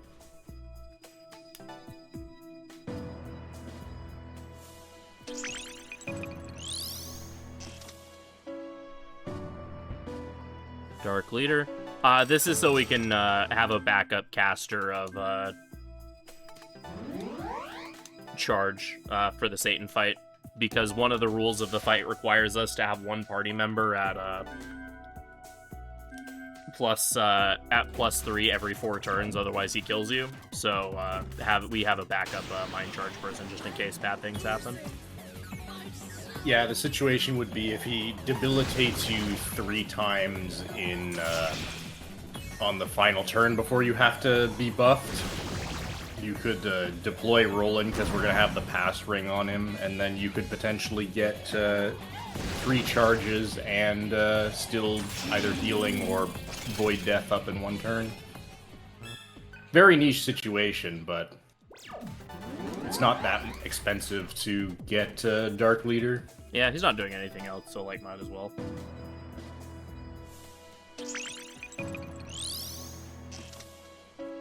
The other option you would have in that circumstance would be to just tank God's Breath, which you can survive with the very specific setup. Using Close Call and Recarmdra. I forget, does he just end his turn after God's Breath? Yeah, if you survive God's Breath, his turn is over, so you basically... Argilla is the only one who has Close Call, so you have her survive it. And then you would deploy in Roland, who has Recarmdra, who will heal Argilla and revive Seraph in 1 action. And then you can bring in Gale, so you have a full party, and then you have to Void Charm, otherwise you get Temptationed. Right. And then you can try to recover from there.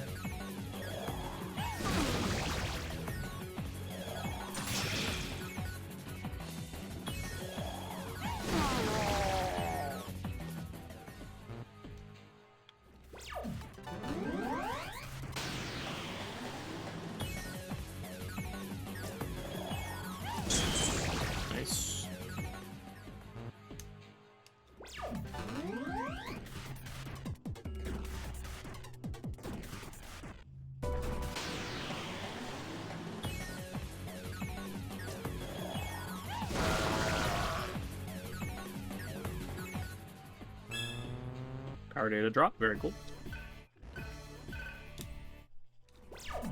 And Seraph is getting caught up at this point to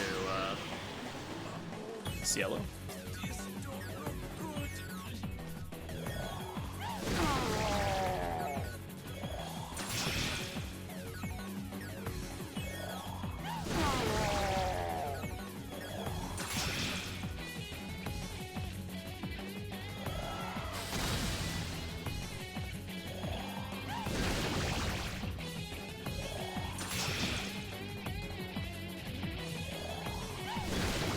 Come on! Come on! There we go. Another power data.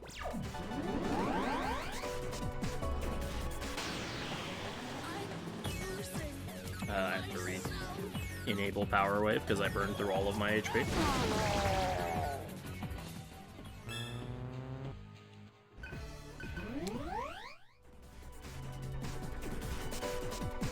Yeah, I actually got to hear part of the Berserk mode theme there.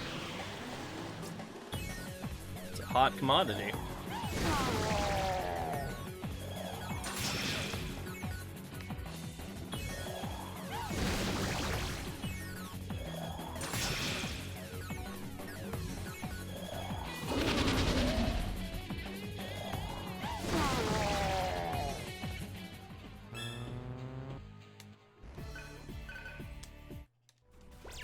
Thanks for the magic read, Gale, I suppose.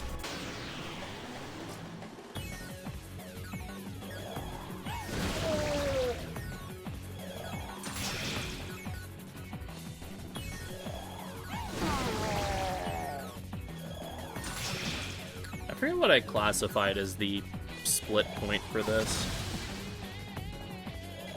Because the What did you name your split? Huh? What did you name the split? when she gives you her spear. So I think it's when I'm done grinding, because the next the next split is for Jack Frost. Probably, yeah. So it's whenever, I think it's whenever I, like, leave to go fight Jack Frost.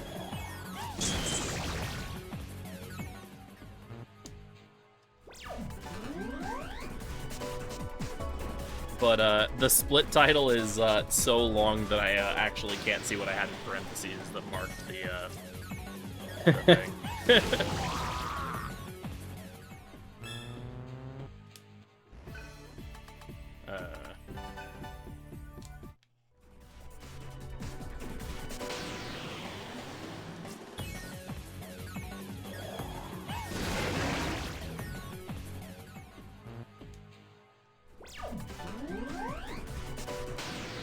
Nice olive branch.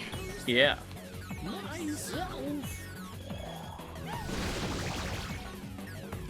Oh, apparently I no longer had ingest. Oh, right, because Fine, you got the fear.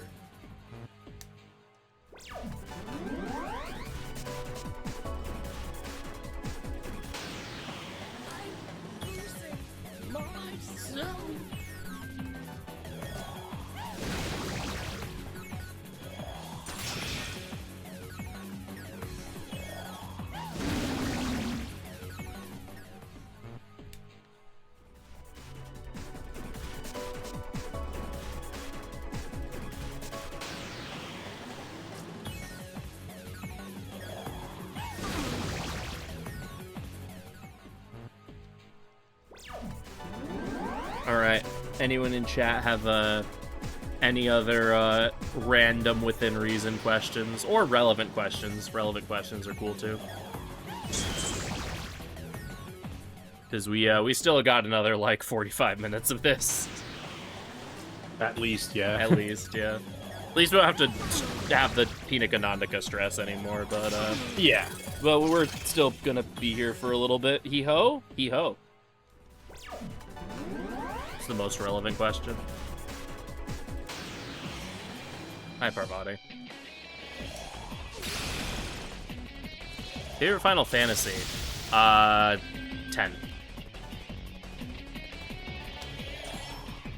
Relevant question, how am I doing? I'm doing pretty good. I am rather tired, as you can imagine. I've been up since, like, 5 a.m. because there was a emergency alert that blared on my phone at, like, 5:30 in the morning. Yeah, so that jump scared me awake. I was already planning on being awake, like, kind of this early. Because there was a period of time where we were thinking the marathon was going to be so far ahead that I would be starting this run at like 6 in the morning. That did not end up occurring, which is probably a good thing.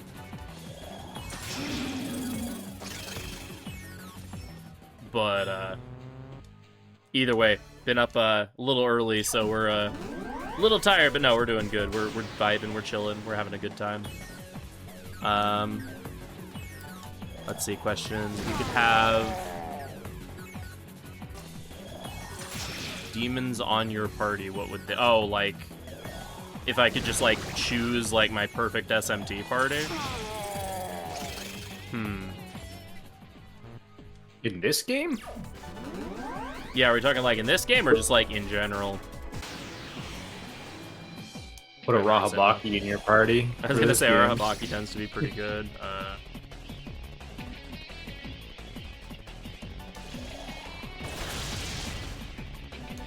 Hold up, because that one will take a little bit of thought, so let me answer some of the quick ones really quick. What are my thoughts on Legend of Dragoon? Have I ever played it? I played a little bit of it when I was a lot young, when I was like 13 or something.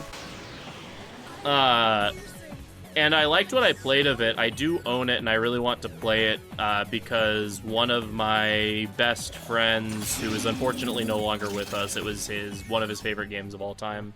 So I've always wanted to, like, play it and experience why he loved the game so much. I just one of those things I haven't gotten around to it yet. But the game looks fantastic, and like I really like the way the battle system looks and such. So I'm excited to actually have the opportunity to play it. What is my least favorite SMT game? That I have played, probably Persona 1? I can answer that too. For me, it's SMT 4. Ouch, right in the heart. Keep in mind, I haven't played most of the bad SMTs, so I'll be controversial and say SMT 4 is my least favorite. Oh, sorry, someone Silver brought it up. Actually, Desu 1 is my least favorite SMT game I've ever played. I'm not a fan of strategy RPGs. Yo, the boys! Oh, yeah, this could be big. Hold that thought. Let's see, it was Bufu last time, so let's do Zan just for variety. Holy moly! Oh, that's big. Oh, this is a good grind. So that was Zan, right? So Zio is 3. Agi is 5. Bufu is 4. Terra is 2. And that's another penta! And this one's actually going into Cielo's Vicious God, which is very big. Yeah. But this is definitely going to finish Death Spirit on Seraph. Yeah. Might even finish Amatsukami as well on Argola, which would be nice.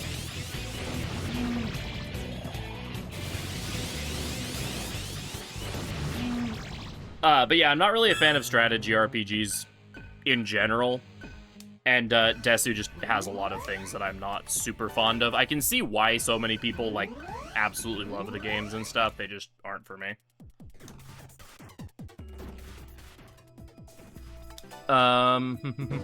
What games do I like outside of speedrunning? I am a really, really big fan of Metroidvanias. And, like, those are probably my favorite game genre of all time. It's just Vicious God for Seraph next, right? Yeah, it should be. And then after Amatsukami, Argilla goes for Karma. Oops, Karma.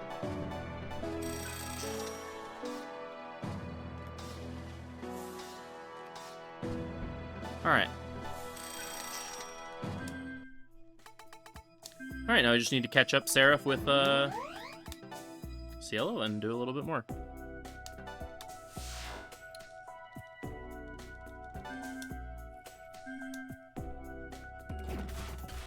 But yeah, really big fan of Metroidvanias. As of like a year ago, I discovered a love for Souls-likes, and so I've been playing a ton of those lately.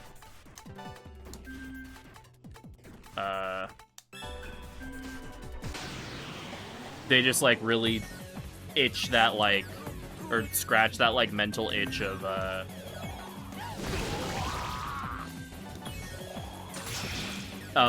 the perfectionist in me, like overcoming like stupidly difficult tasks or whatever, and unironically getting good.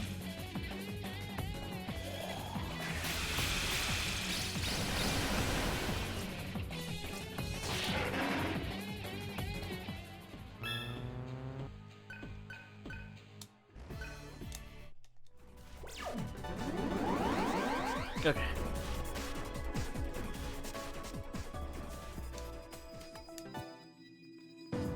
Favorite BGM from SMT? Oh, that's a really, really hard question. Yeah, I don't think I could answer that question. There's the first one that I think of is gonna be the one that I pick, I guess. Yeah, I was gonna say, like, if we like split it up between like Meguro and Kazuka, Maguro's probably Divine Identity or Brahman from this game. For Kazuka, it might be, it's a toss-up between Demons, Humans, and from SMT5, Battle B2 or To Become God's Enemy.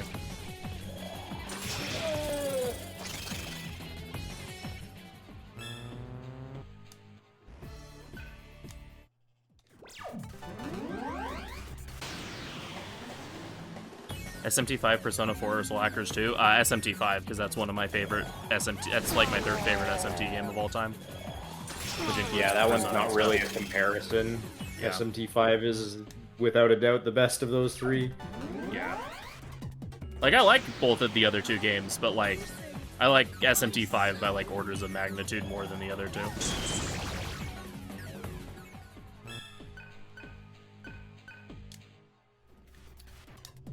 Argilla. Favorite SMT protagonist? That's Ringo from Soul Hackers 2 for sure. Yeah, probably Ringo.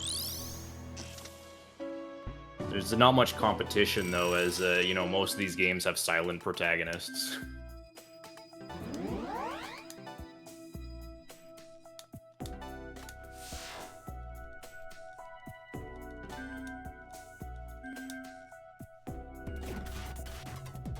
How goes the DDS? It's going really well.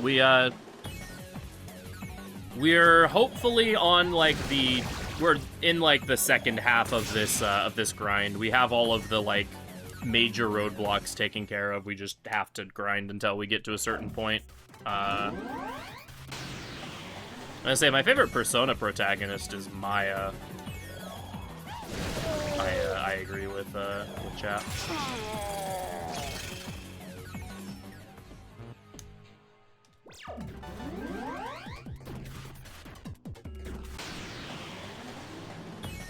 Am I gonna finish the Trails games after Azure? Eventually, like I own Cold Steel 2 and 3, so I should like actually owe it to myself to like at least get that far in the games.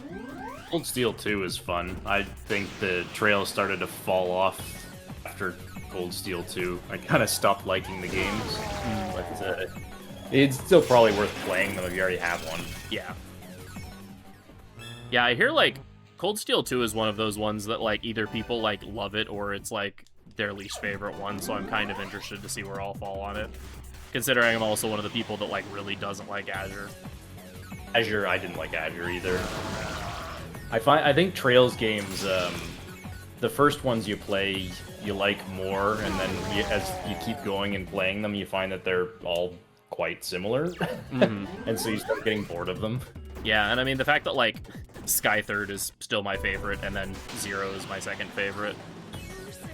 It's like, all right, well I hit what I thought was the peak a while ago, so, but the games are still good games.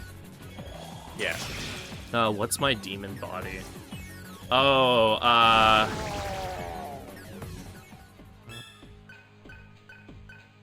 that is a good question. I do really want to play the Sky First remake, though. I have heard it's very good, and I do love the plot of, like, I do love Sky First, the original, so. Alright, Roland is done with mantras.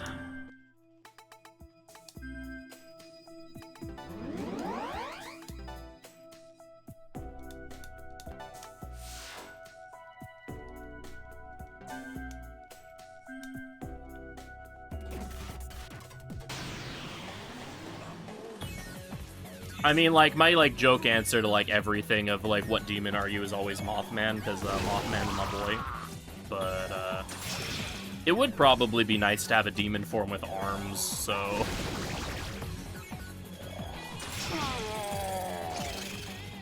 Yeah, and that's the other thing with Trails, is that, like, the games are really, really good. It's just, like, such an investment if you're, like, actually wanting to, like, really get into the series beyond, like, playing Sky. Yeah, play Sky 1 and 2, because those are the best games, at least in my opinion, those are the best games in the series, and they stand reasonably well on their own.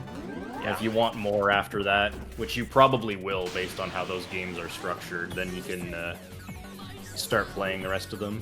Yeah, Sky Third is my favorite, but Sky Third also, like, heavily sets up other arcs. So it's like, if you're playing Sky Third, then that will probably is one of those things you'd want to play if you're planning on continuing.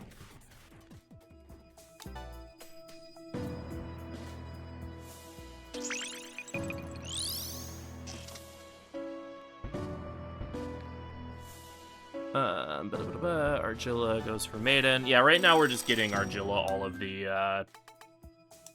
all of the counter-related passives. specifically for the Seth fight. Have I tried Radiant Historia? I have not, but I have heard it is very good. That's another one of those games that's, like, vaguely on my to-play list, but I just, like, kind of forget about it frequently until someone brings it up and they're like, oh yeah, I've heard that game is good. I've heard the remaster has some problems, but I've heard a lot of good things about Radiant Historia.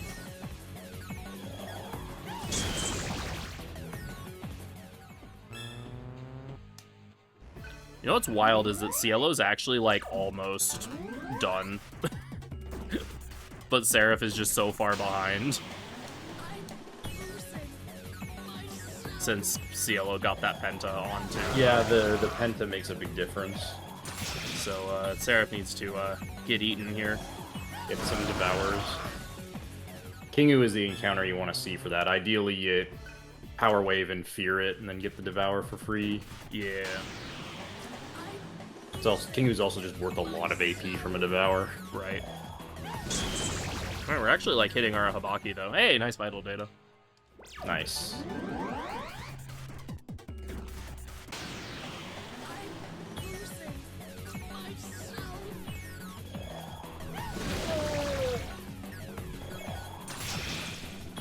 Dang it, Seraph, eat the elephant.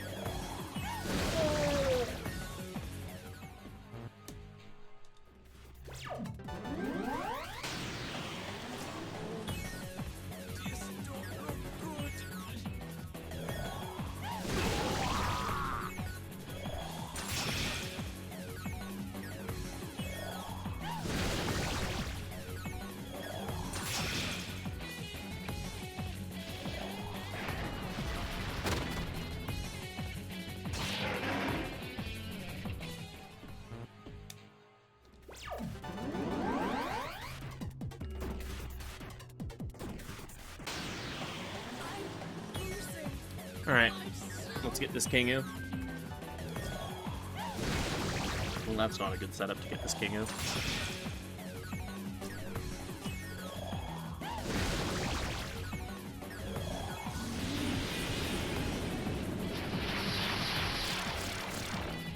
Oh.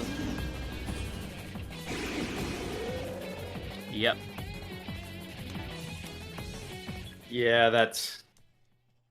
Kingu is, for the most part, not a dangerous fight, but if he can curse anybody, that will always trigger him to use Mama Dune, which can be very bad. Yeah, he will spam it until there is not someone cursed anymore.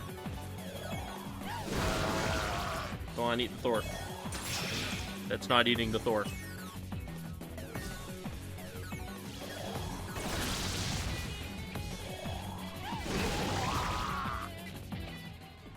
Yeah, I don't think I've ever actually ran into this specific situation before with Seraph, like, this far behind even at Vicious God. Yeah, it's pretty uncommon.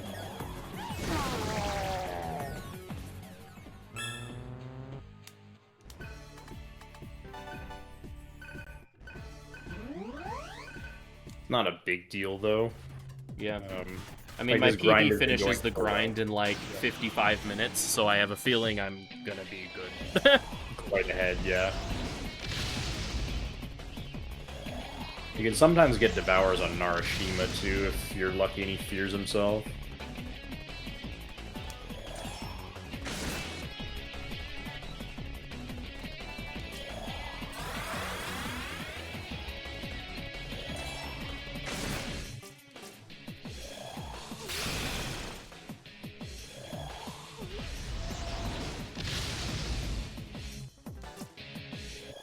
I do really like Battle for Survival a lot. It's a really good battle theme.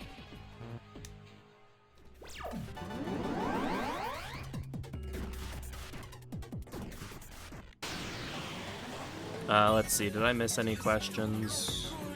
SMT Persona protagonist is most likely to cheat at a card game. I feel like a lot of them probably.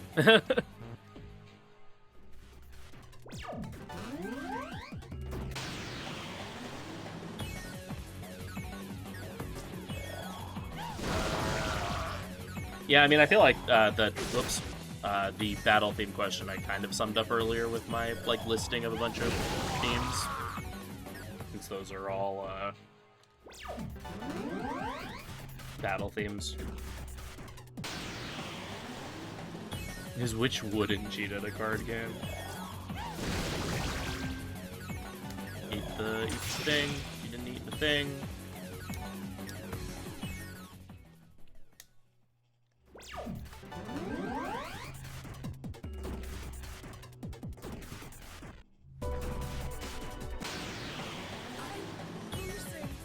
Myself.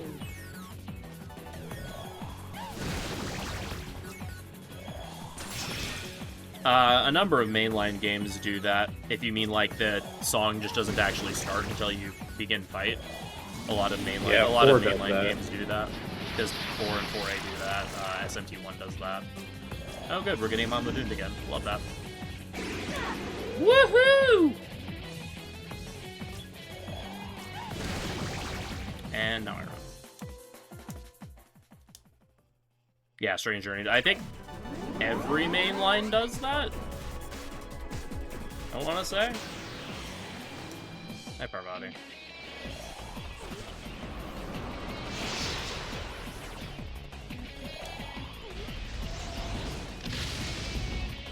SJ does. I know for a fact that SJ does.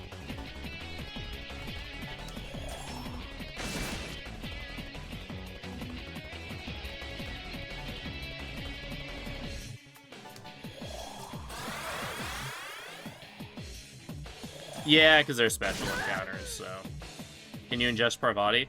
I theoretically could. The problem is that there's just not really a good way to get her feared, and I would rather get her off the screen as soon as possible. Yeah, you're not going to just shoot it out randomly, but if the Executioner crit there had feared, you could go for it. Yeah. Yeah, SJ has a pre-battle track.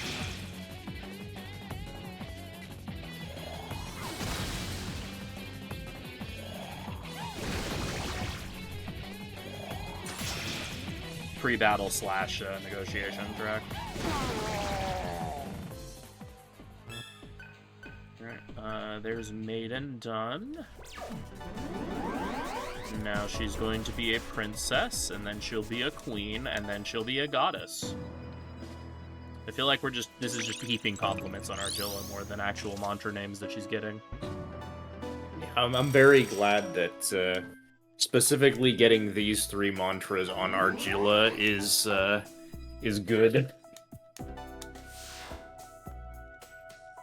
You can make a sequel to any SMT game.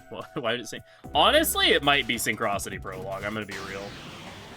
Like, Rhino 3 or DDS 3 would be cool, but like I just said, I'm a big fan of Metroidvanias, and like another Synchronicity Prologue would be really cool.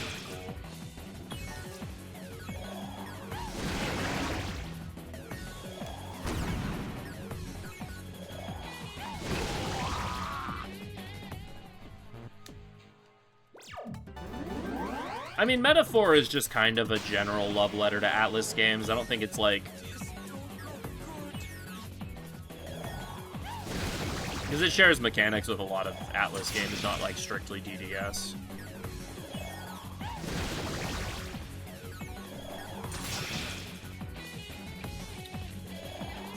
Are we granting this? How did that... That's annoying. Please don't hit. Okay, that's actually totally fine. That is 100% okay. Yeah, that would have been rough if they killed Argilla. Yeah. Yeah, so we already have Parvati and Narasimha's drops, so we actually are good on that. We have to grind until Vicious God is about 2/3 done on both Seraph and Cielo.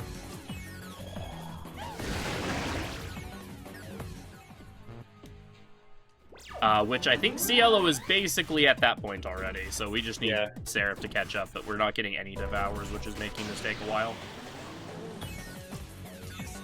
Again, the good news is, though, that my PB doesn't finish grinding until 9 hours and 13 minutes in, and we are, according to my timer, like 8 hours and about 25 minutes in, so we have plenty of time.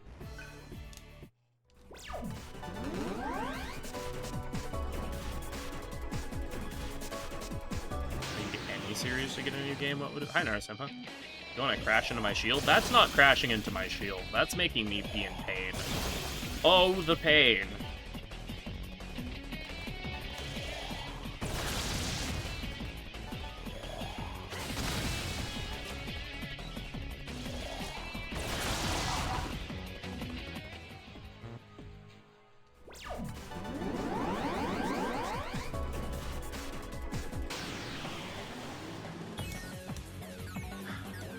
I don't know, there's a lot of series. Like, I think my top would be Mega Man, honestly.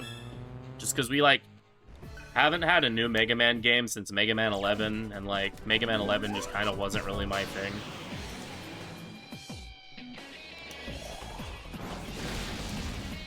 So, I would love to,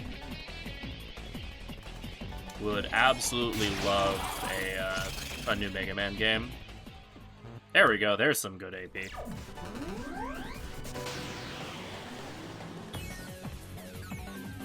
More of that I would be cool with. I also haven't saved in a little bit, I might want to do that. Yeah, I just do that just for safety. Just one of those things where it's like, if you think about it, just do it.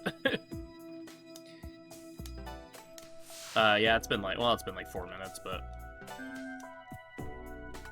That's still 4 minutes I won't have to redo if I just blow up right now.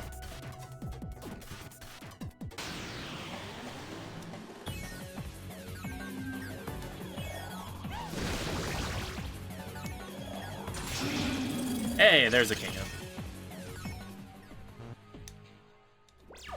Alright, more of those, and we will be done very soon. More of these, and it's going to take a while.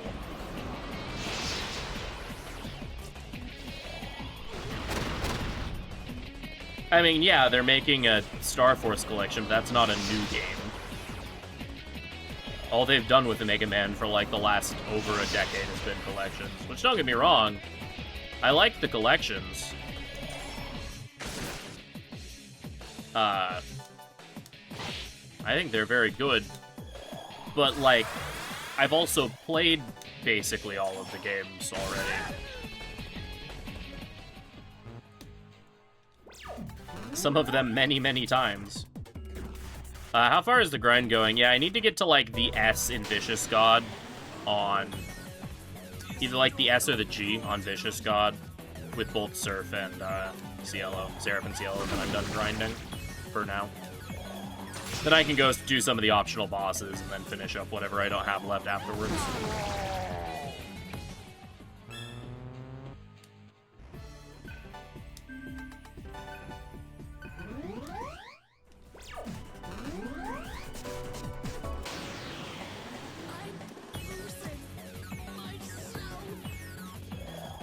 Or if, you know, I just manifest another, Omoikane Penta, then we'll be done.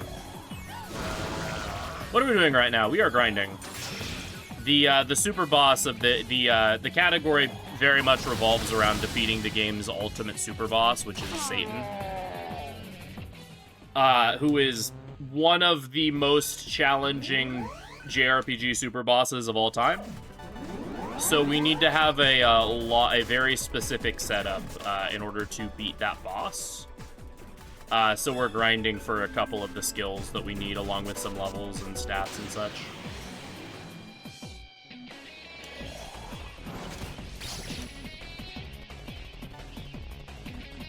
Yeah, it's actually like a fun fight. It's not challenging or stupid in the way that a lot of JRPG super bosses tend to be.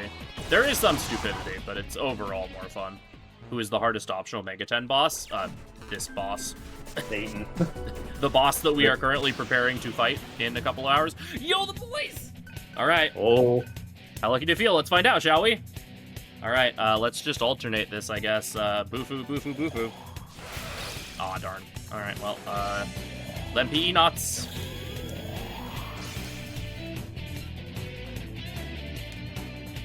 Left doggy. Darn. Left Zan again. Heck. Dang.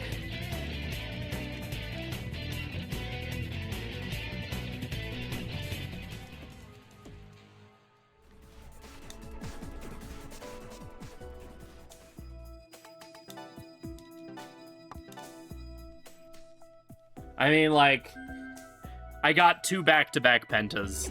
Like, the fact that I got 0 there is kind of like, yeah, you know. Still would have been nice, though. Even if I would have got, like, 1 or 2.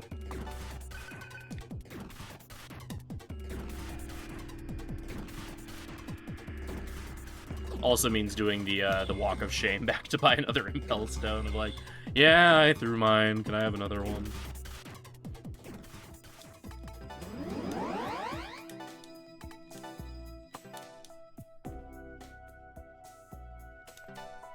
Yeah, I mean, 2 would have, like, guaranteed that Cielo was done, and then we would just need to wait for Seraph to catch up.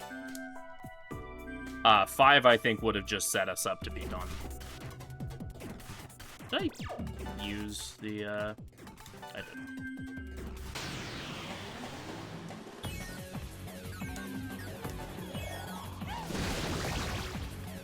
Alright, come on. Alright, that's a good start.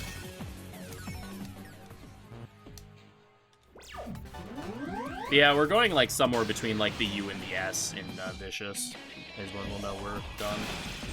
Alright, come on, be afraid, be afraid, be very afraid. He's not afraid! I blocked your attack, isn't that terrifying? Fear me!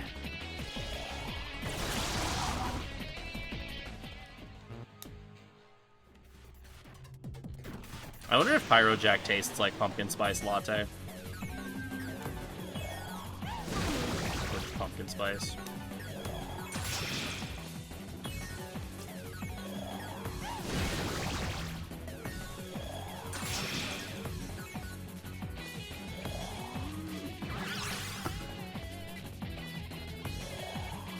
I remember I saw this, like, post that was, it was like when SMT 5 came out, or shortly after, that was like, SMT, inspired coffee flavors. And I'm pretty sure Pyro Jack was just straight up a pumpkin spice latte. I think, like, Jack Frost was, like a coconut white chocolate mocha or something, or like coconut white chocolate espresso. Nom, nom, nom, nom.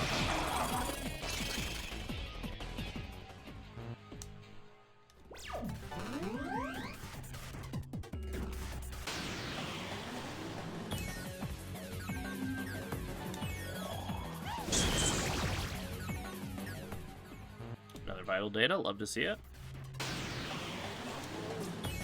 This don't look good! It does sound like a massive sugar overload. I'm also not, like, the biggest fan of coconut flavored stuff.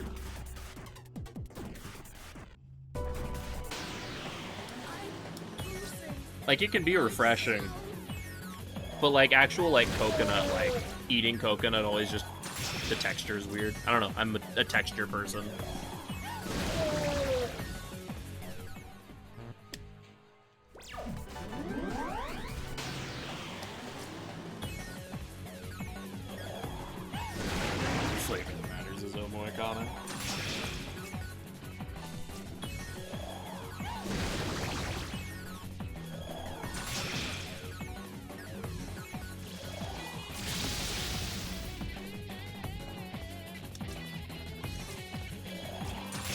Hey, there we go. 2 olive branches. Oh, wow. 2 loot boxes, basically. Yeah.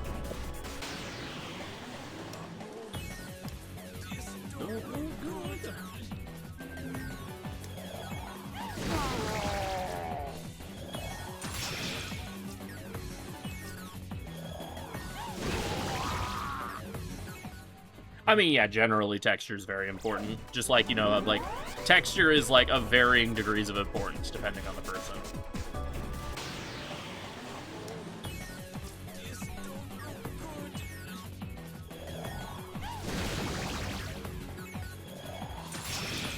Heck.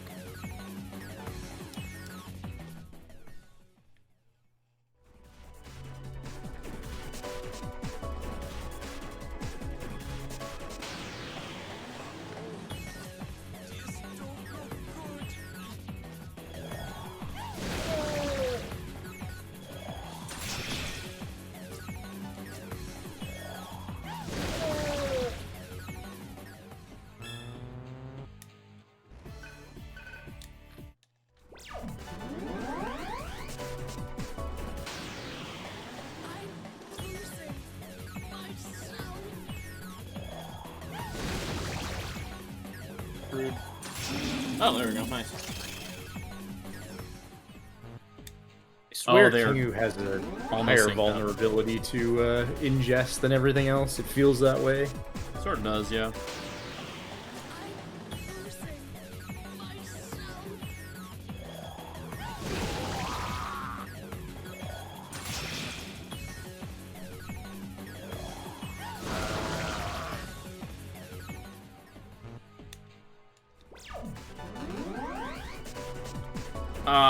Ingest space odds, I think, are like 40.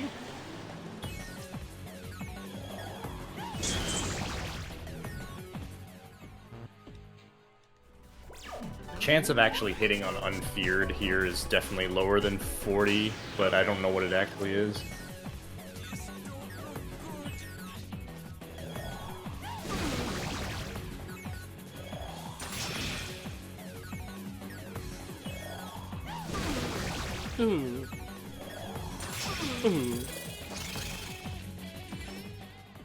Alright, we are synced. We have become sunk. Alright, I mean, do we even bother, like... I guess I can set Life Surge on Argilla. I kind of forgot to do that earlier. That's not a big deal. That does make you a bit safer against Parvati. Alright, Skullcliffe over Power Wave. Sarah. I wouldn't actually bother switching your setup since you're so close, but... Yeah, actually, you're totally right. I was debating it. I'm like, well... like, you probably don't need that many more fights. Probably not. At this point, even like a single Omo Ekane and we're done.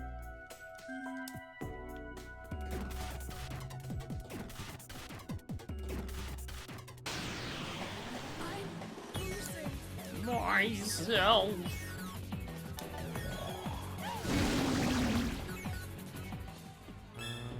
Yeah, they're synced up.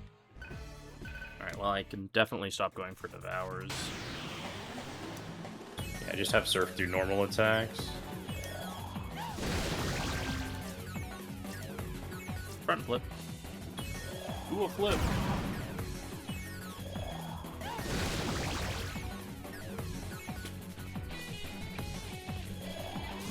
Love this. Hey, we hit it.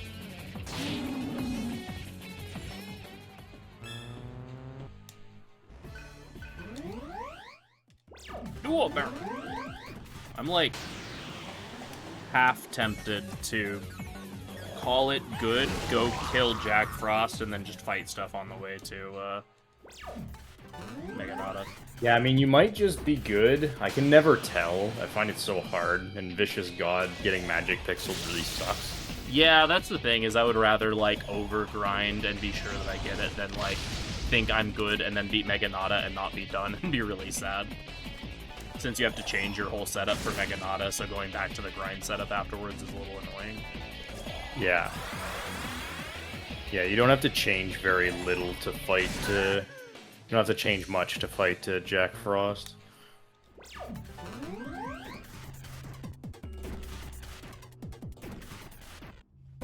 We will finish this noise cycle and then call it good.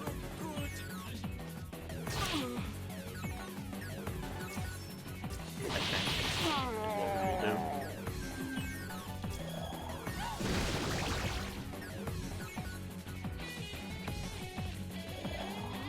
Guard.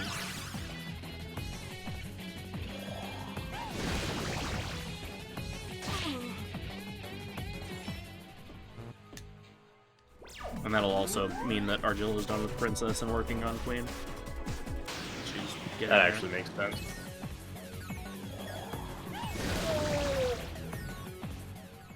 Other HP data. I feel like I've been getting a decent number of them.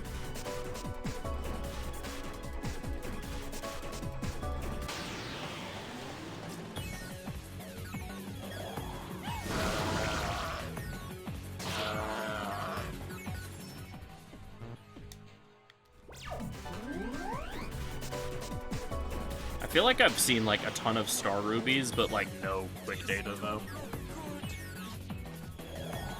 Like, I'm sure I've seen a couple of them, but I feel like I've seen a lot more star rubies, which kind of makes sense because I think they're a lot more common. But...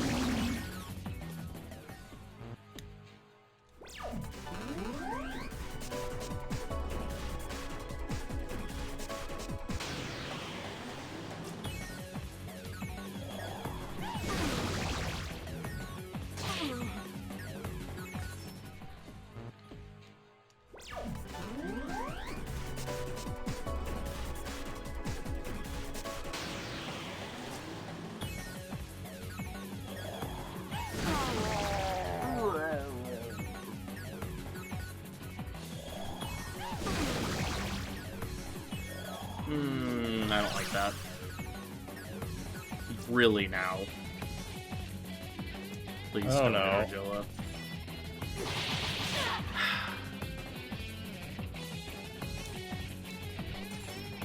Thank you for dodging.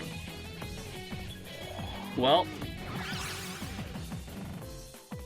Okay. Mm-hmm.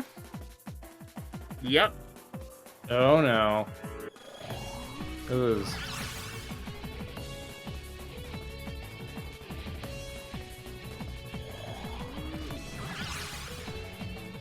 Any day now. Okay. Not even close.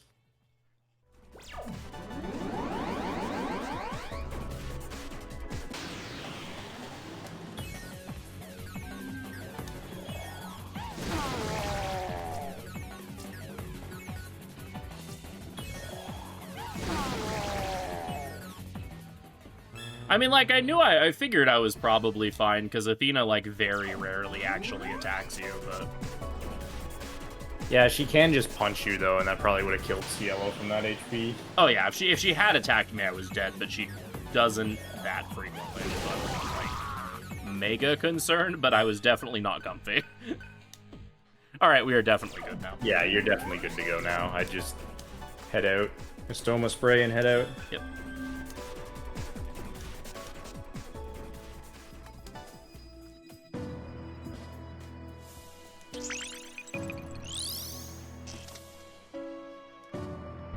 Yas Queen!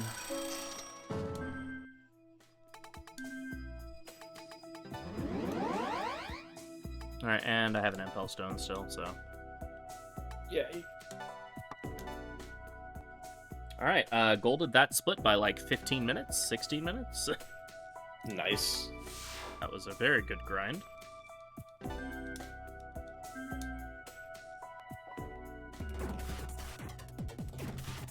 And the good news is that in this part of the sun, you don't have to deal with special encounters at all. Alright, let's go bully a Hio. Imagine the goal if I had the third penta. Oh, if I had the third penta, yeah, that would have been another, like, 10 minutes, 5 minutes, somewhere in there. Yeah, oh shit. Dang, cowboy. Oh. It'll be faster, probably. Just let him kill me.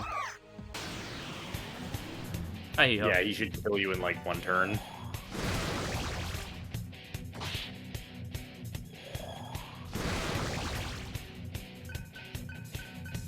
I'm Jack Frost the Magnificent. I'm going to lag your... Holy moly. That does, like, actually just, like, obliterate your PS3. Oh. Nice, nice shield ring. Alright, I guess it takes more than one turn to kill you. Yeah, probably if I had, like, ice block up and he was using,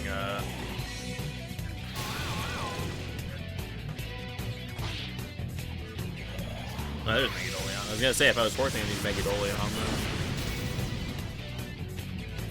I forget that it's, like, just an elevator to get to him. And not a door.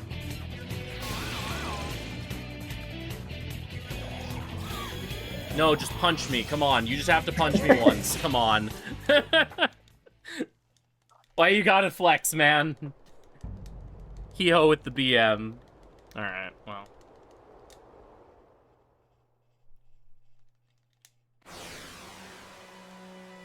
Yeah, I mean, it's not like that bad unless, you know, you forget to actually set up for the fight properly, and then it... Yeah, the Jack Frost fight should be... I mean, it's a 2-turn fight.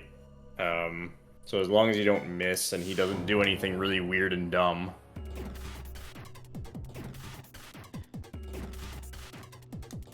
But, yeah. He took it personally. Like, I think if you set up properly, his turn should always be Megiddo into... or Dekaja into Megiddo, I think. Something like that. Yeah, I expect the door to the boss to be a door, or like the gates to the boss to be a door, because that's not the first time I've done that. Okay. This is another fight where using the trick ring to force him to Dekaja is good.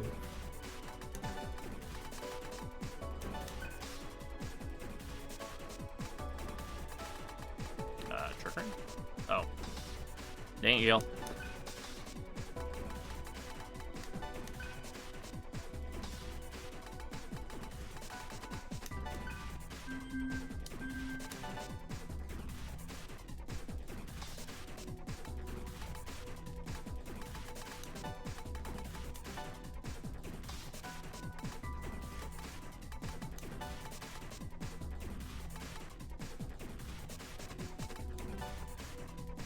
I have you taking that over a Lek amp. Don't know. That is definitely old that I haven't changed. It doesn't fucking matter what you... I'm just writing. Okay, this time for realsies. Something, it doesn't matter. No, over something. Yeah, I mean, we, like, redo our whole setup before Meganata anyway. Yeah. This is probably from back when, like, you, like, fought him immediately. Yeah, I think so. Levitate! Levitate has a really cool animation. It's a shame it, like, doesn't do very much damage. Yeah, it's kind of bad, but it's a way we can apply Raccoonda without putting Gale in the party. I cannot cast Levitate a second time. Oh. I think this was written with, It's probably... What is the combo for Levitate? I don't know. You might still be able to kill. I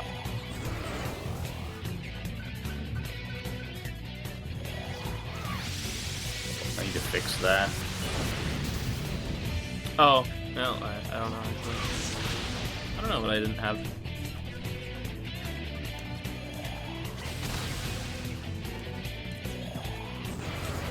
Oh, I know what it is. It's Skull Cleave. Because the... Yeah, the second setup for the grind has Skull Cleave on Cielo, but since we never used that, that's why, that's why the combo that makes sense. Well... So it's not really a mistake in the notes, it's just kind of how it went. Yeah.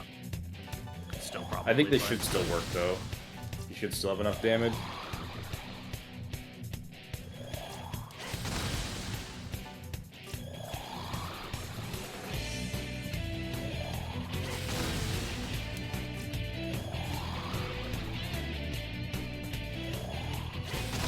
Yeah, we're good. Nice.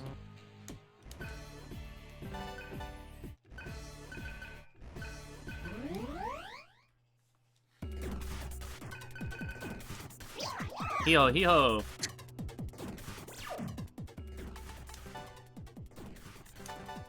It doesn't matter, because I'm just going to be Berserk running. Yeah, I'm glad I managed to make one withdraw strat work in this run, because I experimented a lot with this kind of nonsense.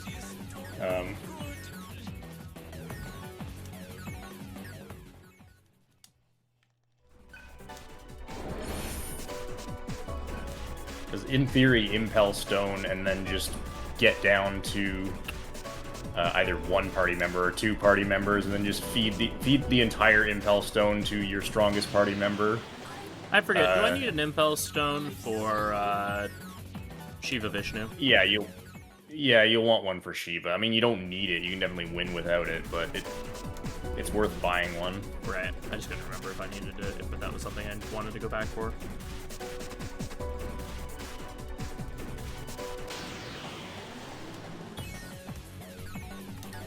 Hello, Sammy. Goodbye, Sammy.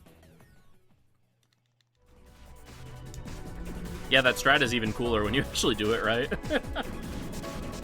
Yeah, the way it was supposed to be is you use Leviathan twice in the first turn to double, so you get 2 Raccoondas.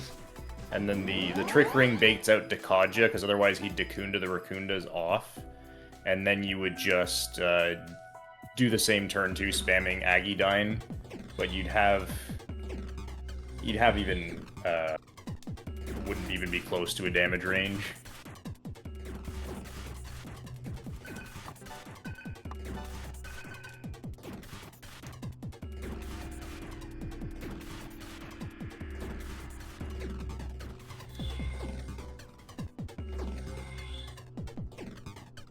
Alright, now we go to where the end of the game is located, but we aren't actually finishing the game.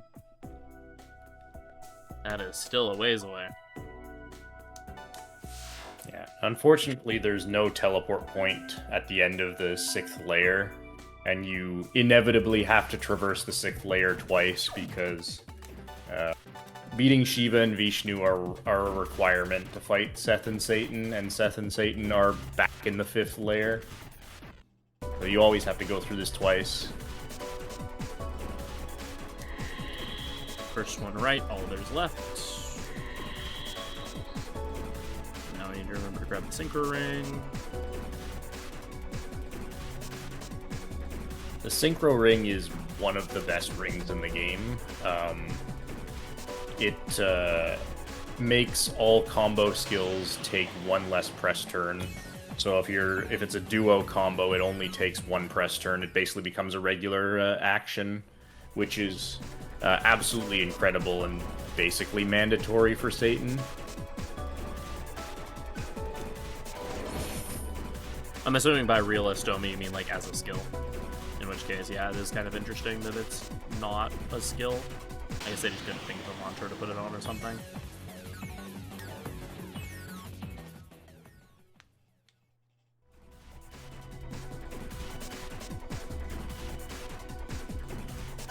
Does killing those bosses trigger a flag to no, these are all optional bosses. Yeah, this category is the all bosses category, so we need to beat all the bosses. As in banishing encounters, what, like SMT 5's version of Estoma? And kind of, I'd be very shocked if they would have given this game that.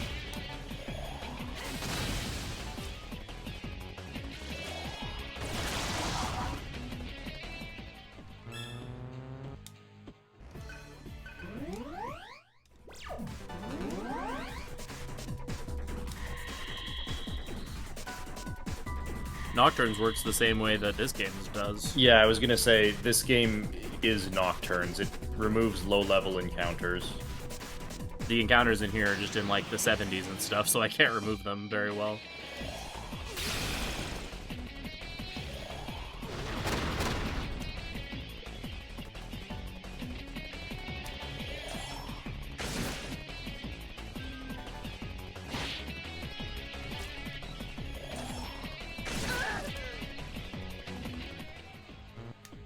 But this works the same way as Nocturnes does. Your average party level has to be 5 levels higher than the level of the enemy you'd be encountering.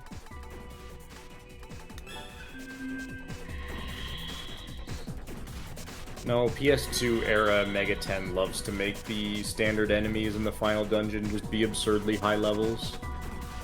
I don't think we're ever able to Estoma... well, we're definitely not able to Estoma everything. I think there is some stuff we eventually can. Yeah, I think depending on how the grind goes, once you beat Satan, the final walk, you really only run into large enemies.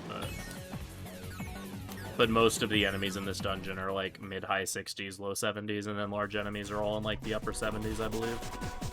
Yeah.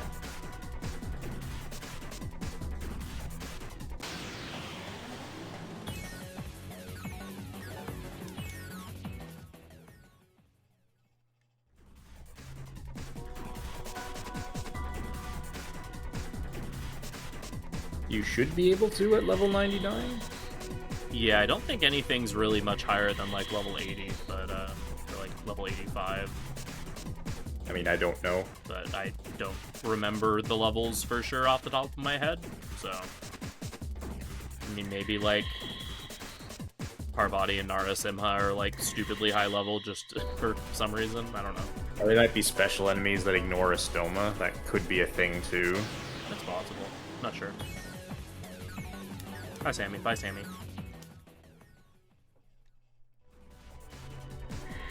Because, yeah, I know, like, once we actually, like, get to, once we've beaten Satan and we're doing this run back again, we will repel some things, but not all that much.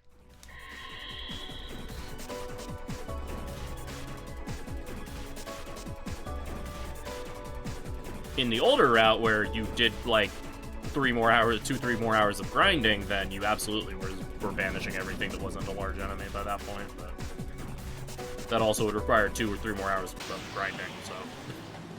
which we're not particularly interested in doing.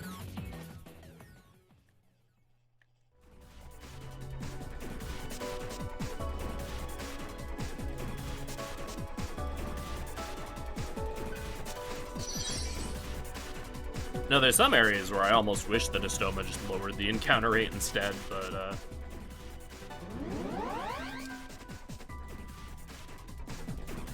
mean, that would generally make it quite a bit better, although we wouldn't really use it that much throughout the game, because we generally need to fight stuff to get mantras. That's true, yeah. Okay. We're doing Reincarnate Mind Charge. Reincarnate.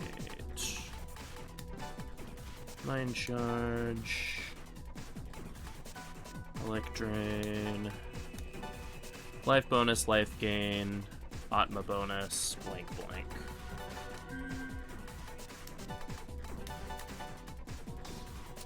Cielo,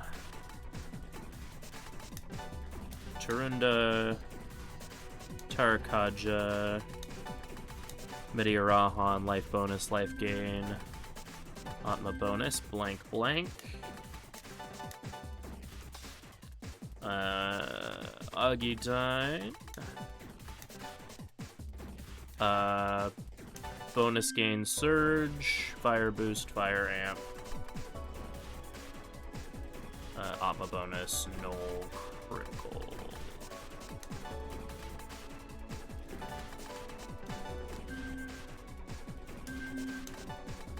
Seraph gets the Synchro Ring.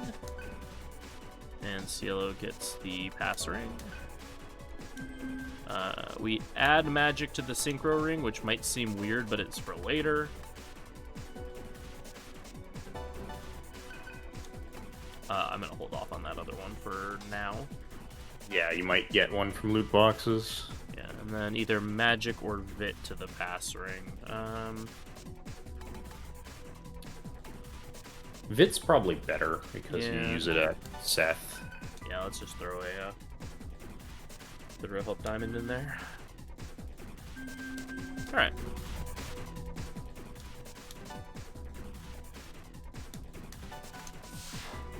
Okay. Senor Cactus Man. Punchy Cactus.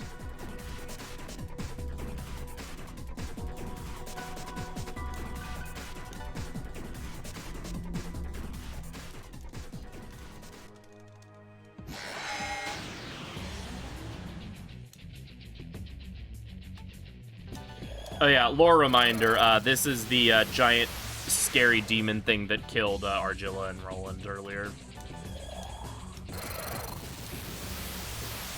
Oh yeah, so Jack Frost dropped a ring called the Pass Ring, which turns your pass into the same kind of super pass that the Change Ring is. So it's basically a more convenient version of the Change Ring. Demi-Fiend is DDS 1. This one you fight Satan.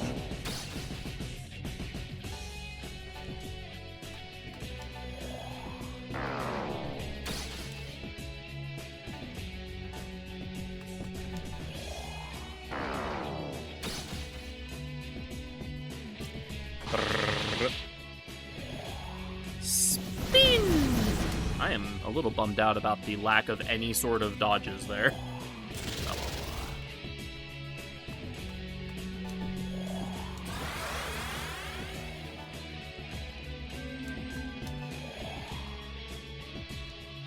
Hammer! Fire! Jump! Jump! There we go.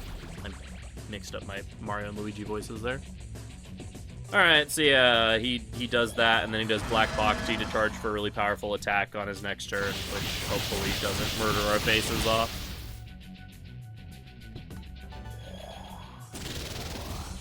Oh, this boss casually is absolutely miserable.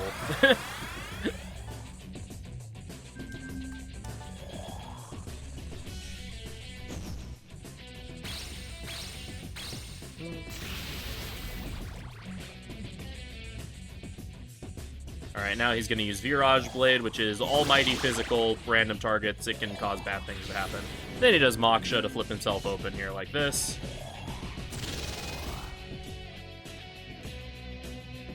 So we do... Wait, do I do... I don't need to... I forget what I do here. I think you can just do the normal. Oh yeah, because he hasn't pattern. charged yet, so... Yeah. I believe this forces his AI to just close again.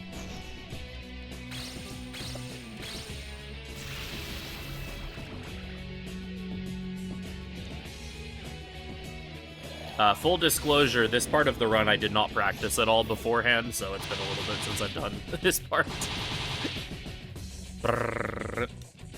His animation when he whiffs that is really funny.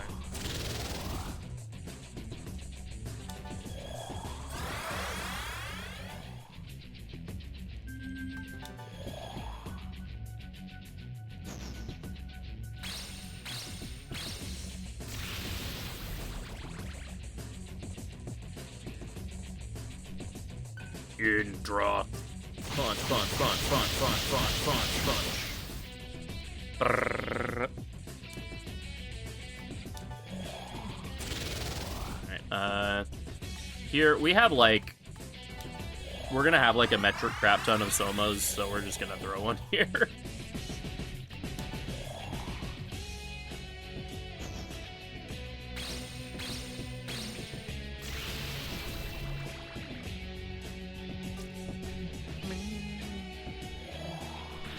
He's probably going to do Moksha into Black Bhakti. Yeah.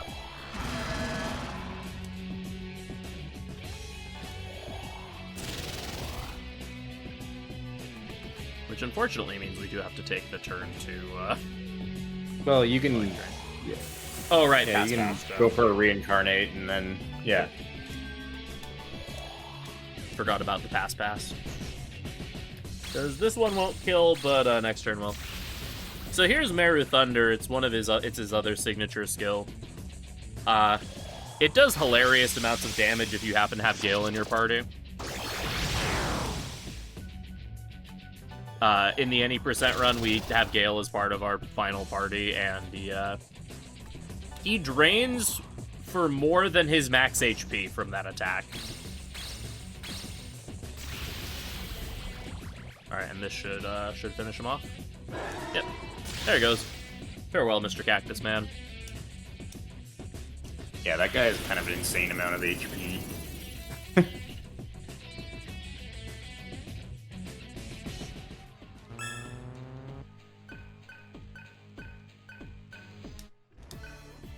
Well, Vicious God is finished.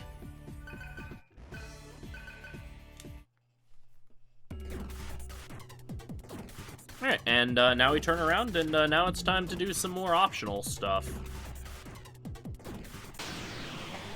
Very, very, very important that I remember to actually purchase mantras here, so I don't have to fight Shiva twice.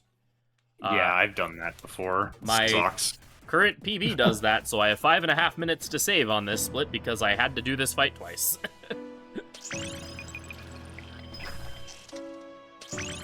Alright, after Vicious God, Seraph goes for Warrior King, Cielo goes for something. Should be both Warrior King, I'm pretty sure. Oh yeah, because they're both working towards... Yeah, they're going for Life Surge.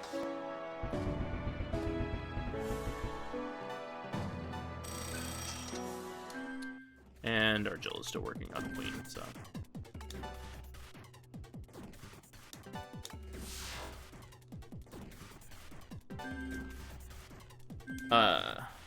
Oh, I should have done this menu first before I saved.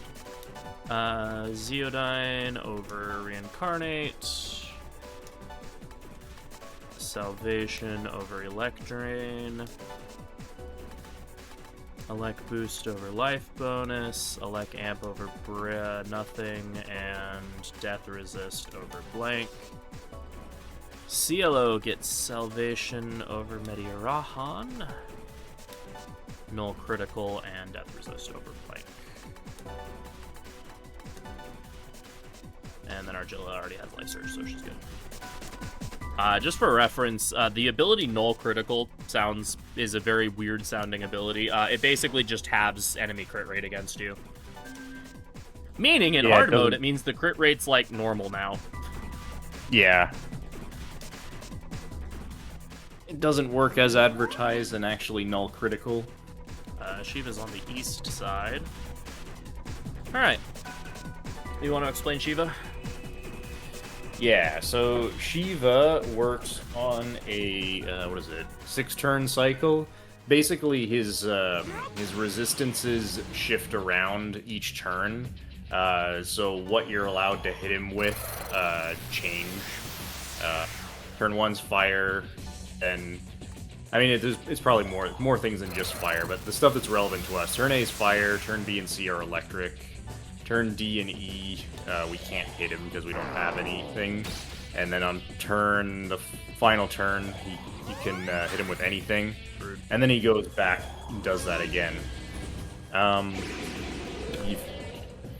That's Mamadoon's. Oh, that is really pain. So that's why we bring Death Resist, to try to minimize the chance of this kind of nonsense happening. Do it again? Oh my god. So if you buff yourself to +3 or debuff him to -3, he gets mad and kills you, which is cool. Otherwise, you just hope he doesn't Mamadoon. That's kind of the nastiest thing he can do.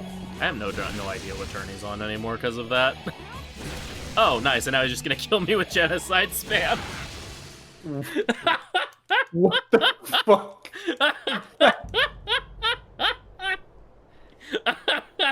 Okay, there's not much you can do about that. Oh, thanks, Shiva. That was really cool. Wow. This is like the more tame of the two fights, by the way. I don't know. Yeah, sort of. I don't know. Vishnu's just a more annoying and grindy fight, but Shiva does have the ability to just blow you up like this. Like, at least Vishnu doesn't have Mamadoon and can't troll you like this. Yeah, that was amazing. Thank you, Shiva. That was really cool. All right, let's try that again. This time without that happening.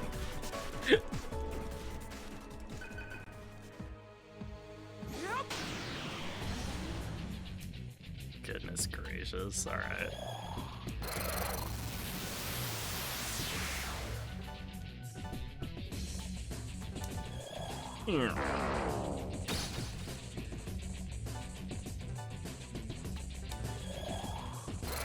We definitely want to do Shiva first, though, because the ring that he gives us is incredibly good, and the ring that Vishnu gives us is garbage. Okay, well, we are at, Okay, we're... +1 -0. Yeah. You should be on the turn A, I think. Yeah.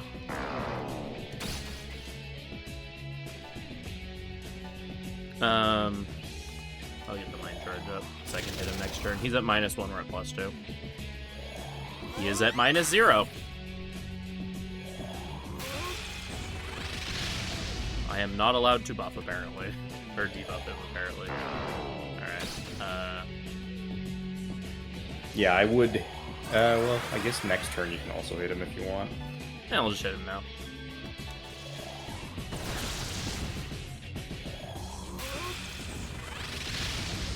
Hey, thankfully, he's not that durable.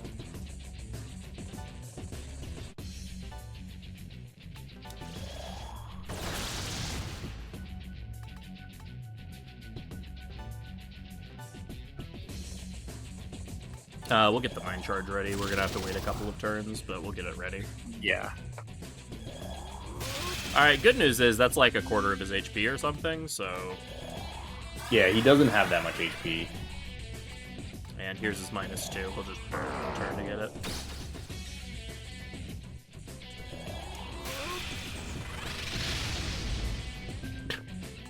Uh-huh. We're going to just continue bullying Cielo, I see. That's fun. Thank you. Yeah. Thankfully, ailments are not nearly as much of a problem now that we have Salvation. Salvation is just an incredible skill. This is third eye. Yep. Okay, well... Yeah, so you can... Oh, Dacunda sucks. I was gonna say you can use an Impel Stone here, but you could still do it. Yeah... And Seraph's the only one that's attacking I can do. Let's see, I can do Debilitate, Pass, remove the thing. No, that doesn't work. I mean, if you Debilitate Salvation, Impel Stone, then just go for some damage. You won't kill him, but you might be able to kill him this round.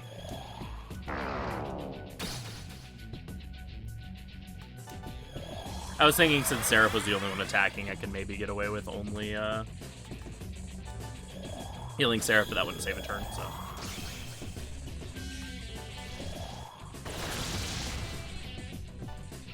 and then you can just toss an Agidine, because... Yeah. Actually, I might just kill. It'll be pretty close. You might be able to kill with one Agidine next turn. Yeah, we got him. Oh, nice. See, like we said, the fight's like, if he doesn't kill you, it's fine. Yeah, the Shiva fight is designed to be explosive and fast. Like, I think there's Shiva and Vishnu are supposed to contrast with each other, where the Vishnu fight is a slower grind and Shiva is just, like, super explosive. So this ring is the turn ring. It's got a very simple function in that it gives you an extra press turn. And just No by that downside. feature, it is one of the best rings in the game. Yeah, it's debatable whether it or the Synchro ring is the best ring in the game, but it's definitely one of those two are the best.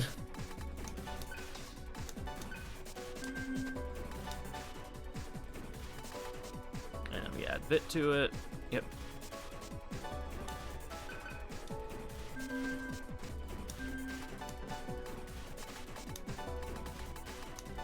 We don't need Death Resist anymore, so we can put Death Spray for you so that we can combo. Never feels like the combos in this fight are super worth it, but... They're not really very good, but otherwise Yellow can often find himself with nothing to do. The Synchro Ring lets you cast combos for one fewer press turn. Yeah, which is absolutely massive. Alright, Argilla will now become a goddess. And then these two go for Matsukami. Yeah. Synchronicity, a tuner, and a non-tuner. Tuner, yeah. A non-tuner, yes. Non-tuner.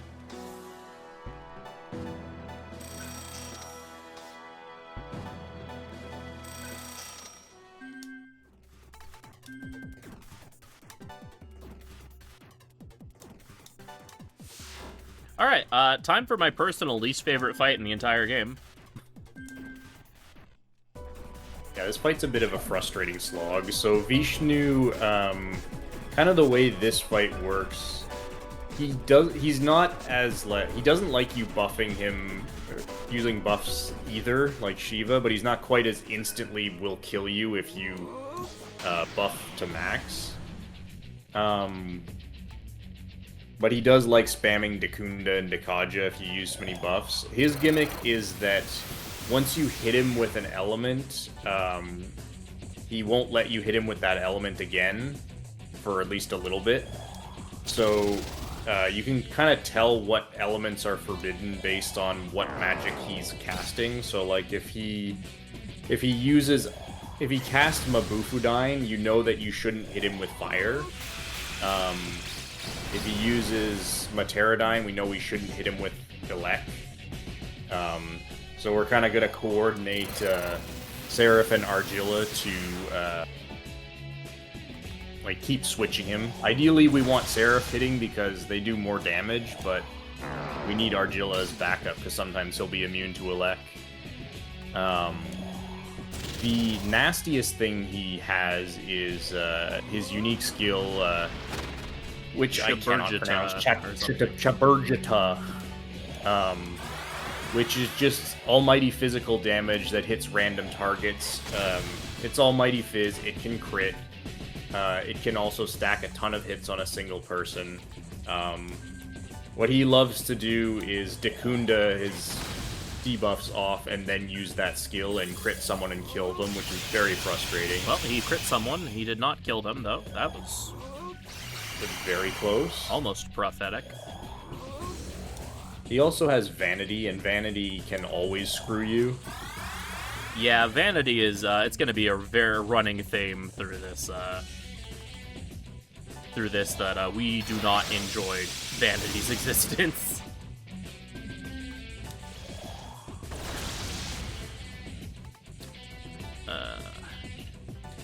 He also, as you can see, just has a ton more defense than Shiva does. Like, he just takes less than half damage relative to Shiva. Oh yeah, we were gonna consider swapping Cielo's buff to Rakukaja for this. Oh, that's right. I never put that in the notes. I just remembered that, and I was like, oh yeah, that would have been... Now I'm remembering why we had that conversation, because that would be really helpful right about now. I'm just gonna put that in at the Shiva section. Actually, no, I don't even do that here. Just instead of Terukaja, just Rakukaja. Yeah.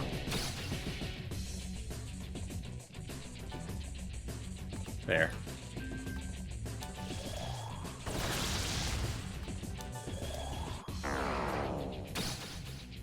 Alright, now he's back at -2.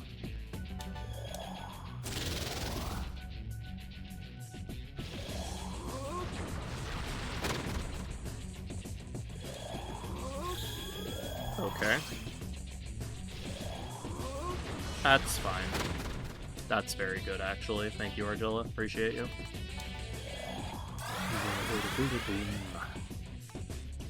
Doggy die. Kaboom! Let's just toss a Great Chakra just in case. I don't expect I'll need it, but...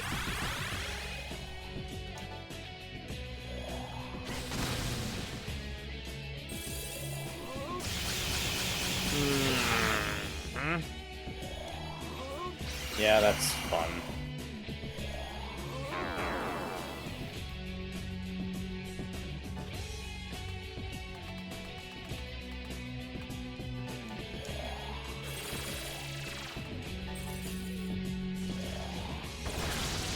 Alright, well, he's red. The one advantage is that when he does use that move, he's vulnerable to any kind of attack, so you don't have to worry about him having shields up.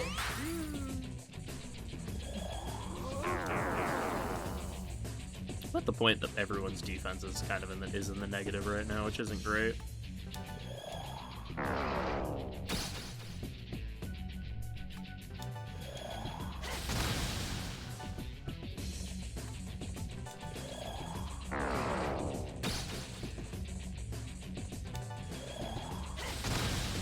Provided no nonsense, I think I can kill him this turn. Yeah, you should be able to. This is shaping up to look like nonsense. Okay. He doesn't usually do anything scary after raging if he's casting magic. Oh yeah, that's true. He usually just repeats the action. Yeah.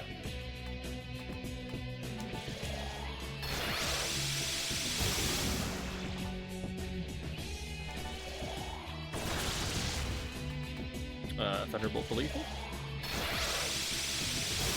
Nope. Oh no. Yeah, he's red HP. Oh, and everyone dodged. Good. Yeah, you're just gonna levitate. going with Leviathan. Yeah, oh, levitate for lethal too. Nice. That wasn't too bad of a fight. Yeah, that was actually, like, totally fine. So And while it's a the ring multiplayer. that Vishnu gives us is worthless, he also gives us a bullet that's significantly stronger than any other bullet that we have. Imagine actually picking up the aura ring. I couldn't remember. I wasn't paying attention and didn't see if the pandemonium was what he gave me or if the aura ring was what I got from the chest. Okay. Now we go back to grinding a little bit. Go back and get an impulse done.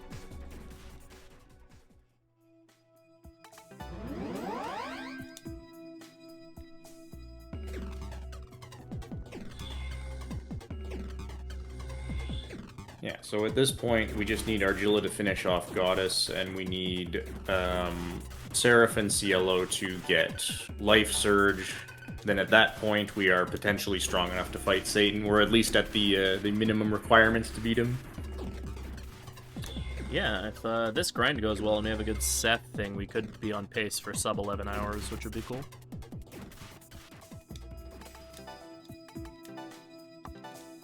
Love the balls for not saving. I mean, I wasn't going to get into an encounter between then and now, so...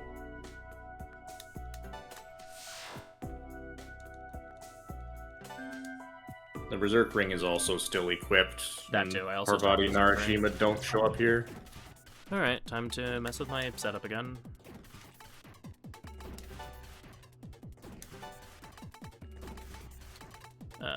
Where's Executioner? There you are. Power Wave Executioner. Yeah, this setup will be slightly different. We don't need to do ingesting anymore, and also Argilla has Attack All. Attack All is nice because it just makes your normal attack hit every enemy, and since normal attack animation is fast, it's pretty nice.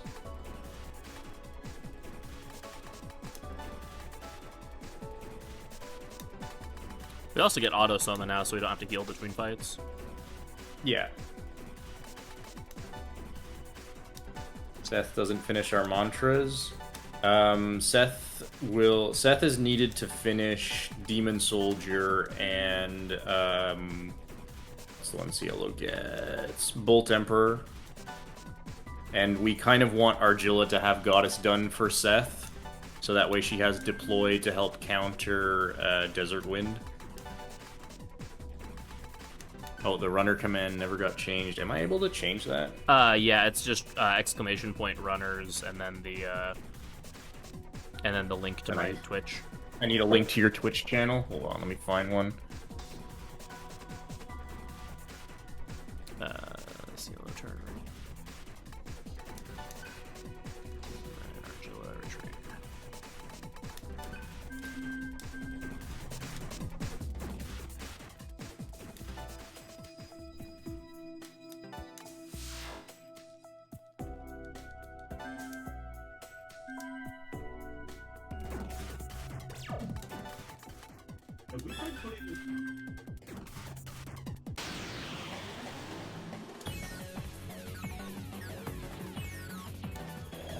Oh, there we go. Yep, that's me. There we go. That should work.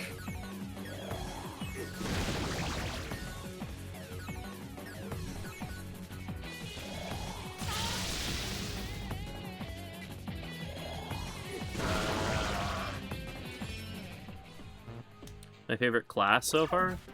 Oh... I really enjoy War Magus in Untold 2. I also am a big fan of Dark Hunter. Yo, the boys! Boys. Boys! Oh shit, this is probably it right here if you get a Penta. Boys! Left Bufu. Darn. 1 sec. We also have an extra turn here, so I get like one more. Yeet. Darn. Terra. Alright, we get, like 3. So Terra 1 means that Zio is 5, and Agi is 4, and Bufu is Dos. Yeah, 4. That might be enough, possibly. Be close anyway. Yeah, I think it should be good. The Matsukami will definitely be done. I don't know that cool.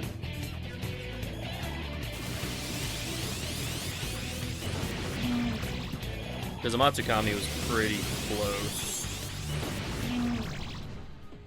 Or Goddess. Oh yeah, no, we're fine. Okay, well, we're good. Nice. All right, and you're at definitely high enough level. So yeah, we're good to go. As long as we get 99 strength and agility, or at least close enough, we could finish it off with gems. A gem on the turn ring.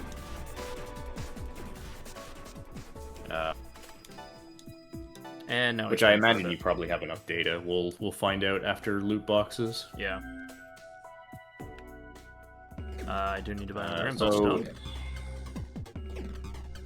any fans of gacha gaming in chat are gonna like the next thing we're gonna do. Yeah, we have like several $1 million. We're gonna spend all of it on loot boxes.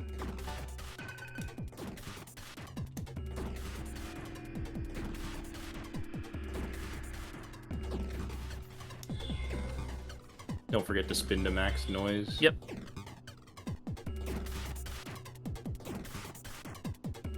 It's time to wail.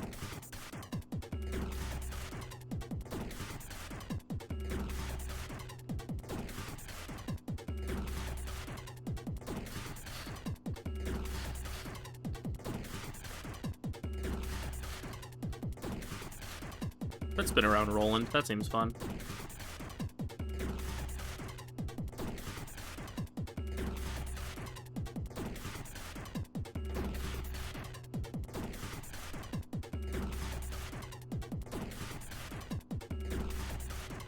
So the loot boxes we're going to be buying here are golden loot boxes. They are 200k each. They're ridiculously expensive. The ring they can drop is the variable ring, which is an absolutely garbage ring that we're not going to be using. What we're interested in getting here is mostly data. It's a lot of olive branches. 7, yeah, it's 1.3 million in olive branches. Or 800k. All right. Is there any? You've already got the revival gems and status cure items, so yeah, you're just. Oh, sorry, they're 100k each, not 200k each. My bad. Yeah, because I didn't really have to do much status curing, and I still have like 20 revival gems. So yeah, let's go gambling.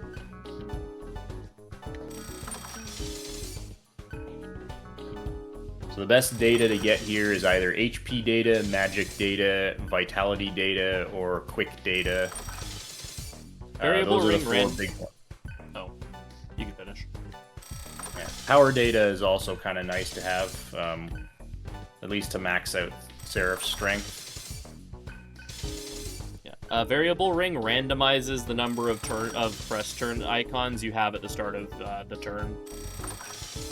Yeah, it either reduces by 1 or 2, or can give you an extra 1 or 2, if I remember correctly. Yeah. You could theoretically use it for some cheese strats. You just fish for a really large number of press turns and then go for some kind of fast kill. But that's I got the pretty variable ring. That's really funny. You got the variable ring? Nice. It's a pretty damn rare drop. I've spent like 6 or 7 million on these loot boxes and not seen it sometimes. Yeah, I think that might actually be the first time I've gotten it in a while.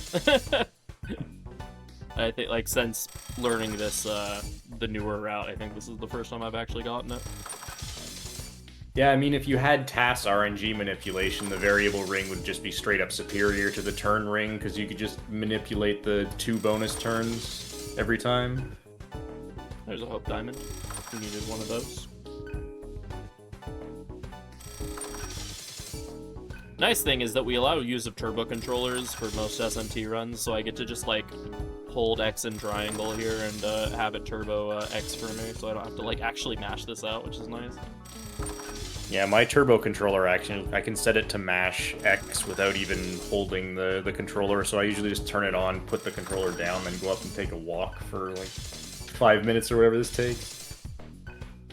That actually might be a good idea. I can go use the bathroom before the next couple fights. So, BRB.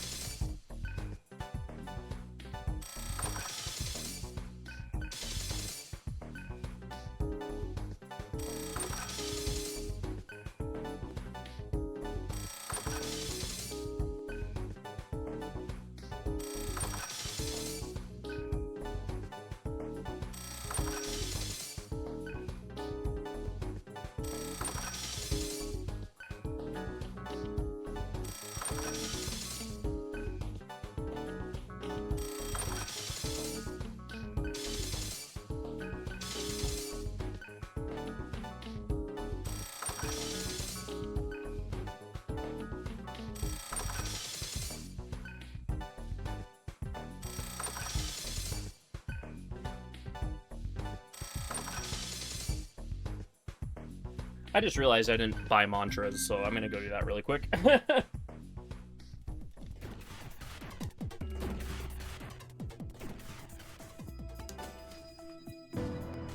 Thankfully, I should be able to afford what I need still. Yeah, that's a good catch. I've made that mistake before. As long as you catch it while you're still here, you can usually just sell some stuff, because the mantras aren't that expensive. But it very much sucks to get all the way to Seth and realize Realize that you don't have the money to buy a Demon Soldier and Bolt Emperor.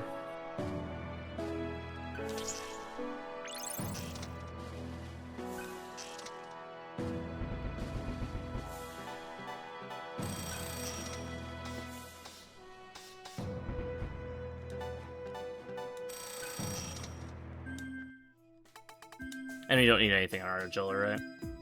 No, I don't. No, once she's got Goddess, she's done. There's nothing else worth getting. All right, back to your regularly scheduled loot boxes.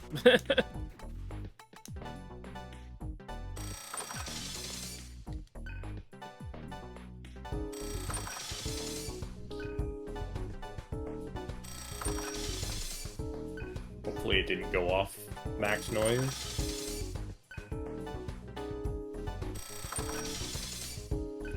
I think I walked up to the shop like right at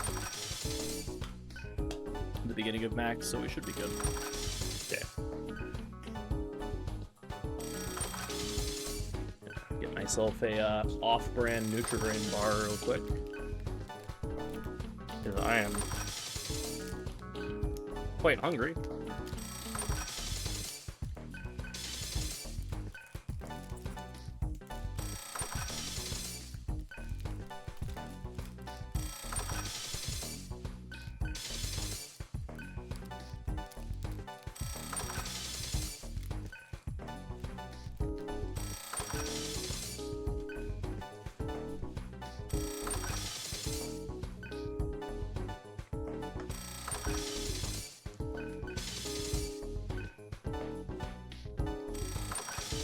All right, one more.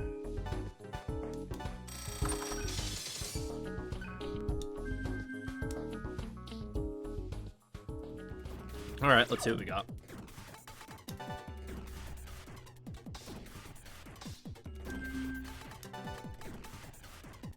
Oh, I have like no magic data. That's really bad. Yeah, that kind of sucks. Bruh. It'll all go on Argilla for sure. That's a lot of quick data, though. Yeah. Definitely enough power. Yeah, more than enough power data. The rest of it's kind of useless. That is a lot of vital and HP data, though. Yeah. Let goes on. Don't think it matters. Probably just. I guess Seraph, because yeah. Salvation. Yeah, that's probably the best. All right, and what's everyone at? I'd set all of their oh yeah, all life bonus passives first, so you actually know what's happening. You're right.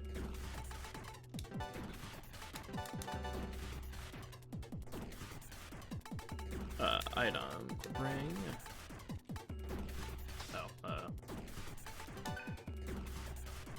Oh, Seraph gets the synchro. Wait.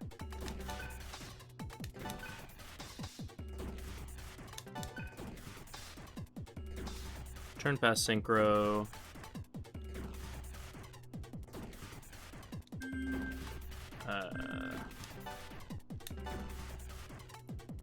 Skills, bonus, gain, surge. Didn't we decide that critical doesn't actually do anything? Yeah, actually, that is true. Which means put counter instead. I don't think we have regular counter. Oh, we don't have regular counter. We never get that. Strike, high counter. In that case, we should probably add that. That's probably a... I mean, it's not worth getting now, but that's something we could add to the route. Resolution's probably not worth it. Oh, wait, we have counter strike, high counter. We have retaliate. So, never mind. Retaliate is hunt damage. I don't think it works in human form. Oh. Yeah, okay. Brain. Yeah, I think and resolution also doesn't work. I'm pretty sure. Didn't we come to that? Right. conclusion Yeah, as well? we did say that doesn't work. Right. For gore. So I think there's literally nothing you can put on. Yeah. It'll do anything except for quick cure. Quick cure, I guess, could do something. Yeah. Okay. Cielo.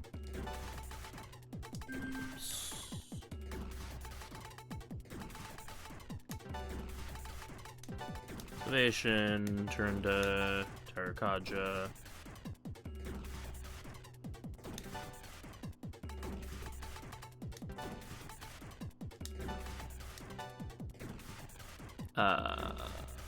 Bonus gain surge.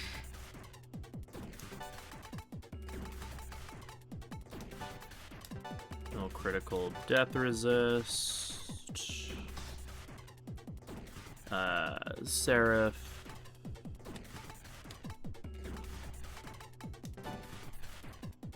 Salvation. I'm losing my mind. Here it is. Salvation, mind. And by my mind, I mean my seeing where I'm looking. Mind charge. Bonus gain surge. No critical death oh wait. Bonus gain surge. Counter death resistance resist.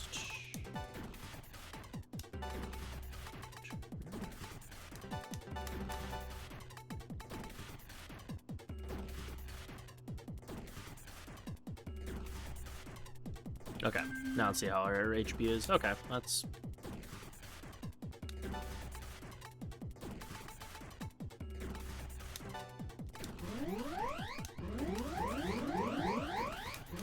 Seraphs will be somewhat off because you take off life bonus for Satan, but I mean, right. Seraph's your tankiest member anyway, so you can still just balance them out. It's probably fine. Yeah. Honestly, I have enough that I think I'm just gonna have max on everyone, just doing one to It each. looks like you will, yeah. Yeah. And then just MP to Cielo mostly, right? Yeah, I think so. I mean,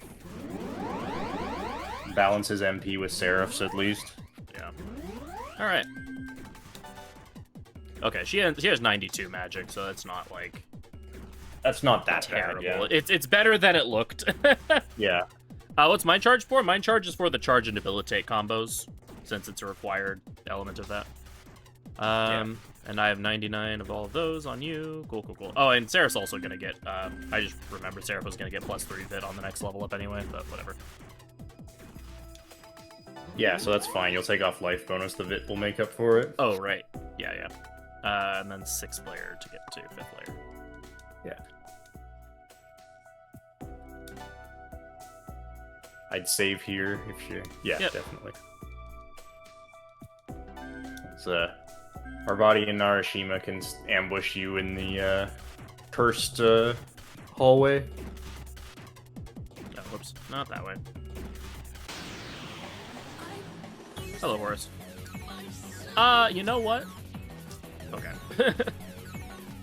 I say, if I happen to smack this Horus and it drops a magic incense, that'll be really nice. That would be kind of cool, but...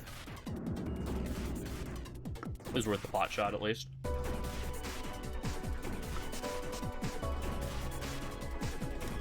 Yeah, I mean, like...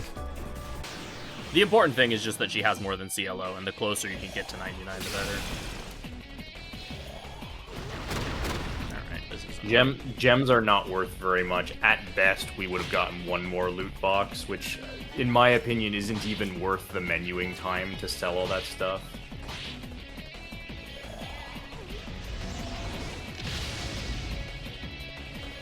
Running into Parvati in these walks really sucks because you just don't have the setup to deal with it. Yeah.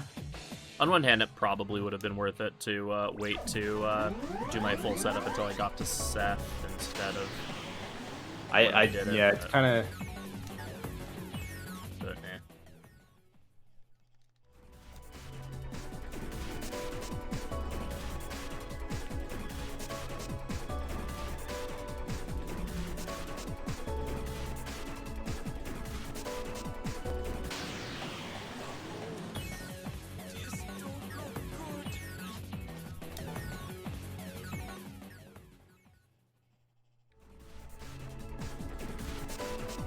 Alright, so this area only opens up if you have defeated both Shiva and Vishnu.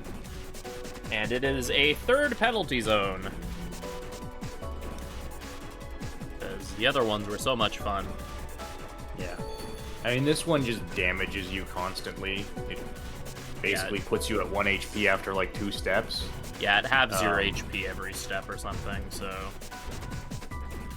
But as long as the Berserk Ring lets you run away, this is fine. Unless you run into Parvati or Narashima.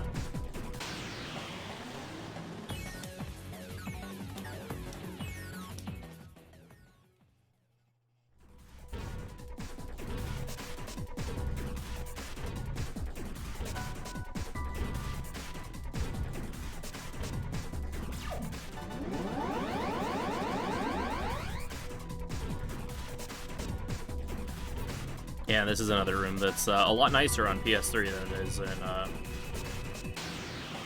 Okay. I heard the encounter noise and I was like, oh no. It's another room that's really nice on PS3 compared to PS2.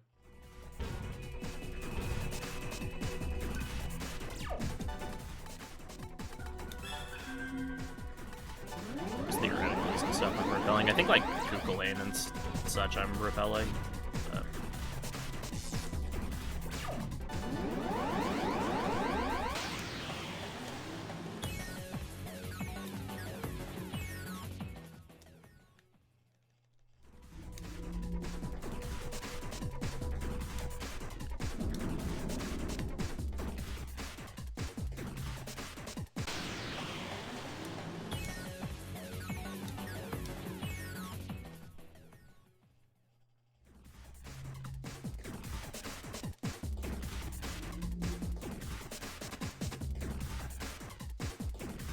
Okay.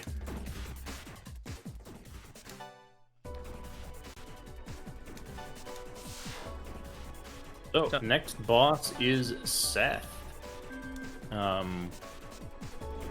Seth is weak to gun, and has a lot of interesting and fun moves.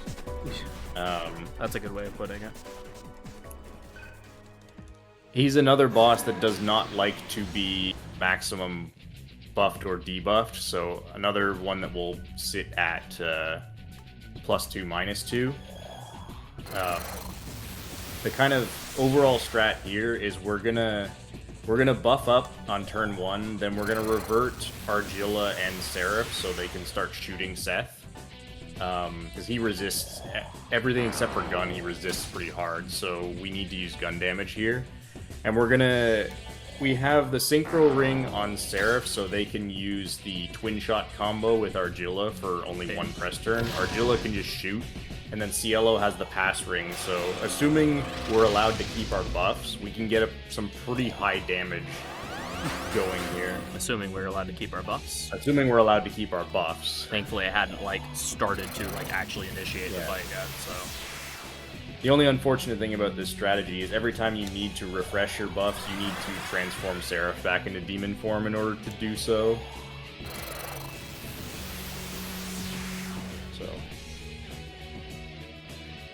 Just wait, just in case he decides to do that again.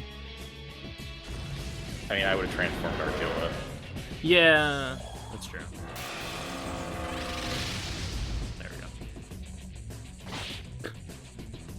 Hello, counter. Yeah, counter actually provides some pretty decent value in this fight, at least once you get into human form, because you actually counter for some pretty solid damage. Pew! Oh, Oh, no bullet. I would reset for that. Need the Pandemonium bullet on Argilla. And the Magatama on Seraph. Yeah. Oops. You definitely cannot be shooting for 76 damage. Yeah, he has like 10,000 HP, something like that, so that might take a little bit. Well, good thing I saved, like, literally right in front of his door, so... It's like, did you just, like, throw a rock at me, or like a tiny pebble at me or something?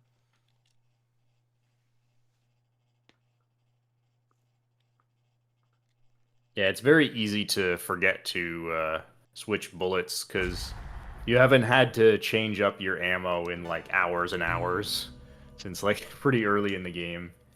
And then for this one fight, it's incredibly important that you do so.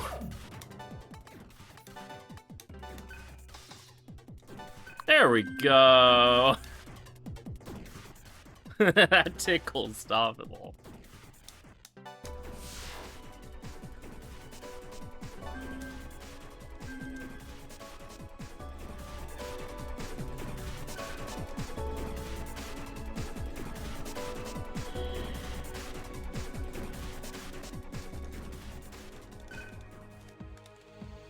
Alright, let's try that again, this time with the right bullets equipped and hopefully without him just immediately decodging me.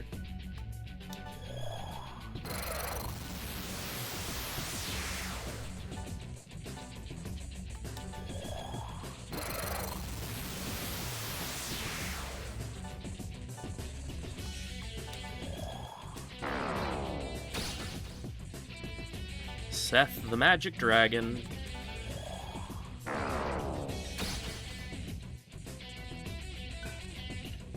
And hey, nice dodge. Hurt. Pain is almighty physical with very high crit rate. It's kind of pain. Lives up to its name very well. Pew! Nice crit. Yeah, critting for 600 is much better. And then this twin shot combo actually does pretty decent damage.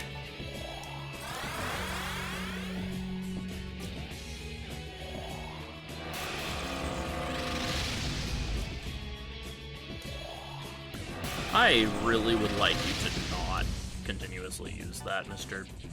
Seth, sir. I mean, Gate of Hell is not really that bad because you can proc counter, and it's with two of you have death resist. Yeah, I think my brain is still, like, programmed to be terrified of it from DDS1.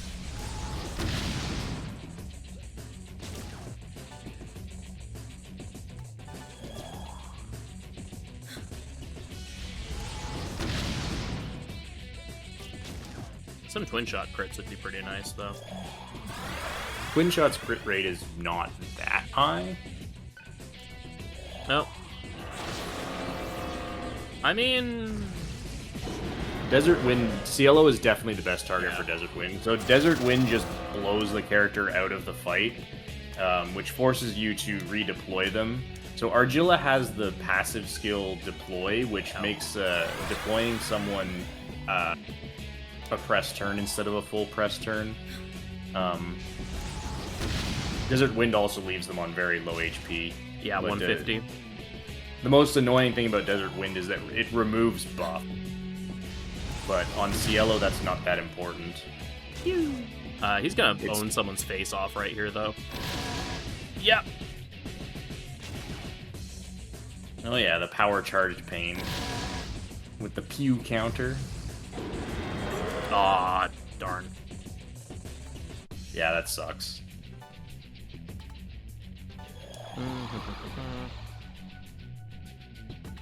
Yeah, Argilla dying here, dying or getting Desert Winded really sucks because then she's the one who most needs the buffs.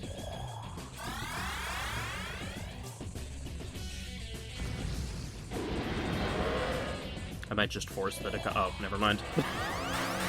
They just use it. Sometimes he's nice. You're like, oh, I'm gonna have to force it to Kaja next turn. That sucks. Then he just does it. Saves you some time. We take those.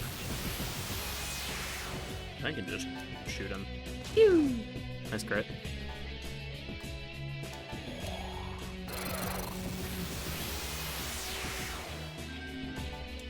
Pew! Nice crit.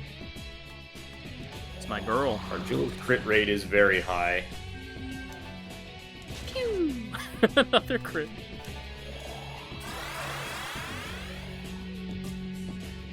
Alright. Fade. Fade. Pew!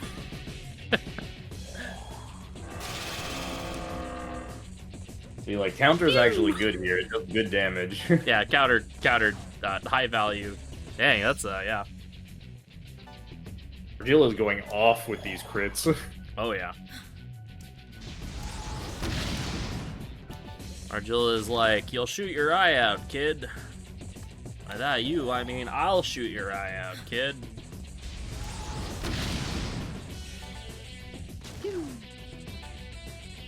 Yeah, if twin shot crits, it does like 1200 damage, so it's a lot. Because crits in this game are double damage instead of just 1.5 for some reason. So, very useful. Honestly, that's totally fine. Yeah, Argilla getting muted doesn't matter at all. Only Cielo getting muted matters.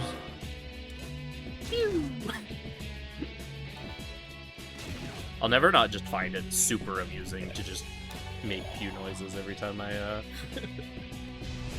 use their gun.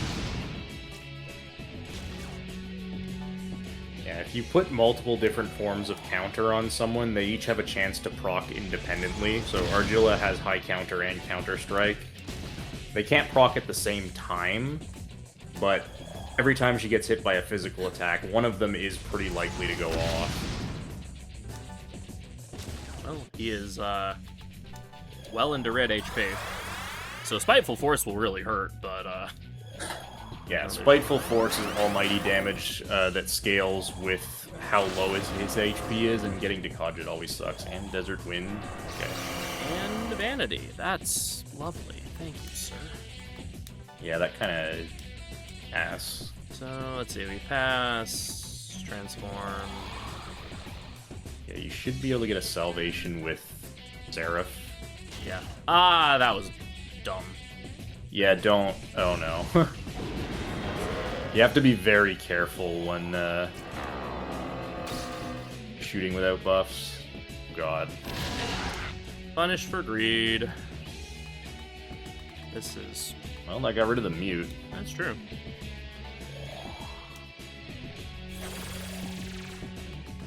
Oh, I would have just revival gemmed both of them.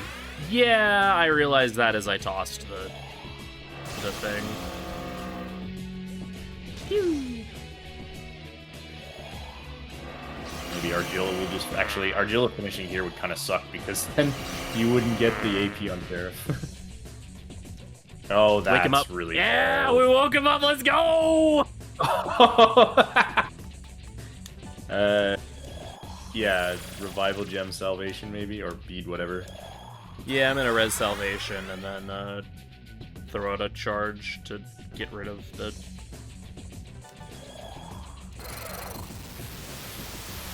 Yeah, get some buffs up. Yeah. Paid.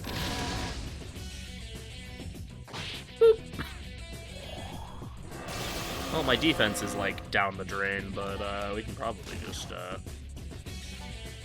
get this second charge up and maybe even just kill this turn. Phew. Oh, come on, I have +2. Yeah, that's...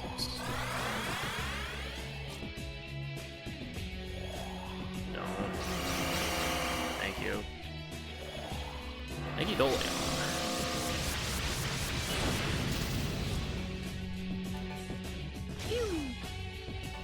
Alright, let's just do it. Should be able to kill him here.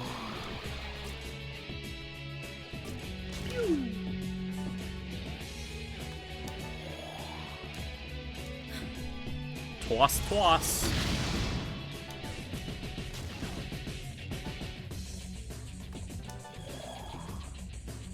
That's Mr. Pain. That's red HP feels really deep sometimes. Yeah, hey, we did it. Okay, you got him. Alright. Oh, Seraph didn't level. Well, whatever, it's fine. I also... Yeah, it is what it is. I mean, you should be okay. Yeah. Okay, let's get to Satan and then we'll do this menu.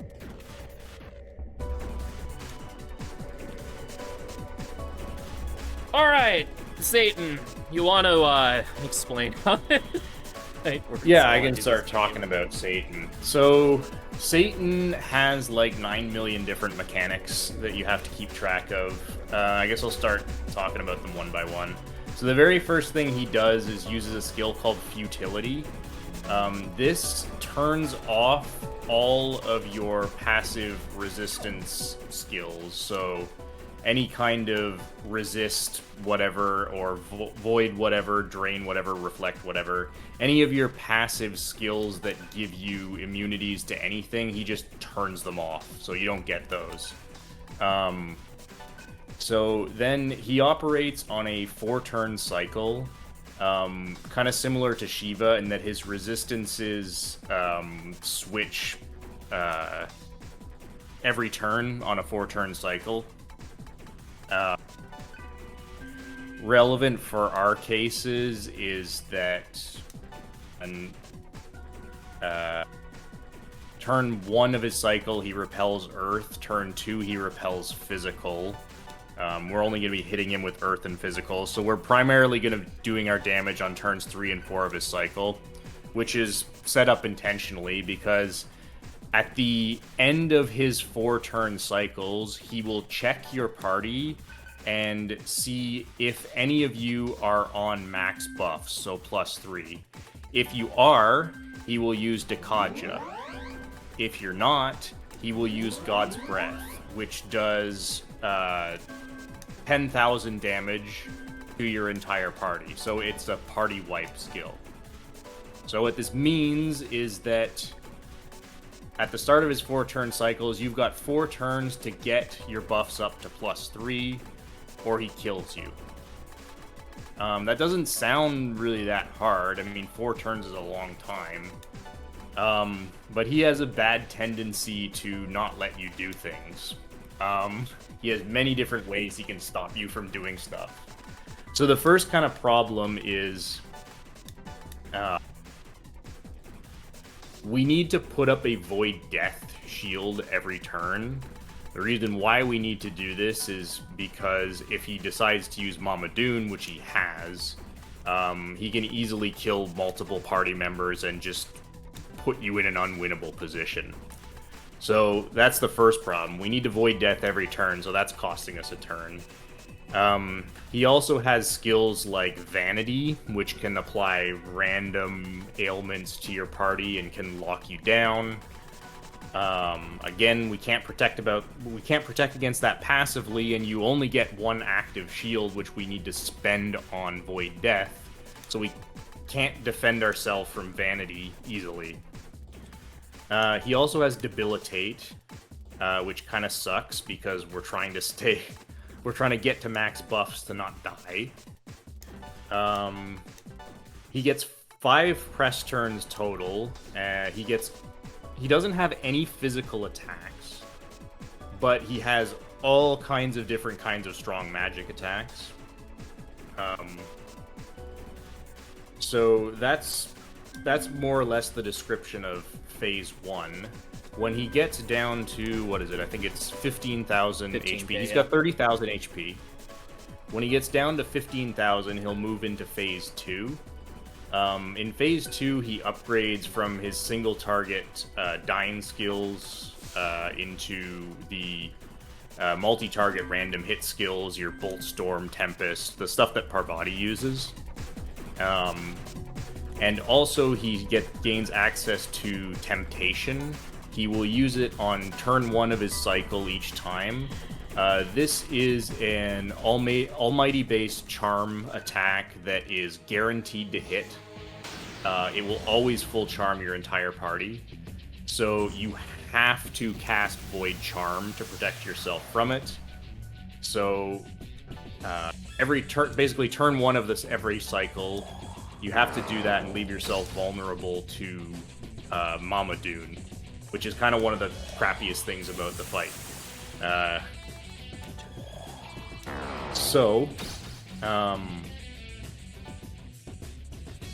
At that point, if you can get him down to 7,500 HP left, he will enter Phase 3, where instead of using your random target skills, he will switch to the full party Dyne skills, so Mabufu Dyne, Miragi Dyne, etc. And he will gain access to his other skill, Retribution. This skill just kills your party member who has the lowest magic stat, just outright. He will use this at the start of turn 2 and 3 of his cycle every time, and he still will use Temptation on turn 1. So we've made sure that Cielo is the lowest magic, and so will always be the target of Retribution. But as you can imagine, once you get into Phase 3, things start getting really problematic, because there's so much you have to do just to protect yourself from the things that he is doing. That it's very hard. It's very much a struggle to get any damage out. Our primary means of damage is going to be Executioner here.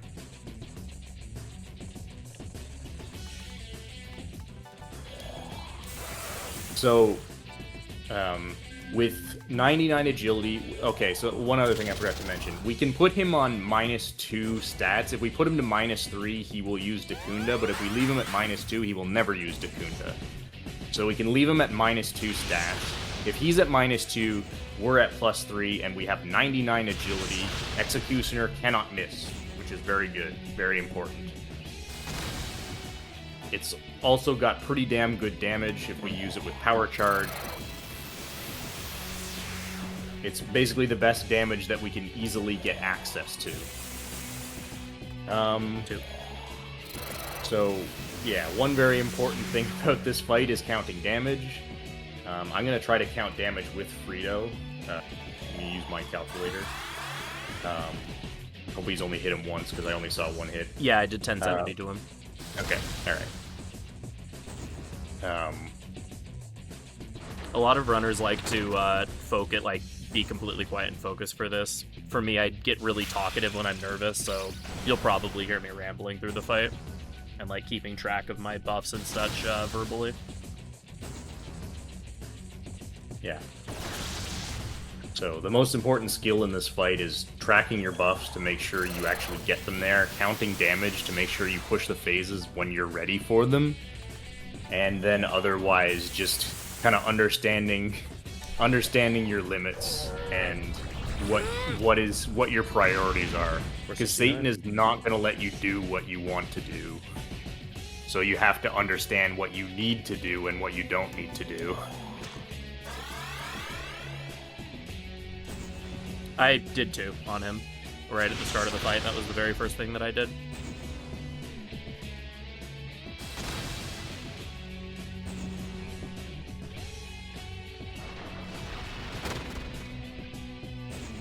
And I'm not going to check, because if I'm right and I do it, then he's going to Dacunda, and that would be really bad.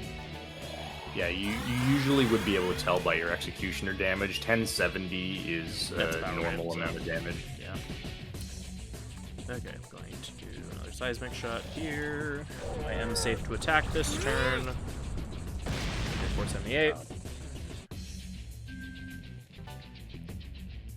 Seismic Shot might seem like an odd choice as our secondary damage source, but the reason why I decided to go with it is it's pretty damn good damage for the AP, both the AP investment and the skill slot investment. You only need one skill slot on Cielo to use it. Just put Electrain on him. And Argil already has the best bullet, so... Yeah. So it's very good for helping lay up damage. Also, having Void Death gives you access to Earth Shot. If you need to very precisely lay up damage, you have that option.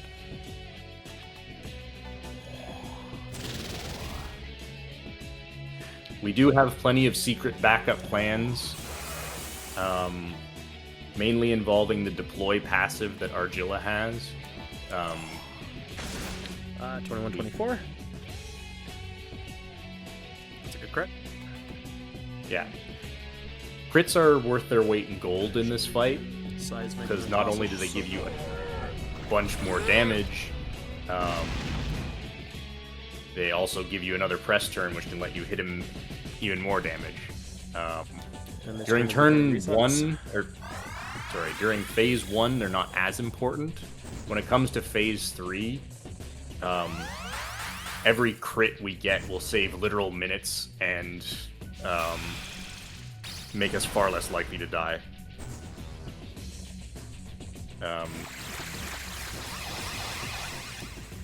I'm fairly certain he repels fire on turn 3, not turn 2. So that's why Gale's not as good.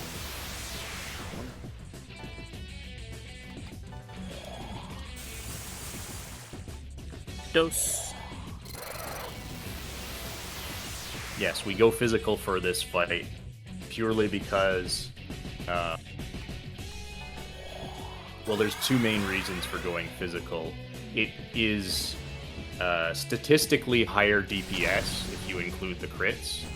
I guess there's 3. Statistically higher DPS, it gives you access to one more skill slot because you don't need the boost and amp skills. And it takes less AP to reach Executioner as opposed to Titanomachia. So it's less grinding to use Fizz. One.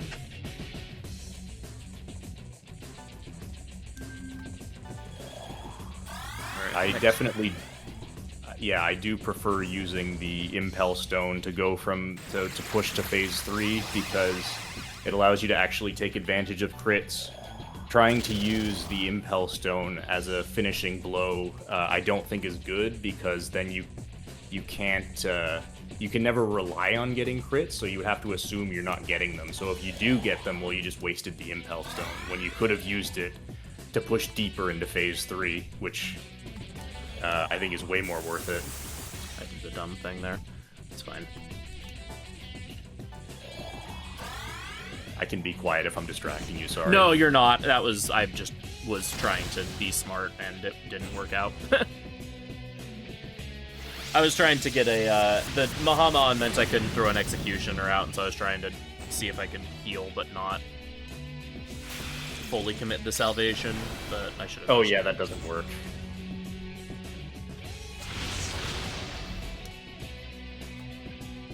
Alright, this is safe. 1070. Oh yeah, one thing I did forget to mention about this fight is when he gets really low, if you give him a turn and he has less than 1,500 HP, he will cast Diarahan and full heal himself. So you have to lay up to just above 1,500 and then finish him in one turn.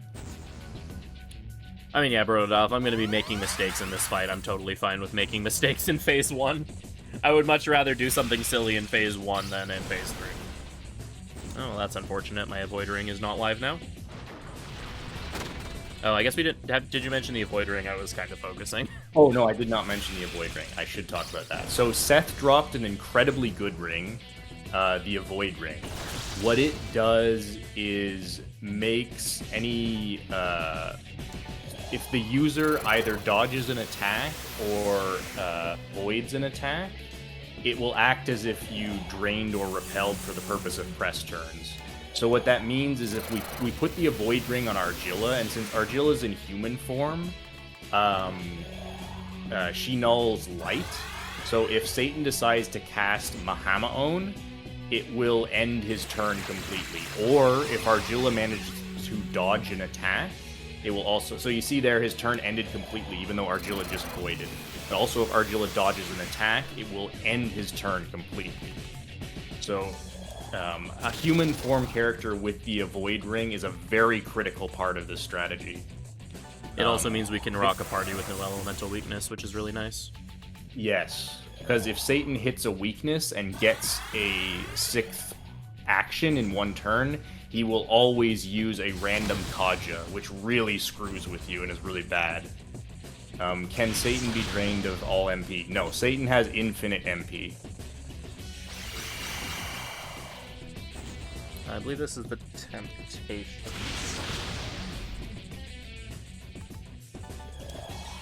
Or the turn would be the Temptation turn. This is +3. Oh, one for each. Okay, never mind. I'm one turn off. That's fine. I agree, Shiner. This fight is my favorite boss fight in any turn-based game, period. Yeah, this fight's really fun. Amazing turn. Beautiful. Love that. Yeah. Also, because we're putting up a Void Death shield, because of the Avoid Ring, that will also cancel his turn completely.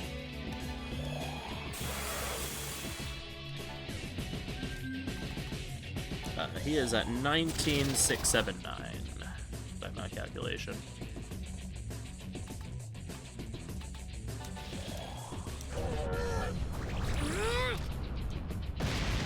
For 75. And then I can just Soma drop Seraph.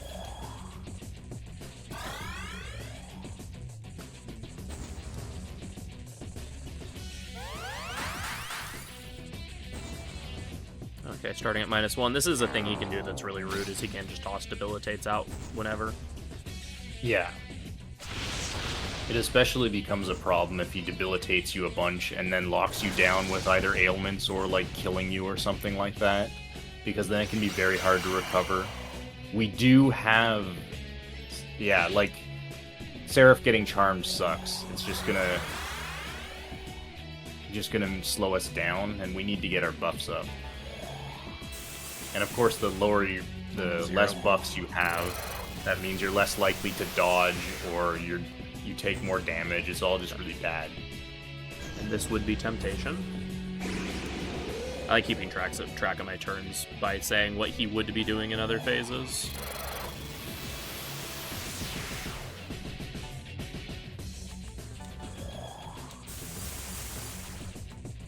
Two. Yeah, Combo Dakunda is an absolutely reasonable play for that. We can't fit it in our skill slots.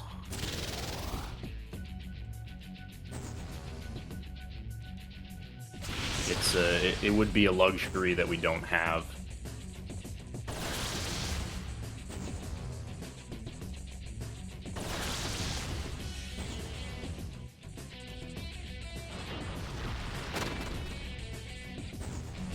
Okay, please don't hit Seraph.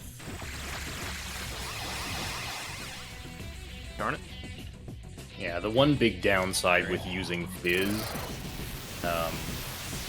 is that, I mean, it costs HP, which is inconvenient. It's very unfortunate that Mahamon hits for enough damage that you can't use Executioner. 465.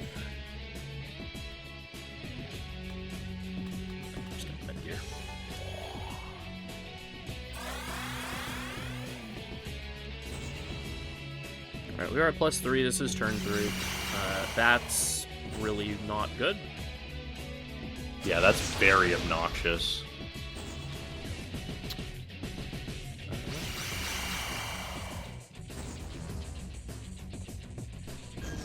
If I can get this salvation off, then I'm fine.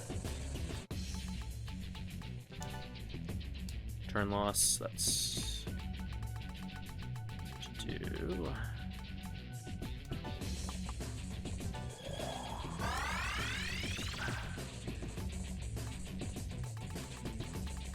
Yeah, that's...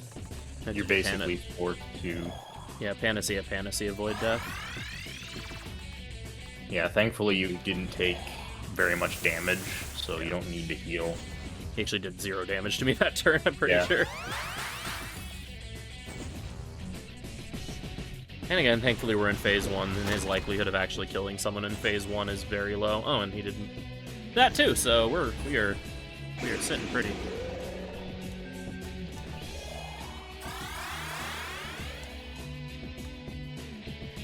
Alright, 1. Yeah, there's a lot of potential nonsense that can happen in this fight. I've seen some good ones, like Seraph getting panicked and using Executioner into his Repel Fizz phase. That's killed me before. Yeah. Yeah, Vanity is legitimately the worst thing about this fight, I'm gonna be real. And now we're at 1. Yeah, it's a toss-up between Vanity and the Temptation Mamadoon combo. We're at 0. Oh, that's... Yeah, so he can just spam Debilitate as well.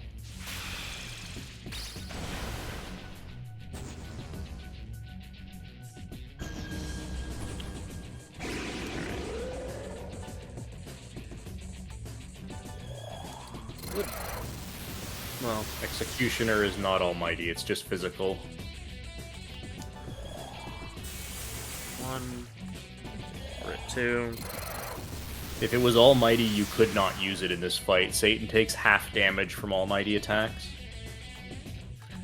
If he didn't, we would just use Reincarnate. That would be undeniably the best strat. Yeah. I mean, he takes half damage from everything, but... I believe. I'm pretty sure when he takes super reduced damage from almighty. Yeah, I mean, he could have higher almighty resist, but I think he... like, resists everything, it's just what he doesn't repel. But... Alright, we are at +3, and I am safe to attack, I believe. Yeah. 1081. There is no almighty Debilitate. There is a physical Debilitate, which is Michael's unique skill.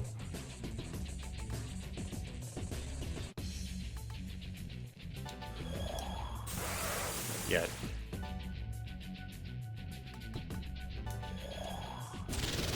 You can use Divine Light in this fight, and it is a stronger skill than Executioner. But the Debilitate effect is actually very bad in this fight, because you will put him onto -3, and then he will Dakunda. We are almost at 50% Shiner.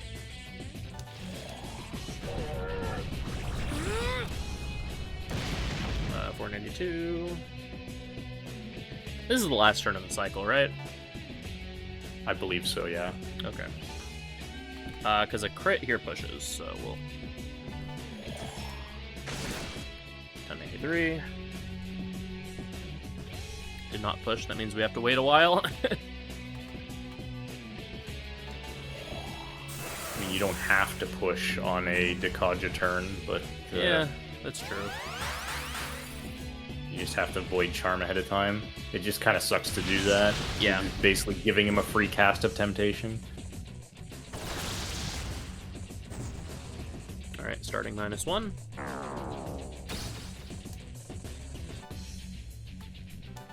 Now we're at 0.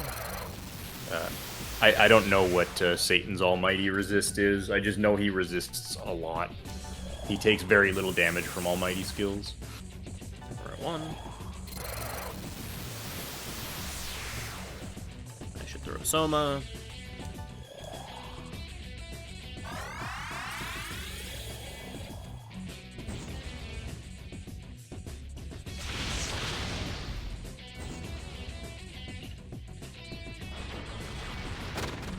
Yeah, I mean, it could be like a nice thing on the kill turn or whatever if you just like open with Divine Light and then kill him with something else or whatever, but because that puts him at -3 for lethal while still doing damage, but that's not really worth it. Yeah, that's a casual strat for sure, because you don't have the skill slots or the extra AP to do something like that here.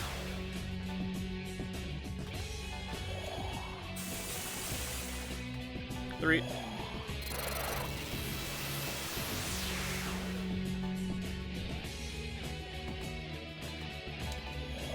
Alright, this is Retribution 1. Really? Oh, that sucks. The other annoying thing about like, that's kind of nice, but also annoying is that because Satan doesn't do any physical attacks, he doesn't have any way of waking me up. Alright, Cielo, please. Hey, let's go, Cielo. Nice, getting through, the panic is really nice. Alright, let's lay up phase 2 a little bit more. 480. He has 15,593. And this is R2, so I can safely hit him here and he'll dodge it. I don't know if I have a power charge live, and he's of course using Vanity, so that's gonna be annoying. Okay, cool. Nice job, dude. Love that. Such a gamer.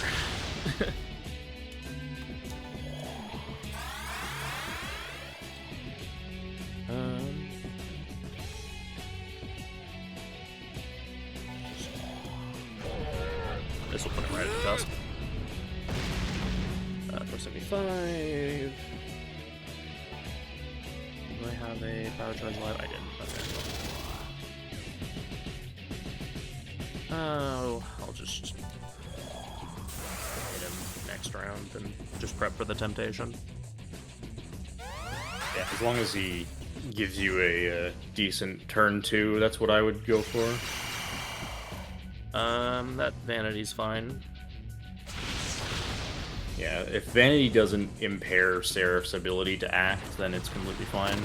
Yeah, Poison's the best thing Vanity can do because it doesn't do anything to stopping me from just removing it. And you didn't debilitate it all this round, which is nice, so we are at +1.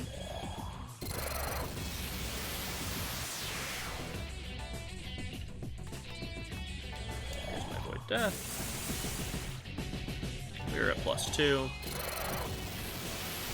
This is the turn that would belong to Temptation, so Fizz is not safe.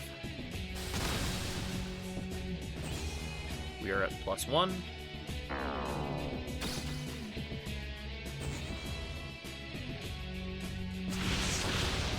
Good dodge.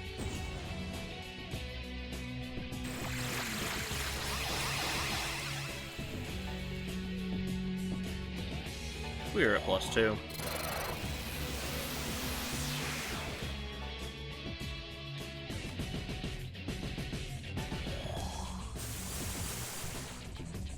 We're at +3.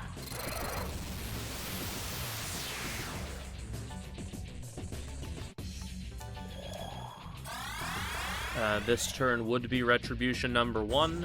Fizz is safe. Please don't hit Surf. Thank you. Alright, we're good to push.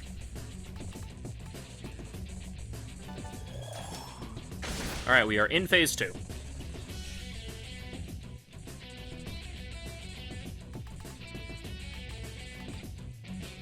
We have some more damage.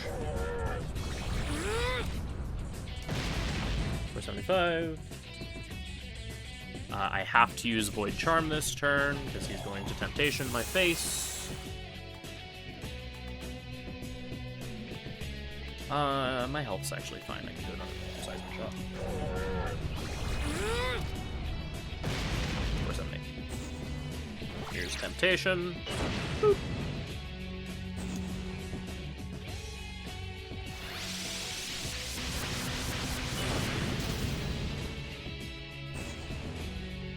That's not ideal. Okay, that's fine. So yeah, now I can start doing random targeting medium damage skills. Which are simultaneously both more and less threatening than his phase 1 moveset.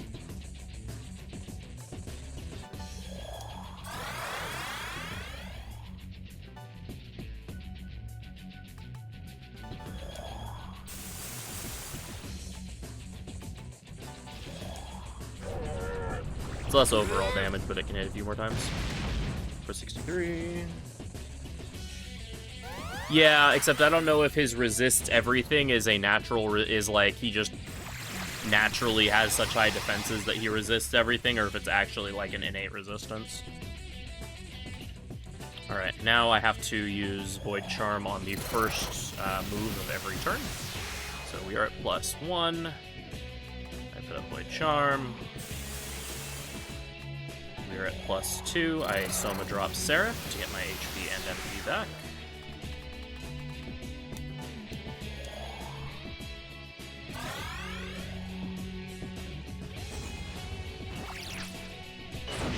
Why is Earth special again? Because it's the thing that can hit him the most number of turns, and the only turn that it can't hit him is the turn you wouldn't attack him anyway.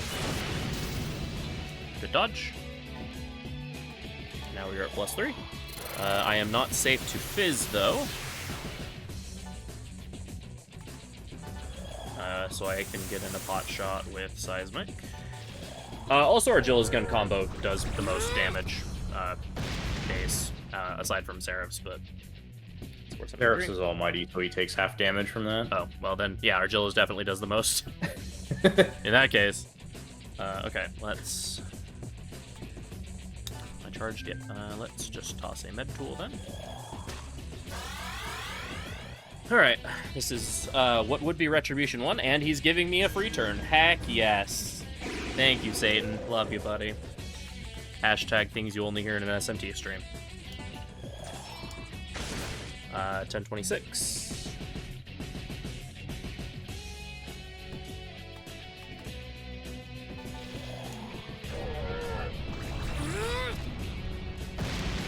Uh, 459.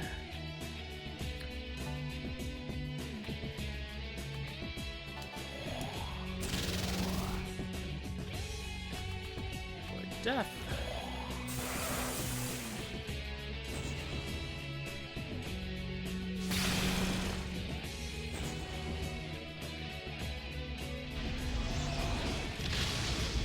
Good.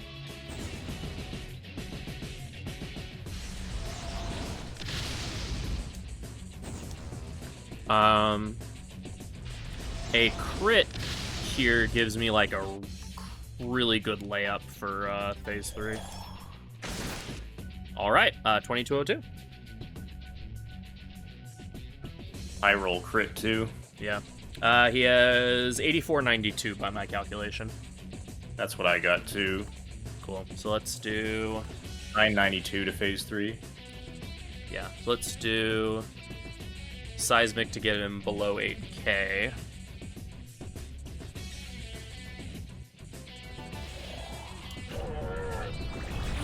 Or close to 8k. 482. Alright, he has 8010. Let's get that power charge ready. Void Death. And let's just toss a Soma, because I have oodles of them. Seal needs the MP. Alright, this is Takaja.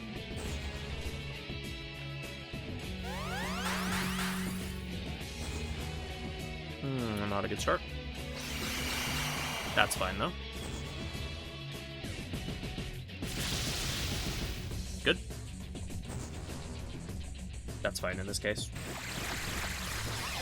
Alright. We're at 1.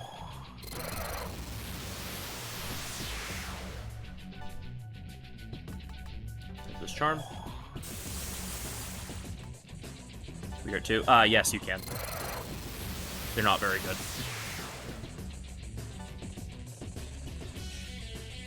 Let's just...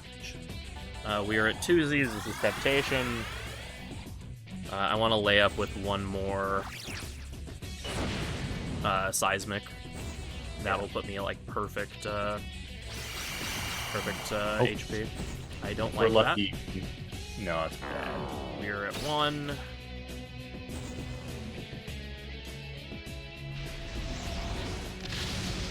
Fine, I'll just use... Okay, that's fine. That's totally fine. This is terrifying if Surf uses Executioner. Okay. Alright, we're good. At least that didn't happen. Yeah. Void Death, we're gonna be at 2.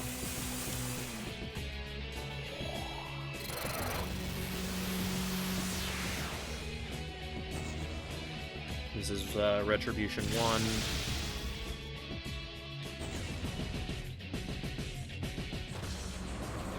I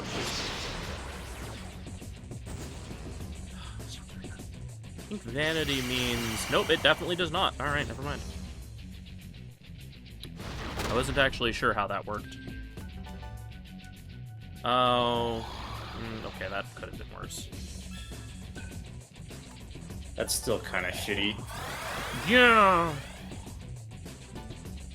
Because you'll just get nothing done this turn. You're still on +2, right? Yeah, I'm on 2, so... Okay. I will get 3, and then I'll get my layup. And then... yeah, assuming he gives you this turn. Yeah, we're good. Okay, there's my charge, there's my 3. So we'll do the 1 more seismic shot to set up, and then next round we'll push. Yeah, we'll have to go another cycle. That was a pretty rough cycle. Okay, I also had to make sure that I had my power charge up. Alright, Void Death. Here is my seismic.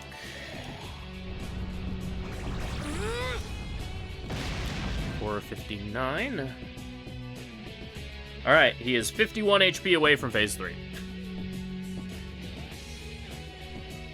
His turn ended when he missed because of the avoid ring that Argil is wearing.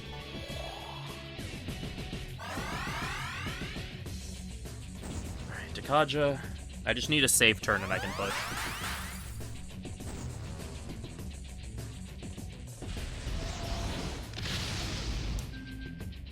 Okay, that's a good setup. Or that's a good first turn. Here's 1. Void Charm. Here's 2.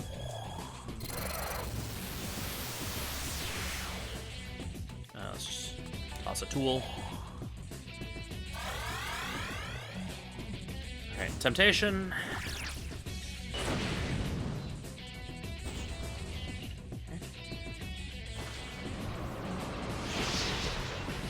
Good dodge.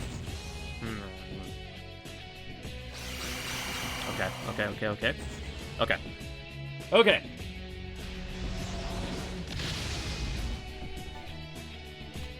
Here's my 3.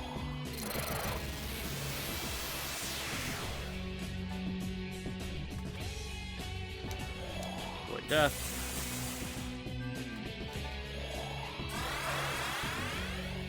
Alright, I just need him to behave this turn.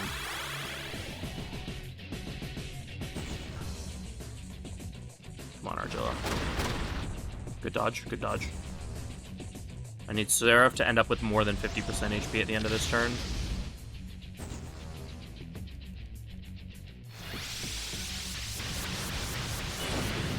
Okay. Alright, push turn, here it comes. Yep. Executioner. 10:06. Shoot, where is it? There it is. Executioner. Void Death. Pass. Power Charge. Pass. A crit here would be worth its weight in gold. Oh yeah, crit here would be huge. Impel. Executioner. 2140. Hell yes. Nice. Okay. Let's go. Executioner. I can do a seismic. Yeah, it should be seismic mid-gear, then power charge. 478.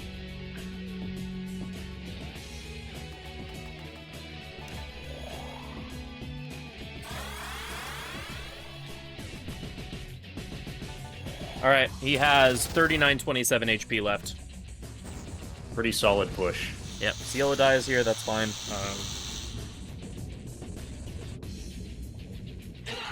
And it's 1500 Yazd you're on. Yes. So I can do one more charged Executioner before it becomes risky. Yeah, Executioner's crit's like 30% or something, so it's not like astronomical, but it's like higher than average. So. 30 or 35%, so it's...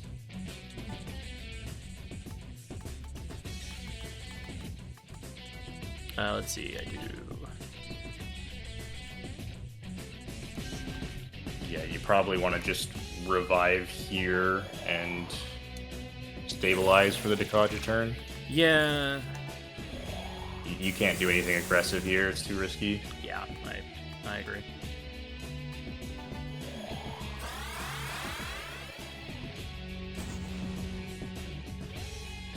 It might be 4. It's 30. It's somewhere between 30 and 40. Alright, so now he can use Modines, which are kind of scary because the damage is more consistent. And a little bit higher than his random targeting skills. Good dodge.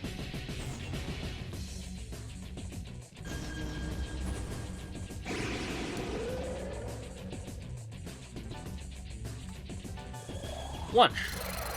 Alright, and I'm going to do deploy strats to get this damage in, probably.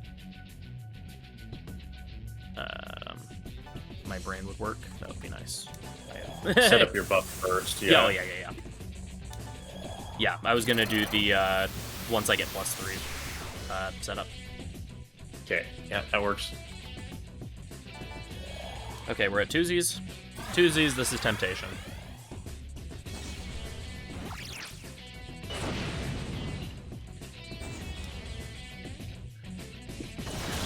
Because Phase 3 can stall you out for a really, really long time, so we want to spend as little time as possible in Phase 3.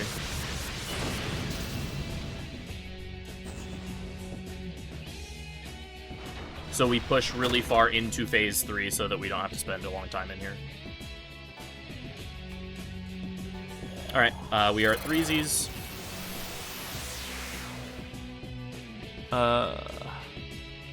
So what, this is pass brain. This is pass buff, pass void death. Oh, I already have my buffs. You should be able to get a seismic shot here if you want. Does seismic it is make risky, a crit? Though. Seismic makes a crit scary. Though, yeah, I mean, I think deploy there is a CLO, universe. go for the executioner. Yeah. You know what? I'm gonna let you do it. I'm not gonna tell you what to do. Yeah, I'm thinking deploy CLO, use the executioner, see if I crit or not.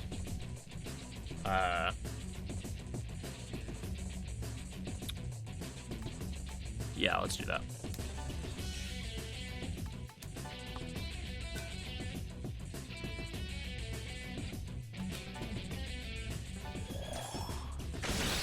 I'm an idiot. Wait, don't do that. I forgot what turn it was. Not what I thought you. That's not what I thought you meant.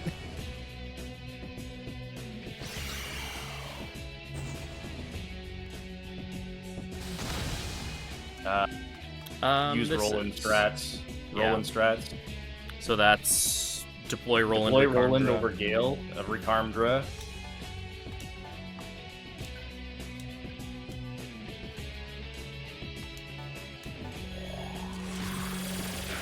And then deploy or revive and Roland. Deploy Cielo and then Void Death. All right. My bad.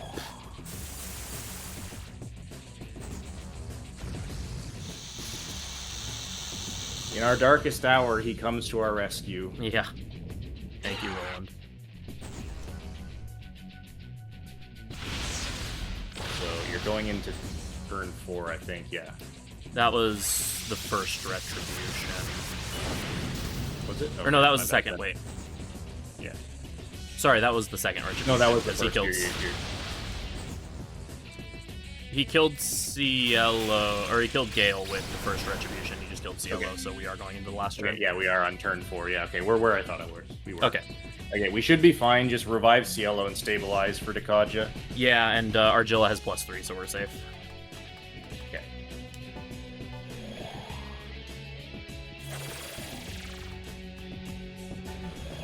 My bad.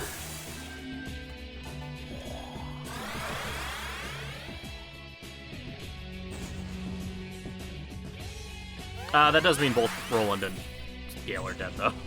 Yeah, you have lost both of your back line. We could try to get them back up. Or we could try to do this the old-fashioned way.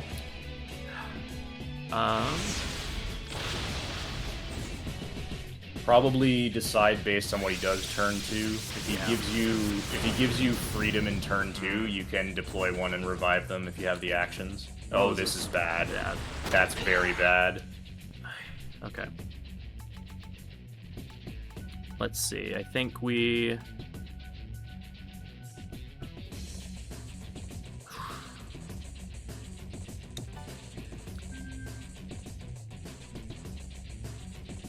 I think you have to revive one past Void Charm. I don't think you can do anything else. I'm just trying to figure out who'd be more valuable. I think I have to revive Argilla and hope for a dodge. Yeah, I think so.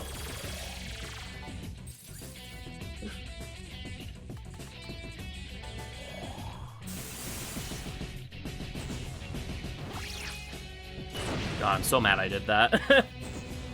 Oh, now he does more. I should have caught on to what you said. I thought you meant you were gonna use the Executioner next turn. Oh, that was a scary Madoon. Oh, Argilla, I love you. Okay. Okay. We may yet be able to stabilize, but this is gonna be really hard. Res, go to 1, heal. Wait, that's... You're gonna have to just not Void Death, I think. Yeah. Seraph's not surviving another turn. And I need to get my buffs going, so... Yeah, you have no choice.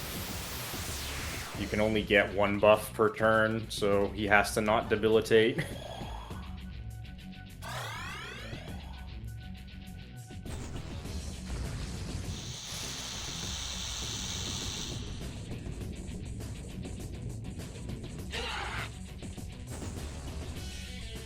Well, let's see some dodges, please.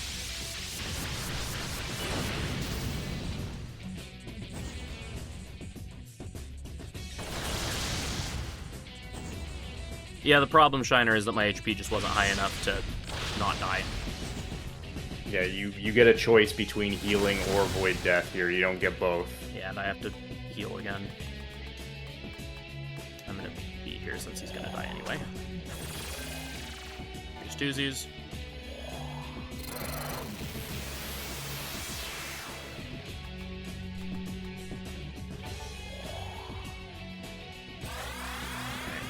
Hopefully I can get an early enough dodge, but... We're just terrified of Mama Dune here. Yeah. Make it alone, it's fine.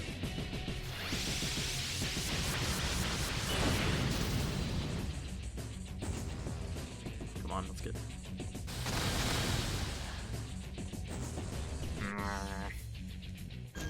Please don't.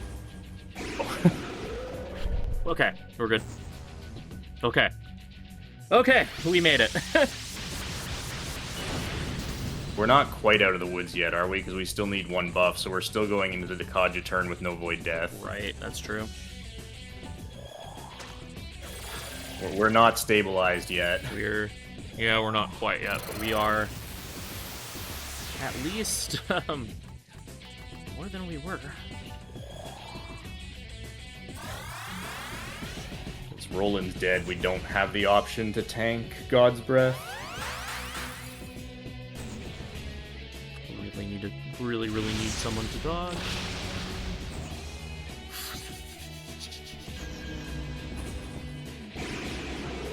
Okay.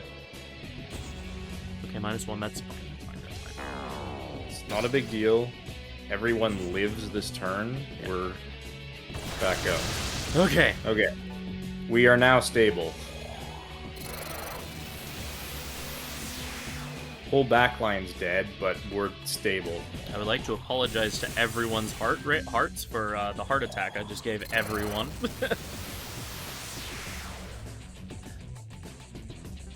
We're on med gears. Alright, we're at 1. I'm like nervously just mashing the circle button.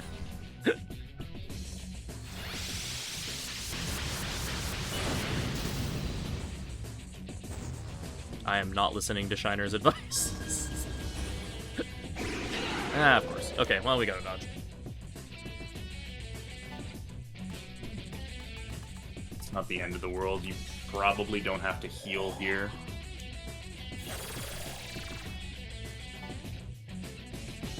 We are at 2.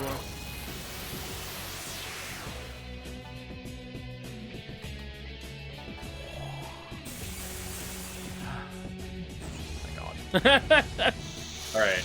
+2.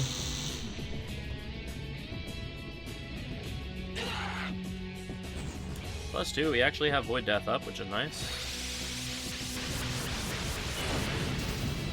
Ito is honestly the scariest thing he can do right now. Well, okay, a dodge. You're probably fine. Oh, Vanity.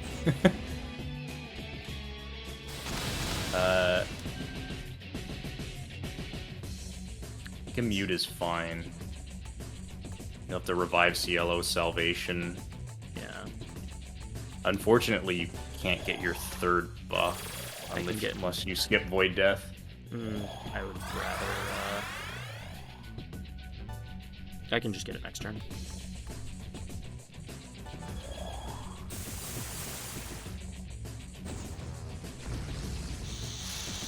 I do need to actually get some damage in, but fortunately I kind of bungled that one, so...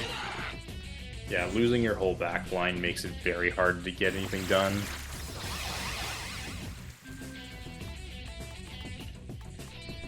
That Hama really sucks. Yeah, it does. Alright, we're at 3 at least, that's nice, but we're at, I have to heal and I have to not have Void Death this turn, so... You're about to get decodged, so...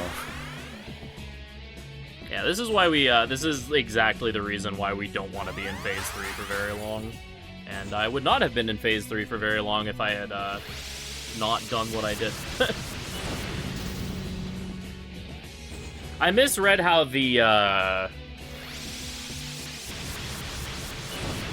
or my brain just did a weird thing with reading the, turn 2 possible.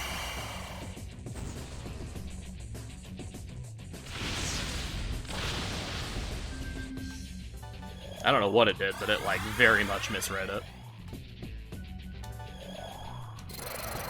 Alright, 1. He didn't debilitate that turn, right? Don't think so. Okay. We're at 2.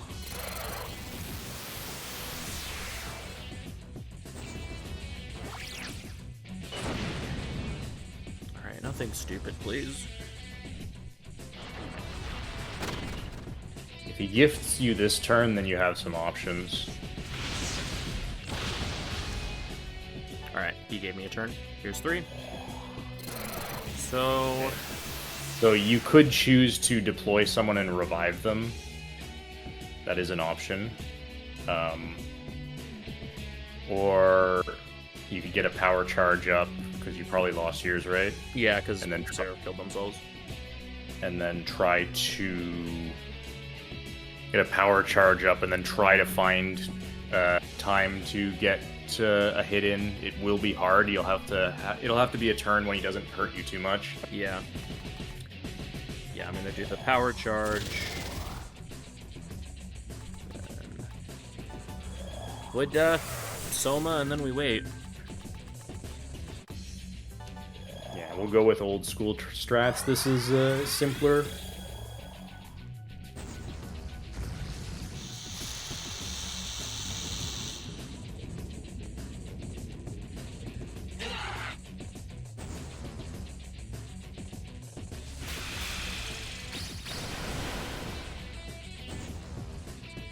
Okay. Alright, I have the turn. Yeah, you got a turn to hit. Yeah, so do I do the Executioner immediately, see if I crit, and then... Yes. Okay. I did crit, okay, 2076. Okay, that's very big. Okay, now we just need to set up for the kill. Alright. So let's see. Res Cielo, Res Cielo, Void Death, and you can power charge if you're feeling bold, or heal. 619's enough.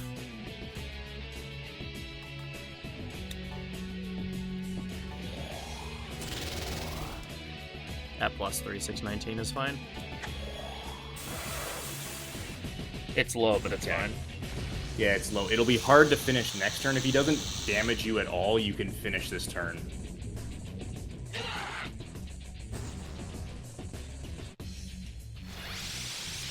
Yeah, that's... I'm fine with waiting a cycle, too. Yeah, he Yeah, damaged me, so I'm waiting a cycle. That's fine. Yeah, you have to wait a cycle. I can be patient.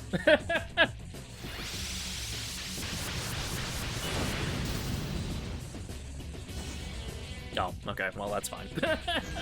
Sure, whatever. Yeah, it's unfortunate. If he did that first action, you could have won right here. Yeah. Alright, Res Salvation, Void Death, and we, Yeah, that's all you can do here. And all I need is I just need to turn. I just need to turn next cycle. Because we are at 1851, so... If it gives you a free action on turn 2, you should deploy someone and revive them.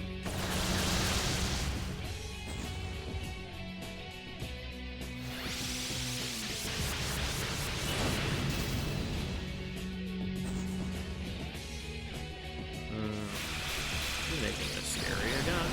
Yeah, Okay, this never is mind. scary. Dodge. Okay. Okay. 1. Pass turn. I have to say it out loud, otherwise I'm going to avoid death out of habit and be really, really sad. Do whatever you need to.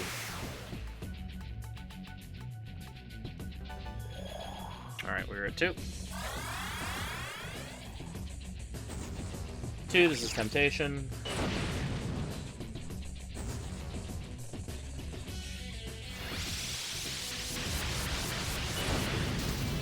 Good dodge.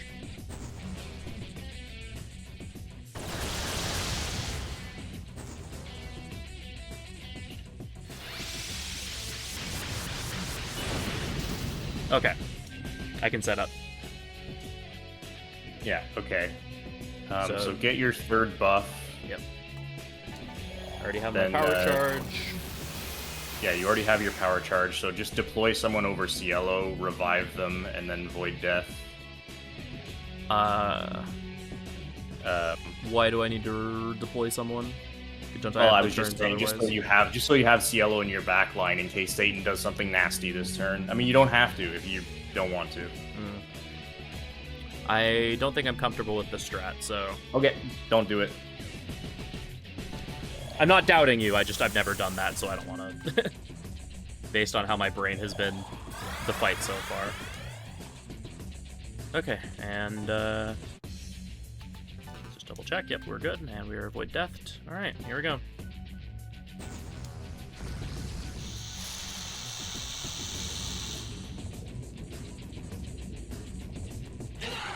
Alright, let's see. Need over 50.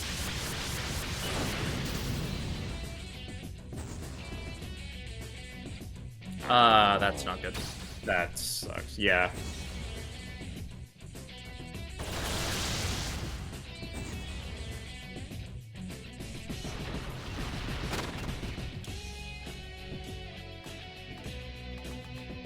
Yeah, this has to You be could theoretically YOLO this, but probably not a good I idea. don't want to risk that. I can wait. I will have to eat another turn without Void Death, though. Yeah, which is pretty scary.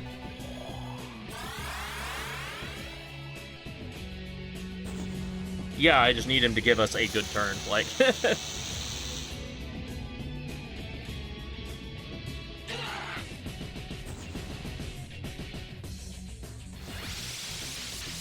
I need our dodge something. All right, we're good. Let's do it. Okay, that's it. And we win. GG. Yeah, Executioner. Oh, perfect crit. Nice.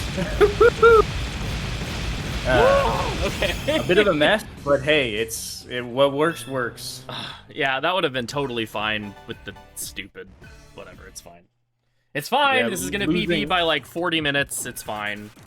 Yeah. Making a mistake like that. Well, at least you recovered. Yeah. But, I mean, the strats, the way I have them set up, really rely on you having your back line and using them in phase 3, and losing them immediately just is pain. Yeah. But whatever. What is world record? World record is 9.5 hours. Yeah, world record was done almost an hour and a half ago. I've only done like 2 runs of this with this route. This is like the 3rd run I've done with this route, so... Did I need the crit to kill him? I had another round of attacks. No. So I didn't need the crit, no. Shaggy has world record. Yeah, I have the world record.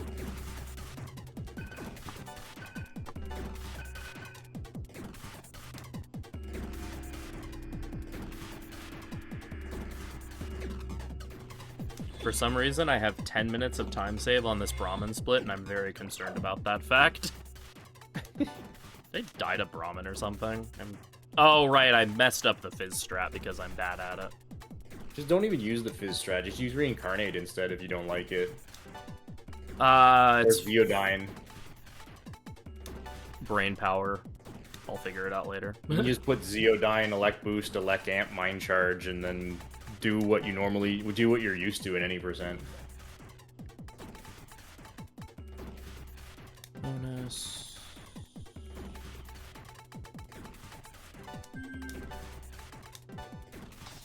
Virgilla.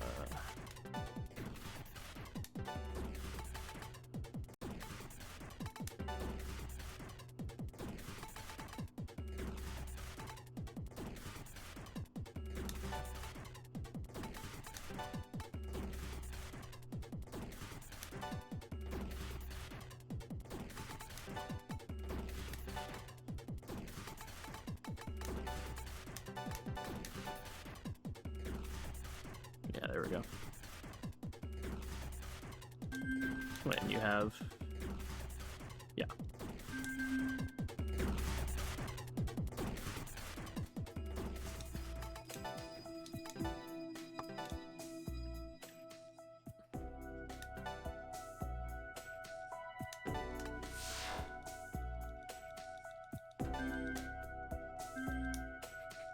Damn, me fumbling that Satan fight actually cost me sub 11. Oh well. That's okay. That just means you time save for next time. Right. Oh, I dive so much considering the entire early game.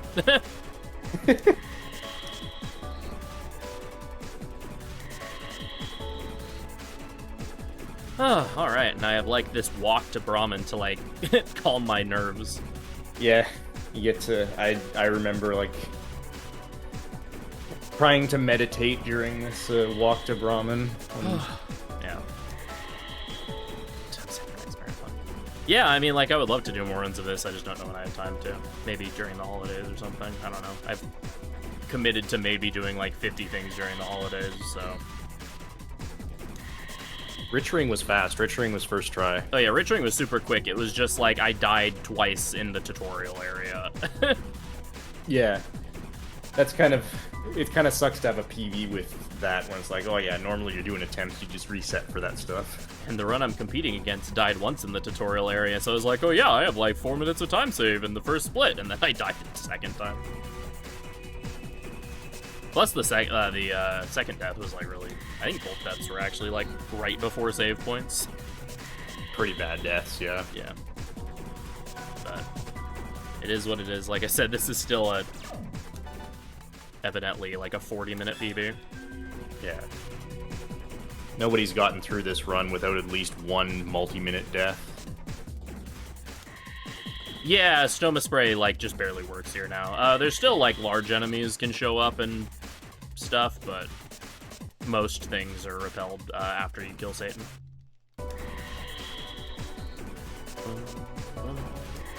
Yeah, there's a bunch of stuff in the low 70s, and at this point you should be like 77 or 78. I do enjoy the fact that I have this area so like down that I like don't have to look at notes or anything for it. It's always comforting to know that I actually remember game navigation.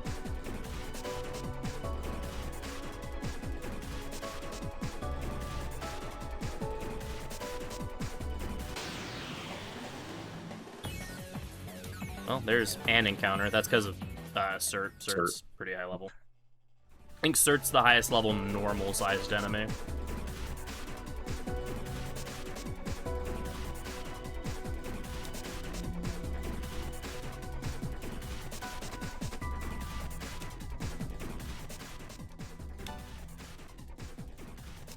And to clarify, Shaggy, I don't think the Fizz strat is a bad strat. I'm just not used to it, so I'm bad at it. Yeah, I mean, I've debated a lot between Fizz and Magic, and I think, like, the Magic strat is just overall so much easier to use that, I mean, I think the Fizz strat is better because it's faster to set up, and that's really the only reason why. But if you set up the Magic strat, take the time to do it, it's probably better overall. Yeah. Alright. Here we go. I'm concerned as to why I have 9+. Oh, no, never mind. It's fine. I was gonna say I have like 9+ Discord pings. I hope it's nothing important. No, we're good.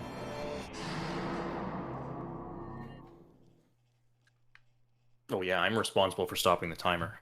Oh yeah. I'm glad I remembered that now. All right. Choo-choo.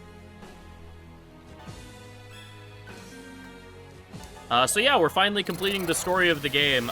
We get to God, who lives in the middle of the sun, and they're like, in order to reach understanding with each other, you need to fight me. So here we are, we're fighting God Brahman.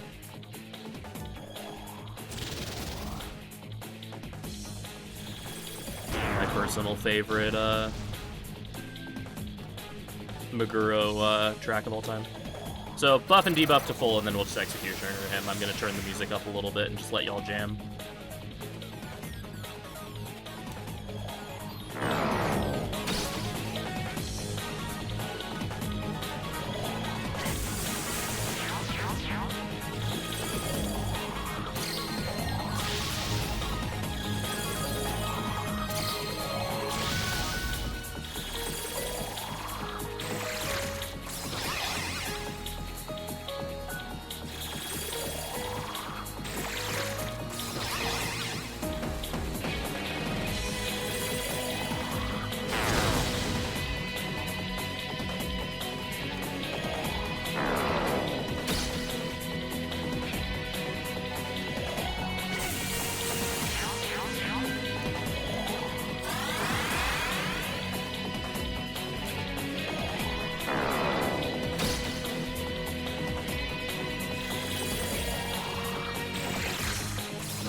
Please stop using Hama.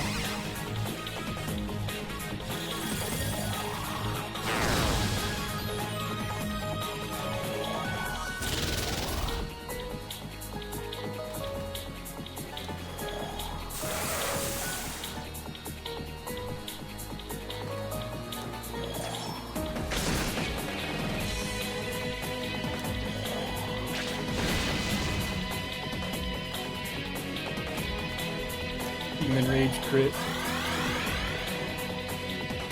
I was like pretty sure I had enough damage there, but I wasn't sure.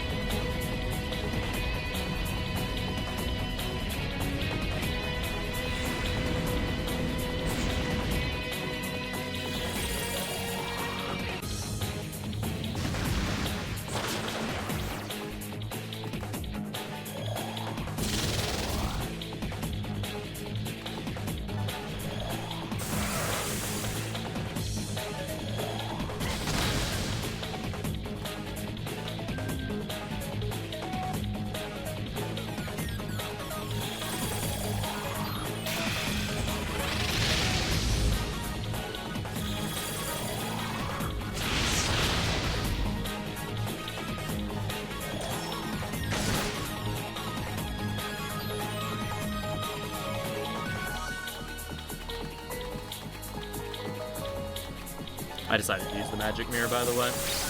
Thought I'd keep you updated.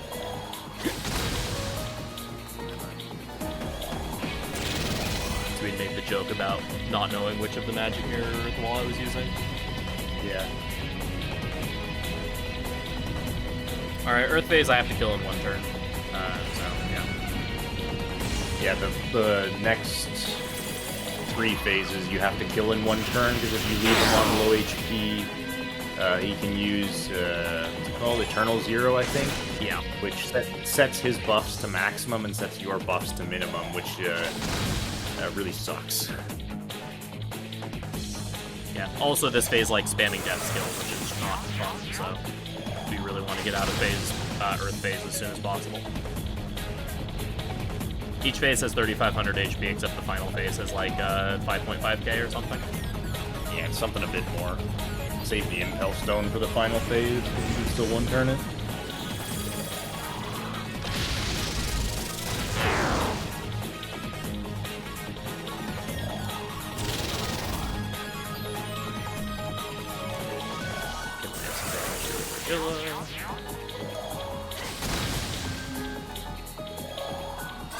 Enough damage in this fight always scares me. I know he's supposed to only use it when he's below half, but I swear he once did it to me when I only did like 1,000.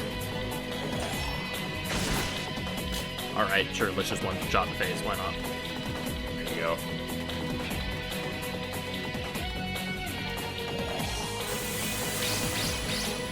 Well, I'm free to just set up my power charge and live life. Set a power charge and heal, yeah. You can probably just win on the next turn. Yep.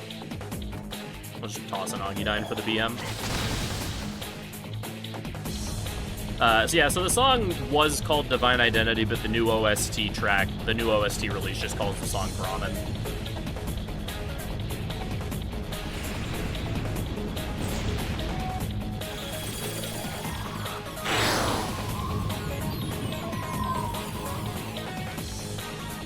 Alright, eggs are cute. Oh, baby. Alright, yeah, he's dead. He's dead. Big and thick. Time is on last hit, which you know. Yeah. I don't even need the Impel Stone, but Yeah, I was gonna say, I bet the next Aggiedyne just kills him. nice double hit. Yep, GG.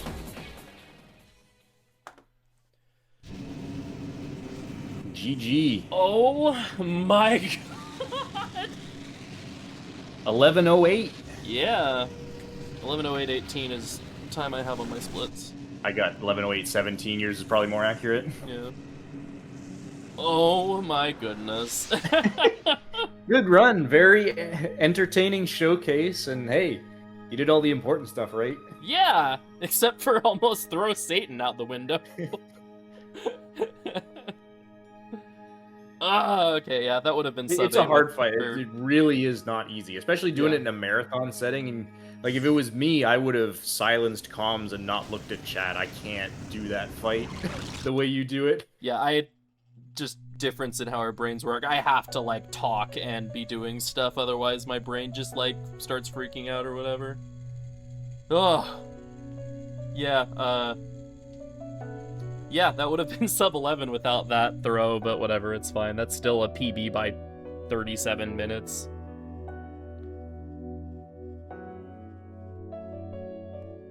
Good way to send off the marathon, that's for sure. Yeah. Who God is.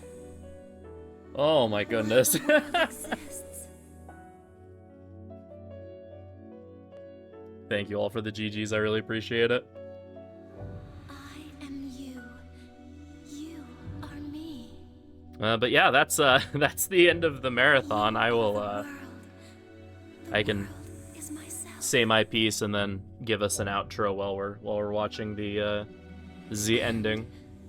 What is true? But yeah, we do it. We pacify God. We come to understanding with God. Seraph reaches enlightenment. How could we be so World is saved. foolish? Sun goes back to normal, and presumably everything is We hunky ignored dory. something so simple. But yeah, we thank you everyone for hanging out, for watching, for supporting us through this weekend. It's been a really fun weekend. It's been a very busy weekend. Oh yeah, I can sing the credits music if y'all want. I like doing that when I get a PB. And And go for it. We have time, so I need to look up the lyrics because it's been a while. But yeah, it's been a really fun event. A lot of work went into putting it on. I'd like to thank my fellow marathon organizers, Scion and Shaggy. This wouldn't be possible without I either barely of you did two. anything. You two did all the work. Thank you so much. And shout outs to all the restreamers, myself, Scion, Shaggy, John Perry 23, Jer 40, and Feyondi. Thank you for all your hard work with restreaming. and for discovering the Discord auto mod feature that we have in our server. Apologies for that again. We may or may not have accidentally banned 2 of our restreamers over the course of the event. Thank you to all of the runners, everyone that did a run for this marathon, who did commentary for this marathon. For all of the hard work to go to preparing these runs, for running the games, for just being an amazing community, and for making yourself available for this weekend. I know weekend of Halloween, there's other things people could be doing, but really grateful that y'all decided to spend it here. One simple word can bind us together. And if you're at all interested in any of the runs that you saw here, or any of the runs of the series, then absolutely feel free to join our Discord server.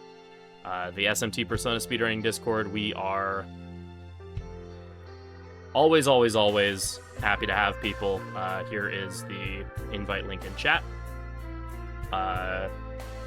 Super helpful group of people. Always love to see new runners. We've been working a lot on making sure we have very detailed and beginner-friendly notes for a lot of these runs now. So, if you have any questions or anything, please feel free to stop by, ask, learn a run. There's not all the runs are 12 hours long. There's a lot of runs that are under 4 hours, and some are even under an hour. So, yeah, under 2 hours. Some of them aren't that hard to learn. Some you could learn in a day. Go watch Safety Run of SMT5 for a run you can learn in a day. And yeah, we'll definitely be planning on doing another event like this next year. We want to keep doing these events yearly as long as there's interest in doing them.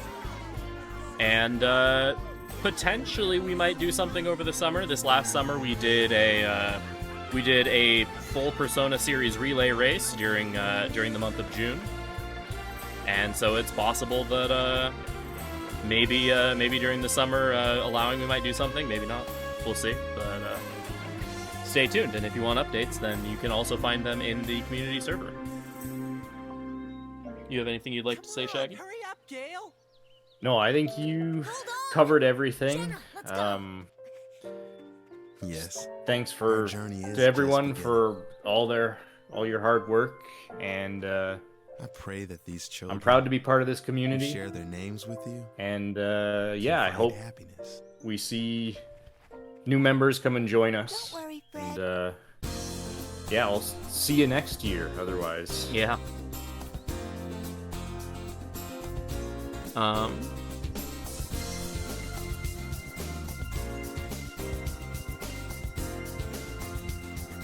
Alright, so credits theme is gonna start up soon. Like I said, I have a tradition of singing the credits song at any time I PB. So we'll do that, and then we'll find someone to raid over to. I think I'm seeing 3 potential people, but I don't know how long they're going for. So.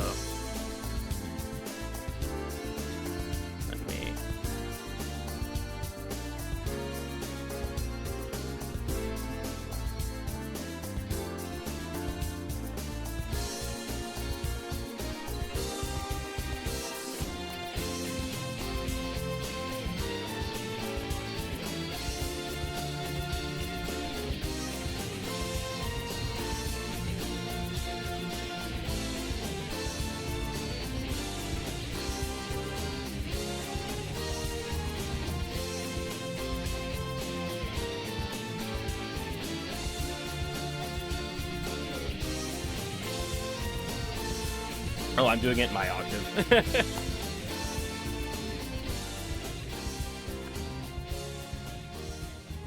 And hydrate. Okay. Here we go.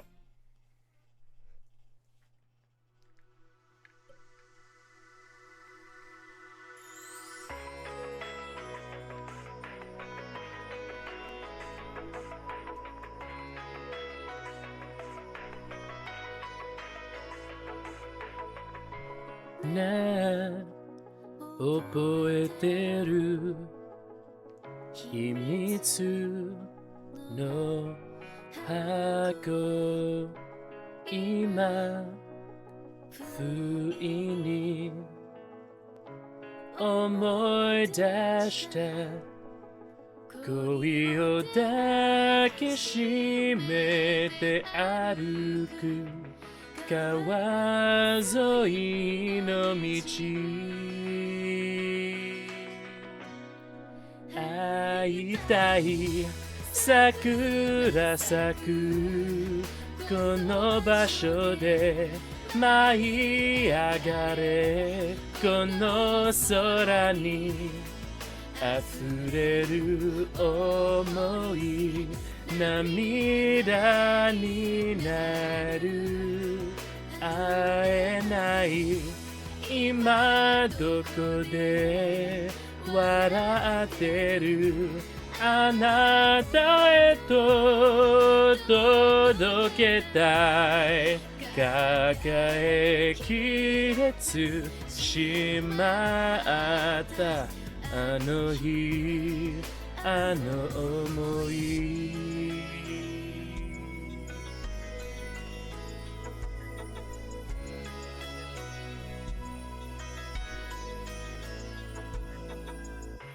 ねえ気づいてた私のことわざと視線そらしてた傷つきたくなくて言えなかったの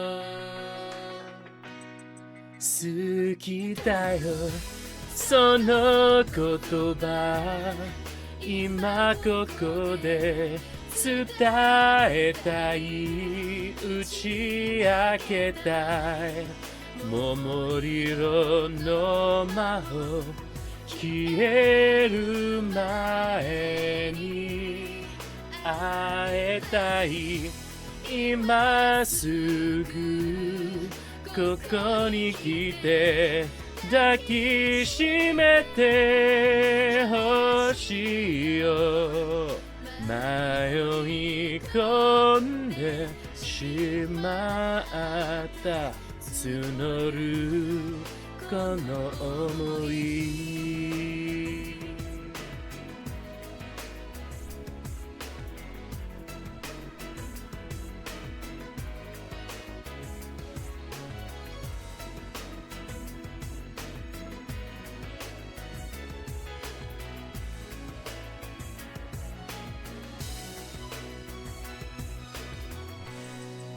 会いたい桜咲くこの場所で舞い上がれこの空に溢れる想い涙になる会えない今どこで笑ってるあなたへと届けたい抱えきれずしまったあの日あの想い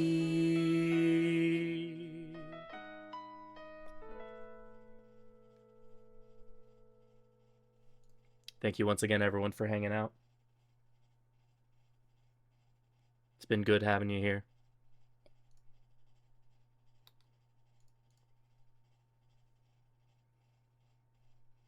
And with that, we're going to bring the marathon to an end.